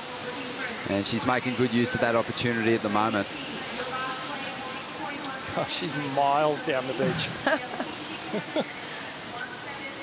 So Steph now looking for a 7.14. This is a solid lead for a surfer having their first go at the Challenger Series. And Steph's not out of danger here either. Yeah, Pauline only needs a 5.73. Mia Huppert's chasing a 6.8. Gilmore having a look at something here at the moment. Swoops, instant speed on show. She glides over the roof a couple of times here and still just manages to find that green wall again and does well to stay on her feet at the end of this one. She needs a 7.14 to get to the lead. That's unlikely, but she'd just be happy to keep building on these numbers and put more pressure on Pauline and Mia at this point. Yeah, 100%. I mean, she's sitting out the back now, and she's got second priority, and there's still a minute left of this heat, so Steph's got to be feeling good about that, building on her scores. Here's Mia Huppert's going after second spot, looking for a 6.8. Couple of nice turns already. The surfer from Burleigh Heads building some speed down the line for a big finish here. Probably needs more. Oh, no. Glides through the cutback. She was on her way. She was building nicely, but she needed a finish on that one. 40 seconds remaining. I think that would have been close. She was on her way. She finished that really nicely and strong. Wow, that would have been really close. Oh, just, yeah, maybe it took that cut back just around a little bit too horizontal, took it too far back. A little high. Yeah, a little high in the face, and, well, here goes Steph outside. Steph still waiting on the number to come through, but she's found a little bit more room on this one to draw out one of those big hits. She again just shuffles up that board to get the momentum down the line. Ah, nice. Before moving back into position and getting ready to attack. A nice little float there on the inside. Pauline not getting an opportunity with priority. So waiting on a couple of scores here for Stephanie Gilmore. Yeah, job done.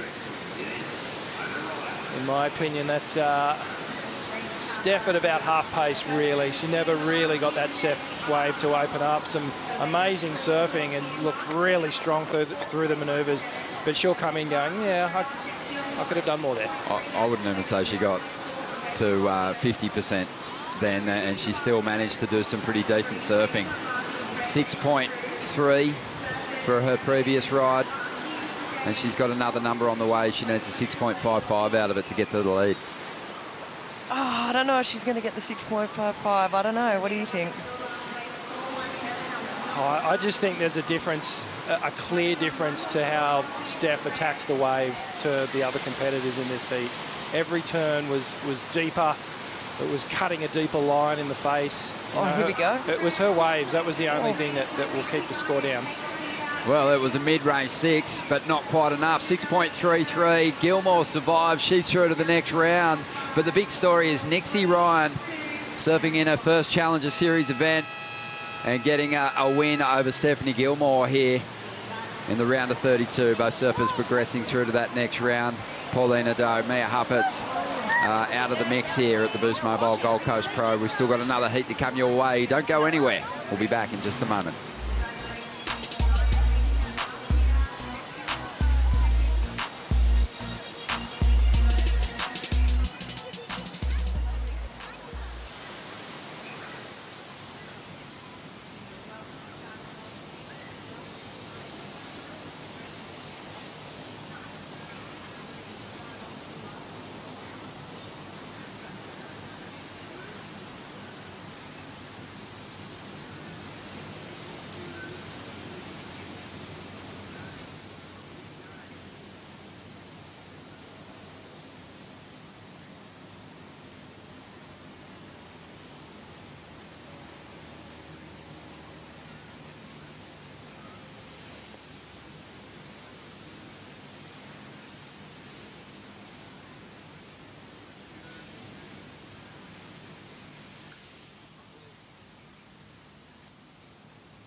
There's Nixie Ryan. What a victory in the round of 32 for her, powering through to the round of 16, along with Stephanie Gilmore.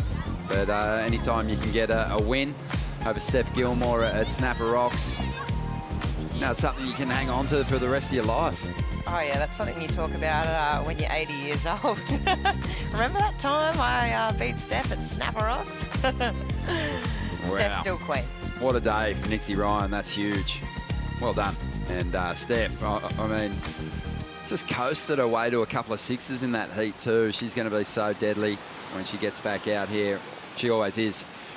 Well, we've got the last heat of the day on hand now. Heat 2, the round of 32 for the women, and it's Bronte McCauley out there in the red. Nikki Van Dyke is in the blue.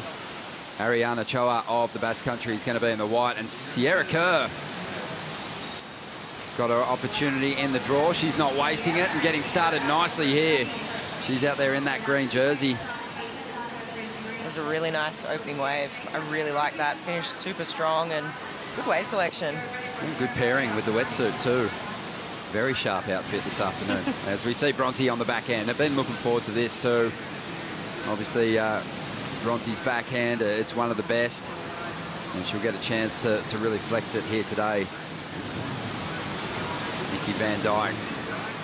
We know Nikki's been on the CT before, like Bronte, trying to get back there. Such a strong surfer, especially in waves about this size. Ariana Choa, good performer from the opening round. Just sitting back on the tail of that board and really whipping these moves out of the pocket nicely.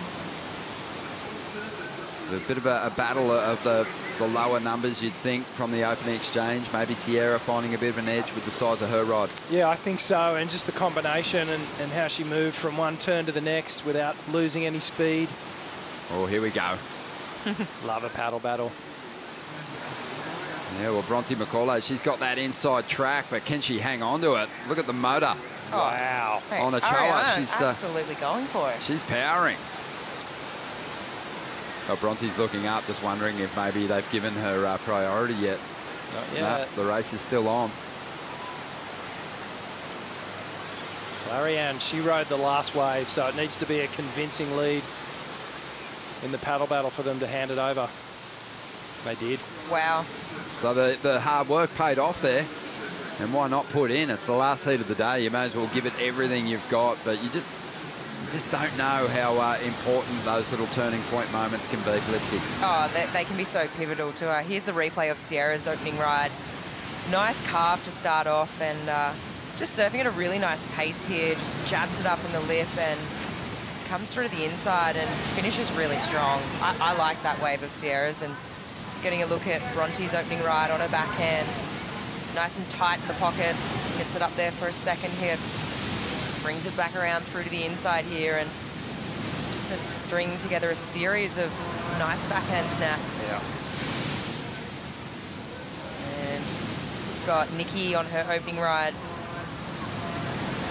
Starting off with a cutback and finishes strong, but go Ariane on her backhand.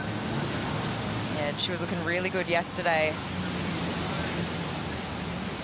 It's really nice, actually, to make a comparison between her and Bronte. And look, they're both really great surfers on their backhand, but for me, Bronte's wave considerably better. And scores are starting to drop through now. They're going to reflect that. I can see what you're saying. As faster and whippy as Ariane is out of the lip, she's going to have to find that deeper bottom turn and get a more vertical approach happening to the lip, because she's up against one of the best backhands. But there's a couple of other surfers who are on their forehand out there. They're going to put up good scores to kick this one off as well. 23 minutes to go, Sierra's. I think a good chance at dropping the best number of the opening exchange here. And she does. It's a big one, 7.83. The judges ate it up. Sierra Kerr, just an athlete. She could have taken a lot of different avenues with that athleticism, but surfing's where she's kind of dedicating her time at the moment. But an incredible skateboarder, half-pipe bowl. She can do it all. And then she also turned her attention to golf for a little bit, was competing in golf tournaments and getting some solid results, and also had a stint playing rugby sevens over there in the States. So there's really nothing that she sets her mind to that she can't do. We're just lucky that she's focused on the sport of surfing at this stage. Sporty spice into it all.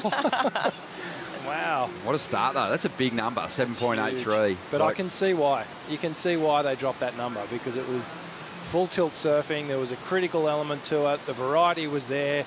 And it was just this three-punch combo that was just undeniably, you know, great surfing. We're going to bring it up and have another look at it and just see where those points came from. I mean, she's sitting deep. It is one of those steeper waves. While it doesn't reel down the line, you know, it kind of forces the surfer to fit big turns in, knowing that then they're not going to get all that work done down the line. So here it is. Oh, just a beautiful little carving turn to start off.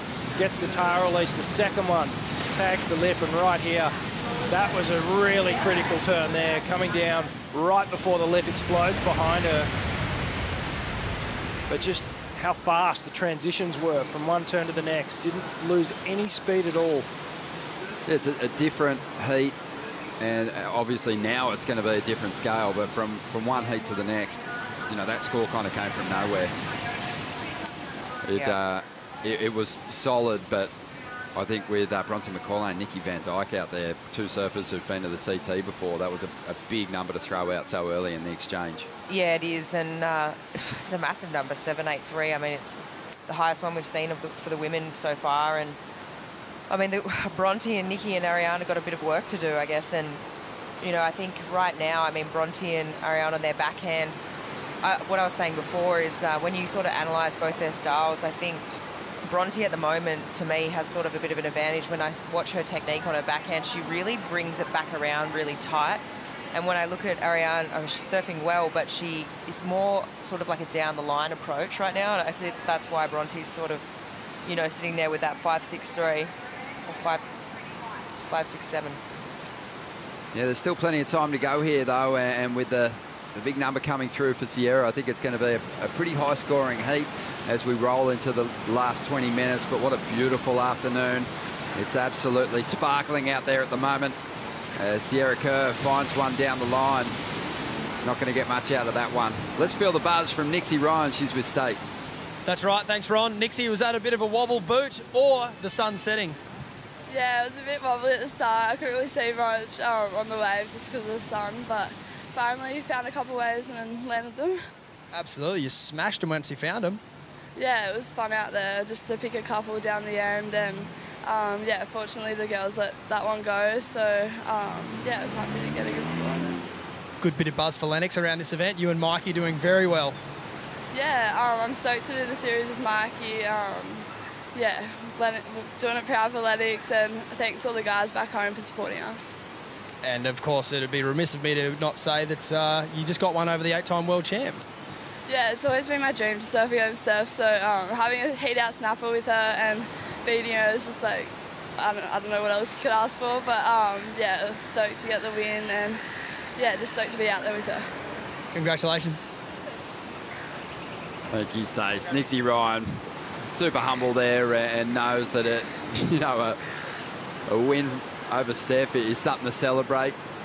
But it's going to be difficult to get it done again, and if she keeps going in this draw, she might have to come up against Steph. But the fans not missing the opportunity to capture one of the greats in a selfie moment. Great stuff. 8.5 minutes to go. What about the sunsets we've had these last 2 days? Just been magic. And a big shout out to all the fans down here watching on, all of you tuned in at home. It's golden hour, isn't it? Have a look at it. Just perfect conditions. That southerly wind so protected down here, just inside the point. And it is really just so perfectly groomed.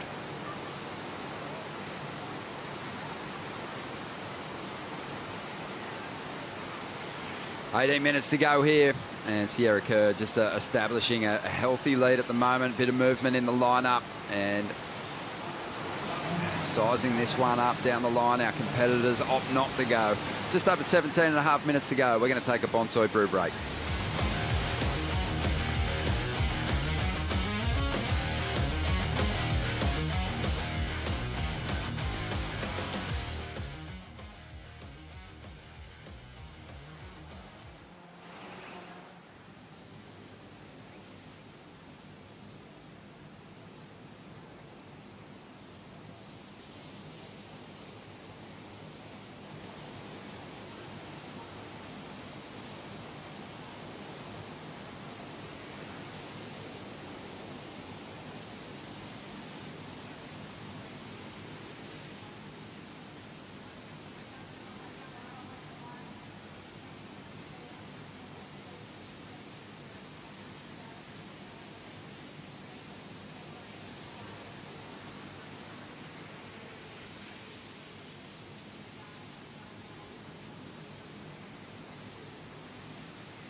The Boost Mobile Gold Coast Pro presented by GWM is brought to you by Major Events Gold Coast, strategic partner of the Boost Mobile Gold Coast Pro presented by GWM. By Bond University, not for profit and not to conform. Bond University exists for you. By Oakberry, fuel yourself with the official acai of WSL Australia. By Cooper's Brewery, official beer of WSL Australia. And by BioGlan, official vitamin partner of the WSL Australia. Take that in. What a beautiful view here at Snapper Rocks. The view's a little different for our competitors. They're surfing into that sun. It's making it tricky to read some of these sections. A surfer who figured it out best on the opening exchange was Sierra Kerr, who backed to 7.83. Hasn't backed it up yet. She's had a few shots trying to put up a solid score to go with it. But she still is out in front. And the surfer from the Basque Country, Ariana Choa, she's sitting in second spot. She needs a 6 at the moment. Here's a replay of what Sierra was able to do on that ride.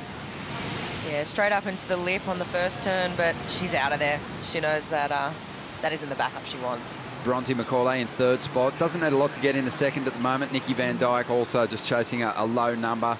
Plenty of competitive history here on the Gold Coast. This has been a championship tour stop for, well, was a championship tour stop for a number of years before coming back onto the schedule as a Challenger Series event. Katie Simmers breaking through last year to kick off an incredible Challenger campaign and get herself onto the CT, and now she's sitting at the top end of the ranks just after winning her first championship tour event. So the evolution of a surfer from Challenger Series to potential title contender can be a pretty swift one, Rich. Yeah, it certainly can. And Katie's shown what's possible. It still trips me out when I look at her. She looks like such a baby still. And, you know, now she's out winning championship tour events. It's crazy. But this just shows you the strength of this young crop of women that are coming through. As we see Josh Kerr, father, proud dad. Yeah, there with Nicole watching on. The whole family's down there. Maddie Bemrose behind them, super coach. But yeah, Sierra's been lucky enough to do a lot of travel. Obviously competing as a junior. She's racked up a lot of junior titles, starting to tackle some QS events, getting some good results. And yeah, she's just going to be a star and challenging for event wins for years to come, no doubt. Yeah, she had a couple of semi-final finishes in the regional qualifying events. They were in 1,000, so not a lot of points towards making the grade for the Challenger Series. But still, you know, we touched on it. With the regional QS now, you've got a strong field at all the venues, no matter what the rating is for that contest. There's a really tough cast of surfers that you have to overcome to get to a semi-final. And Sierra's proved that she can do that, and almost breaking into the excellent range on her opening ride here.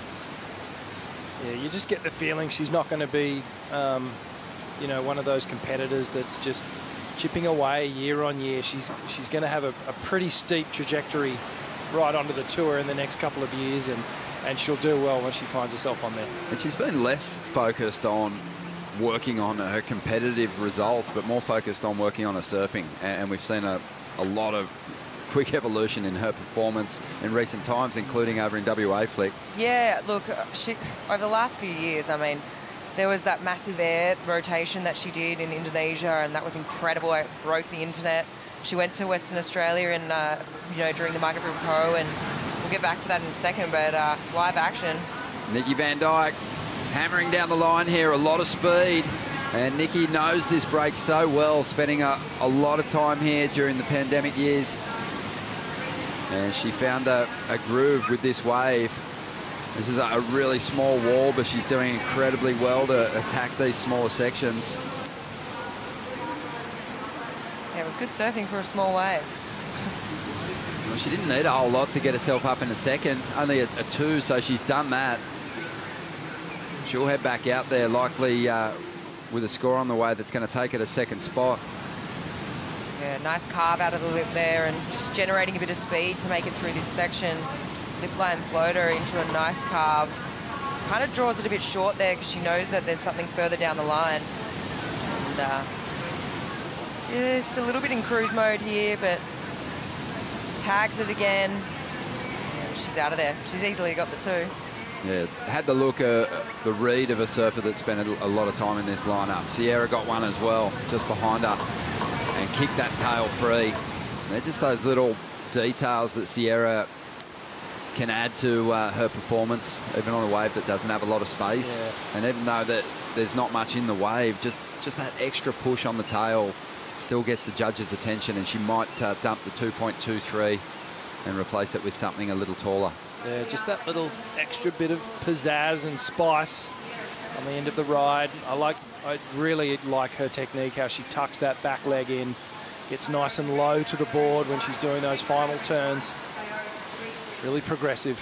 You were going to touch on her surfing over in Western Australia, though. Yeah, it was incredible. So I saw it on Instagram. You can go check it out, actually. She went and spent some time out at the box during the Margaret River Pro and was out there with her dad, Josh, and you know, she just got some incredible waves out there and experience at a really, really challenging wave. And after that, she posted a photo and she said that she's actually working on a surf movie this year as well. So taking time out, making sure she's working on, you know, those waves of consequence, getting barrels. And so, you know, it's interesting because, you know, her trajectory is, I mean, it's going through the roof, but, you know, it's cool to see that she really wants to focus on making a fun, cool, creative surf project, maybe before she gets on tour. I like it. And it's sort of walking in the footsteps of Katie Simmers, who did the same thing.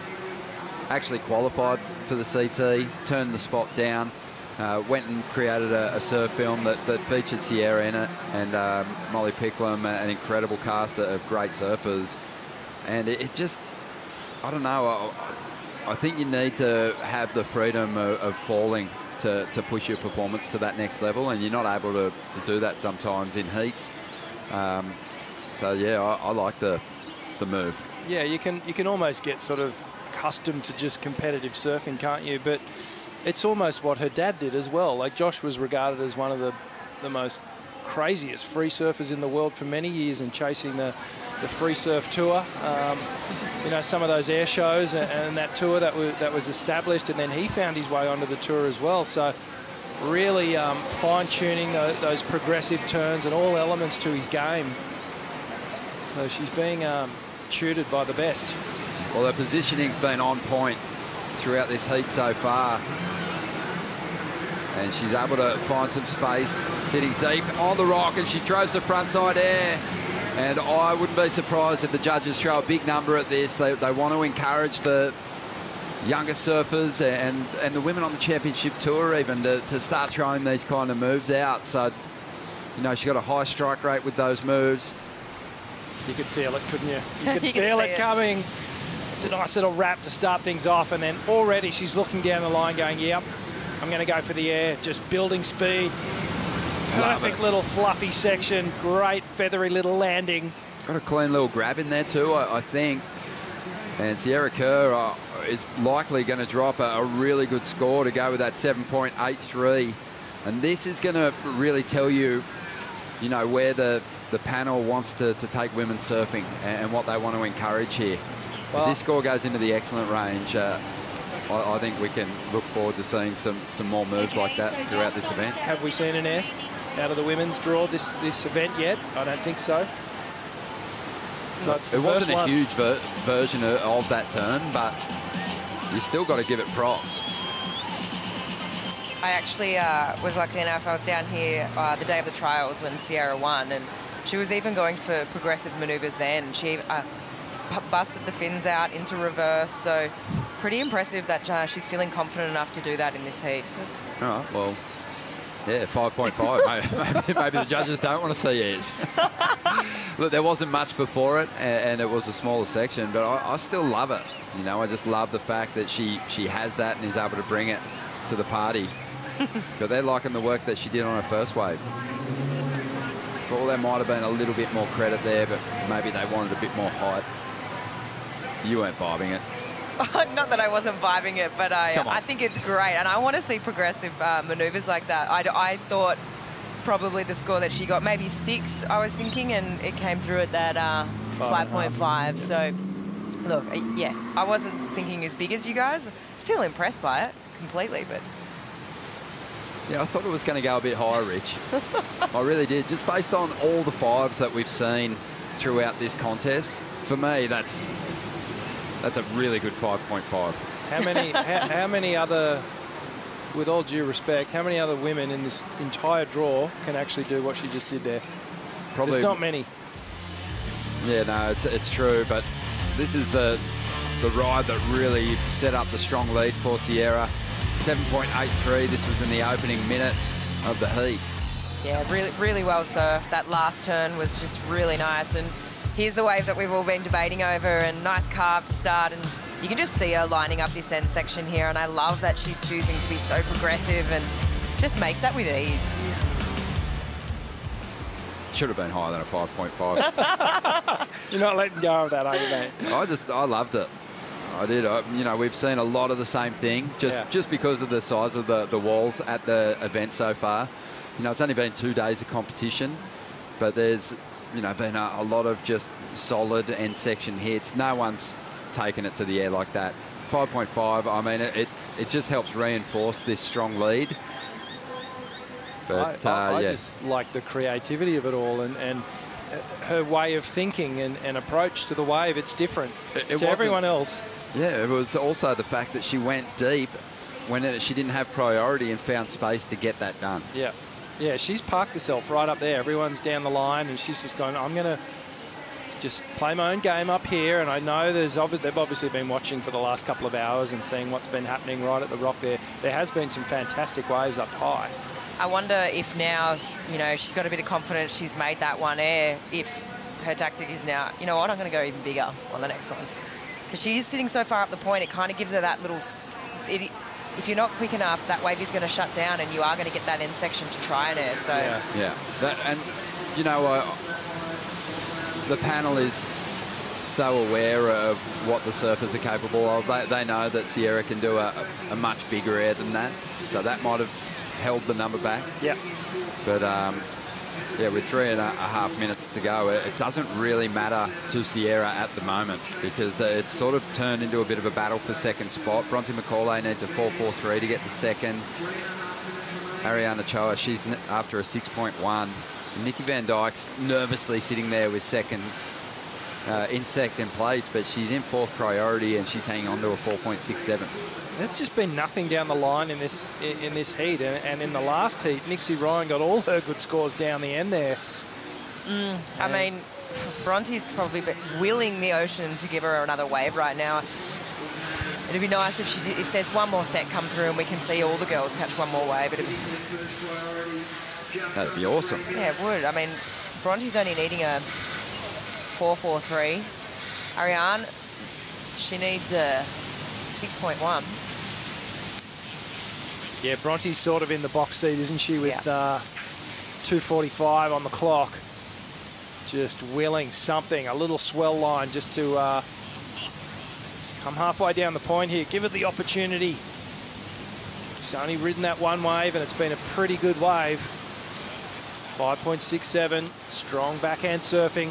There's been some really interesting changes in the conditions as we've moved through the different rounds today. There's been heats that have had flurries of set waves, and wave selection and patience with priority has really been the key to getting through.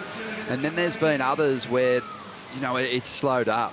And Sierra Kerr's tactic to get busy in this heat has paid off big time. 7.83, she just got going straight away. She wasn't looking for a wave that went all the way down the line to Greenmount. She just wanted to get a score on the board. She was so good on that ride, she turned it into a 7.83. And then she was just hammering away, trying to back that up, staying busy, when everyone else has been out there just dropping anchor, waiting for an opportunity that so far hasn't come their way. Yeah, I think we've also seen that throughout the whole event. I mean, guys have sat deep near the rock, knowing that they're not going to get that full ride. But if they surf the wave really beautifully with lots of speed, lots of power, those 3 critical turns in that short section have been proving big scores. I think we're right at the bottom of the tide too, or thereabouts. So we know that strange things do happen. The ocean tends to get a bit moody. in these times. You see the free surfers getting ready to pounce. Oh, mate. Get the last 20 minutes of light. They just swarm in big time once that final hooter sounds to wrap up a day of competition here at Snapper Rocks. 45 seconds to go. Just a little something coming around the corner. Nikki Van Dyke making her move, trying to better a 4.67 here. She is in second spot at the moment with fourth priority. So that's going to be her last ride, and she'll look out the back now and hope to not see Ariana Choa and Bronte Macaulay on a ride. They're trying to move into position. They're paddling out to sea looking for waves now. 15 seconds to go here. Priority with Bronte. She only needs a 4.43 to get herself up in a second. But we just can't see that swell line filling in here at the moment. No. That's it. Not looking good. Wow, that's shattering as a competitor when you only get one wave and needing just such a small backup score. And there it is. Well, Mum and Dad are looking proud, and so they should be. That was a strong performance from Sierra. 7.83. And she backed it up nicely with that neat little front side air for a 5.5. And she is on her way through to the round of 16, along with Nikki Van Dyke, who held on to second spot. Well, stay with us. We've still got the WSL post show coming your way. We're going to have a look at all the highlights from the round of 64 for the men, and also probably some highlights from the last two heats of the day on the women's side. Back in just a moment.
Welcome to the WSL Post Show here at the Boost Mobile Gold Coast Pro, presented by GWM. Another big day of competition.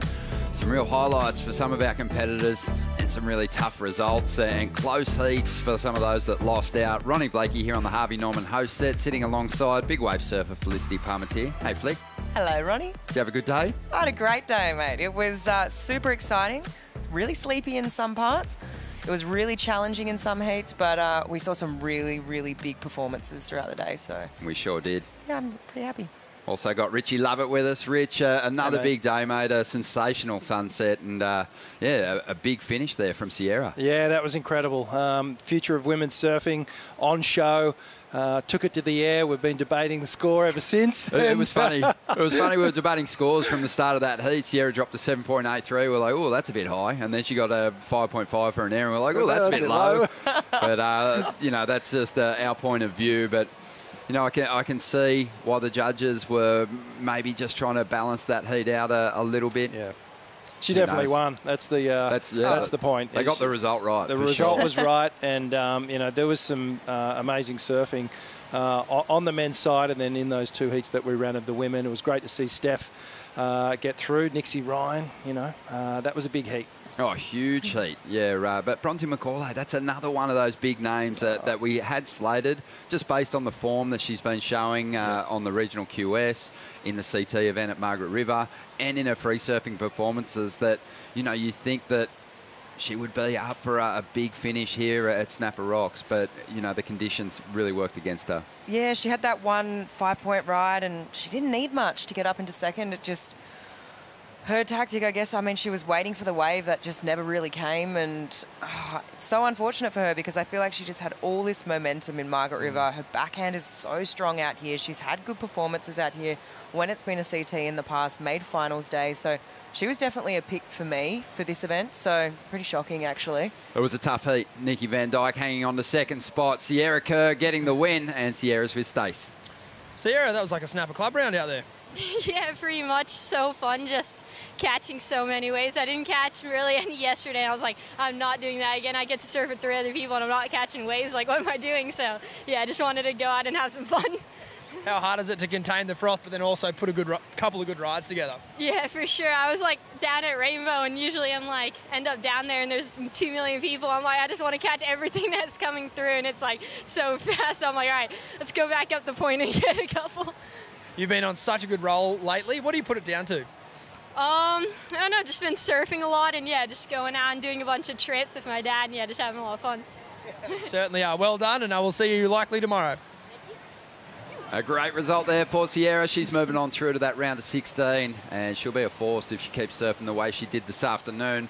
But let's dive into the first heat of the round of 32, because we had a bit of an upset result. Steph Gilmore's still alive and rolling through this contest, but it was Nixie Ryan getting the victory. Yeah, she surfed really well. Great wave selection. Managed to pick off a couple of waves down the line and stringing these few turns together, and just looking really strong and composed for someone who's a rookie on the Challenger Series. I mean, that finish there was really good, and backed it up with this wave here, and just really nice, smooth, controlled surfing. And I mean, she's got to take that confidence into the next round, but very humble, you know, in her post-heat interview, and she knows obviously Steph is queen out here. I mean, look at this surfing on such a small wave, and just so beautiful to watch.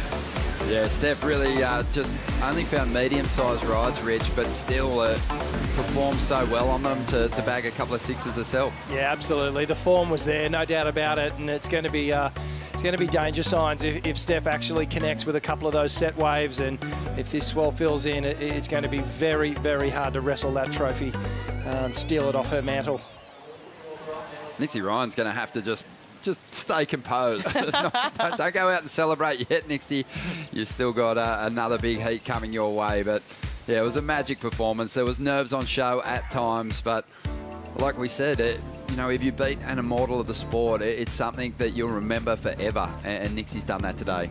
Yeah, she, like you said, don't celebrate too soon. The work's not over. There's a lot to do, but definitely a little feather in the cap and something she'll probably remember forever. Yeah, well, the men's had the lion's share of the conditions today, and Heat 16 was a really close one. There was a lot of buzzer beaters, but Nothing like this. Everyone was still in contention as the clock wound down in the final moments.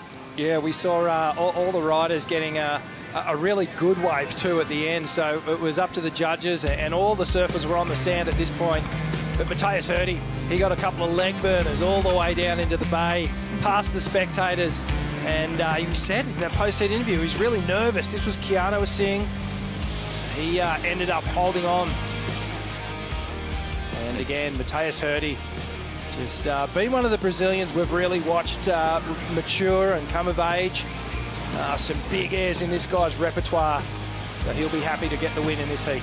He's amazing. He had a good run on the Challenger Series last season too, but he just showed great variation here today. Have a look at that finishing turn, just really chucking it up there into that final section, climbing the roof. Keanu Singh managed to hold off Connor O'Leary and also Oni Amwa, who were coming charging towards him on that final exchange. And Matthias, he was at North Kira Bakery getting a pie after the heat. He was so far away from the action, he didn't know what happened. That was a little limp up the sand there, I think, just because it put so much into it, you know, the leg burner. Yeah, solid numbers though across the board. Just going to say, a bit of an upset for Connor. I feel like he had a couple of opportunities there and he unfortunately fell, and his surfing's been so good on his backhand, and I was surprised to see him get fourth in this heat and dropped out. Yeah. I mean, in the lead up to this event kicking off, in the free surfing that I saw, Connor O'Leary was just looking every bit a winner. But yeah, tripped up in this round of 64, and he can set his sights now on the surf ranch, obviously. Let's have a look at the Boost Mobile ride of the day. There was some sensational waves ridden today, but none better than Rio Waida. Rio Waida was on some sort of a heater in this heat. He found a couple of gems. This one going up into the excellent range, showing a ton of variety, very smooth surfing, just looked so connected. Timing was perfect and just fast, had this element of speed that he brought to this heat, separated himself from everyone else. Yeah, crazy speed, which he carried throughout both of his high-scoring rides. Easily the best heat score total that we've seen in the event so far.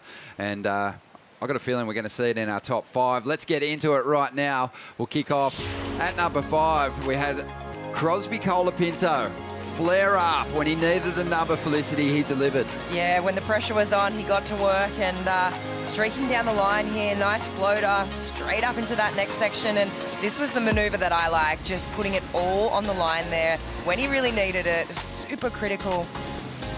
At number 4, it is Nixie Ryan getting a win over the Queen. Yeah, that's a big feather in the cap, as you said, Flick. This doesn't happen every day when you take down the 8-time world champ at her own break at Snapper Rocks, but Nixie obviously tapping into that point break pedigree that she's got from Lennox Head. A couple of real highlights in these last 2 heats of the day. At number 3, Sierra Kerr, so on. Super progressive, showing some power and commitment to those end sections. Yeah, and just really smart heat strategy, staying busy and realising after yesterday, hey, I'm surfing a heat with only 3 other girls, I've got to stay busy. But yeah, loving to see this progression too from her, just going to the air and feeling at ease, and I just loved her post-heat interview. Stoked Grommy, and yeah, I can't wait to see her tomorrow. Well, coming in at number 2, was excited to see how Sammy Pupo would perform here at Snapper Rocks Ridge. He didn't disappoint. He looked great. No, and I think you know, all the commentators, or majority of, have got Sammy in their pick to make the top 10, and it's going to be surfing like this that'll take him all the way to the top. It was an upset, I reckon, when he got bumped off the tour. Didn't make the cut because he is that good. So fast, so quick. He's got shades of Philippe in his style, and the approach as well. Very radical. Just A1 performance, really. But this guy stole the show today. We saw the Boost Mobile ride of the day. It was an excellent score. He backed it up and put together a 17-point plus heat. Absolutely dominating, just going to town, and he did it all wearing a full suit, which was pretty impressive. I mean, he was so busy out there and just so dominant. I mean, with surfing like that, it's hard not to imagine that he'd make the finals day. Yeah, job done today, but job not done yet for the event. He's got a couple more heats to get through, but certainly after today has got to be one of the picks.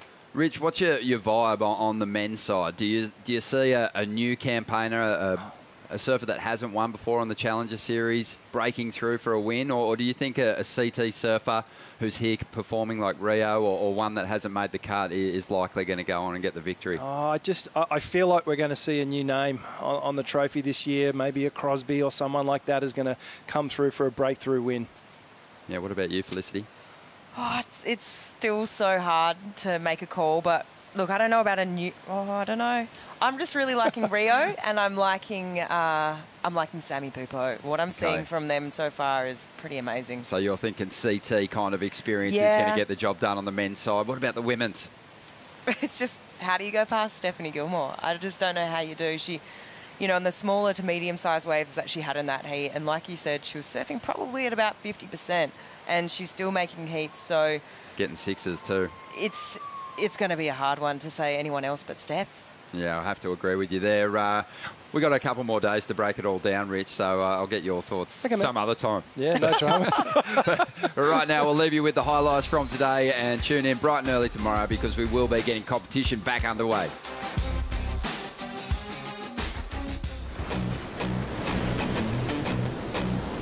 Good morning once again from Snapper Rocks. Clean conditions here today, an incredible sandbar. Here goes the Grom, Jarvis Earl.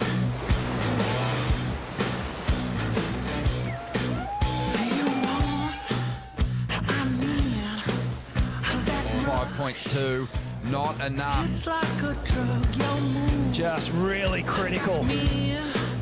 I'm hooked. Come back for more. Get back to me. 10 seconds for Jet Schilling. 2 big maneuvers. 6-point ride. Jet Schilling turns the heat. World number 1, Joao Chianca, out in the water. Red light, I'm so high. Jadson Andre, he wants a water break. It's only a phase I'm on. When you're Old Buckets Biso is back to his old tricks. Oh, wow. Come back for more. And an excellent number for his efforts. Get back to me. Beg you, please. Down on my neck. I want it. Rio makes his move, slicing through that first section as he hammers the pocket.